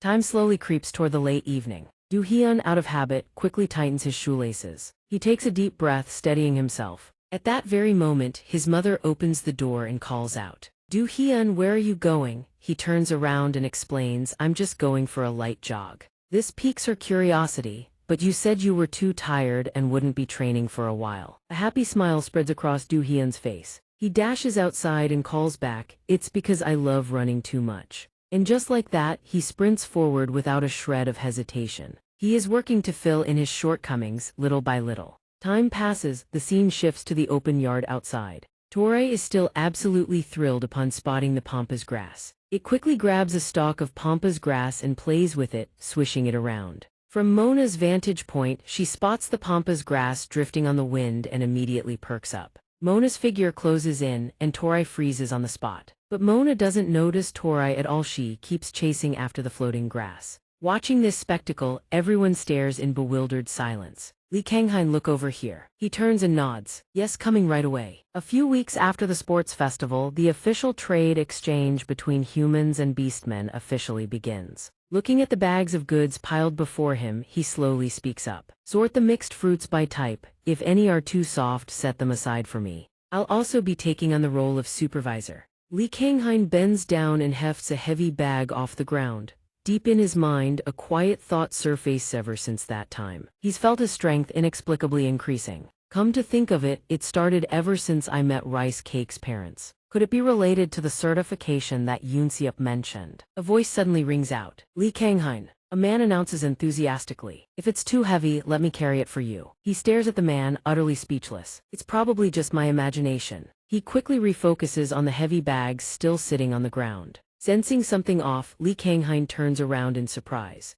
Looking at the figures of everyone present, he quickly grows confused. But it seems like there are fewer people now. Hearing his question, Kassan smiles and turns to explain, of course there are fewer. We've already suppressed the rebel forces. Hearing this, he is utterly bewildered. Rebels? That's suddenly a much bigger deal than I expected. She continues to recount the events. Do you remember the conspiring commander of the frontline army? He was the mastermind behind it all. His face turns pale with fear as he recalls that man Somyeon he had actually met, while he is still deep in thought. Kassan continues recounting everything, all the while playing with Mona. But with this opportunity, all the tribes that had allied with Tim Mieru have already been subdued. The territory will expand even further. That's a great thing, isn't it? Now come on, my girl, there's just one small issue. The cat heart is still on the run, so you need to be careful. Just to be safe, once he's been cornered, he definitely won't honor the contract anymore. A strange smile appeared at the corner of her lips. However, your reliable bodyguard surely won't let that slide. The Vanguard captain is already hard at work on the pursuit, so they'll catch him soon enough. Kang Hyun sighed and offered a reminder. But we still need to be careful when setting up camp tonight. Kassan's eyes immediately lit up. What did you just say? Tonight's supposed to be an all-night drinking session, isn't it? I heard you're visiting the human side tomorrow though. Coming all this way just to work, that's boring. This made Kang Hyun speak up with great concern. But if we stay up all night, working tomorrow will be a mess. Clearly, she couldn't care less about any of that. Come on, you've already received the wolf heart, so stop pretending. He still didn't understand what she was talking about. Wolf heart. She nodded and continued. The blessing you received from the leader of the sacred wolf pack. Those words made Kang Hyun freeze on the spot. How did you know I met Rice Cake's parents? She burst into laughter. There's hardly anyone in this forest who doesn't know your whereabouts. It's obvious you received this blessing but have no idea what it is, right? He slowly voiced what he had been sensing. Honestly, I didn't even realize I had received it. I only vaguely noticed that my health had improved. Kassan looked at him with gentle eyes and explained. The wolf heart isn't just about making you healthier. The most important thing, let me give you a quick example. She stared at the blazing campfire before her, sensing something was off. A beastman nearby hastily perked up their ears. Not only that, but the other beastmen had also bristled in fear. Kassan suddenly broke into a strange smile. Hey Kang Hyun, how do I look to you right now? The killing intent radiating before his eyes made Kang Hyun freeze instantly. Right now, it seems like you're either in a bad mood or are you hungry? Everyone around them could only guess in surprise. His innocent answer made her burst into hearty laughter. She waved off the beastmen gathered there. Sorry everyone, please keep enjoying yourselves. Let's put it this way, I guess you could say you're a bit less fearful than most, huh? But I think the word brave suits you better. Kang Hyun blinked, bewildered. Brave. Kassan nodded in confirmation.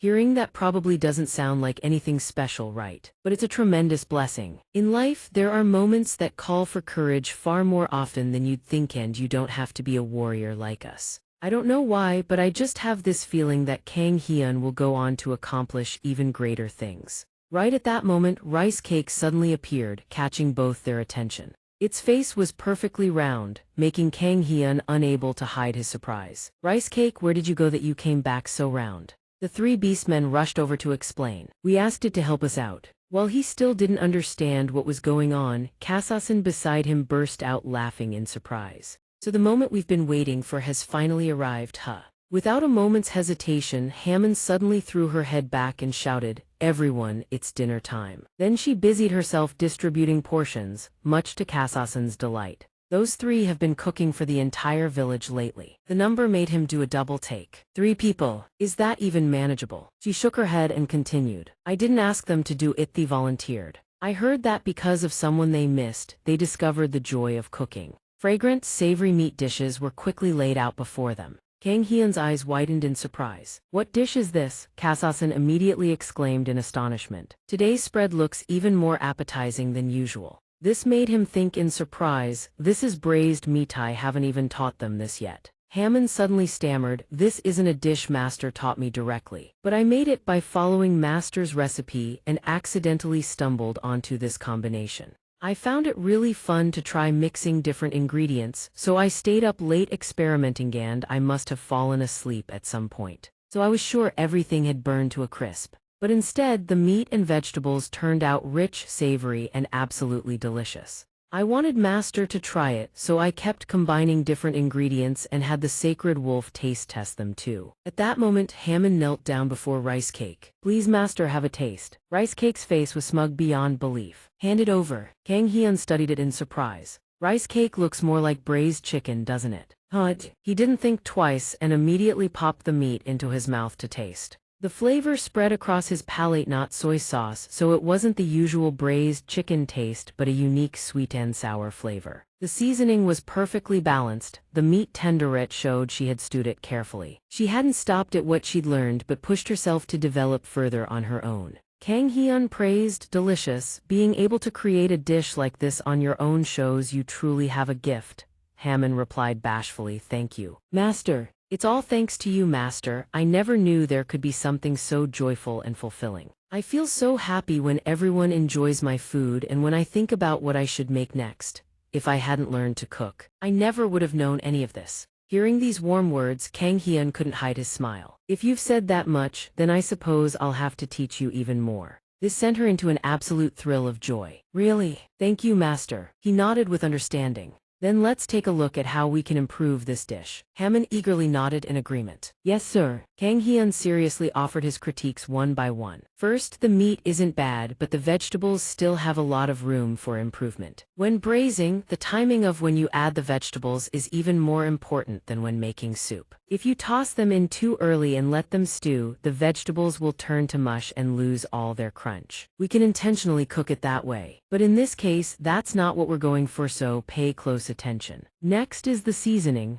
Honestly, I can't say it pairs perfectly. The slight spiciness feels like it's clashing with the other flavors. The next morning had already arrived. Harmon's eyes had become completely ringed with dark circles. What a fruitful overnight study session. Lee Kang-hein felt a tinge of regret. Dawn had already broken. He hadn't even finished explaining the theory. Yet she already looked like she was on the verge of collapse. As expected of a true master, Cassin couldn't help but comment in surprise. The wolf heart's effect really is something. He quickly gave her his final instructions. All right, then make sure to review your notes thoroughly before we meet again. Harmon, she hurriedly nodded in understanding. Yes, she chimed in with a look of surprise. Whenever you talk about cooking, you really are terrifying, you know that. Take care out there, send my regards to the humans for me, will you? Lee Kang-hein departed with Tori, nodding in farewell. As he walked forward, he suddenly mused aloud. Come to think of it, he hadn't seen Noah around at all. Heard he's been chasing down the mastermind behind the rebellion. Must be rough. Sensing something was off, Tori immediately barked to get his attention. What is it?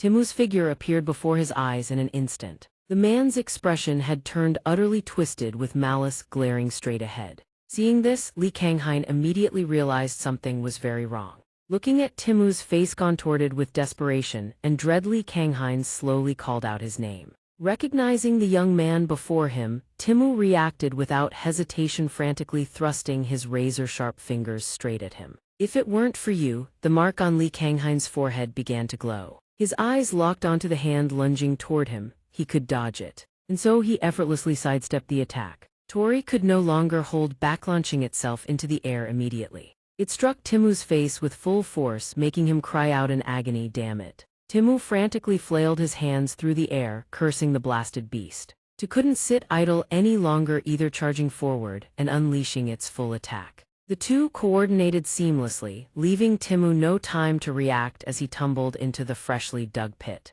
He cried out in agony, trapped in sheer desperation. Feeling it still wasn't enough, Tori continued to channel its ability. The earth and rocks around Timu gradually closed in, making him scream. What is this? By the time he realized what was happening, he'd been buried up to his neck and his head left exposed. His voice gradually turned desperate. What is this? You bastards! Their teamwork deeply moved Li Kanghain. Thank you. Shishthi attacked the moment they saw him. Without Tori and Tu, I really would have been done for. Suddenly, a voice rang out. We didn't even get the chance to act as a massive foot stomped down squarely on Timu's head. Noah's expression turned grim as he stepped forward.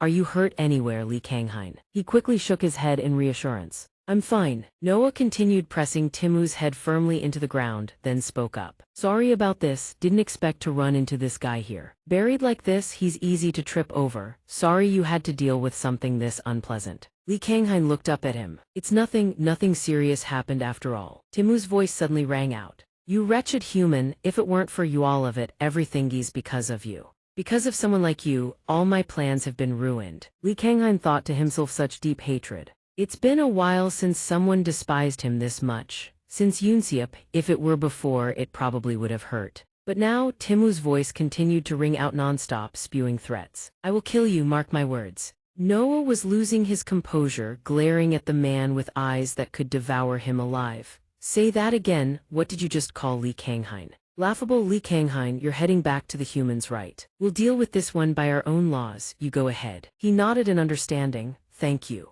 Noah added, don't take anything he said to heart. The surrounding beastmen noticed the commotion. Hey look, someone's been buried right there. Li Kanghain gazed at the scene before him, lost in thought. Realizing he still had things to do, he smiled and turned to leave. Well then, thank you all. After all, not everyone in this world is going to like you. And I'm quite busy, no time to dwell on every little word. In the blink of an eye, the scenery shifted back to the human village. As Li Kanghain walked forward, he thought to himself maybe he should make time to train his body too. Who knows when someone like Timu might attack out of nowhere. Well, with these little ones around, at least I can rest a little easier. Maybe I should tell Ranan about this. Suddenly a child quickly called out. Mom, when does the church service start today? Recognizing the location ahead, Li Kanghain looked up in surprise. This is a church, no, it should be called a temple, shouldn't it? Come to think of it, there's still one more person. He continued, observing the relaxed smile on Bahram's face as the bishop conversed with the people. Someone who dislikes me, or rather, dislikes Tori more accurately. Seeing Li Kanghain appear left Bahram utterly bewildered. Li Kanghain, what are you doing here? The woman behind him asked in surprise. What is it, bishop? He quickly shook his head and explained. It's nothing, this is the sacred temple hat brings you here. Li Kanghain observed his reaction and thought in surprise, could this be about what happened on the day of the treaty signing? Back at that moment, Bahram had held a vial in his hand, scheming silently. Just a pinch of a special seasoning should do the trick. If Li Kanghain's dish ruins the diplomatic summit, the Lord will surely lose all trust in him. They'd all be writhing with stomach cramps in no time.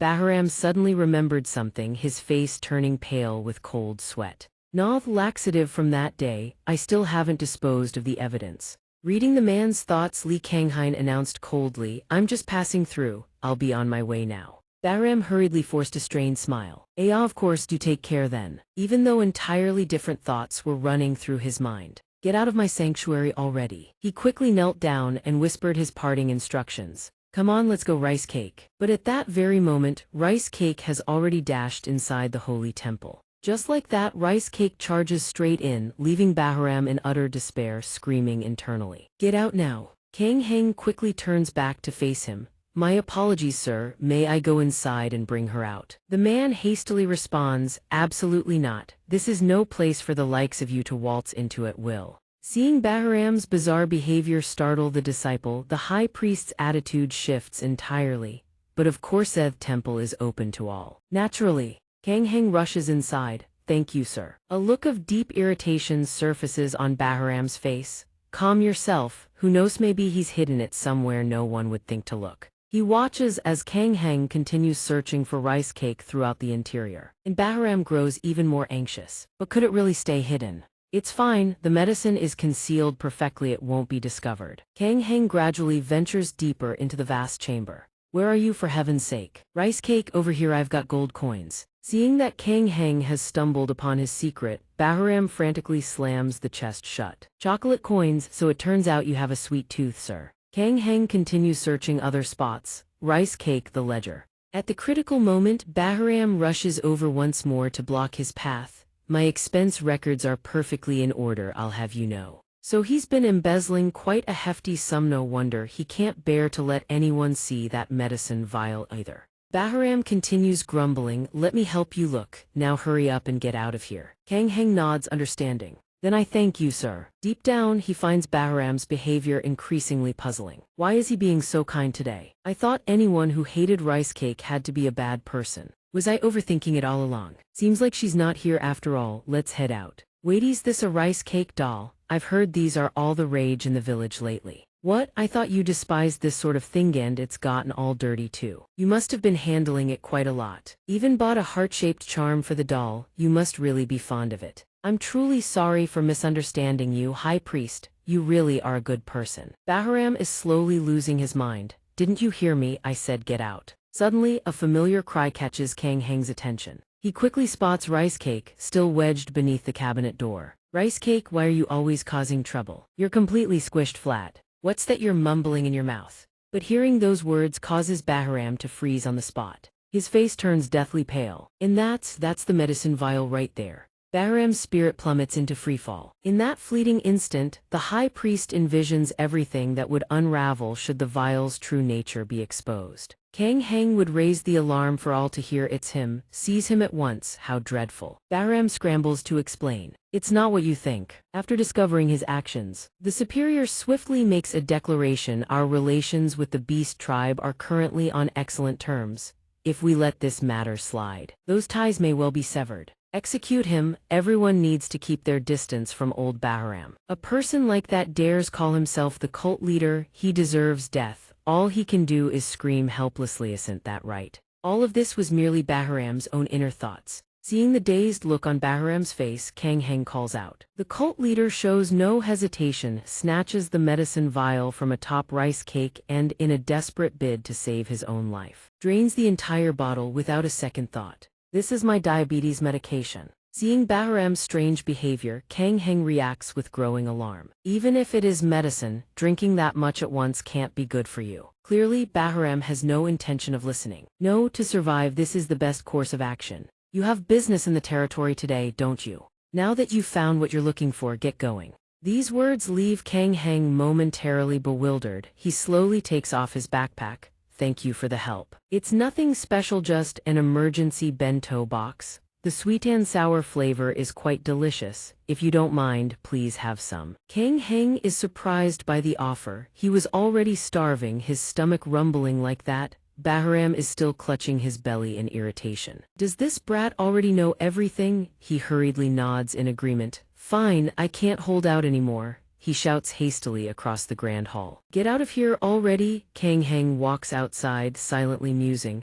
I thought he was the scheming type, but it seems I had him all wrong. The believers continue to chatter amongst themselves. Today's sermon has been cancelled. They say there was an urgent matter. He pays no attention to the murmuring around him. What do you even call someone like that? Outwardly cold, inwardly warm, as the saying goes. In the blink of an eye, time drifts toward late evening and a voice rings out. You've all worked hard. Kang Heng thinks to himself silently. It seems today's Thanksgiving work is finally done, isn't it? Everyone is still busy talking. Pack it up and head inside. A familiar voice rings out. Kang Heng, the work is all wrapped up. He turns around cheerfully and calls out. Captain Jian, he announces with delight. I've been waiting for you. Have you had dinner yet? Kang Heng shakes his head. I was just about to eat. This makes Captain Jian incredibly excited. Perfect, today I'll take you to a great little spot. His words pique Kang Heng's curiosity. Is there somewhere you'd like to recommend, sir? The Mirror Tavern. His face grows thoughtful as he recalls. There's a tavern run by an old couple. The appetizers there are absolutely fantastic. Kang Heng hears this and is at a loss for words. So it's a tavern, huh? He mulls it over silently. Well, it is a tavern in another world. That's worth being curious about at least. In the blink of an eye, the scene shifts to a tavern within the city walls. Captain Jian's voice rings out. Here we are. This is the place. The bustling scene inside catches Kang Heng off guard. It's so packed. I've only ever seen something like this in medieval films. Captain Jian pushes further into the tavern, scanning for available seats. You lot are here too. His sudden appearance leaves everyone stunned. Team Captain, the greeting only deepens Kang Heng's curiosity. We all came to grab a drink together. A team member quickly stands up and responds. It's been ages since we got time off, so we had to have a few rounds. Who did the captain come with? Captain Giant announces cheerfully to everyone. I came with young Kang Heng here. You've all met him at my place before, haven't you? Let me do a quick introduction. He smiles brightly, beaming at everyone present. Hello everyone. Long time no see. Everyone quickly recalls what Kang Hai-yoon used to look like back in the day. So Do and Beerth legendary bomb drink wizards of the bar. And this spot right here, we're saving it just for you. Did you bring any booze today? Giant Do PLPH kept nudging them with reminders. Come on, bring out what you've been craving, let's see it. Kang Hai-yoon hurriedly sat down in his seat. Well then we'll go ahead in order. Everyone immediately nodded in understanding. All right. The main dish here is stir-fried meat, obviously. These words left him thoroughly confused. Stir-fried meat. Hearing this, everyone realized you're new here, aren't you? The signature dish here is the stir-fried meat. Paired with a few rounds of drinks, it's absolutely divine. Out of this world delicious. Everyone comes here for the stir-fried meat. The shop owner quickly came out to greet them. Please, honored guests, go ahead and place your orders. Giant Du PLPH saw this and immediately spoke up. 2 glasses of liquor and 2 servings of stir-fried meat, please. The server visibly flustered and hurriedly explained. I'm sorry, but the kitchen is short-staffed today, so the food might take a bit longer. Will that be all right? Clearly unconcerned, he simply nodded in agreement. No worries, we have got plenty of time. Take it easy. An hour slips by. Giant Du PLPH sits restlessly at the table, a creeping unease settling over him. Isn't this taking a bit too long? Kang Hai-yoon turned in surprise to look at him. Does it normally take this long? He shook his head helplessly and explained. Man, normally we'd have finished eating ages ago. All 3 of his teammates had already slumped their heads onto the table, utterly dejected. Our food still hasn't come out despite ordering first. We have been drinking on nothing but liquor for rounds now. That guy over there's already passed out. When is our food going to come out? Taking in the scene, Kang Hai-yoon thought in surprise, it really is taking a while. Doesn't look like anyone has received their food yet. Is there a problem somewhere? Feeling puzzled, Giant Du PLPH walked toward the kitchen. Shop owner, I just heard a loud crash. Is everything all right? The old man was clearly flustered, fumbling with his cooking. I'm sorry, it's nothing. Kang Hai-yoon carefully tidied up the things scattered across the floor. Let me clean that up for you. Giant Du PLPH also approached, taken aback. Normally, isn't it your wife who makes this dish? The shop owner grew anxious and hurriedly recounted everything. Thank you, son. It's just that my wife has been suffering from back pain. So I've been cooking in her place. But I'm not really used to cooking. The meat dish before him catches Kang Heng's attention. What kind of meat dish could this be? He happily points at himself and says, actually, I'm a chef. If you don't mind, could I have a small taste? Hearing this, the man nods in agreement. Sure, go ahead. He carefully spoons up a piece of meat, then chews it slowly, savoring the flavor of the stir-fried dish. Seeing his expression turn serious, the shop owner grows slightly worried. How's the taste? He asks. I really did try my best. Kang Heng thinks to himself in silence. He wants to be blunt, but since this is their first meeting, he holds his tongue and offers a measured critique instead. The salty sour notes are underdone, the seasonings are a complete mess, every flavor clashes with the next, and not a single one stands out. Serving this to customers like this simply won't do. These words strike like a fatal blade, piercing straight through the shop owner's heart. Is that so? What should I do? Maybe I should hire a chef.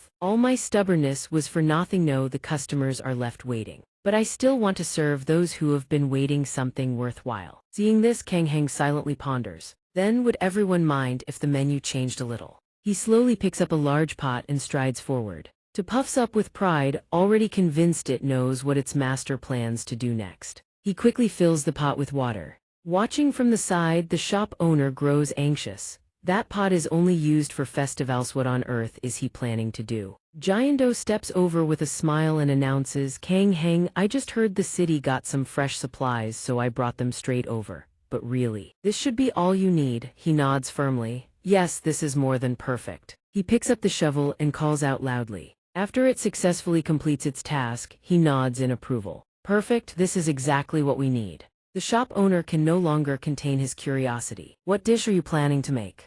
Kang Heng doesn't hesitate. He dumps all the meat straight into the pot. This sends the shop owner into a panic. He blurts out, you're just dumping all the meat in like that. How is it going to cook through, let alone be properly seasoned? he thrusts the shovel forward resolutely. Don't worry about it. The shovel plunges straight into the raw meat on the spot. The recipe for the delicious dish is already crystal clear in his mind. Spicy stir-fried pork, perfect for cooking in large batches. This action leaves the shop owner unable to hide his astonishment. Ginseng, why would you put that in with the meat? Jiando, standing right beside him, remains perfectly calm. Don't worry, that man is an outstanding chef. If anything goes wrong, I'll take full responsibility. I wonder what delicious dish we'll get this time. The shop owner stares in disbelief. Such absolute trust and delegation. Just who on earth is this person? Gang Heng quickly calls out. Duh, I'm counting on you. Its eyes light up, blazing with excitement. It darts beneath the pot and unleashes its flames. Seeing the fire roar to life, Kang Heng swiftly seizes the shovel. His movements are lightning fast. Pieces of perfectly cooked meat begin soaring through the air. The spectacle leaves both Jiando and the shop owner gaping, their jaws dropping in utter astonishment. Impressive, you could just use it right away like that. Li Kanghain cooks on autopilot, his mind drifting back through old memories. Come on, this stuff, anyone who's done military kitchen duty can make it. Back when he enlisted, they drilled it into him hard. Private Li Kanghain. Someone dropped a note in the suggestion box requesting sunny side-up eggs. Back in the present, he dumps seasoning after seasoning into the pot, then tosses in diced onion and leafy greens. Remembering something important, Li Kanghain slowly brings a morsel to Tori's mouth and speaks in a serious tone. One more time. Counting on you, buddy. Once all the ingredients hit the wok, Li Kanghain preps for the next move. Now his nimble hands work in a blur, flipping and tossing the meat cuts forward. Time to pick up the pace. The shop owner stands silently to the side, watching the scene unfold. As the meat pieces gradually soak up the sauce, a flicker of surprise crosses his face. Moments later, sweat drenches his face, can't believe what he's seeing. Outside, everyone is starving to death waiting for their food. One exhausted squad member lifts his head and speaks up. That's it, I've sat here long enough, let's just move to another place. The teammate right next to him nods and continues. We gotta eat right. How are we supposed to last without any bar snacks? You think so too, right, Sam? Looks like the guy named Sam passed out ages ago. He's already out cold, what's the point of asking? Right, the man can't survive without his bar snacks, just drag him out. Right at that moment, a plate of fragrant, mouth-watering food lands on the table. Table 6. Li Kanghain announces to everyone your stir-fried pork is ready. The three of them instantly spring back to life, finally. Wait, why is Li Kanghain serving? Does that even matter? Just dig in, it smells incredible. One squad member quickly grabs a piece of meat and pops it into his mouth. The moment the flavor explodes, everyone freezes, heads slowly lifting, eyes wide.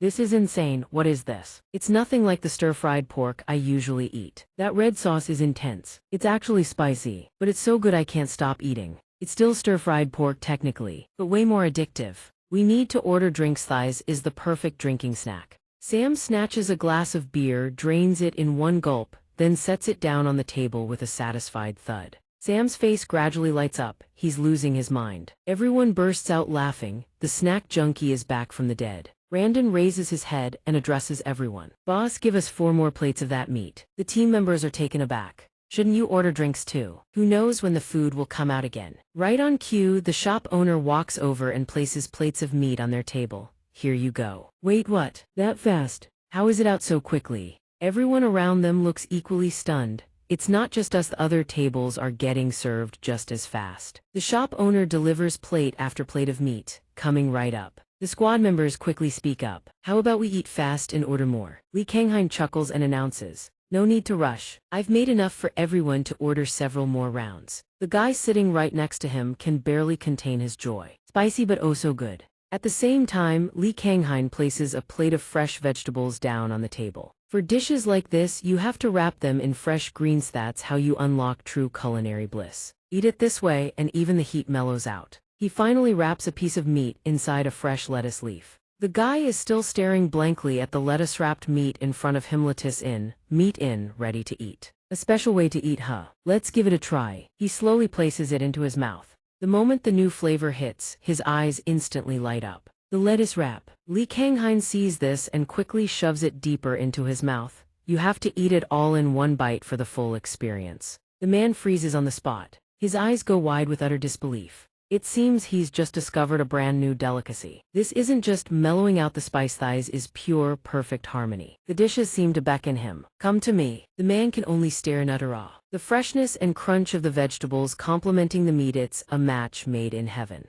At this rate, I could devour 10 plates all by myself. Hey, stop eating alone, share some with me, those are my snacks too. While the shop owner is still serving. A regular customer pipes up in surprise, boss, why does the food taste different today? The shop owner's wife steps forward and earnestly addresses everyone. Sir, today we had a special guest helping out. Without that chef, today's dishes never would have made it out of the kitchen. Li Kanghain turns around in surprise. Inside the tavern, people can't stop showering praise. You're a chef, today's food is absolutely god tier. I've never eaten anything this good in my entire life. Best chef, best bar snacks, period. Drinks are on me tonight. Everyone drink to your heart's content. Li Kanghain sees this and hastily speaks up. That Randon and his bunch. But it looks like he's already joined in the revelry with everyone. Free booze is the best booze. This fills Li Kanghain with absolute despair. Randon, people keep swarming closer to Li Kanghain. Alright, bottoms up. Already got my glass ready. The large bottles of liquor were quickly gathered together. Seeing the rice cakes arriving at the empty table, the guests blinked in mild surprise. Empty plates.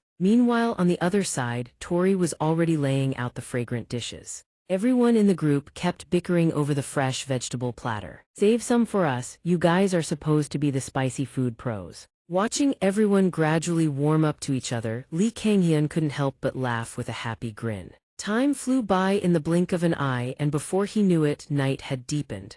The next morning finally arrived at Li Kanghyun's familiar home. He lay motionless on the bed, utterly spent. Only when he realized a new day had begun did he slowly sit up. Recalling all the fun from yesterday, he couldn't suppress his smile. If I'd gone all out drinking yesterday, I'd be useless for business today. Fun is fun, but I can't forget the main grind. Good thing the wolf heart kept me from getting any hangover though. Absolute god tier. Alright, today let's do business with full force. The moment he turned the faucet, it snapped clean off. Water gushed outward uncontrollably. The ice-cold blast of water hit Li Kanghyun square in the face, freezing him dead in his tracks. Time seemed to stop. Maybe it was the lingering buzz from last night. He still couldn't process what was happening. Then it clicked, something was definitely wrong, the pipe had burst. Sometime later, Mino opened the door and called out, Li Kanghyun, I got your message and came right over.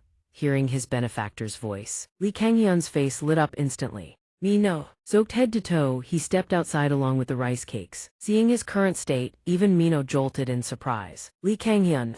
After a while, Mino worked non-stop to fix the pipe. Once the repairs were done, he turned around and reported, I've shut it off for now, but this doesn't look like the only problem spot. Have you called a plumber yet? Li Kanghyun explained helplessly. They said they can't come until tomorrow. Hearing that, Mino let out a wry smile. Then selling anything today is going to be rough. Looks like you've already accepted it. I had a feeling something like this would happen. But honestly, I'm only standing here today because of you. If you haven't eaten breakfast yet, grab a bite before you head out. Mino chuckled and let out a sigh. I appreciate it, but I've got a mountain of work to get through. It's harvest season, completely swamped. Li Kanghyun pressed on. You should at least eat something before heading out. Mino's face slowly reddened as he continued. I need to finish quickly so I'll have time to see Hayun. She grows up more every single day. If I don't hurry, I'll miss all these moments forever, so I want to burn as many of them into memory as I can. Hearing this, Li Kanghyun fell silent. He slowly spoke up.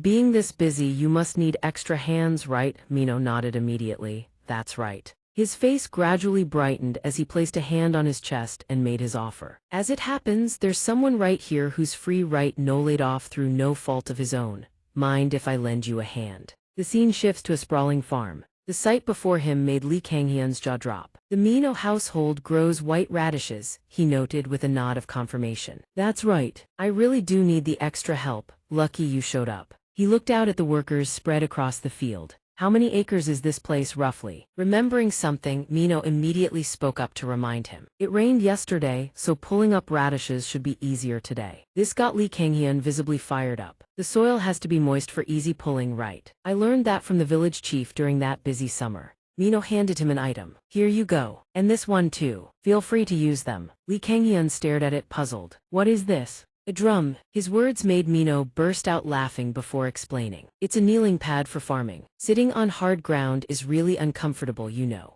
Li Kangyan quickly strapped the pad on and nodded in understanding. Thank you. Though privately, he thought to himself felt like he had a royal cushion. Remembering something he needed to do, Mino immediately turned and walked off. I need to go check on the Jujube Grove. I'll be back in a bit. Li Kangyan nodded right away. Sure thing, leave it to me. He quickly rolled up his sleeves and announced, all right, time to start the mission so we can wrap up early. Li Kangyan carefully pulled up each radish one by one. The growing pile of his harvest filled him with pride. While Li Kangyan was still laboring through the radishes, Tori on the side had already used her abilities to plow through her Sherpiching in to help him. A gentle breeze swept through and autumn leaves danced on the wind. After a long stretch of work, Li Kangyan felt the fatigue settling in. This cushion truly was a stroke of genius. He silently replayed his earlier blunder in his head. I called it a drum, what a crime. Quite sore from all the non-stop labor, Li Kangyan immediately pressed his hand against his own shoulder.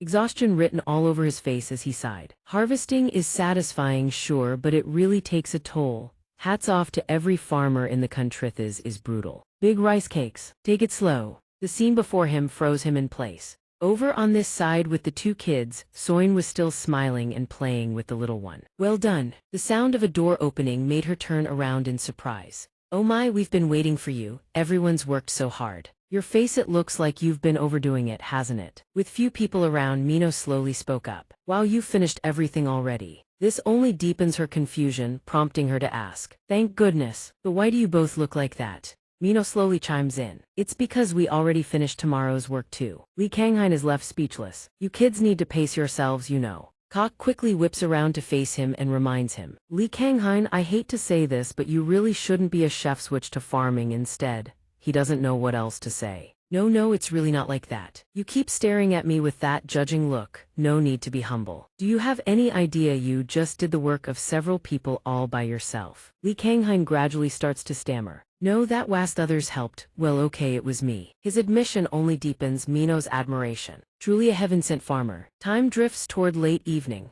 A long, exhausting day of work nears its end. Li Kangyan quickly pours makjiali into the cup sitting on the table. Can't let any go to waste. He raises it to his lips and drains the bowl clean. A thrilled, satisfied grin spreads across his face. Nothing beats makjiali after a hard day's work. Sajin brings over a plate of food. Everyone have some snacks with your drinks. He's taken aback. This is mackerel braised with white radish, out-of-season radish and out-of-season mackerel, no less. She laughs and explains, whenever we harvest radish at home, we always make dishes like these. These radishes were harvested today, so they're extra sweet and delicious. Li Kangyan can barely contain his anticipation. Then some of these must be the radishes I pulled right. Not supermarket radishes, but freshly harvested ones braised right away. I've never eaten anything like this before. He quickly brings it to his mouth to savor. The flavor bursts forth, rich, fragrant, melting on his tongue. The radish has soaked up the seasoning perfectly. Out-of-season mackerel paired with radish, how could it not be delicious?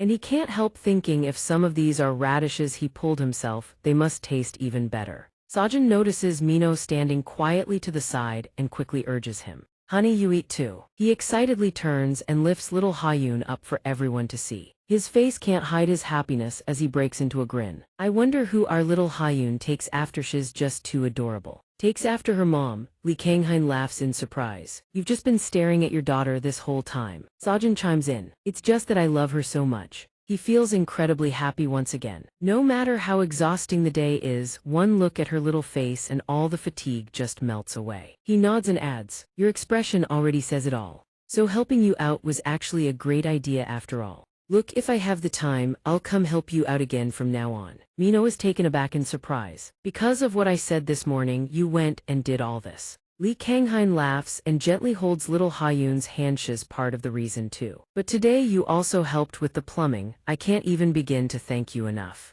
The people who helped me settle in here the most are the village chief and you, Mino. So I want to help everyone out a little too. Looking at Mino's reaction, Li Kangyan is utterly confused. What's wrong? Sajin, standing right beside him, notices Mino acting strange and immediately understands. Are you crying again, honey? Ever since Hayun was born, he gets emotional so easily. He must be touched because of what Li Kangyan said. Actually, my husband thinks the same way you do. Li Kangyan has already done so much for our family. What you just said makes us even more grateful. Isn't that right, honey? Li Kanghain is momentarily stunned by these warm words. After a long silence, he finally speaks up. Birds of a feather really do flock together, huh? Noticing Ha-Yun's trembling hands, Mino turns in surprise. Little girl is still shaking but trying with all her might to stand on her own. Right there. After a moment of effort, her tiny feet gradually steady on the ground. She's still trembling slightly, but she can now stand on her own 2 legs. Everyone present freezes in that instant. The place erupts with joyful shouts. That's it. Mino is so moved he can't bear to look directly at little Ha-Yun. Li Kanghain can't help but exclaim in awe. Her very first step's a miracle. At this rate, she'll be married off before we know it. Sajin watches from the side, beaming with the happiest of smiles. She's growing up. Everyone continues chatting warmly among themselves. Stop crying already. Try again, Ha-Yun. A while later, Mino asks in surprise. Both your parents are overseas. Li Kanghain nods in confirmation. Yes, I'm the only one in Korea. Curious, Mino asks further. So during the holidays, do you fly abroad to visit them? He shakes his head. Plane tickets are hard to get during those times, so I usually just meet them on other days. Besides, my restaurant is always fully booked during the holidays. I can't even take time off, so I never go anywhere. Come to think of it, that's pretty rough. Mino laughs and quickly adds. But you don't work there anymore, right? This Chuseok, you should finally be able to relax. Hearing this, he immediately perks upright. Chuseok is just around the corner. He turns to look outside. This year, he'll definitely be able to celebrate Chuseok properly. Time passes. On a beautiful day at his own home, Li Kanghain lifts his head and gazes ahead, murmuring to himself, that's right. Every year I'm too busy, I've never properly enjoyed Chuseok even once. Let's try taking it easy this year. Toady looks at the uniforms on the 2 of them and freezes in confusion. Where's mine? Kanghyun glances at the rice cakes and remarks in surprise. Rice cakes and hanbok actually go well together, don't they? That's right, it's Mid-Autumn Festival, so you have to wear hanbok. And on a day like this, you can't miss the special holiday broadcast. Sitting inside the house, Kanghyun watches the TV carefully. Realizing something isn't right, his face immediately falls with disappointment. I've been wanting to watch this movie for 5 years, and now it's turned into a holiday special broadcast. You two eat up. The meat is so good. I bought a whole bunch of assorted treats from the store. Brought them all back. Why don't we try making some ourselves? Just then, a familiar voice rings out. The young chef turns around in surprise. It's the village chief, walking over with a cheerful greeting, even dressed in hanbok. Now that's what I call a festive atmosphere. Seeing him show up here makes Kanghyun extremely curious. Village chief, you're not working today. He shakes his head and explains with a smile. Nah, everyone already knows about that. I heard you're taking the day off at home today, so why not come over? He grows curious at those words. Go where? The village chief lets out a laugh and announces. Where else? The village community hall, of course. The scene here is incredibly lively. People chat non-stop. Oh my, really? Isn't that the youngest from the Minso household? Come on, let's go, little one. Seeing this bustling scene leaves Kanghyun stunned. Why is everyone here? Seeing his confusion, the village chief kindly explains. You're a city person, so you wouldn't know. Whenever there's a holiday, the community center and the senior gathering hall are the liveliest places in town. People even bring offerings to share with everyone. Anyone who hasn't been around in a while comes by to catch up. People keep chatting away. Kanghyun, you're so late and you're even wearing hanbok. Looking sharp, huh? Realizing something is off, he freezes in shock. Why are you here too, Uncle Jaehoon and Uncle Donghua? The two burst out laughing in response. What are you saying, Kanghyun? I'm a resident of Dongbyang too, you know. I just came to hang out. We've been living here for quite a while. No, of course we have to take part in village events. Kanghyun still doesn't understand what's going on. Events. Seeing that he's arrived, Jaehoon announces excitedly. Hey, come sit next to me. Migang also immediately calls out. Over here. The village chief quickly pushes Kanghyun down into a seat. In Dongbyang, there's one thing you absolutely have to do during the Mid-Autumn Festival. A woman smiles and carries over a large basin filled to the brim. All right, everyone, make way. Songpyeon Do is here. The sight even catches Kanghyun off guard. This much Songpyeon Do. The village chief steps over gently and explains. This is Dongbyang's annual tradition. Of course, if you're busy, you don't have to join. We just make a ton and share with everyone. Jaehoon from the side adds excitedly. I make Songpyeon every single year, you know. My skills are pretty top-notch. Uncle, let me make yours for you. The woman keeps pushing rice flour forward. There are other colors too, you know. Migang immediately looks at the boy with excited eyes. I'll make yours too. The boy nods in agreement. Great, then let's get started. Seeing him still sitting there, the village chief urges repeatedly, "Hey chef, show us what you've got. This is your specialty, isn't it?" He doesn't know what to say. "I specialize in Western cuisine." In his mind, he silently thinks she's only ever made songpyeon for restaurant events. Meanwhile, villagers keep bringing over drinks and asking, "Anyone want a sip?" The heartwarming scene gives Kang Hyun a warm feeling. He quickly turns to look at Murang. "Why don't we lend a hand too?" "Murang, are you going to give it a try?" From the side, June proudly announces, "I might not know much about cooking, but when it comes to handwork, I'm plenty confident. Now look at Thisme, beautiful work of art." Donghua from the side, not to be outdone, proudly adds, "You're not the only one who knows handcraft, you know. When it comes to dexterity, I'm plenty confident too. Behold a giant songpyeon with no filling. This match is dead even." Jae-hoon immediately nods in agreement. "Gotta admit that was a good match." Granny Bako from the side, seeing this, keeps reminding the two, "You're acting like kids again. When the whole family eats together, you need to make them properly. I don't know what good growing this old has done you. You young chef, you're not making things like that too, are you?" Kang Hyun tells her seriously, "I'll just stick to the basic shapes. Sorry I ended up doing it my own way." The beautifully shaped rice cakes leave Granny Bako suddenly speechless. Without thinking much, she immediately announces, "Whatever, it doesn't matter either way." Lee Kang-hyun's eyes instantly light up. "Really?" After the cakes are assembled, the old village chief quickly reaches for the pot lid. "Let's see now, are they done yet?" The moment the lid comes off, a rich aroma instantly floods the entire area. The sight of those perfectly steamed cakes makes him break into a wide grin. "Oh my, looks like everyone's going to eat well this year, huh?" The woman smiles, picking up a spoon and generously brushing sesame oil over them. Murang and Sang-hoo jump up in excitement to announce, "Found it, the one I made." Lee Kang-hyun glances over in surprise, a warm sense of pride swelling up inside him. Right at that moment, Sang-hoo's voice suddenly rings out. "Uncle, look, I made it really nicely, didn't I? Uncle, try some." This catches Lee Kang-hyun completely off guard. He quickly speaks up. "It's beautiful. But you worked so hard on it. Sang-hoo, would it really be okay for Uncle to eat it?" The boy nods eagerly and firmly. "Of course, I made it as a gift for Uncle from the very start." Those words make Lee Kang-hyun fall silent for a brief moment. Before long, the happiest smile spreads across his lips. "Thank you." For a while after that, rice cake and to continuously savor the delicious food. Sang-hoo and Murang sit to the side, chatting non-stop about the adorable triceratops starfish-shaped cakes. The adults engage in lively discussions of their own. "Junwoong, did you put the filling in the songpyeon yet? What kind of cake is this mandu one? It's pretty good, isn't it?" Noticing an incoming phone call, Lee Kang-hyun quickly steps outside. "Hey mom, what's up?" His mother's voice comes through from the other end of the line. "I was worried my son didn't have any friends. That you'd be all alone during the Mid-Autumn Festival. Have you been resting well? Are you eating properly?" Lee Kang-hyun chuckles and replies, "Mom, that's a bit harsh on me. I'm making rice cakes with everyone in the village and celebrating the Mid-Autumn Festival right now." This makes her overjoyed. "Oh really? That's my boy. I thought you'd just be holed up at home watching those holiday reruns from 5 or 6 years ago." Her words leave him frozen on the spot.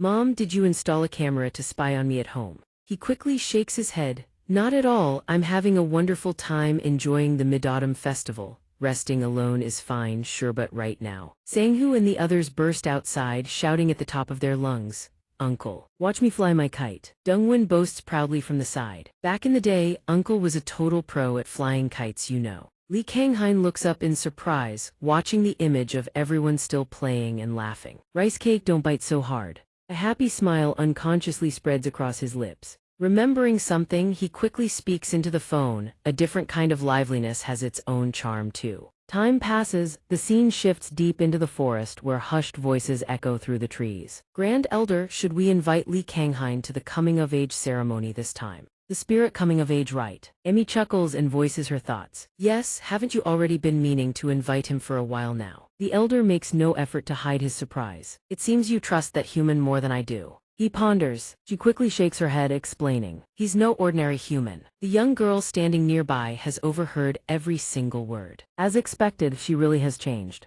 Time flows on, the scene shifts back to the warmth of Lee Kang-hyun's home. Hee-kon, Tinu's tidying up his house. Rice Cake quickly pitches in to help him work. Out in the garden, To strains its tiny body to help him pull weeds. Seeing its effort, he smiles and speaks gently. "Do you don't have to pull weeds if you're tired, you know." Sunlight bathes every corner of this place in golden warmth. Today is a full house cleaning day at Grandpa's place. "I come here every week, but I've never actually cleaned up. I need to do a proper job this time. The book lying before him makes him freeze in place. This is so old. Did Grandpa actually clip and collect every newspaper article written about me? Inside are photos of Li Kanghain as a child. But there are also photos from his days as a chef. Every single memory makes him break into an incredibly warm smile, unbidden. The memories of the past flood back into Li Kanghain's mind. Sometimes I still think back to the time before I moved here. Back then, so many people threw criticism at him. Compared to his looks, isn't Li Kanghain's cooking actually worse than the other contestants? He's only famous because of his face, obviously. Li Kanghain's personality is trash. He just barged in and made a huge scene. If he treats his fans like that, just imagine what he's like normally. I went to his restaurant. It was mediocre at best. I don't get why everyone hypes him up so much. Honestly, Li Kanghain can't cook for shit. You know what? I heard that guy's been like that for a long time. Li Kanghain clutches his phone, curling into himself in the pitch-dark room. He had been cornered by judgment and criticism, crushed under unbearable mental pressure. Back then, Li Kanghain couldn't face any of it. The extreme stress caused him to develop a loss of taste, a fatal wound for any chef. Back in the present, Li Kanghain lets out a long sigh and closes the book of memories. At that time, I just wanted to give up everything and run away to the countryside. Right at that moment, Rice Cake suddenly lets out a cry from beside him. It seems terribly hungry, gazing up at him with pleading eyes. Li Kanghain sees this and breaks into a gentle smile. He peers into the small storage room, Grandpa's storage room, the one he happened to stumble into. At that moment, an entirely different space materializes before his eyes, a hidden gate leading to another world. That is how I made it to the other world and met Bon Ji letter 1EA10. Li Kanghain back then placed a hand confidently on his chest and declared, I can cook a pork cutlet. I will recreate that memory for you. Thanks to Bon Ji letter 1EA10 tasting my food, I regained my confidence in cooking. He was able to help Sajin and the Minoran grow closer together. Even Sangho opened his heart more to his grandmother. Murang grew even closer to her mother. The fact that I could help someone with my cooking skills. He recalled the joyful smile on her face, followed by the happy smile on Carson's face alongside Noah. And finally Ilion forging new bonds. All of it was what I had learned in this world, and before I knew it. Li Kanghain's eyes were brimming with tears, as if he was about to cry. I can taste again. I had recovered my lost sense of taste. That feeling was truly beyond words. Seeing to lying quietly outside in the yard with the garden all cleaned up made him burst out laughing in admiration. Eating counts as cleaning too, you know. But what should we eat next? Its eyes immediately welled up with tears as if to say, who even am I? Li Kanghain burst out laughing and shook his head. You're just a snack, so of course you can eat more. Thank you too for helping me clean up. A sweet snack after hard work is simply the best. The flames crackled steadily as Li Kanghain carefully picked up the roasted pieces nearby. Bon Ji letter 1EA10 and to waited with burning curiosity and eager anticipation. Li Kanghain carefully split open the fragrant roasted sweet potato in his hands. It's quite similar to the whole roasted sweet potato we had before, isn't it? But this time it's a sweet potato. Sweet potato roasted over an open fire, you know, that ultimate people's delicacy. When I was little, every time I visited, Grandpa would make this dessert. No matter how worried he was, the sweet potato was always delicious and sweet, and I'd eat every last bite. A gentle smile spread across his lips. So nostalgic. Wait a moment, it's too hot, let it cool down first. Bon Ji letter 1EA10 and to kept savoring the roasted sweet potatoes. Li Kanghain smiled gently and asked the two of them, how is it good? Both of them immediately let out excited cries. He gently brought a piece of sweet potato close to his mouth. After taking a bite, his face lit up with pure happiness. As the flavor spread through his mouth, he suddenly yelped, hot. But the delicious sweet potato right before his eyes demanded attention. It's scorching. But who could resist a freshly roasted sweet potato straight from the fire? Oh right, I almost forgot. It turned out he hadn't just made roasted sweet potato, also had cheese sweet potato and butter sweet potato. I even prepared a few other flavors. He held out 2 pieces of sweet potato toward the 2 little beast companions. Try this one. His face broke into a radiant smile. Watching the faces of Bon Ji letter 1EA10 and to only made him even more delighted. You two are an absolute messes, it's so good that you had to smear it all over yourselves. My hands are even darker now. You look like a Siamese cat. Laughter and playful chatter echoed continuously inside the house. Sorry, Banji letter 1EA10. He gently teased his two companions. A question lingered in his heart. Did you know the secret of the warehouse, Grandpa? Had you ever been to the world beyond? I can no longer ask him. Time rewound to the past, when Li Kanghain was still just an innocent child. His grandfather slowly placed a hand on his head and called out to him. Li Kanghain, if you ever want to rest, come here anytime. His grandfather's cryptic words caught his attention. If I want to rest. His grandfather nodded and reassured him, don't think too much about it. Like when you have too much homework, or you had a fight with a close friend, or you're just too exhausted and need a break. If a day like that comes, just come here and rest easy. Back in the present, Li Kanghain sat there with a deeply content smile. Grandpa, thanks to you I'm doing fine. The scene shifts to another place, where flowers and grass bloom in vibrant splendor. Li Kanghain had set up camp here, his face completely relaxed. He leaned back comfortably and exclaimed with delight. A gentle breeze, warm sunlight, and scenery as picturesque as this practically paradise. Meanwhile, on the other side, a woman spoke up with irritation. That guy. At the same time, Banji letter 1EA10 managed to catch two in time, startling it in the process. To frantically dug into the ground to escape, leaving Banji letter 1EA10 utterly astonished. Seeing the two of them fooling around, Li Kanghain called out from the side, play nice or you'll get hurt. We'll eat later. So don't wander too far. And most importantly, his words caused MY's sister to freeze in shock. What? Li Kanghain continued to chime in, don't cause any trouble, all right. Hey. The moment he finished his sentence, her figure crashed painfully onto the ground below. This immediately reminded him of Banji letter 1EA10 and 2's mischief. Sensing something was wrong, he rushed over anxiously. We're so sorry, the kids were just playing a bit too rough. Are you hurt anywhere? Seeing the orange-haired girl collapse onto the ground left Li Kanghain frozen in place. He involuntarily recalled the first time he had met Ilya. MY's sister was blushing bright red with embarrassment. Did I just fall from a tree? Li Kanghain still didn't understand what was going on. What is this? Why does she remind me of MY? Time seemed to freeze in that moment. Li Kanghain didn't know what to do next. Aoga's body had begun to tremble. She thought furiously. Impossible, someone who was supposed to follow the patrols and become a patrol officer just fell from a tree. Right then Li Kanghain's voice rang out. Hey, are you all right? She jolted to her feet in surprise, hastily stepping back to maintain distance. Feeling puzzled, he thought to himself, is she a spirit race member? She looks pretty young. I've never seen any spirit race member besides MY before. I'm sorry you fell because our little ones startled you. If anything hurts, just tell me. All right, I have a first aid kit. Xianxia suddenly screams, I don't trust you. Being kind is nothing but a waste of effort. Are you trying to catch me off guard so you can steal information about the fairy clan? I don't know how you fooled the Ilya sisters, but that trick won't work on me. After saying that, she calls out loudly for Sope. The parrot, perched right beside her, screeches suddenly and a powerful gust of wind sweeps toward them in an instant. Xianxia points frantically at him while cursing non-stop. This is just a tactical retreat. It's not like I'm fleeing because I'm afraid of you. Just you wait, human. With those words, Xianxia and the parrot vanish completely from the spot, leaving Kanghain standing there alone. He instinctively gazes at the 1,000-year-old ancient tree before him.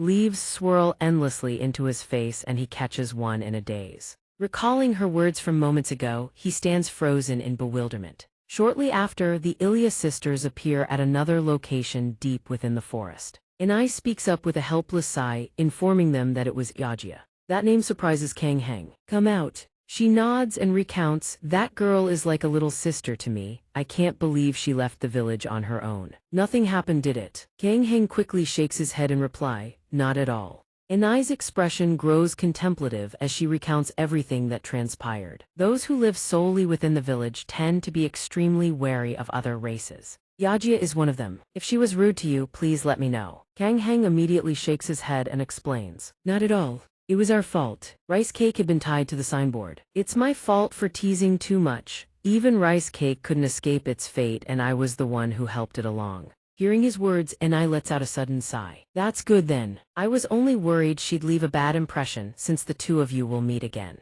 Those words make him freeze for a moment. Meet again. She nods to confirm. The coming-of-age ceremony is about to be held. Xianxia is one of the candidates for the ceremony. Usually, it's a festival reserved exclusively for the fairy spirits. But this year, I'd like to invite you as a guest, Kanghain. Inviting someone from another race is something that hasn't been done in hundreds of years. The positive energy you've brought to this forest has touched everyone's hearts. These words cause Kang Heng to widen his eyes in utter astonishment. The fairy realm.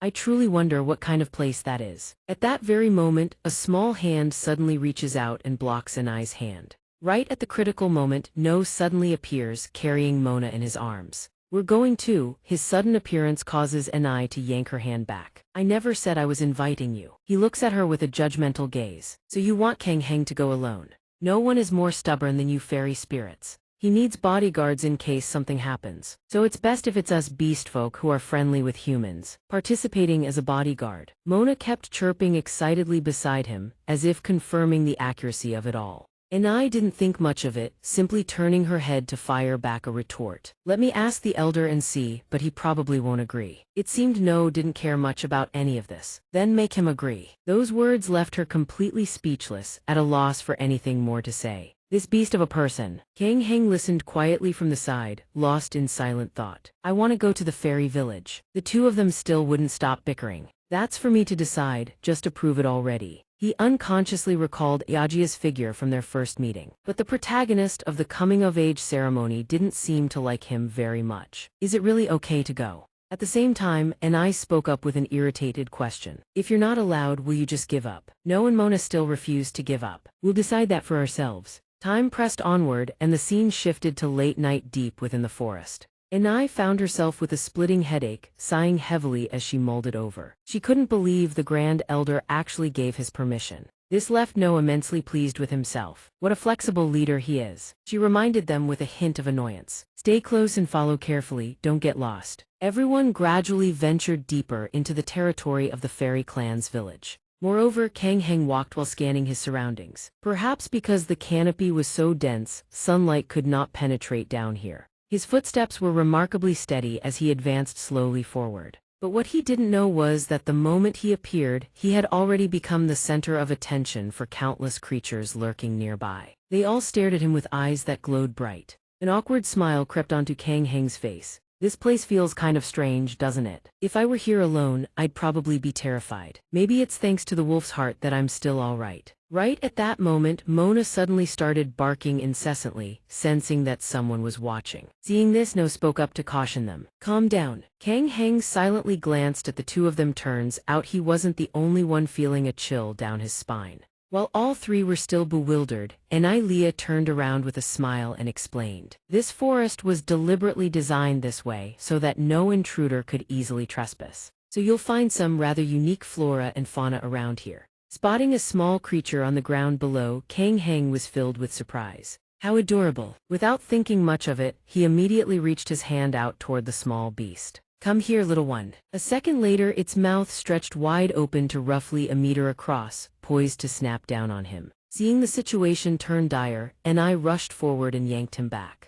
She sighed and continued to remind everyone. Right, she forgot to mention, this place isn't exactly safe either. He had only just recovered his wits from the earlier incident. Thank you, miss. The group continues forward, following in Ilya's footsteps. He notices the space around them gradually shifting, stirring a flicker of unease within him. The darkness is even deeper than before. How much farther do we have to go? Anai's footsteps gradually slow to a halt. A short moment later, she gently announces to everyone, "We've arrived." The scene before them sparks Kang Heng's boundless curiosity, and he can't help but ask. But there's nothing here, is there? A soft blue glow emanates from the wings of a tiny butterfly as it materializes out of thin air. The butterfly ascends into the darkness, its ethereal light casting a dreamlike shimmer that draws every eye upward. Without the slightest hesitation, Kang Heng slowly extends his hand forward. She gently coaxes the blue butterfly to flutter closer. At last, the blue butterfly lands delicately upon her outstretched palm. In that very instant, the world around them transforms, leaving Kang Heng and everyone else utterly stupefied. Overcome with curiosity, he raises his own hand. It is then that Anai suddenly chimes in with an explanation. These spirits have not yet formed a pact with anyone, so they lack a physical form. Bao and Mona watch the spectacle from the side, utterly enchanted. Even No cannot contain her astonishment and lets out a gasp of wonder. This is the first time I've ever seen a spirit. She laughs softly and turns to explain, "It's because we're standing right at the threshold of the fairy realm. Even those without an innate affinity can see them clearly here." Tadai suddenly scurries up onto his arm and pipes up, "Can you see me now?" He makes no effort to hide his irritation. Where on earth did this rat come from? The blatant disdain sends Tadai into a sulking fury. The spatial gate swings open. Inai takes one measured step forward after another. "Now then, let's go." Kang Heng freezes in place, stunned.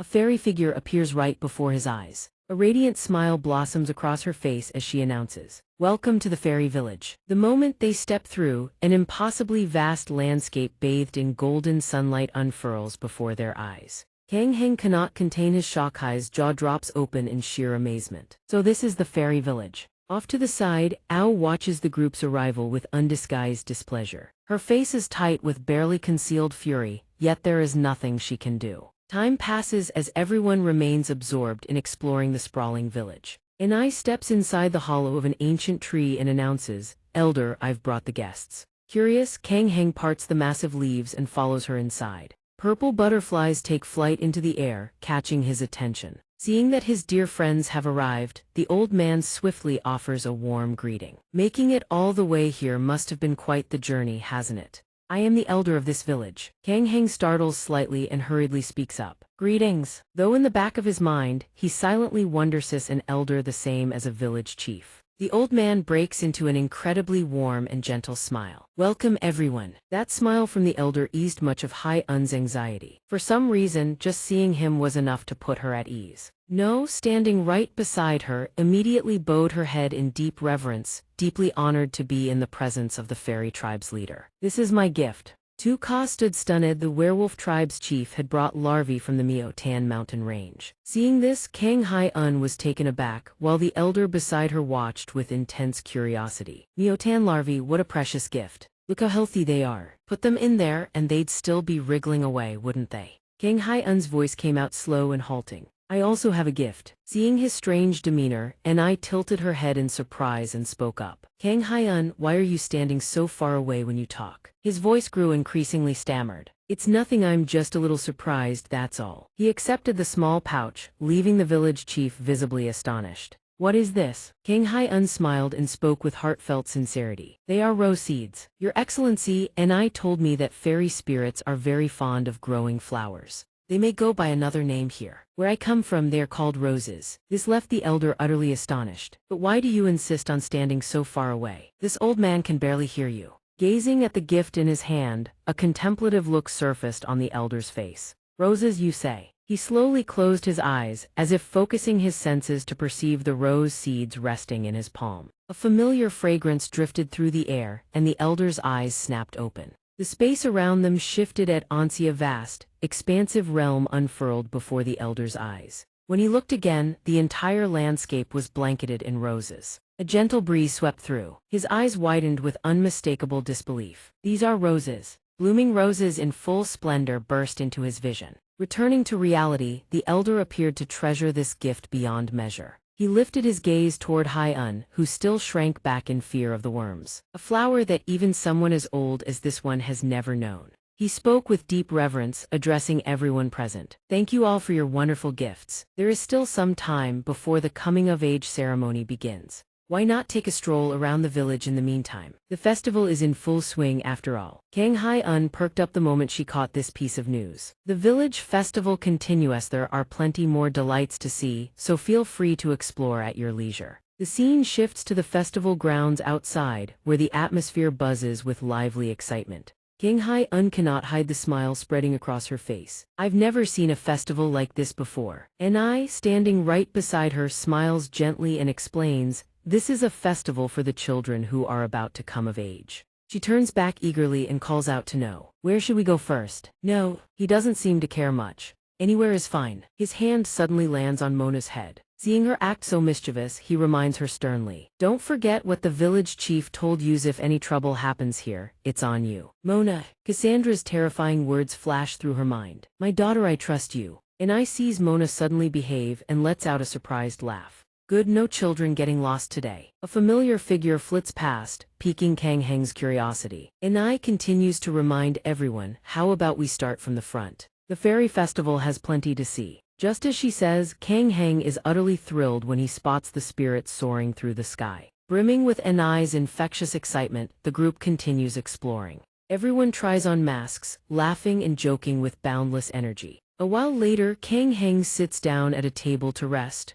Recalling everything that has happened fills him with a quiet warmth. Going out with everyone today, it really is so much fun. But Mona and Little Rice Cake both seem utterly exhausted. Anai notices and exclaims in surprise, looks like the little ones are hungry too. Let's order quick, I'll have a plate of kun root please. The server nods in acknowledgement. Yes ma'am. Hearing this dish's name for the first time, Kang Heng is thoroughly confused. Kun root Anai announces the name proudly. It only grows in the fairy forests. You can eat it raw and it's decent, but cook it and the flavor becomes absolutely divine. A vegetable-like ingredient is quickly flash-fried in oil. Next, this aromatic delicacy is carefully pan-fried to golden perfection. The server swiftly plates it and sets it before everyone. Your dish please enjoy. Kang Heng looks at the dish and thinks in surprise it looks just like asparagus from back home. Anai sees his expression and urges everyone on. Alright, dig in while it's hot. Without overthinking it, he immediately takes a bite. To his shock, the inside stretches with melted cheese, leaving him utterly stunned. Geez, Anai bursts into delighted laughter beside him. Looks like cheese, doesn't it? Kun root melts just like cheese when exposed to high heat. Crispy on the outside, soft and stretchy within. It's a traditional delicacy of the fairy tuber tribe. Kang Heng savors the dish, marveling silently. It's like a cheese stick but cleaner in flavor. The outer layer shatters with a satisfying crunch, leaving a lingering sweetness on the tongue. It really is delicious. But he notices everyone else around is still laughing and enjoying themselves without a care in the world. Sensing something off about him, Anai grows curious. Does it not suit your taste? He quickly shakes his head. No, Noth kun root is delicious. She flashes a radiant smile. It's fine, just be honest, everyone has different tastes. After all, Kang Heng shakes his head again, looking down at the dish in his hands. Oh no, it really is great, it's just, doesn't anyone eat it with a dipping sauce? Anai pauses thoughtfully, then shakes her head. Not really, it's already delicious enough on its own. Kang Heng hears this and mulls it over. She has a point, but still. But what if he tried it with a dipping sauce today? If it's already this good on its own, eating it with a sauce would surely make it even better. Meanwhile, on this side, Xianxia is still eating and searching non-stop. He only stepped away to buy a few snacks. And that fellow has already vanished without a trace. Where did that human go? He needs to expose the man's true colors for everyone to see. Right at that moment, exclamations of wonder ring out from just beside him. What is this? It's so delicious, and not just when eaten with skewers either. Curiosity burning, Xianxia hurries over for a closer look. Why is everyone gathering over there? A man asks in surprise. What was that black thing you just opened? Kang Heng holds the ingredients in his hands, cooking and explaining to the crowd at the same time. It's a dipping sauce. It's a fermented sauce blended with various spices, pairs perfectly with fried foods. Hearing this, the crowd grows even more eager. Really? Can I try some right now? He smiles and nods in confirmation. Of course. Feel free to try it with other fried dishes too. These words send the surrounding crowd into a frenzy of excitement. So humans actually eat things this delicious. I'm looking at them in a whole new light now. Off to the side, Xianxia still has no idea what is going on. What is this? What on earth is happening here? Kang Heng stirs the sauce together, a surprised thought crossing his mind. Looks like even the fairy spirits really love this stuff, huh? I was only planning to make a small batch for the group, and yet everyone ended up loving it. Now it's turned into this whole huge crowd. Watching his actions, Ilya stands there utterly bewildered and asks, Kang Heng, what are you doing? He replies with enthusiasm, oh, just the most common dipping sauce for fried foods, nothing complicated. Simply mix soy sauce and sesame oil in the right proportion, then add minced garlic, red chili flakes, chopped scallions, and sesame seeds. And just like that, a dark soy dipping sauce for fried dishes, ready to go. Ilya, brimming with curiosity, picks up a piece, dips it in the sauce, and takes a bite. Her eyes instantly light up as she savors the bite and shares her verdict. It's amazing. The slightly spicy, richly savory seasoning seeps into the fried potato. A perfect combination.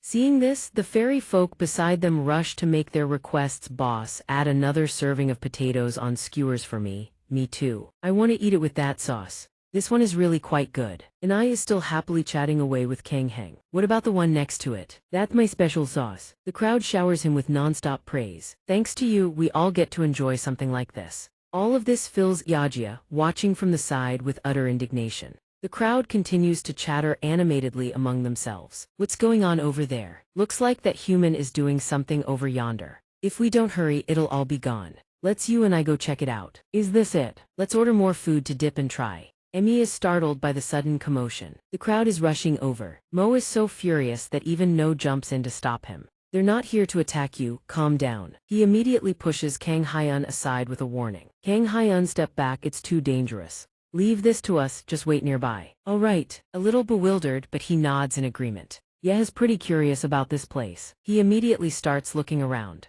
It should be fine, right? Suddenly, a familiar figure catches his eye, Aojia. He's so surprised he calls out to her. Aojia. She hears her name and blinks, confused. How do you know my name? He's a bit flustered, about to explain everything, but she cuts him off. Whatever, your sister probably told you already, right? She likes you, so I'm sure she's told you plenty. Her words surprise Kang Hyun, making him pause and think. It feels like Aojia is about to spill everything she knows. You've already been happily holding hands with that werewolf and strolling through the whole village. Isn't that enough? Go back before the coming-of-age ceremony starts. Sensing the situation going south, Kang Hyun presses a hand to his chest.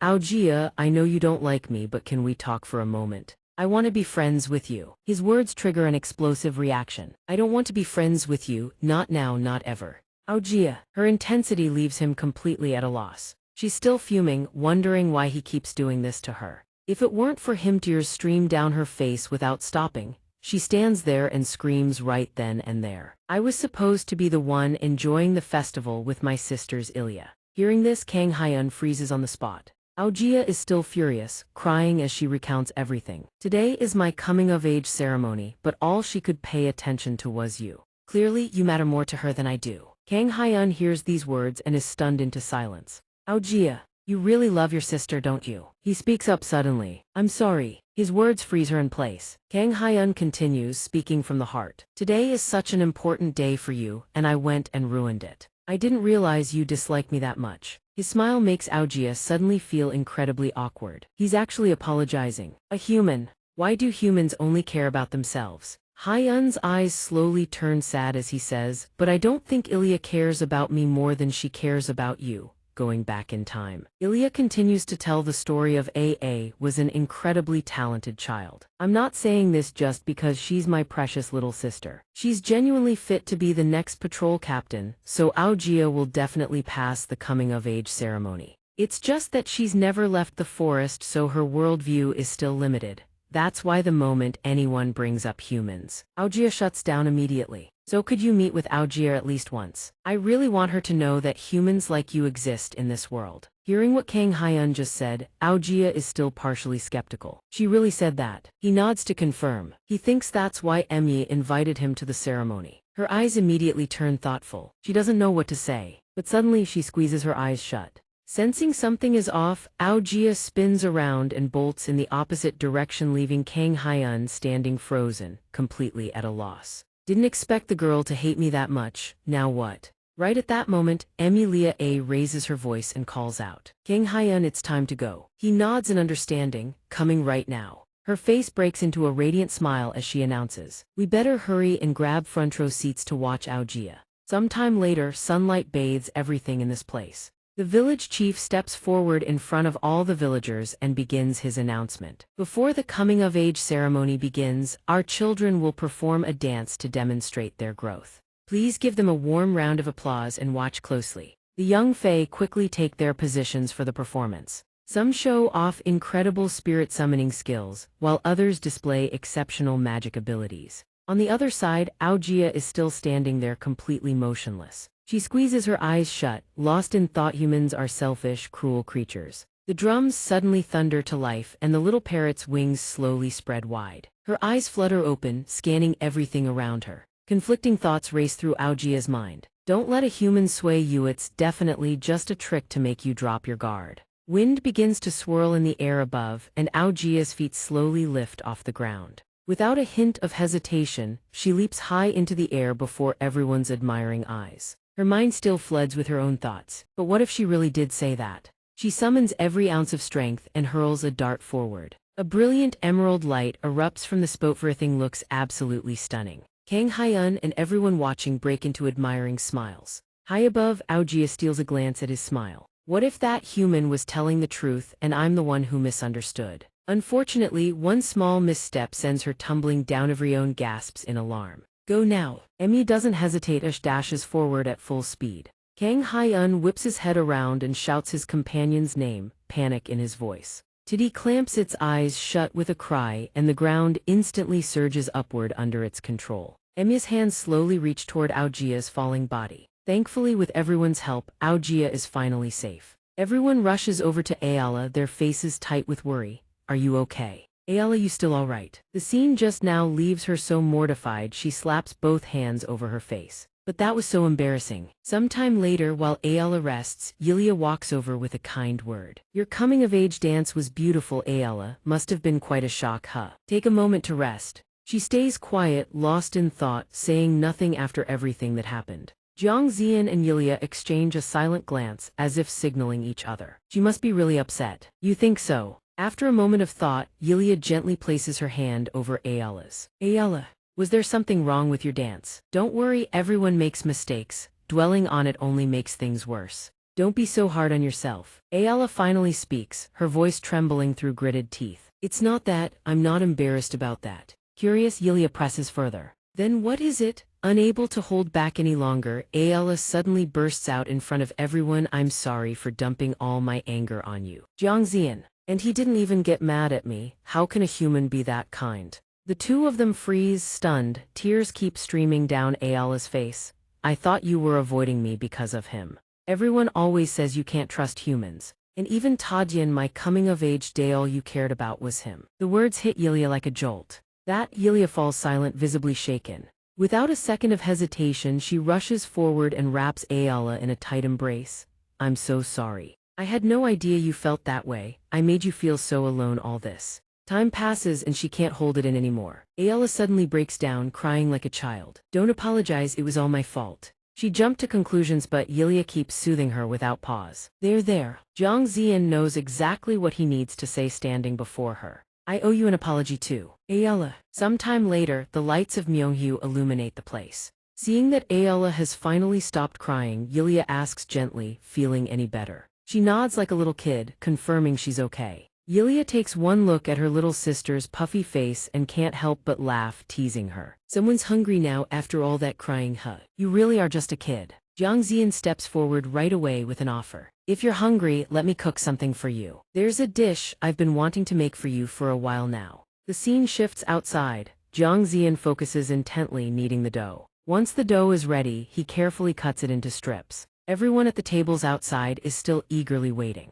Ayala, sitting off to the side, looks completely confused. Why is Jiang Zian cooking over there? The chef walks over and asks, everything all right? Yulia laughs and explains the whole situation. Business was light today, so the shop owner let him borrow the kitchen. But more importantly, Ayala, have you apologized to Jiang Zian yet? She blushes and quickly pipes up. I will apologize. I'm becoming an adult now. I'll take responsibility and apologize properly. The words make Yulia laugh in surprise. Plenty of grown-ups make obvious mistakes and still refuse to own up to them. Good girl, Ayala. That only makes Ayala even more embarrassed. Are you teasing me right now? She shakes her head. Nope, not at all. Right then, Jiang Zian walks out carrying bowls of food. Thanks for waiting, everyone. Here's your food. Ayala stares at the bowls before her, unable to hide her curiosity. What's this? He carefully explains the dish to her. This is Janchaiguksu celebration noodles. I was actually planning to make the proper kind, but it kind of turned into knife-cut noodles instead.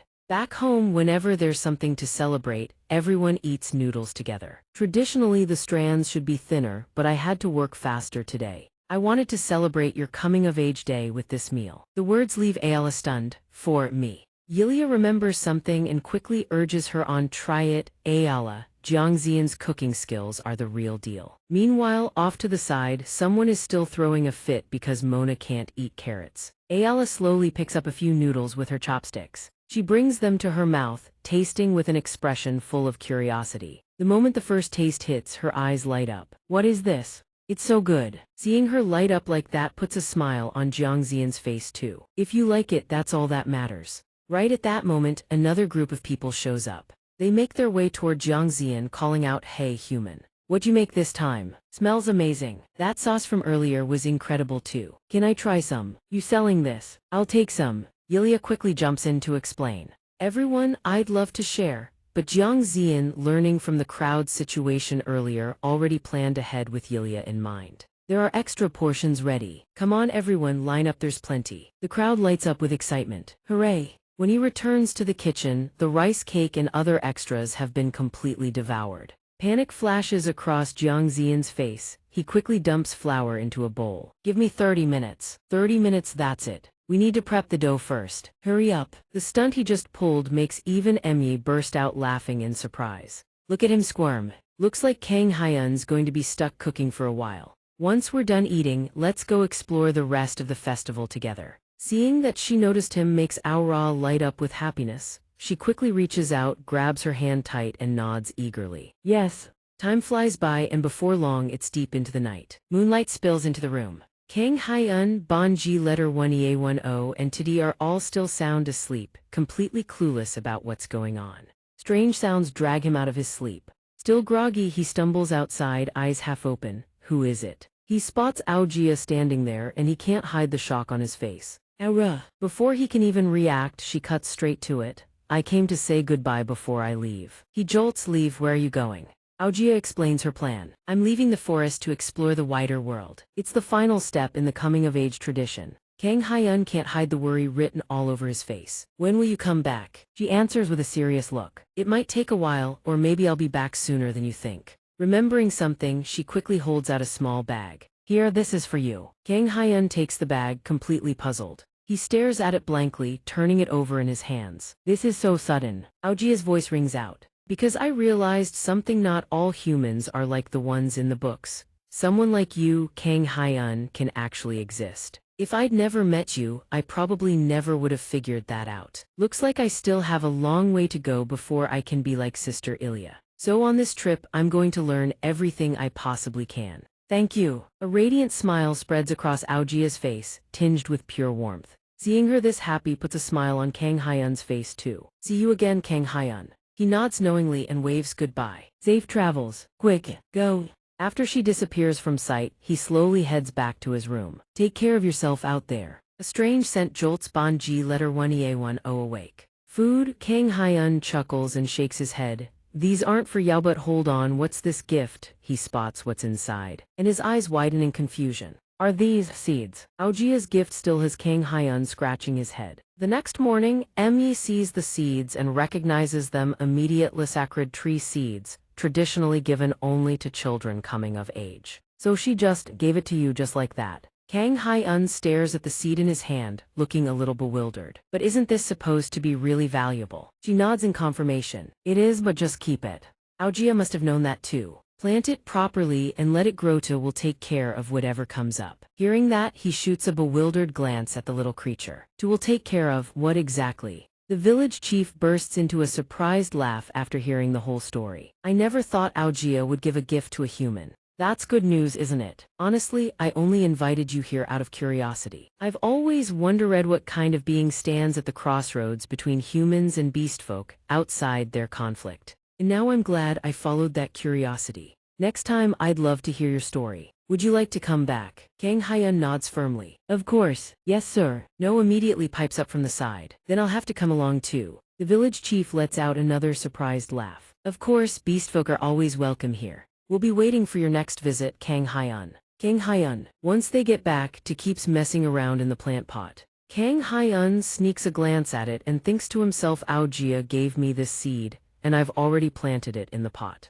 I've only ever grown succulents before. Should I buy a book on trees? He gazes pensively at the seed sitting inside the pot. A satisfied smile tugs at the corner of Kang Hyun's lips. I really want to see how it turns out. Right at that moment, a voice calls out, Kang Hyun. He turns around in surprise and spots two familiar faces, which makes him break into a warm smile. It's Yunung, Maijang's mom, here with her today. Maijang waves excitedly in greeting. Hey uncle, she smiles, nods and steps forward. Right, we made some great sticky rice at home today, so I wanted to share some with you. Maijang, bring the bag over. She hands it to him. Here you go, uncle. Kang Hyun sees this and is just about to speak up. That's really not necessary, ma'am. The little girl steps outside and waves goodbye. Bye, uncle. Yunung chuckles and nods. Thank you for always looking after my Jang. He quickly shakes his head in response. It's nothing, thank you. Stepping outside, he thinks in surprise they dropped it off and left just like that. Right then, the neighborhood auntie slowly makes her way over. Perfect timing. He stares at her, completely caught off guard. Granny Bacco steps forward holding a bottle of oil.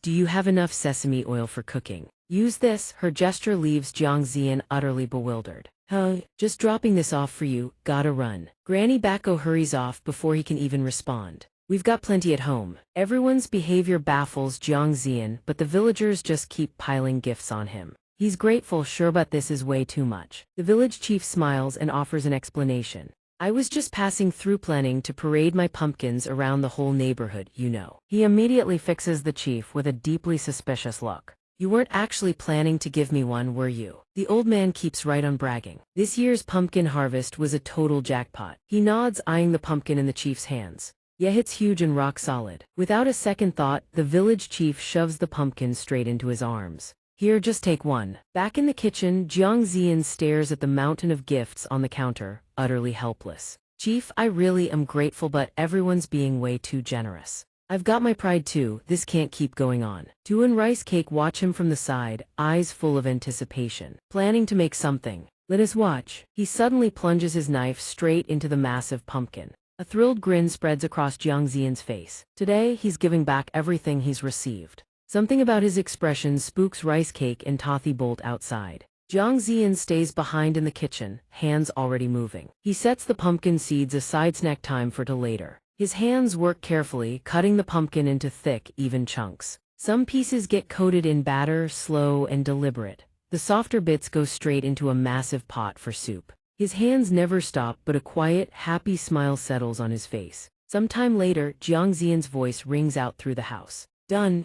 Outside, the village chief and everyone else are still chatting away, laughing. The sound of the door opening makes everyone turn in surprise. Jiang Zian's figure appears at the doorway. Hey, everyone, I was just passing through. The village chief laughs and waves him over. Get in here. Chef Granny Bacco eyes him suspiciously. Have you eaten yet? Ian Gunn chimes in eagerly. Let me peel some fruit for the kids. Without the slightest hesitation, Jiang Zian sets the enormous pot and trays of cakes right down on the table. A proud smirk tugs at his lips as he calls out, try these first. Golden pumpkin cakes, perfectly fragrant. Next comes the thick, velvety pumpkin porridge simmering in the pot. And of course a sweet pumpkin rice drink. The pumpkin trio, courtesy of his own hands. Ian Gunn's jaw drops. Oh me, what is all this? Granny Bacco gasps in shock. He's loaded the whole table with pumpkin dishes. Even the village chief is stunned speechless. Now who's being generous, huh? Rice Cake is already offering him a bite. Rice Cake is drooling but suddenly remembers what Jiang Zian told it. All your snacks came from these people, you know. He reaches over to pat its head, but Rice Cake dodges to the side. So adorable. Absolutely precious.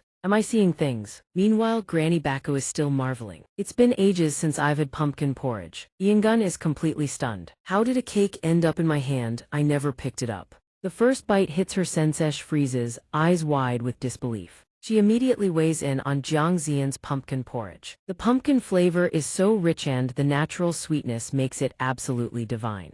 This would be wonderful for anyone with a slow digestion. Ian Gunn nods in agreement, adding her own praise. And the pumpkin cakes are so crispy and delicious. Jiang Zian listens from the side, satisfaction written all over his face. He only made this out of stubborn pride, but watching them enjoy it, that feels pretty damn good. Right then, Ian Gunn's voice cuts through. Jiang Zian, come here, sit down. Granny Bacco gives him a puzzled look too. You brought all this, aren't you going to eat with us? If you cooked all this good food, you've got to enjoy it together with everyone else. A bright smile breaks across his face as he nods. Right, I haven't even tasted it yet. Mind if I join? The others keep waving him over. Come eat already. He glances to the city only to find the village chief has vanished. Confusion clouds his face. Wait, where'd the chief go? Right on cue, the village chief's voice crackles over the neighborhood loudspeaker. Attention, residents of Dongbyong village. Our very own mascot, Chef Jiang Zian, is sharing his handmade dishes right now. He's made some incredible pumpkin dishes. First come, first served. Miss it and you'll regret it.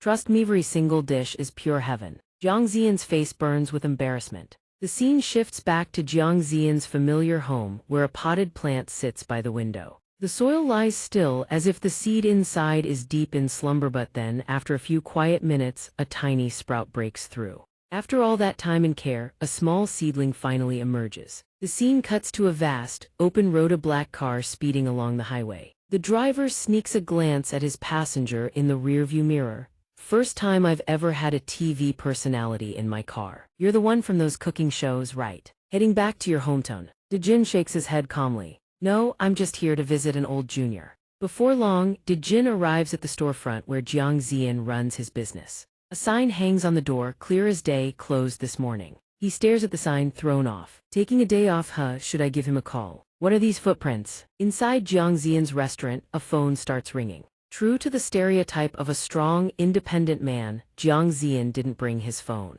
This leaves Dejin utterly desperate. He hurries over and the villagers spot the unfamiliar man with surprise.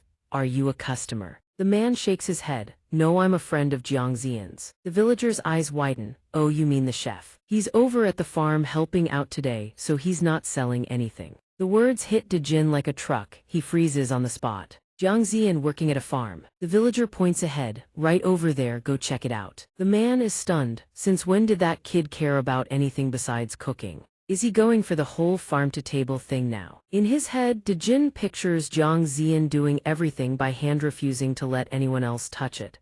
I'll grow it myself. Dejin finally murmurs, thanks. The scene cuts to the sprawling farm stretching out before him. The site is so massive that even Dejin has to stop and stare, nothing like those tiny weekend garden plots. Remembering something, he hurries over to the village women. Excuse me, is anyone here named Jiang Zian? One of them smiles. You mean the chef? He just left a little while ago. The man looks startled. He just left? I'm a friend of his. I heard he was here, so. The villagers laugh. The chef went off to play with the kids. They begged him until he gave in. The words make Dejin question reality. Jiang Zian with kids. The woman chuckles. He's actually great with children, you know. In Dejin's mind, he imagines the kids tugging and nagging at Jiang Zian nonstop. I want to go to the store, which only deepens his suspicion. He's playing with kids. That doesn't sound like Jiang Zian at all. Is it someone with the same name? Right then, the village grannies start chatting among themselves. Want an Americano? I used to just call it that water. Then he gave me a whole lecture about it. Hearing this, Dejin is completely certain. That's definitely Jiang Zian.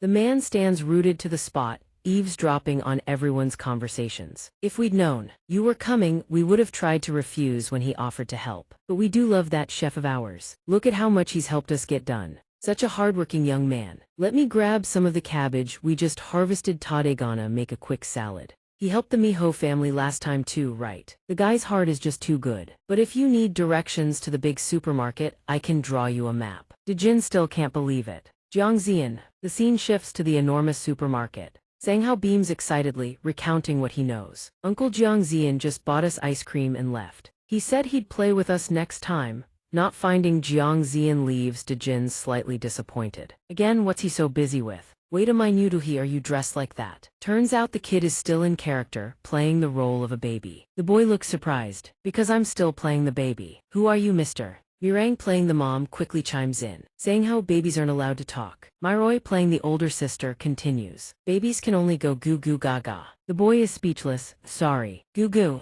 Mai Jiang quickly points behind them and announces. Look at Chinmin as playing the perfect dead husband. Doesn't say a single word. Chinmin stands to the side holding a heaven sign, playing the role of a deceased husband who's now a star in the sky. Myroi sighs. Mirang, Chinmin isn't in character, he just doesn't want to talk. Watching the kids still chattering away, Dejin suddenly asks, I'm a friend of Jiang Zian. Did he say where he was going? I need to find him. Sanghao jumps up. He said he's going to install a TV at the village community center. The man blinks. Install a TV. Mai Jiang laughs and adds, he said the elderly folks might hurt their backs, so he's doing it for them. Mia giggles. The village chief was about to try it himself, but he already threw out his back. Realizing everything Jiang Zian has been up to, leaves Dejin completely bewildered. All voluntarily. Just then, the boy looks up at the man with a judgmental stare. You're not here to drag Uncle Jiang Zian back to be a CEO, are you? The man quickly shakes his head. No, that's not why I'm here. The boy lets out a huge sigh of relief and smiles. Oh, thank goodness. I really hope Uncle Jiang Zian stays in this village forever. The child's innocent words hit Dejin like a punch to the gut. He freezes. The scene shifts to the village chief's large house. The unfamiliar face of Dejin catches the chief off guard. "Who's there?" The man quickly introduces himself. "I'm a friend of Xianxia. Is he here?" The chief smiles and tells him the chef just finished installing the TV and headed back to the restaurant. This leaves Dejin utterly exhausted. "I figured as much." The village chief grins warmly. "If you're a friend of the chef, you're part of our village too. Come in and have a drink." Dejin quickly declines. "No thank you." Inside, the villagers have gathered to watch one of Jiangxian's old cooking shows. "What a shame you just missed it. We just started watching on the TV he installed." "See, a TV this big is the only way to watch properly. I can even see the pores on his face. Now we can watch his cooking shows in crystal clear quality." Dejin watches bewildered. He might actually regret installing that thing. The man stares at the TV in shock. Everyone's watching together. The village chief nods with a satisfied smile. Of course, everyone in the village loves watching him on TV. It's not every day you have a celebrity living right next door, but it feels like watching your own kid make it big, you know. Get what I mean? When you live in the same town long enough, everyone becomes family. Dejin nods right away, understanding completely. "I understand." Meanwhile, Xian's figure appears on the TV screen. The judges score Dejin's scores. Sensing something is off, the village chief immediately goes silent. His eyes widen in shock. He slowly turns his head to the side. Dejin doesn't pay any attention to everyone's stares. He just wears a happy smile. "So that's it. Jiangxian has changed way more than I thought." The scene shifts to Xian's spacious restaurant. He's stunned to see who just walked in. "Dejin, what are you doing all the way out here?" Dejin lets out a long sigh before speaking. "Took me forever to finally see you in person. But now I get it. Why your cooking style shifted so hard in that final episode. You're living way too well here." But Xian notices the restaurant is completely empty of customers. He's at a total loss. Is this guy making fun of me? Right then, Dejin speaks up. "I came because I have something to ask you." Xian nods. "What is it?" At that exact moment, the restaurant door swings open and Donghhua's voice rings out. "I'm starving, let's go." "Jiangxian, we're here." Spotting Dejin, the man freezes for a beat. "Hold on, Woa, you have a customer." All three of them stare at each other, completely frozen in place. The next instant, all three frantically point at each other. "I saw you on TV." Xian sighs from the side and announces flatly. "Everyone here has been on TV. Guys, you're completely ignoring me and just chatting away. Wait, aren't you the painter Donghua and the artist Bayan Lai Donghua? I can't believe I'm running into you all here. I love your Korean restaurant Dejin. This is clearly fate. Mind if we join you for a meal?" Of course, Xian is about to say something, but everyone's behavior leaves him utterly desperate. Wei Tai haven't even heard the question yet. Jo-an turns to him with a smile. "We'll have the usual, same as always." Dejin chimes in too. "No rush, I'll ask you after we eat." Xian nods, understanding. "Sure, as long as it's not urgent." Dejin quickly offers. "I'll go ahead and order." Xian is already ready. "Take your time. I can make anything on the menu, so just order whatever you like." Dejin doesn't hesitate, orders his favorite dish. "Give me the carbonara." Xian suddenly recalls a dish that was on a completely different level. His face turns confused as he double takes. "Carbonara, didn't you hate it because it was too greasy?" Xian can't hide his surprise and asks again. "Didn't you used to hate it because it was too fattening?" Dejin nods without missing a beat. "That's right, I still don't like it. It's not my taste at all." Xian is completely baffled. "Then why are you ordering it?" Dejin doesn't hesitate for a second. "Just give me the carbonara."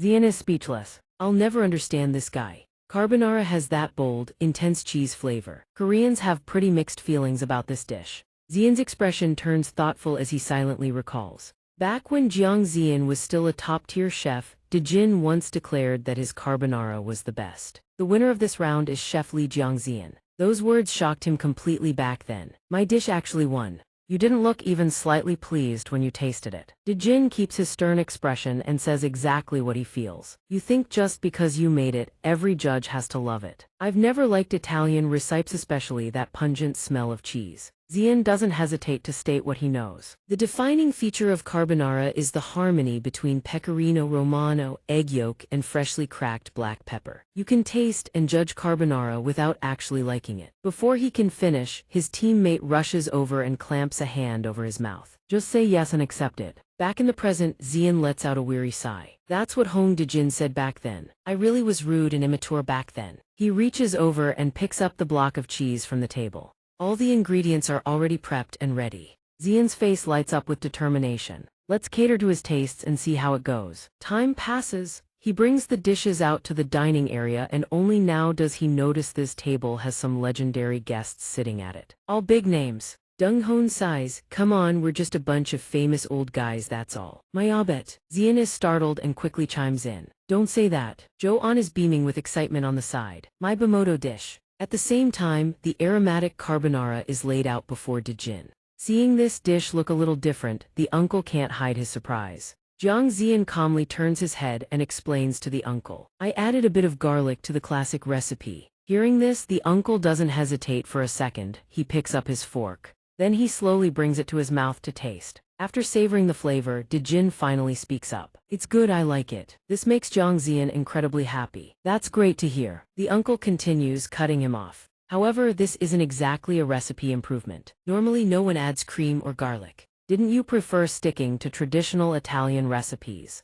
What changed your mind?" Both Jo-an and Donghua turn to look at Jiang Zian in surprise. After a moment of silence, he slowly nods in confirmation. "I used to be like that, but my perspective changed after coming to this village." He quickly turns to face Dejin. A brilliant smile spreads across his face as he explains. "Rules are important, sure, but the most important thing is making your guests happy." Dejin listens, his expression completely unreadable. "So that's your answer." Right after, the uncle quickly lowers his head. The uncle picks up more of the delicious noodles. After tasting more, he has to admit the garlic makes the dish so much better. "I'm sorry if my words came across a bit harsh and critical. I've been thinking about this a lot lately." Jo-an and Donghua immediately let out a sigh of relief. "Scared me half to death, thought they were about to get into it right here." After finishing his meal, Dejin gently places the plate down on the table. The uncle carefully wipes his mouth with a napkin. "As you know, I run a Korean restaurant. My goal is to serve and introduce traditional Korean cuisine to the world. But Korean meals come with a ton of side dishes, so there's always a lot of waste, especially since some of those sides don't suit today's palate anymore. At one point, a chef came to me with an idea. What if we switched to a single plate style to cut down on food waste and added 1 or 2 new fusion main dishes? What do you think?" This leaves the uncle deeply torn and conflicted. Unsure of what to do. "I think it's time for some changes in our restaurant. I used to think it was all nonsense because the beauty lies in tradition, and showcasing that was the purpose of all my efforts. I used to think that way, but after hearing what you said, I get it now. In the end, I was just being stubborn." A faint, bittersweet smile crosses Dejin's lips as he silently accepts it. Jiang Zian, sensing the awkward tension, quickly speaks up. "Sir, what I mean is, were you worried you'd made some kind of mistake?" But Dejin rises to his feet and announces, "I've heard the answer I came for, so I'll take my leave."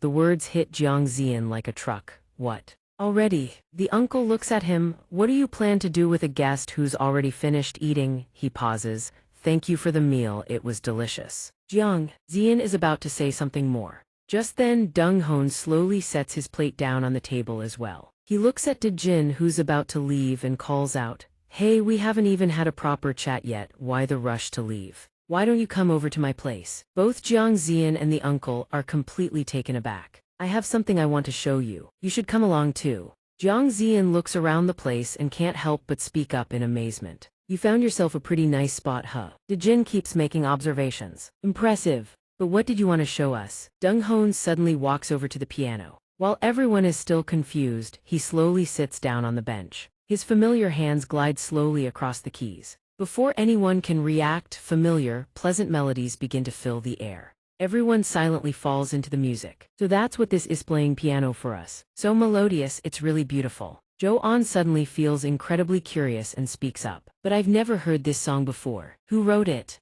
Jiang Zian also looks bewildered and adds, "But it sounds so familiar, like someone made me listen to it before."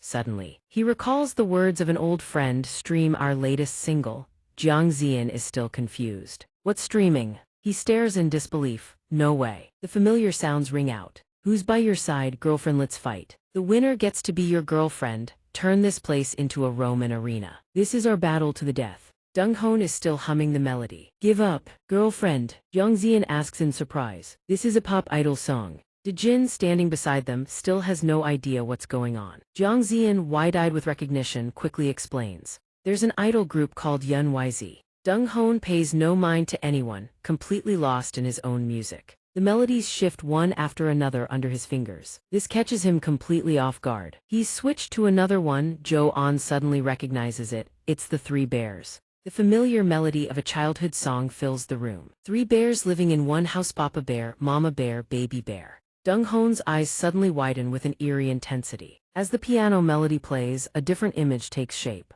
Papa Bear is plump and round. Mama Bear, though, is a glamorous woman. Mama Bear is slender. Baby Bear is adorable. Come on, shrug those shoulders. Perfect. All three listeners arrive at the exact same thought. This piece is seriously next level. Donghua finally brings his piano piece to a close. Something crosses his mind, and he speaks up with eager anticipation. So what do you think? Dejin jumps in right away. Pretty fresh, honestly. He laughs at that, then starts sharing everything he's been feeling. Ever since I retired, I've been experimenting with all kinds of things. I've rearranged classical pieces with band instruments, even turned idol songs into full classical arrangements. You know this already. I've spent my entire life promoting classical music. But ironically, those videos are the ones that blow up. Dejin quickly chimes in. It doesn't sound like something worth laughing about. More people recognize you because of it. But the old man suddenly goes quiet. Some things are just too hard to say out loud. Sensing the weight in the old man's heart, Donghua continues the conversation.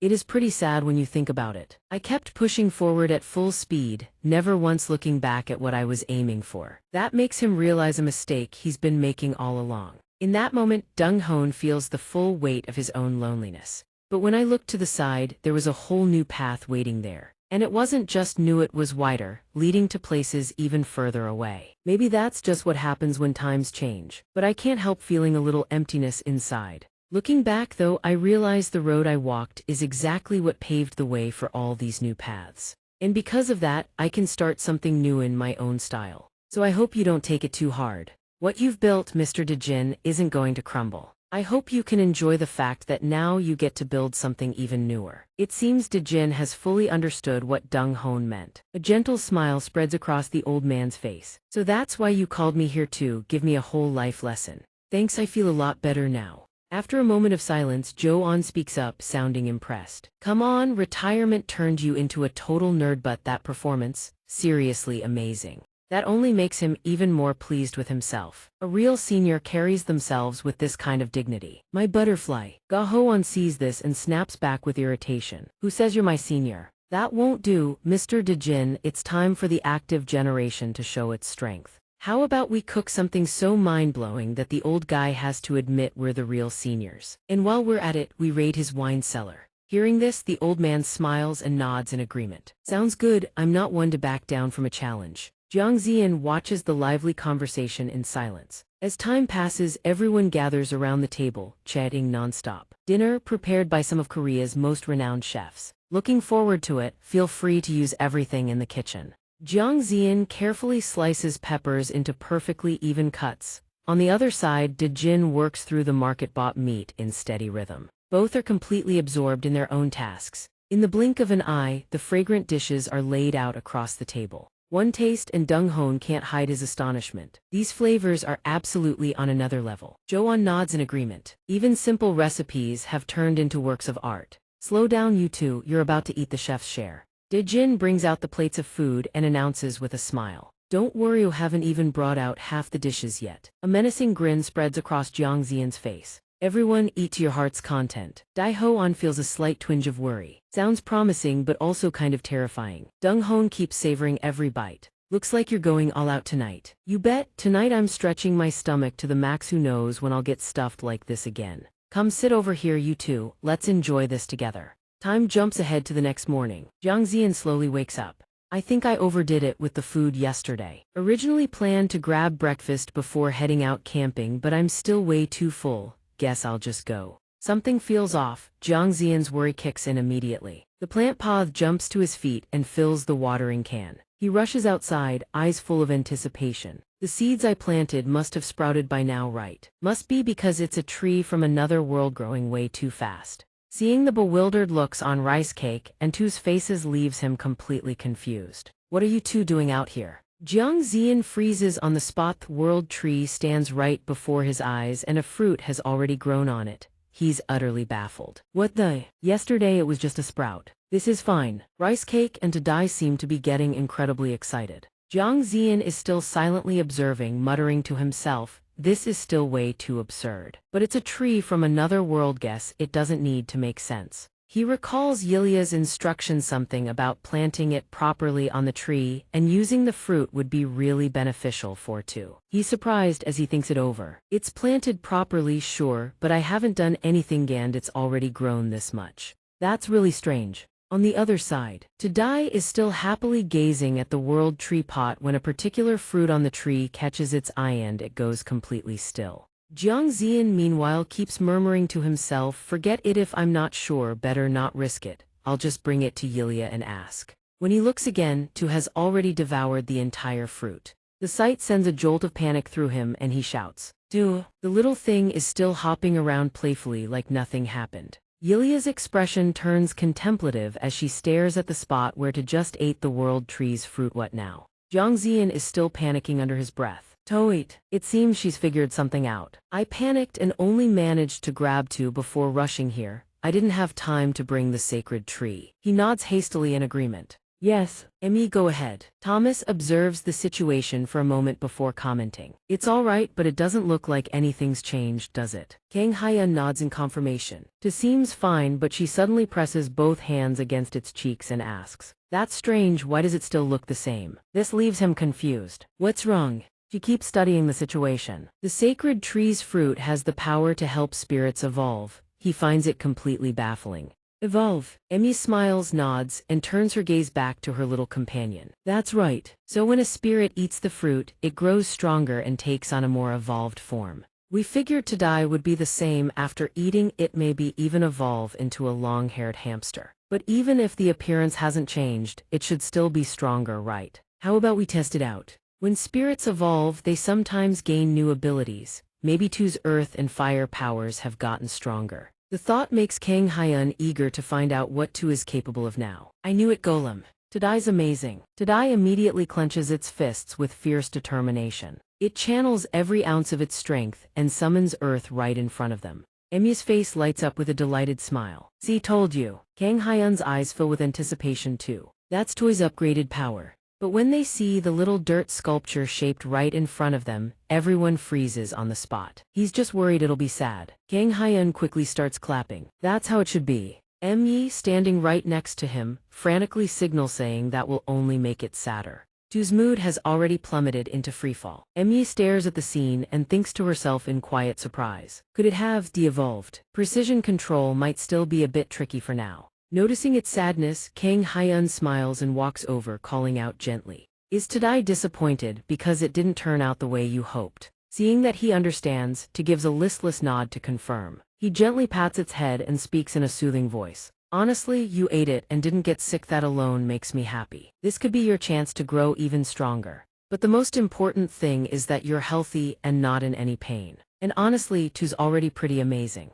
You help me cook all the time, don't you? Hearing those words, Emmy immediately catches on and suggests. That's right, cooking, why not try bonding through food? This guess sounds pretty decent. Both of them whip their heads around, utterly bewildered. Kang Hyun eyes the ingredients laid out before him, suspicion written all over his face. Is this really gonna work? She nods firmly, not missing a beat. It'll be fine. Tadai always uses her powers to help you out, right? So cooking together makes it way easier to see the change. He hears that and falls into deep thought. If that's the case, Bon G letter 1EA10 just keeps barking on the sideline, so what about you? He glances toward Bon G letter 1EA10, then announces. Bon G letter 1EA10, you're on taste testing duty, kid. I was planning to cook lunch anyway. I was in such a rush earlier, I just grabbed the pot and came straight here. No Dutch oven should be fine, right? Emmy blinks, completely lost at his words. He laughs and explains it's a camping Tula piece of cookware that distributes heat evenly, just like an oven. Today's recipe is roast chicken. Normally you'd make it in an oven.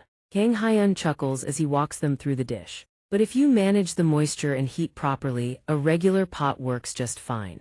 Tadai's face immediately falls. She stares down at her own hands, crestfallen. He chops various vegetables into large chunks, prepping them for the pot. Season the outside of the chicken with salt, pepper, chili powder, and paprika. Stuff the cavity with lemon and a bit of garlic. This much is just right. Korean food needs garlic. Now lay the vegetables on the bottom so the meat doesn't touch the heat directly, and add more water. He quickly claps the lid on the pot. Prep done. He keeps the heat as low as possible and flips it once halfway through. Flames suddenly flare up and Kang Hyun startles, snapping his head down. He realizes to Dai's effort, and surprise is written all over his face. The flames gradually grow bigger at that spot. Watching what it's doing, Kang Hyun slowly goes blank with bewilderment. A thin wisp of smoke drifts lazily into the air. Seeing him frozen in place, Emmy is completely baffled. She calls out, "Kang Hyun, you okay?" He doesn't even register the question, then it hits him. Who recognizes that smell. Snapping back to his senses, Kang Hyun hurriedly pulls on heat-resistant gloves and slowly lifts the pot lid.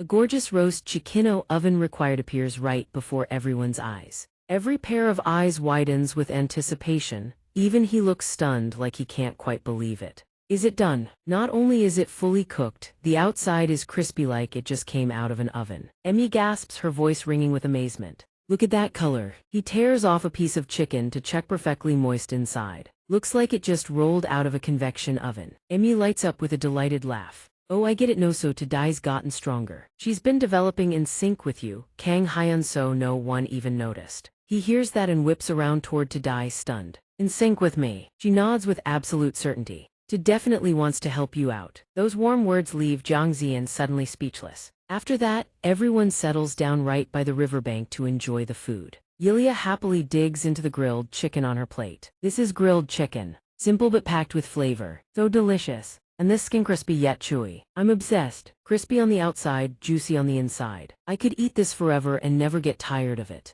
Jiang Zian laughs, savoring the grilled chicken as he responds. Is that so? But a regular pan alone wouldn't get you results like this. The power to cook food as if it were done in an oven. That ability is seriously amazing. He hears the praise and his face lights up with pure joy as he bursts into a delighted laugh. Yilia watches the scene from the side, surprised, and thinks to herself, I've heard of spirits evolving in sync with their contractors, but this kind of power is a first. Well, as long as they're happy, that's all that matters. Jiang Zian continues the conversation. Next time you cook, make sure to save some for me, okay? She chuckles to herself and adds, looks like I'll need to make more oven-style dishes from now on. And just like that, two integrates with the convection oven mode. No scene transition needed. The next morning arrives, and it's a beautiful day. Rice Cake and two are casually gazing outside when they notice someone approaching, leaving both of them stunned. Winter is slowly creeping in, and the three Sanghao kids immediately head over. Jiang Zian's expression turns serious as he looks over each test paper in his hands. Turns out all three kids' test scores are absolutely abysmal.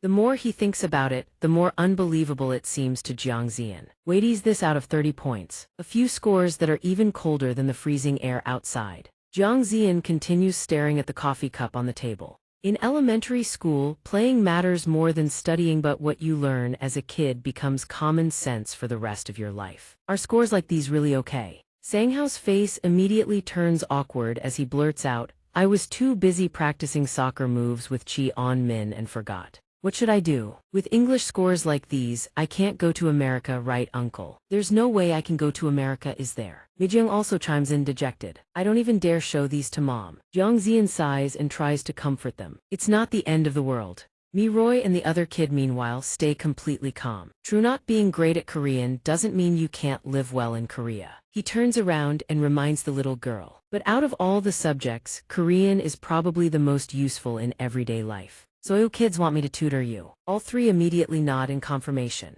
Yes, you studied in America, so you're really amazing, right? That's right, you even lived the CEO life and appeared on TV, uncle. All three immediately look at him with eyes full of anticipation. The praise makes Jiang Zian swell with pride. Caught up in the moment, he immediately nods and agrees. Fine, he even thinks to himself, elementary level stuff, piece of cake. Time flies, and 30 minutes later. Rice Cake and to keep getting pelted by the ball off to the side. Jiang Zian is still seriously tutoring all three kids. 250 times 2500 first, drop the zeros. Just multiply the first two digits and answer. The Mi Rang fell asleep. Mi Rang is drooling all over her test paper. Seems like the kids' focus levels aren't great, poor uncle. Right then Mi Roy's voice rings out. Uncle, look at this. A cool centaur, right? His name is Centaur number 15. Jiang Zian is absolutely speechless. Mi Roy, that's your test paper. Don't use it to fold origami. Right then, Sanghao notices Rice Cake is still playing with the ball. This excites him and he runs off to chase rice cake and play together. The boy keeps shouting as he runs, "Cotton candy, pass the ball here." Miroy quickly moves over and grabs the boy's test paper. "I'll fold Sanghao's too." The boy's voice keeps ringing out, "Cotton candy." Jiang watches this and thinks in despair. Elementary school teachers are truly something else. Meanwhile, a teacher at Suk Elementary School silently echoes his sentiment. "Thanks for the compliment." Suddenly Miroy's voice rings out again. Sanghao's test paper is torn. Right at that moment, a sleek luxury supercar suddenly pulls up outside. The strange noise catches rice cake and to his attention they sense something unusual. The door swings open and the chime rings out. Jiang Ziyan quickly turns around and calls out, "Welcome." A gentle breeze sweeps through, brown hair flipping forward, and a familiar voice calls out, "Long time no see. Still remember me?" Seeing the woman who appears, Jiang Ziyan freezes on the spot. Even Sanghao stands rooted to the ground, unable to believe his eyes. The two girls scramble to their feet, stunned. "What?" She slowly pulls down her mask. When they get a good look at her face, everyone is instantly in disbelief. Sina breaks into a radiant smile. "Surprised? How have you been lately?" Jiang Ziyan still can't bring himself to believe it. "Sina, what are you doing here? Did Joan give you the restaurant's address?" She bursts out laughing, surprised. "Come on, you don't remember. I posted about it in Lai Dunghon's music club." At that moment, Sina's expression turns absolutely terrifying, pure menace. "You know I love your food, right? I want to make your place my go-to spot. Just give me the address." Pianist Lai Dunghon is one of our regulars. Kang Hyen gives a helpless nod. "Fine, I knew this would happen," totally defeated. A stiff, forced smile spreads across his face. "You came all this way just for Lai Dunghon, didn't you?" Classic fan behavior. Sina surveys the surroundings, a thoughtful look crossing her face. She answers with a pleasant smile. "Also, I'm here to investigate." Kang Hyen still looks completely lost. "Investigate what?" That's when she notices something off. "Wait, who are those adorable kids behind you?" He lets out a helpless sigh and explains everything. "Just some local kids. I've been tutoring them. But man, it's a handful." Sina's expression goes dead serious, like she's silently processing something. Then she grins wide, pointing at herself eagerly. "Then let me help out a little. To cure the Dragon King, you need a rabbit's liver. Someone has to go ashore and catch a rabbit. But everyone has trouble breathing on land. Then it has to be me." She places a hand over her heart. Sina goes full actress mode. "Oh Dragon King, please send me ashore. I will retrieve the rabbit's liver without fail. Only I can do this. I, this humble turtle loyal servant of the Dragon King, will risk my life to bring back that cure." The kids are so moved they start bawling. "Mr. Turtle, you're so amazing." So that's how the story goes. Sina's tone shifts abruptly as she continues the lesson. "Now, based on the underlined part of the turtle and rabbit story, choose at least 2 reasons why the turtle went ashore. Number 2, because the turtle didn't want the Dragon King to get better. Number 3, to look out for their friends." Mioi immediately holds up her quiz sheet. "Not because of a thirst for power." She laughs, clearly pleased with that answer. "That's it, well done." Kang Hyen watches from the side, genuinely impressed. "Damn, that's actually really good." The kids locked in and got it right away. Sina continues to hold the test paper in her hand. The next question is one that even Kang Hyen has to admire. "Sina, you're seriously amazing with kids." Her face immediately lights up with unmistakable smugness. "When I first got into the entertainment industry, I barely made any money, so I had to pick up part-time jobs here and there. Guess it came in handy after all." Even Kang Hyen can't help but praise her. "That's actually impressive. You were doing music and working part-time at the same time. Wasn't that exhausting?" A strange, knowing smile suddenly spreads across Sina's face. "You haven't heard what he said."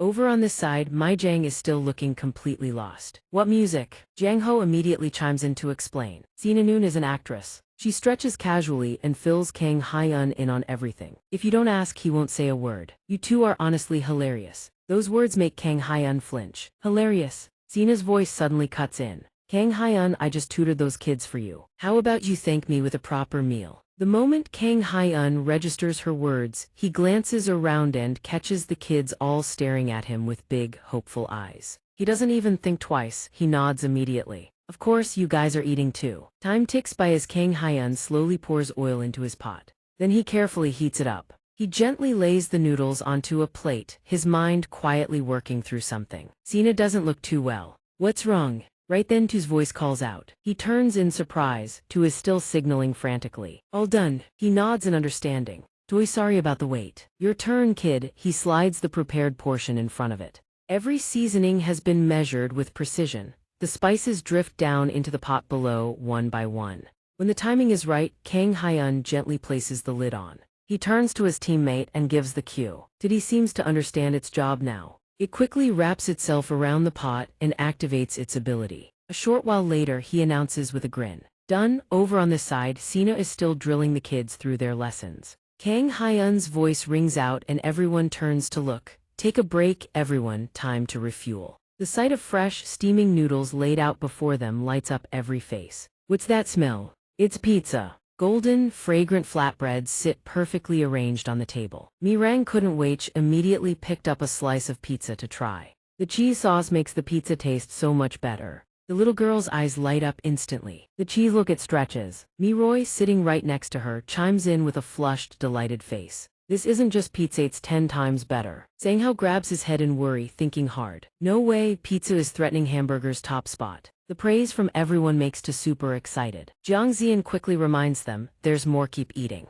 But honestly, the kids in the kitchen have already scarfed everything down, there's nothing left. Sina slowly picks up her plate and savors the delicious food. She finally takes a bite, and the rich flavor makes her eyes widen on the spot. It's just a few simple ingredients, show can it be this rich? Your cooking is really something special, Zian. I'm serious, I miss those days following Yoon around and getting free meals. Jiang Zian lets out an excited laugh. I remember you could really put it away back then. Sina unconsciously glances toward the window, then says something unexpected. Singing all day, then coming home to your cooking, it just makes everything feel perfect. Doing what you love, then eating something amazing after, just imagining it makes me happy. These words make Jiang Zian blush where he stands. That's kind of embarrassing. Sina goes quiet, continuing to savor her food. Only after finishing every last bite does she slowly set down her spoon. Her eyes grow somber as she begins to share her story. I switched to acting because of a throat problem. Her words freeze him on the spot. Going back to that time, there's a hint of despair in Sina's voice.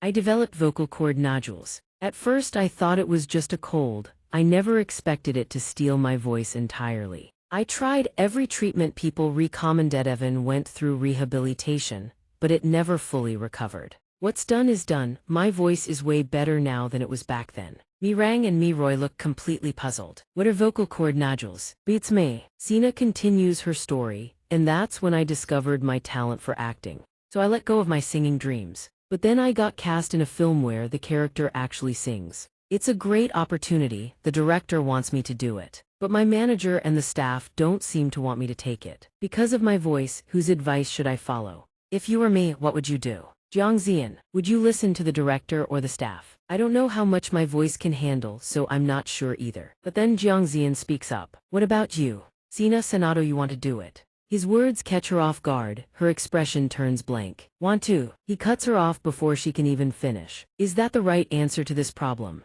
I think you should just follow your heart. Do you want to do it or not? She goes quiet, lost in thought, unsure what to do next. But you know, right at that moment, Mi Jiang's adorable voice chimes in. Anai, when do you sing? I want to hear you sing. Miroy bursts out laughing and adds, and you sing so well too, it's so cool. Sanghao immediately turns to Sina with starry eyes. I'll tell my grandma she's your biggest fan. Every time you're on TV, she watches everything. She says she wants to cheer you on because you always give it your all. These words hit Sina right in the heart. Jiang Zian understands exactly what she's going through and chuckles gently. Z, just believe in yourself. No matter what happens, it'll be fine. If that's your decision, Senou've got your back. As the evening deepens, the three kids head out, waving goodbye. Thanks for helping us study, Anai. The pizza was amazing. Bye, Anai. Jiang Zian and Sina smile, waving back at the three adorable kids. Goodbye. I should get going too. Actually, I snuck out without telling the company. He looks up at her, concern flickering across his face. Is that okay? She laughs, clearly amused. Of course not. My manager is probably screaming into a pillow right now. If Yoon were still my manager, he'd have skinned me alive. Jiang Zian sighs. Think about your current manager, would you? Sina quickly walks over to her sleek luxury car and opens the door. Off I go. Remembering something, she quickly turns around. Zian.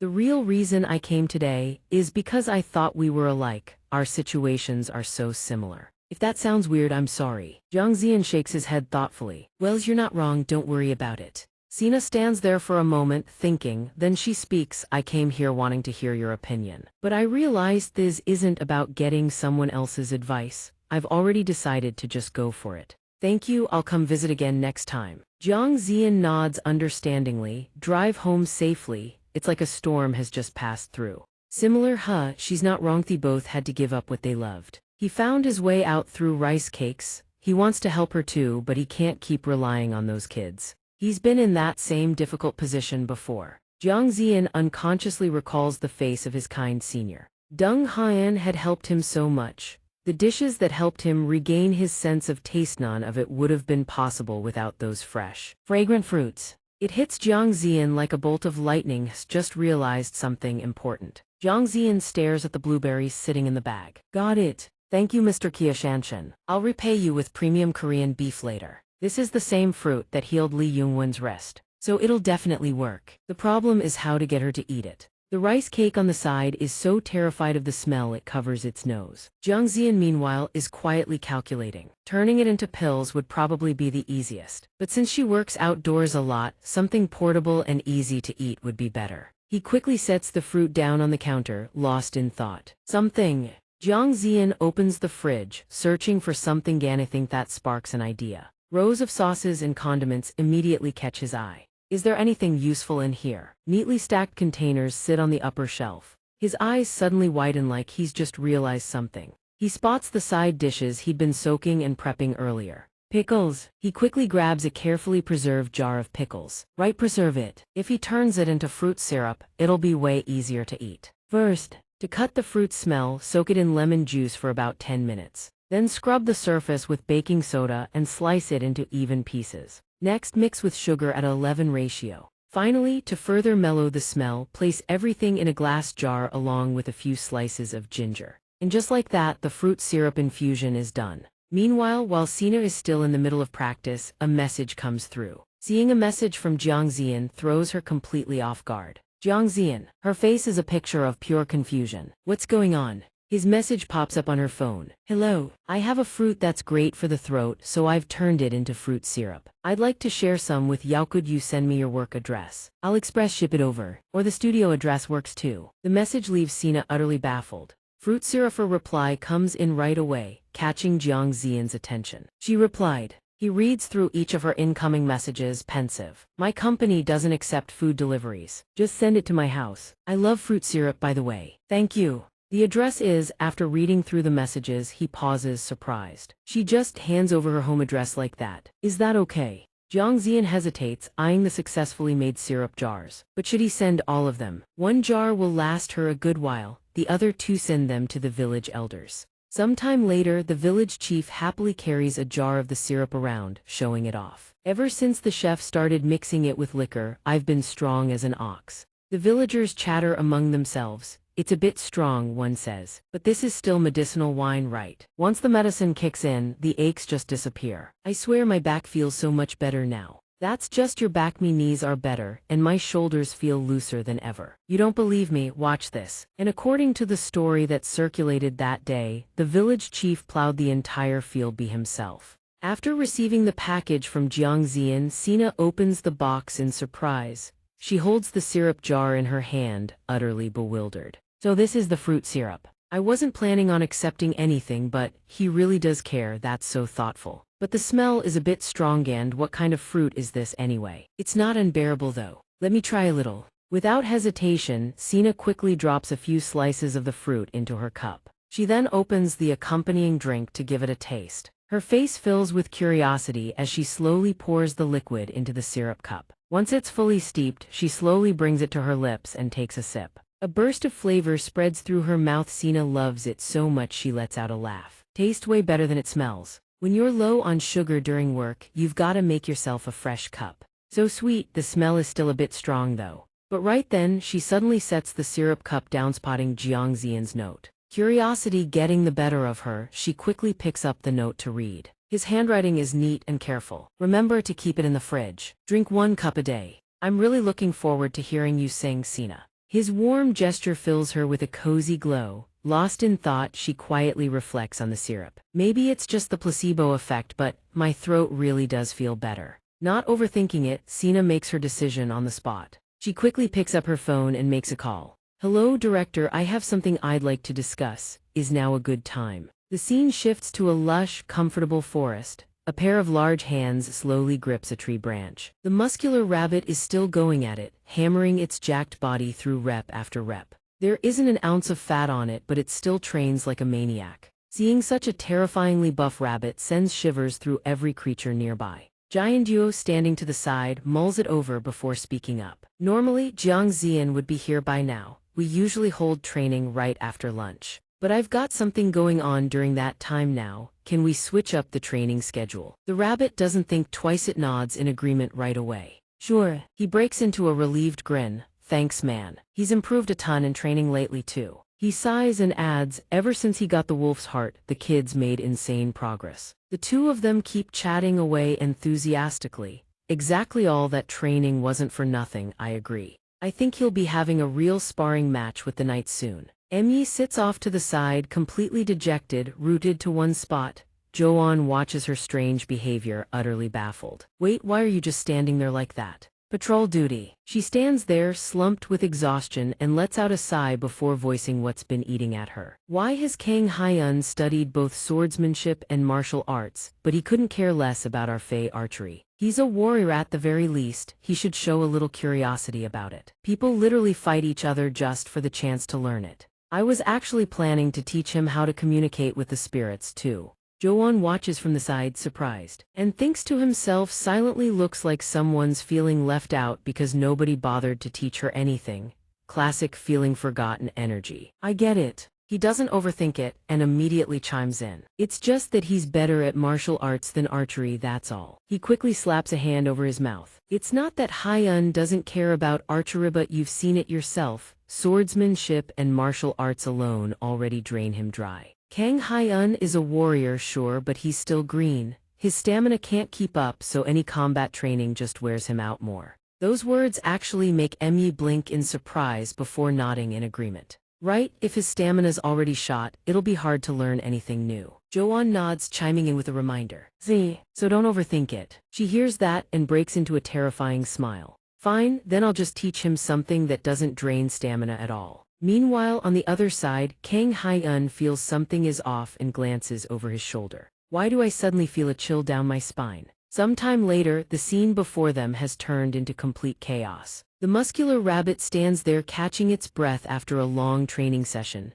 Out of nowhere, it picks up a tiny creature and uses it to wipe off its sweat. Right after that, it casually turns and strolls off, and wouldn't you know it, Kang Hyun happens to be right over here too. He looks around and sees everyone gathered here, completely confused. Emmy is the one who slowly speaks up and explains everything. I just realized that Hyun Appa has treated me to so much food by now. And thanks to that, I've got to taste all kinds of amazing dishes. But I'm a Fae, you know, I have to return the favor somehow. Kang Hyun hears this and is completely speechless. Why does this whole routine sound so familiar? Flashing back when he first met Joan and then met Noit was the exact same pattern. He's already figured out the reason is probably no. While he's still lost in thought, Emmy smiles and places a hand over her heart. So this one's just for you, Oppa. Today, I'm going to teach you about the Fae Tea Party. Not just anyone gets to witness this, you know. Got it. Kang Hyun listens to the whole thing, dazed, at a total loss for words. He hasn't even had a chance to finish his sentence before she cuts him off. At least pretend to hesitate a little, geez. No, watching from the side, lets out a laugh and teases him. Think about it, the guy just survived a whole gauntlet of training. Why would he waste his time watching a tea party now? She rounds on him, furious. Your training is done, so why are you still hanging around here? He glances toward Mona, then explains, I stuck around because I was worried you'd drag Kang Hyun into one of your schemes. Emmy fires back without missing a beat. Oh please, I'm giving him an absolutely amazing opportunity here. We went through the trouble of getting the elders' permission for this. Sensing things getting awkward, Kang Hyun speaks up. Fine, I'll give it a shot. This is just a one-time lesson, right? The moment the words leave his mouth, everyone goes silent, glancing toward Ilya. A brilliant smile is already spreading across her face. The most important thing at a Fae tea party is harmony with the spirits. He's completely speechless, doesn't even bother introducing himself. She extends her hand forward, calling for her little darling. Depending on how the spirit channels its mana, the flavor changes. Here, let me show you. Stand up. Kang Hyun startles, completely bewildered. Brew the tea. While standing, she gently demonstrates her communion with the little parrot. First, you have to attune yourself to the spirit. The stronger the bond, the better the tea. Meaning when you brew with two, the tea will taste so much better. So if you please. With that, she pours the tea leaves down into the pot. It understands perfectly, slowly spreading its wings wide. A rich, intoxicating fragrance wafts over, freezing Kang Hyun in place. His eyes go wide. Thighs is the first time he's ever witnessed anything like it. Petals dance endlessly on the breeze before Kang Hyun's awestruck eyes. While he's still staring in disbelief, Enya continues speaking. When it blooms like this, it means the mana is overflowing with purity. Now pour in pure water infused with the forest's spiritual energy and wait a moment for the color to steep. Then pour it back into the teapot and done. Easy, right? Now give it a try. Kang Hyun is still standing there completely dazed. I still don't get any of this. Okay, you little guys have a ton of energy, but all to really needs to do is attune. He quickly closes his eyes alongside two, silently telling himself to focus. So next I just drop this in here, right? The tea leaves cascade straight down into the open air. Teddy has also opened its eyes wide, as if waiting for something to happen. After a beat, it suddenly lifts its head and literally breathes fire. The tea leaves from moments ago have completely turned into a pile of ash right in front of it. Looking a bit confused, it turns its head to stare at Kang Hyun. He quickly shoots back, "Hey, why are you looking at me?" It keeps pointing at the kettle of water that's already been prepared. He sighs, "You dump that in and it's just gonna be a hot mess." Noticing the little one's expression, Emi smiles gently and offers some comfort. Teddy is still little, so it can't control its power yet. A bit more training and it'll be able to make fire without burning everything to a crisp. No, standing right beside him, suddenly steps forward and places a hand on Kang Hyun's shoulder. "You don't need to hear any more of this." Mona latches onto him too. "Let's go have some fun." He keeps casting a judgmental look in Yilia's direction. "Why waste so much time on brewing tea?" She quickly speaks up. "Wait, at least try a cup of the tea I brewed first. Once you drink it, you'll understand why this art is worth learning."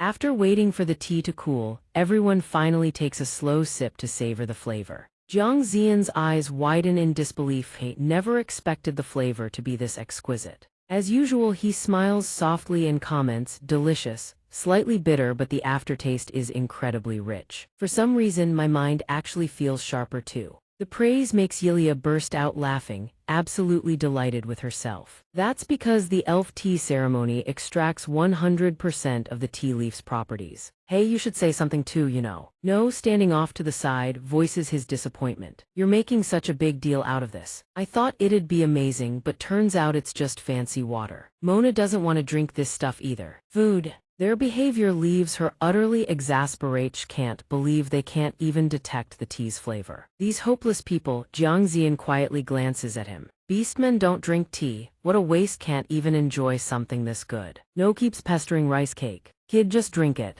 Jiang Zian falls quiet, mulling something over. He turns to Yilia and asks, "What does the elf race usually eat with their tea?" She turns back to answer him. "Believe it or not, actually, we usually don't pair it with anything." A bright, excited smile spreads across his face as he makes a suggestion. "Really? Then how about I make some sweets to go with it? That way No and Mona might actually enjoy it. Just help me find the ingredients." Mona is still blinking in confusion at his words. Food. A while later, Yilia returns and Jiang Zian is a little surprised. "That was fast." She sets a pile of flour down in front of him. "You just need this grain powder." He nods firmly. "Yep, this one's super simple. Just thinking about the finished product already makes him happy." First, mix sesame oil, salt, and rice. Put the cooked rice into a bag and knead it well. He even uses a special tool like the wooden paddle from Lord Jiandu's workshop. Once the grains are mashed smooth, he coats them in the soybean flour Yilia brought, cuts them into bite-sized pieces, and shapes them into little candy-like morsels.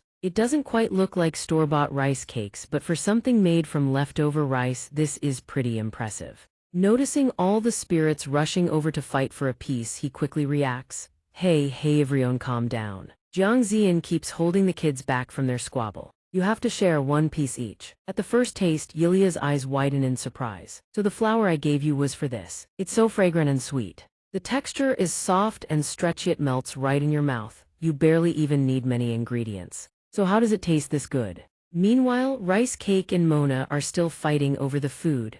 No has already stuffed his mouth so full it's practically lodged in his throat. Out of habit, he quickly picks up a cup of tea. Without thinking twice, he takes a sip of the tea she brewed.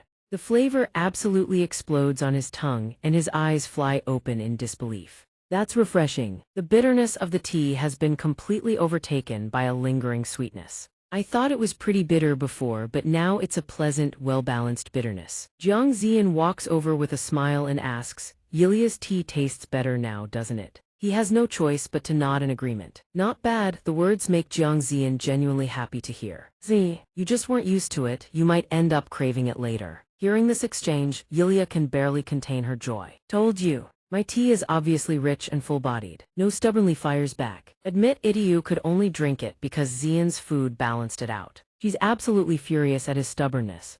You're so set in your ways. Next time I'm bringing real rice cakes for everyone. In the blink of an eye, the scene shifts to late evening. Xianxia sees everyone arrive and lets out a surprised laugh. What brings you all here at this hour? Jiang Ziyan, carrying the sleeping Mona in his arms, smiles and explains, once Mona falls asleep, she latches onto me and won't let go. He adds calmly, plus her clothes were about to fall apart, so she had no choice but to come back with us. She takes one look at Mona's armor and can't help but laugh in amazement. Looks like the little one really does like Jiang Ziyan, huh? He answers gently, probably because I haven't had much time to play with her lately. Her eyes grow thoughtful as she nods in understanding. There really is no one more fitting than you. Jiang Ziyan, can I ask you for a favor? It's about Mona. He still has no idea what's going on. Emma? Jiang Ziyan's eyes instantly go blank. He has no clue. Is something wrong? Xianxia nods helplessly. Yes, Mona has started getting picky with her food. The worry on her face is almost unbelievable. Jiang Ziyan is taken aback and quickly responds, picky. That's a serious issue. But doesn't that happen sometimes? Bun and Toady, standing nearby, are clearly annoyed by these words. She crosses her arms, sighing in frustration. It's not just picky if it's not delicious, she simply won't eat. The words make Jiang Ziyan freeze on the spot. His mind reels, Mona since when? She's become a full-blown foodie. Time shifts to the next morning. A familiar voice rings out. Breakfast is ready, bring out your bowls. The beastmen are still fighting over food, as usual. Give me more, dig in. Right then Hammond grows anxious and steps forward, calling out, Mona. You're not hungry, just try a little, okay? Mona stares listlessly at the full plate in front of her, only barely picking at a few bites. Seeing that, Hammond quickly speaks up. You ate so well last time, remember? Watching Mona refuse to eat sends her into a full-blown panic. Then Mona turns and walks away. All of this unfolds right before Xianxia and Jiang Ziyan's eyes. She speaks up. See that? She won't even touch Hammond's food, let alone anyone else's. He eats while nodding thoughtfully. Yeah, this is getting serious. The food's good though. She's just gotten pickier, hasn't she? She glances at him with a slight smile. Why won't she eat though? Why indeed? Watching the whole scene from the side, Rice Cake and two are visibly displeased. Jiang Ziyan glances at the uneaten bowl and immediately speculates, could someone have been sneaking her tasty snacks behind everyone's back? He says this without realizing he's the guilty party. Xianxia nods in agreement. It's very possible, but because of this pickiness she keeps skipping main meals, especially when the same dishes keep repeating. Seeing the situation grow genuinely serious, Jiang Ziyan ponders deeply. If this keeps up, her health is going to suffer. With no other option, he quickly walks over to Hammond, who's sitting there in tears, and calls out to her. Hammond, do you remember all the dishes you cooked over the past week? She lifts her head to look at him. Master Xianxia is stunned by what Jiang Ziyan proposes next. You want to broaden the chef's experience? He nods firmly. Yes, I believe that's the best approach if we want Mona to eat well. Look at Hammond's menu main dishes. There are slight variations, but so many of them overlap. It's mostly mixing and matching the same ingredients. The recipes and ingredients are limited, so it ends up like this. It's not a skill problem, it's a lack of variety. A gentle smile spreads across Xianxia's face. And then what? How do you plan to expand it? Jiang Ziyan doesn't hesitate. He says they should head to the market in a human town. It's the perfect place to explore different dishes. Right now, the spices we get through trade are just the basics. If we scout the market and add more varieties to our next trade list, it won't just fix Mona's picky eating, it'll help develop the village's food culture in the long run. Hearing this, even Xianxia has to nod in agreement. You're right, we gain so much from it. Jiang Ziyan grins with excitement. Exactly. But her next words hit him like a splash of cold water. But as clan leader, I can't allow it. Jiang Ziyan freezes on the spot. What? She answers with a calm smile, as if this were the only reasonable thing to do. Our relationship with the humans is better than before, yes, but we're not at the stage where we can freely visit each other's villages. If something unexpected happens, even our current relationship could shatter. Is it worth sending someone into that kind of risk? Hearing this reason, he's taken aback, then it clicks. The clan leader makes a fair point, but he immediately makes his case. I'll personally request the human lord's cooperation, it may seem forward. But I believe this proposal is an opportunity to bring both sides closer together. Isn't that exactly why you appointed me as the mediator in the first place? His clever words leave xianxia. A satisfied smile tugs at the corner of her mouth. Impressive, that idea isn't bad at all, so what do we write then? Hammond suddenly speaks up from the side. Excuse me, I want to go. Her words leave Jiang Ziyan and everyone else stunned. Everyone turns to listen. Sorry for interrupting, but I want to learn at the human town. I want to cook dishes delicious enough to satisfy Mona's palate. Her words leave xianxia frozen for a moment. After a brief pause to think, she decided sending Hammond along should be fine. Then it's settled, Jiang Ziyan will seek permission from the human lord. Hammond will go as our representative and teach the others when she returns. But hide her hands and tail, don't cause any confusion in the human town. Hammond doesn't think twice, nods immediately. Yes, I'll cover them with a hat and long pants. No hears this and turns to volunteer. Then I'll be the escort, I've been there once before. But she shoots that down immediately. Captain, no, you're not going. Your ears are too big. He's still stubborn though, at a glance they just look like hair, it'll be fine. A voice suddenly rings out, enemy spotted. His ears shoot straight up on instinct. Seeing No's deflated expression, Jiang Ziyan bursts out laughing. Guess that settles that. xianxia, smiling from the side, shares her thoughts. We have a rule: never stand in the way of a warrior's will. If Hammond wants to go, then as clan leader, I should support her. But once you're there, squeeze every last bit of knowledge you can out of it. Hammond nods eagerly, fired up. Yes. Jiang Ziyan clenches his fist and declares, I'll be careful and come back safe.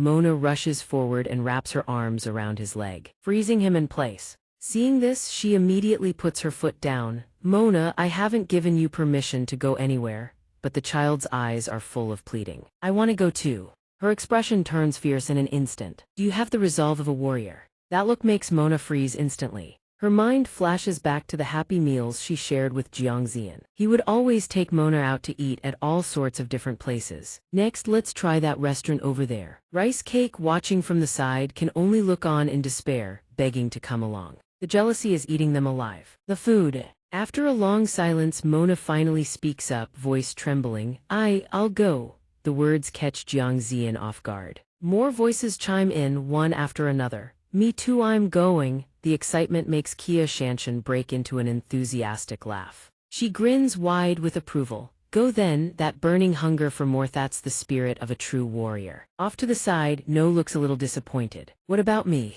Mona still clings to Jiang Ziyan's leg, determination burning in her eyes. I'm going. A few days pass in the blink of an eye, and we arrive at the human town. The Lord smiles, chatting cheerfully with his subordinates. You're heading to the market with the beastmen today, right? I'm really looking forward to it. Jianduo quickly chimes in from the side. I'll guide them carefully and serve as their escort. He nods approvingly. I'm counting on you. And if they need kitchen space, let them use the castle's kitchen. He's visibly taken aback. You're more generous than I expected, sir. The Lord's face instantly lights up with anticipation. If they use our kitchen, I'll be lucky enough to taste Jiang Ziyan's cooking. He stares, utterly bewildered. So you're just thinking about the scraps you can mooch off of him. But won't the head chef throw a fit about lending out his kitchen? Last time, he glared at Jiang Ziyan like he wanted to bore holes through him. Remember? Hearing this, the Lord flashes a sly grin and replies, That's already been decided by me. If only the beastmen got to learn Jiang Ziyan's incredible cooking, that wouldn't be fair at all. This way, even the head chef gets to pick up a thing or two. Stepping out and closing the door behind him, Jiandu shakes his head with a wry smile. Pure calculation, sure, but still a hell of a generous move. It doesn't take long before he spots the familiar figure of Jiang Ziyan approaching. He quickly raises a hand and greets him with a smile. Jianduo. Instinctively, he raises his hand in return. Never thought I'd see the day beastmen would be strolling through a market. Jianduo steps forward without hesitation and says, Welcome, everyone. Let's get going. Time flies and the streets are already buzzing with life. Jiang Ziyan chuckles in surprise, looking around. It's been so long since I've been here. Wonder what's new. Giant Duo gazes into the distance and suggests there are tons of shops. Toddy, feel free to browse. He turns back with a grin. Hammond, Mona. Let's go check it out. On the other hand, Hammond looks absolutely terrified seeing all the humans walking around. I'm here as the representative of the Beastmen chefs. I have to stay focused and study hard. What if I can't memorize everything correctly? It's my mission. Jiang Ziyan hurries over to comfort her. Don't overthink it. Exploring cuisine isn't just about studying. The real key is watching, tasting, and soaking in as much as you can. That's what will spark your own creativity when you cook later. These words make Hammond's face flush bright red. She quietly commits it to memory, watch, eat, and experience. I'll do my best to enjoy every moment of this trip. Jiang Ziyan laughs and extends a hand toward her. Is she really okay? Once they make it down the main street, Mona's eyes instantly light up at the sight of bread being made right before her. After trying some fruit from the human world, Jiang Ziyan also falls into thought. The vendor calls out, trying to draw even more customers. The humans, upon spotting rice cakes, look completely bewildered. They look just like white wolves. White wolves. True to form, Hammond can't take her eyes off how they cook, watching every move. At some point, a radiant smile has already bloomed across her face. Much later, at a fountain in the city, Jiang Ziyan stares in wonder at a flower wreath resting on top of a rice cake. What kind of flower is that? Giant Duo notices Hammond's exhaustion and laughs, asking in surprise. Looks like you really enjoyed the tour, huh? Are you okay? She excitedly recounts everything she's experienced. It was absolutely incredible. There was so much to see I completely lost track of time. And I think I finally understand why Master brought me here. My eyes have been completely opened. I've always only relied on my own experience when cooking. But it turns out there's such a vast, diverse world out there. I suddenly have this overwhelming urge to cook. Hearing her enthusiasm, Giant Duo laughs with delight and announces. But hold on, you still haven't been to the shop I recommended. Jiang Ziyan suddenly remembers something. Right, you said there's a must-visit restaurant. He laughs heartily and replies. Exactly, miss it and you'll regret it big time. There's plenty to try at this market, but if you're here, you absolutely have to have the kebab. A massive, sizzling slab of grilled meat appears right before everyone's eyes. Hammond's jaw drops at the sheer size. What is this? Jiang Ziyan can't believe his eyes either. Kebab, but this size. Giant Duo excitedly introduces the mouthwatering meat. Impressive, right? It's a stacked meat tower. The shop serves it in portions for 5. Everyone settles down at the table and waits. Jiang Ziyan asks curiously, do people around here eat kebabs a lot? He nods and adds, absolutely, the street vendors grab one every single morning. Inside the crispy flatbread, there's generous meat and all kinds of vegetables. Honestly, a perfect meal. Jiang Ziyan picks up the bread and examines it in amazement. Different details, but it really is like a kebab. Curious. He brings it to his mouth and takes a bite. The flavor bursts instantly, and he can't help but exclaim. Smoky on the inside, juicy and tender, perfectly seasoned with a sauce that tastes like yogurt. Delicious. This is seriously good. Seeing his reaction, Giant Duo beams proudly and declares, that's my go-to spot right there. Hearing Jiang Ziyan's praise, Hammond slowly picks up her own bread. With wide-eyed curiosity, she opens her mouth and takes a bite. The moment the flavor hits, her eyes go wide with shock. What is this flavor? It's fragrant but not too spicy, and somehow even more delicious because of it. The bread and vegetables balance everything perfectly. Who knew they could combine like this? Over on this side, Mona is still squabbling with Mei over rice cakes. The vendor bursts out laughing, genuinely surprised by her praise. Girl, is this your first time trying kebab? You nailed that review. Hammond nods without a moment's hesitation. Yeah, this dish is amazing. How did you even make something like this? A real chef through and through. The praise makes him visibly smug. Well, that's not wrong. Your recipe only uses black pepper. The words make Giant Duo freeze in surprise. No wonder it's so expensive then. The merchant is still going on, not even trying to hide his bragging. One bite and you can taste the craftsmanship, right? Jiang Ziyan, listening from the side, is taken aback. Black pepper, that's like regular pepper, right? Wait, don't you guys use pepper in everything back at the castle kitchen? Yet here it's worth its weight in gold. Hammond hears all this and goes quiet, deep in thought. It seems she's still not very familiar with human world spices. Black pepper. Time drifts slowly toward the late afternoon. Jiang Ziyan finishes buying his ingredients and spots something ahead. He calls out, Hammond, before we head back to the Lord's manor. Let's make one more stop. She tilts her head, curious. Stop where? She follows his pointing hand to the shop up ahead, and her eyes instantly light up. She eagerly walks in alongside him into the spacious store. What are all these? Jiang Ziyan smiles and explains, these are cooking utensils. He recalls the beastmen's habits and realizes they don't really use many tools, do they? The beastmen would just debate among themselves to tenderize meat. You can just use your fists, right? I mean, that's still better than stomping on it, isn't it? The thought gives him pause, but tools like these genuinely improve the quality of a dish. Just then, Hammond suddenly calls out, Master, what's this? She's staring at a jar of seasoning on the shelf. Jiang Ziyan grins and walks over to explain, that's a pepper grinder. She blinks at him, still lost. A pepper grinder. He continues explaining what he knows. It's a machine for grinding dried black pepper. She picks up yet another piece of knowledge. Grinding black pepper.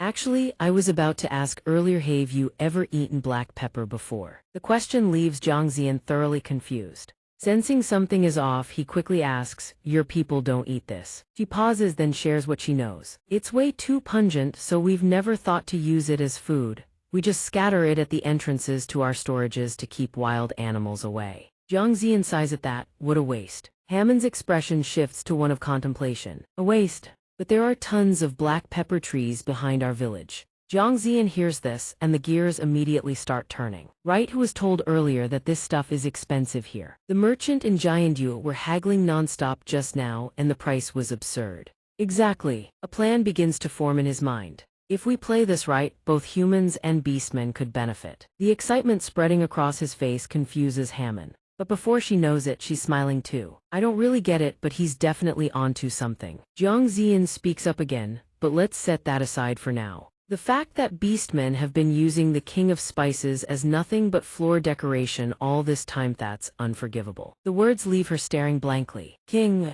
Before she can process what he means, he suddenly turns to her. Hammond. Want to try making a dish with black pepper? Evening settles over the city. Thomas is visibly annoyed, pacing outside the kitchen door for the 100th time. That guy has invaded his sacred kitchen again, and this time, he's brought a beastman with him. Jiang Ziyan is still in the middle of coaching Hammond. These ingredients will do nicely. Thomas catches sight of the carefully prepared ingredients and freezes. But then he notices how meticulously everything is arranged on the counter. His eyes grow curious. What's he planning to make this time? Jiang Ziyan continues his lesson with Hammond. Black pepper pairs beautifully with meat. It masks any gamey smell and brings out the natural flavor. She listens, a spark of understanding flickering across her face. So you just use it dried like that? He nods and drops the peppercorns into the grinder. This way it's easier to use and store. After that, Jiang Ziyan rolls up his sleeves and gets to work on the marinade. Belly pork, salt, and pepper, then he lets the seasoning seep in. Next comes the pan searing. It's a cooking technique where food is cooked quickly over high heat to form a golden, crispy crust. A few minutes later, the outside is perfectly crisp golden and absolutely gorgeous. He transfers the seared belly pork onto a small platter, adds seasoning, and deglazes with white wine. Then into the oven it goes. Jiang Ziyan carefully slides the meat inside. After a short while he's done. Roasted pork belly complete. Hammond's eyes light up instantly, brimming with anticipation. It smells incredible. Even Thomas can't help but drift closer for a look. The skin looks like a crisp biscuit. You dried out the moisture to make the surface crunchier, didn't you? Jiang Ziyan nods in confirmation. That's right, belly pork has a thick fat layer so it crisps up even better. He glides the knife across the surface of the meat, gauging the cut. Once he finds the spot, he brings the blade down in one clean, decisive slice. The inside is still tender and juicy. Nods, satisfied. Perfect. Thomas's and Hammond's faces are both filled with eager expectation. Look at how juicy that is. Jiang Ziyan smiles and gestures. Go ahead, try it. Hammond quickly picks up a piece and pops it into her mouth. Thomas, dropping all pretense of composure, shoves a piece straight into his own mouth. The flavor explodes on their tongues, leaving both of them in utter disbelief. Thoughts race through Hammond's mind. Thighs is nothing like the meat she's used to eating. So it's the seasoning that created this flavor. And the aroma of the black pepper isn't quite what I expected. If anything, it just stimulates the appetite a little more. Seeing that strange, faraway look in Thomas's eyes, Jiang Ziyan called out in surprise. Chef, are you all right? His voice suddenly rang out. Jiang Ziyan heard this and looked up at him, startled. Thomas's expression had completely crumbled, his eyes brimming with tears, his lips trembling. He gazed at Jiang Ziyan with a look that bordered on begging as he spoke. Thank you for the recipe. Don't make me say it twice. Seeing Thomas bolt straight for the door, Jiang Ziyan hurriedly called out, why do you always run off like that? I haven't even figured out how to write it down yet. After a long silence, Hammond slowly spoke up, voicing her thoughts. I always thought black pepper was just a hot, pungent spice, but it actually cuts through fattiness beautifully. It pairs perfectly with meat and makes the whole dish more appetizing. I had no idea black pepper could be used this way. Jiang Ziyan listened, then smiled gently as he explained. It's not just black pepper, even other spices can unlock completely new flavors if you change how you use them a little. Whether food can offer richer flavors all depends on the chef's imagination.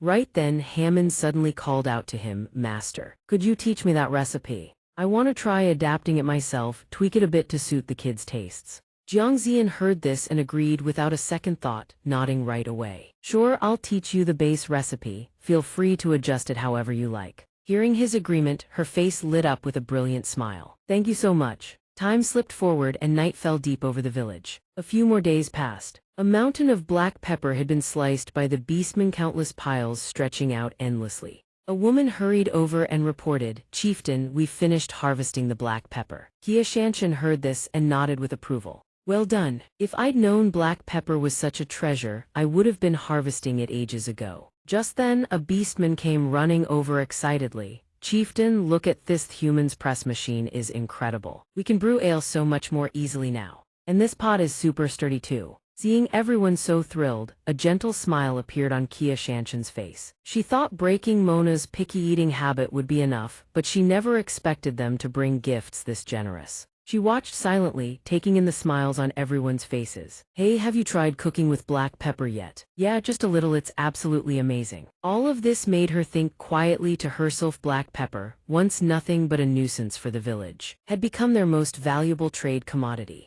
Under Hammond's guidance, black pepper even sharpened the skills of the chefs. Hammond cooked while teaching everyone, leave it on too long and the dish turns chewy, so you have to pull it off the heat right away. Finally, a light dusting of black pepper. And just like that, a wonderfully fragrant dish was complete, leaving everyone eagerly waiting. Xianxia looked more than pleased, a surprised laugh escaping her lips. Thanks to all of this, Mona's picky eating had been completely cured. Wonderful. But Jiang Ziyan's cooking came with a side effect that even he hadn't anticipated. By now, Mona had grown absolutely round and plump. It waddled over quickly, squealing. Rice, its little voice kept piping up nonstop. Xianxia looked at it and thought, at a complete loss for words. This little one eats way too much. Jiang Ziyan has already done more than enough. We need to handle the rest ourselves. Mona flopped down on the ground, rolling around and demanding more rice. Right then, Xianxia walked over, picked it up, and gently scolded. Mona, eating well and gaining weight isn't a problem. But for Beastmena warrior race, getting lazy because of it, that's something we absolutely cannot allow. Let's take you along to the training grounds while we play together, and I still need to figure out a gift for Jiang Ziyan. Over on the other side, Jiang Ziyan was still stretching after a long, exhausting day. He turned around to see Bao and Todd staring up at him with eager faces.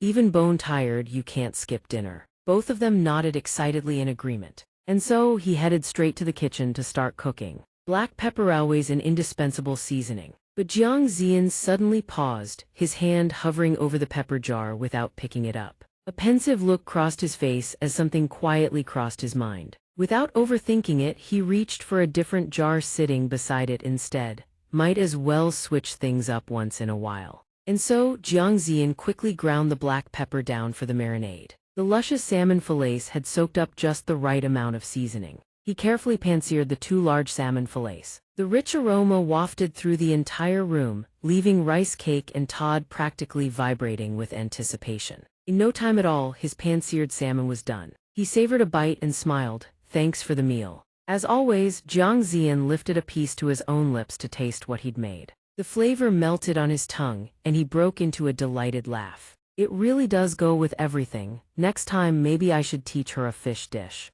One fine day, the last leaves had fallen completely from the trees. Jiang Ziyan stared at the oil heater right in front of him and sighed. A draft must be blowing in through the shop. No wonder it's freezing. Rice Cake and Todd walked over, making him look up with a curious grin. This is an old burning heater. It looks old, so I was worried when I switched it on, but thank God it still works fine. The moment those words left his mouth, the heater suddenly burst into flames. And consider this a warning to everyone. Be careful when using old heaters. Seeing it ignite out of nowhere, Jiang Ziyan screamed in sheer terror. Fire! Where's the extinguisher? Hearing this, Todd yelped while Jiang Ziyan was still shouting for the fire extinguisher. Todd immediately activated his earth-controlling powers. Unfortunately, he went a little overboard, burying Jiang Ziyan under a heap of dirt. Thanks, kid. Realizing the heater was completely destroyed, he let out a long, helpless sigh. We only spent a short time together, but I'm glad we did. Master, he sighed and made his decision time to buy a new heater. Sometime later, a bright smile spread across his face. Thank goodness me, Nho had a spare heater sitting around unused. He's so kind, I was starting to worry for nothing. Delivery out here is painfully slow anyway. As he was heading back, he suddenly spotted a familiar figure. Jiang Ziyan calls out in surprise, greeting them. Mino and Sanghao turn around happily. Uncle, you brought your bike too, Jiang Ziyan nods and explains. I brought it to haul stuff on the back rack, that's all. What are you two doing here? Sanghao, the little boy excitedly spills everything. I came to take off the training wheels, uncle. Mino, standing beside them, laughs and chimes in. Apparently the kid wants to learn how to ride on 2 wheels. Jiang Ziyan can't help but look genuinely impressed. Really? That's amazing. The boy's face lights up with pure excitement. Dad already bought me a brand new bike, so I want to practice first. Something doesn't add up. Ziyan pauses, a flicker of unease crossing his mind. Sanghao's father works overseas to cover his mother's hospital bills. Mino, standing right beside them, laughs and adds more to the conversation. I heard the new bike is still in its box, untouched. The boy's eyes instantly light up. I won't open it until I can ride properly. That way if I fall, the bike won't get scratched. Jiang Ziyan is still lost in his own thoughts. It's a gift from his father, of course. He wants to treasure it with everything he's got. He asks gently, are you practicing by yourself? If you need it, let me give you a hand. The scene shifts to some time later, back in the peaceful village. Inside a wide-open courtyard, Jiang Ziyan's voice rings out. I've got Yao, don't worry. Sanghao pedals nervously, calling out, Uncle, are you really holding on? You're really holding on, right, Uncle? The question makes him laugh. He nods reassuringly. I've got you, promise. The little boy keeps pedaling, reminding him over and over. Not yet, don't let go yet, Uncle. Ziyan laughs and nods again and again. All right, but the kid still can't shake the worry. Don't let go yet, okay, Uncle. Jiang Ziyan can't help but grin. Here's the secret trick. He'll let go quietly so the boy balances on his own. He counts to 3, then slowly releases his grip. Barely a few seconds after he lets go, Sanghao crashes straight to the ground. Ziyan's heart lurches. He rushes over in a panic. How? The boy wails, crying and yelling nonstop. You said you wouldn't let go. He scrambles to pick the boy up. I didn't mean to, I swear. Who knew you'd actually crash like that? Rice cake, help me out here, he mutters under his breath. He already knows in his head today is going to be a long day. And so, every time Sanghao hits the ground, Toddy uses earth magic to cushion his fall. Rice cake, off to the side, licks his scrapes and bruises, healing the boy in no time. But learning to ride a 2-wheeler is still brutally hard, and Jiang Ziyan finds himself sprinting after Sanghao over and over. How? In the blink of an eye, the light fades toward late afternoon. The bicycle lies toppled on the ground. He walks over carefully and asks with concern, you okay? Let's call it a day and pick it up tomorrow. It's getting colder out here. Sanghao's eyes immediately fill with desperation. Just a little more, Uncle. If I try just a bit more, I think I can actually do it. Jiang Ziyan hesitates, worry creasing his face. Pushing too hard isn't good either, don't rush it. But the boy's resolve is ironclad. I have to do it. I want to ride well as soon as possible. All my friends can already ride on 2 wheels. Dad thought so too, that's why he gave me this gift. If Dad finds out I still can't ride, he'll be sad, so I have to practice hard and show him when he comes back that I can ride all by myself. Jiang Ziyan falls silent, letting the words sink in. His eyes widen, something clicks. After a long pause, he slowly rises to his feet and speaks, his voice warm with praise. Sanghao, you're something else, kid. All right, just a little more, and then we head inside. The boy nods eagerly, beaming. Yes. Sometime later, Rice Cake lies sprawled off to the side, utterly bored out of its mind. Sanghao, meanwhile, is still pedaling away on 2 wheels with fierce determination. Behind him, Jiang Ziyan jogs along, calling out reminders. Sanghao, don't look down. Look ahead. The boy starts to say something, but Ziyan cuts in firmly. If you stare at your feet because you're scared, you'll crash again. Eyes forward, just pedal. And if you feel like you're about to fall, don't worry, I'm right here to catch you. The boy's eyes turn thoughtful as he silently replays Ziyan's words in his head.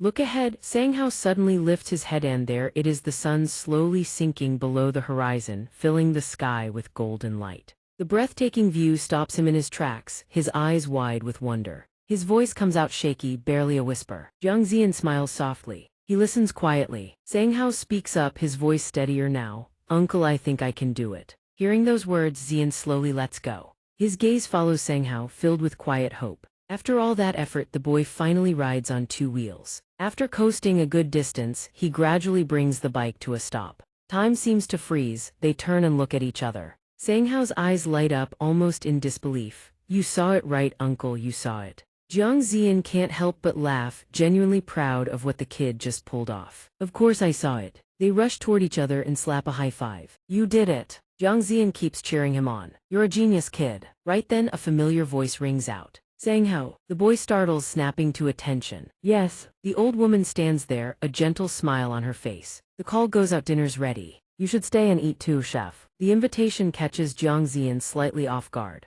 Me too. Remembering all of Sang Hao's efforts today, he can't help but crack a gentle smile. He takes slow, deliberate steps toward her. Yes, thank you for the meal. The scene shifts to Mua's small but cozy home. In the kitchen, she carefully slices vegetables, preparing the meal. She doesn't forget to drop cubes of tofu into the pot to simmer. The kitchen hums with the steady rhythm of cooking. The mischievous Sang Hao has turned surprisingly well-behaved, dutifully preparing utensils. In no time, the table is loaded with fragrant dishes. Jiang Ziyan stares at the spread, unable to hide his amazement. There's something deeply familiar about this meal. The rich aroma of doenjang alone is enough to make anyone's mouth water. While the two of them are still buzzing with excitement, Mua steps over and speaks up. Sorry there isn't much, dear. He shakes his head with a smile. What do you mean? Everything looks amazing, ma'am. Just the smell alone has me starving. I could devour 2 whole bowls. But the moment he sees his own rice bowl pulled high like a mountain, goes dead silent. Jiang Ziyan freezes, 2 bowls worth merged into one. At some point during the meal, Sang Hao is right beside him, devouring everything in sight. He announces he's starting, then keeps urging everyone to dig in. There's plenty more, chef, eat up, the mischievous boy announces, grabbing his bowl. Let me get you some soup. Grandma's doenjang soup is the best. Just eat as much as you want. Jiang Ziyan smiles and accepts the bowl of soup. Thank you, Sang Hao. He gazes at the steaming soup, then slowly scoops up a spoonful. A satisfied smile spreads across Jiang Ziyan's lips. Back home, they used to make doenjang soup all the time. Without wasting another second, he brings it to his mouth. The familiar flavor floods his senses, and he's utterly content. He scoops more of it over his rice. Just watching him is proof enough of how good this soup pairs with rice. Jiang Ziyan sits there like a well-behaved child, steadily devouring every delicious dish Mua made. He even picks up a piece of pickled radish from the plate. The piece is huge, so Jiang Ziyan opens wide and takes a big bite. Everything bursts in his mouth, and Jiang Ziyan is even more impressed. Grandma's cooking really does hit different. Nobody can replicate this. Mua also immediately ladles seaweed soup for Sang Hao as they chat. Here, eat this too. The boy flashes an innocent smile. Yes, Grandma, your sesame leaves are so good. Grandma, can I have some kimchi too? Jiang Ziyan drifts into thought, memories of his own family surfacing. Why does he suddenly miss the old days so much? Just then, a piece of rolled egg lands in his bowl. Before he can even process what happened, Mua urges him on. What are you waiting for? Eat up. The pancakes are delicious too, have plenty. Seeing him still sitting there in a daze, Sang Hao jumps up and pushes more food toward him. Here, have some more. The 3 of them eat and chat away, completely content. The jelly's all smashed. Sang Hao's way too strong though. A peaceful scene, yet brimming with happiness. Time slips by. Outside, the sky has turned a warm golden hue. A few hours later, the moon rises high, casting its glow over everything. It's time for Jiang Ziyan to head back. He speaks up politely. Dinner was wonderful tonight. Mua smiles in response. We're always relying on you. It's nothing really. You know, ever since you came along, chef, Sang Hao's been so much happier. I'm truly grateful to you.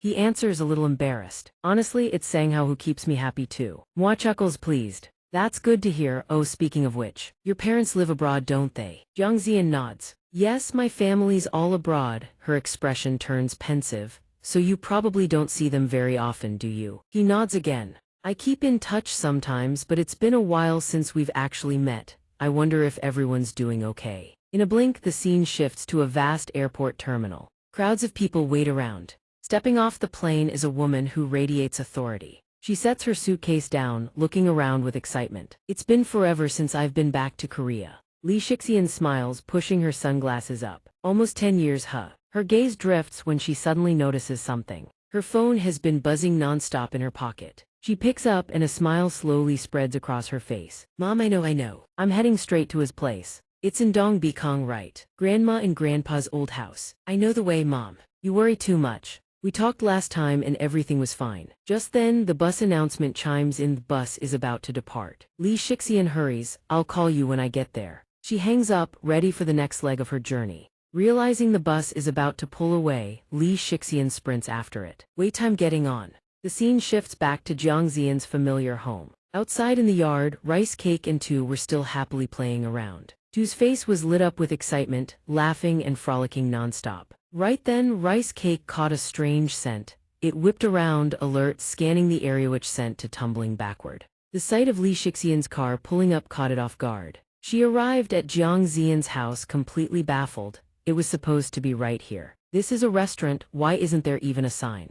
Did they move or something? Just then, Rice Cake trotted over and started sniffing. It caught its owner's scent on Li Shixian and eagerly reached out to greet her. A familiar scent. At that exact moment, Jiang Ziyan opened the door and called out for Rice Cake and to get inside. It's freezing out. What hit his eyes was Li Shixian hugging Rice Cake, gushing about how adorable it was. Seeing her show up here left him completely speechless. Li Shixian greeted him with a cheerful wave. Her presence here left him unable to hide his bewilderment. What are you doing here? After a beat, Shixian looked him up and down with a skeptical gaze. It hasn't even been that long, and you already look like you've aged 10 years. Jiang Ziyan responded, taken aback. You really just say that to my face, just like that? Hearing him say that made her pause. Then she realized things weren't as bad as she'd imagined. He was grooming Rice Cake as he spoke. Might as well ask while I'm brushing the fur. So why did you come all the way here? Don't tell me you flew back to Korea just to see me. Li Shixian sighed. Curious, are we? A mischievous grin spread across her lips. She stood up proudly and declared in front of Jiang Ziyan, I got a job in Korea.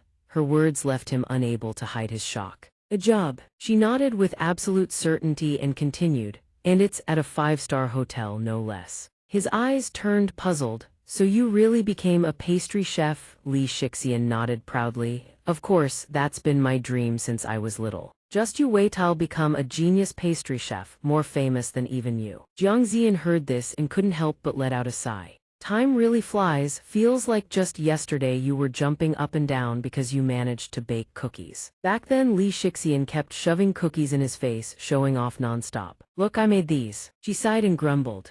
Why are you bringing up elementary school? Anyway, there's still some time before I officially start work. Besides, Mom's been worried about whether you're doing okay out here. So I'm crashing here for a while, alright. Her words left Jiang Ziyan completely frozen on the spot. What? Li Shixian continued to announce, while I'm here I'll help out at the shop, you should be grateful, you know. Sometime later, the sunlight climbed higher overhead. Li Shixian, sprawled in Jiang Ziyan's house, turned on the TV in utter boredom. Something didn't add up, she called out in disbelief. Hey, I've never seen a restaurant this dead in my life. Even the TV is boring. He sighed and glanced over. You done talking yet? Li Shixian kept grumbling. 2 days straight and not a single customer, not even a fly bothered to show up. Seriously, this place is about to shut down. He sighed, glancing at her. You really went 2 rounds on this. It's winter, there are no flies. Exactly, that's my whole point, no customers. Her eyes held a flicker of disappointment, but I didn't expect it to be this bad. Right then the doorbell rang. She turned her head in surprise. A customer, but it turned out to be the neighborhood auntie, stepping in to hand Jiang Ziyan a bag of goods. Young chef, I brought you some kimchi. He looked up a bit startled. Again, you gave me some last time and I haven't even finished it yet. The auntie's expression turned thoughtful as she replied. This time it's scallion kimchi, don't want it, fine. He blinked, a little confused, but still nodded and accepted. Of course I'll take it, your kimchi is always delicious. You give me so much every time. Watching the exchange, Li Shixian fell into deep thought. So he actually gets along with the villagers. Way better than she'd imagined. Who was that? Who's that friendly guy? Another long day passed, and time crept toward late afternoon. Li Shixian lay face down on the table, groaning in boredom. I'm so bored. Thank goodness I still have Rice Cake, me one and only dopamine fix. She muttered, how can he just waste his days away doing nothing? No wonder his skills are getting rustier by the day. Right then, a rich aroma drifted from the kitchen, catching Li Shixian's attention. She walked over in surprise. There are no customers, so why are you cooking? Jiang Ziyan explained himself seriously so she'd understand. I'm working on something new, testing out a recipe, so I'm doing a trial run. Wonder how it'll turn out. The happy smile on his face left Li Shixian momentarily stunned. Ever since he went abroad to study, he hadn't smiled like that. Back then Jiang Ziyan's face was always ice cold. It left Li Shixian completely puzzled. Was someone over there giving him a hard time? Scary, but her guess was spot on. There were people who always badmouthed Jiang Ziyan behind his back. I heard that Li Jiang Ziyan guy has some kind of shady relationship with the professor. His passion for cooking was still there, but he just didn't seem as happy as before. Back in the present, Li Shixian was momentarily dazed seeing the smile on Jiang Ziyan's face. Seeing him this happy was enough to warm her heart. Looks like living here has done him a world of good. So what are you making? He informed her earnestly. Japchae cream pasta. I'm trying to tweak the recipe to better suit Korean tastes. Li Shixian's face turned pensive as she thought it over. She broke into an excited grin. Hey, mind if I mess around with some of these ingredients? He nodded casually. Go ahead. She quickly cracked an egg, separated the yolk, and folded a bit of flour into it. Jiang Ziyan's slender fingers worked the chopsticks, stirring the noodles continuously. And just like that, a steaming bowl of handmade noodles was complete. He quickly picked up a strand and popped it into his mouth to taste. Seasoning's about right, just need to clean up the aftertaste and it's good to go. While he was still deep in thought, Li Shixian suddenly placed a dish right in front of him. Hereditary this. He looked down and immediately recognized itchimbap. She laughed and nodded, continuing to explain. Well, technically it's persimmon cream gimbap. I had some persimmons lying around, so I gave it a shot.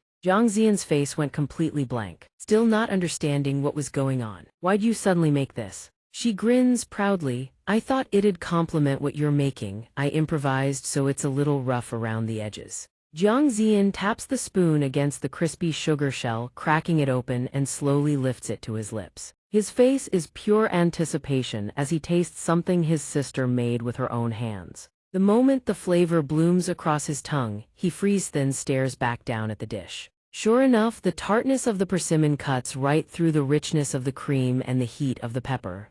Sweet, perfectly balanced on bite, and you're already craving more. Bottom line, it's delicious. Li Shixian's smugness hits the roof, getting a nod from her rival, chef's kiss. He exhales slowly, at a loss for words. Why do you even treat me as your rival? She keeps going, laying her thoughts bare. Because you're both my rival and the mountain I have to climb. Something clicks in her head. Li Shixian snatches up a strand of the noodles he made and pops it into her mouth. She closes her eyes, savoring the flavor. A completely new taste explodes across her palate and she can't help but gasp. This is incredible. How many chefs can create something with this kind of depth and complexity? His mood has lifted noticeably. Hers, on the other hand, is still all over the place. Meanwhile, Ziyan is still happily savoring every bite. It's been ages since he's had a dessert this good. Li Shixian thinks smugly to herself she's definitely gotten everything she could out of this trip. Perfect. Her voice rings out, snapping his attention back. A brilliant smile spreads across her face. Inside Li Shixian's head, gears are already turning. Since we're both here, don't we head back to Seoul together? Time slips by, another beautiful day dawns. Jiang Ziyan stands inside the kitchen, still washing the cooking utensils. He senses something off, his expression shifts thoughtful, guarded. He turns his head, eyes narrowing. What are you scheming now? Li Shixian bursts out laughing, putting on the most innocent face she can manage. What do you mean?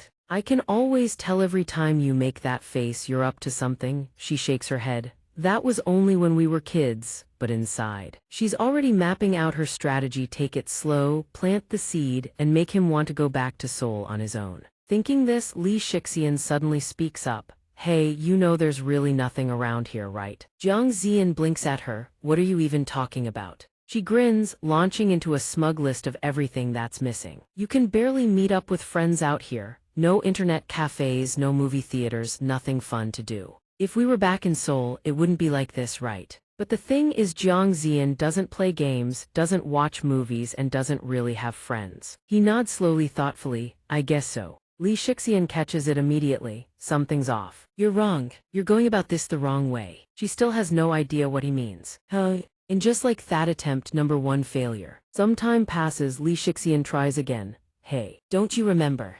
Back when you were a chef in Hanamdong, how famous were you? All my friends back then kept begging me to introduce them to you. I was so annoyed I refused every time. They literally lined up just to watch you cook. The glory days do you remember? Jiang Ziyan nods dismissively. Remember, people barging into the kitchen uninvited, refusing to pay when I served them, stalking me all the way home after my shifts. They even stole my favorite knives, the ones I treasured the most. I had to call the cops. Li Shixian realizes attempt number 2 has also crashed and burned. She slumps back in her chair, resting between rounds. This isn't easy. I thought a little sweet talking would have him following me home. I keep going around in circles with this guy. Just say it straight, direct is fastest. There's no real reason for him to stay right. Li Shixian suddenly slams her hand on the table. You've been here long enough, haven't you? I've been thinking about it and now's the perfect, but before she can finish the sentence, a piece of noodle flies off her chopsticks and lands right on Rice Cake. Rice Cake fixes her with a withering look. Li Shixian freezes on the spot. She scrambles over, waving her hands frantically. Rice Cake, I'm so sorry, that was totally an accident. Forgive me, sweetie, I'll make you something special, okay? At that exact moment, Jiang Ziyan's voice cuts in, calling her name. She whips her head around, startled. Yeah, he's already figured out her entire plan. You're trying to get me to go back to Seoul. Her face stiffens, she forces a nod. Yeah, I mean exactly. You're doing so much better now. There's no reason to keep staying out here. How about we start heading back? Jiang Ziyan's answer is immediate. No. The decisiveness in his voice freezes her mid-step. A gentle smile breaks across his face as he makes his announcement. I'm not going anywhere. Rice Cake and the others fall silent, listening. Li Shixian stares, completely bewildered. What's so great about this countryside anyway? What does this place even have? You could live so much better. Jiang Ziyan's expression softens into something warm and peaceful. You don't have to live like everyone else to live well. I like things the way they are now. She grits her teeth, caught between laughter and frustration. Her thoughts spin relentlessly through her mind.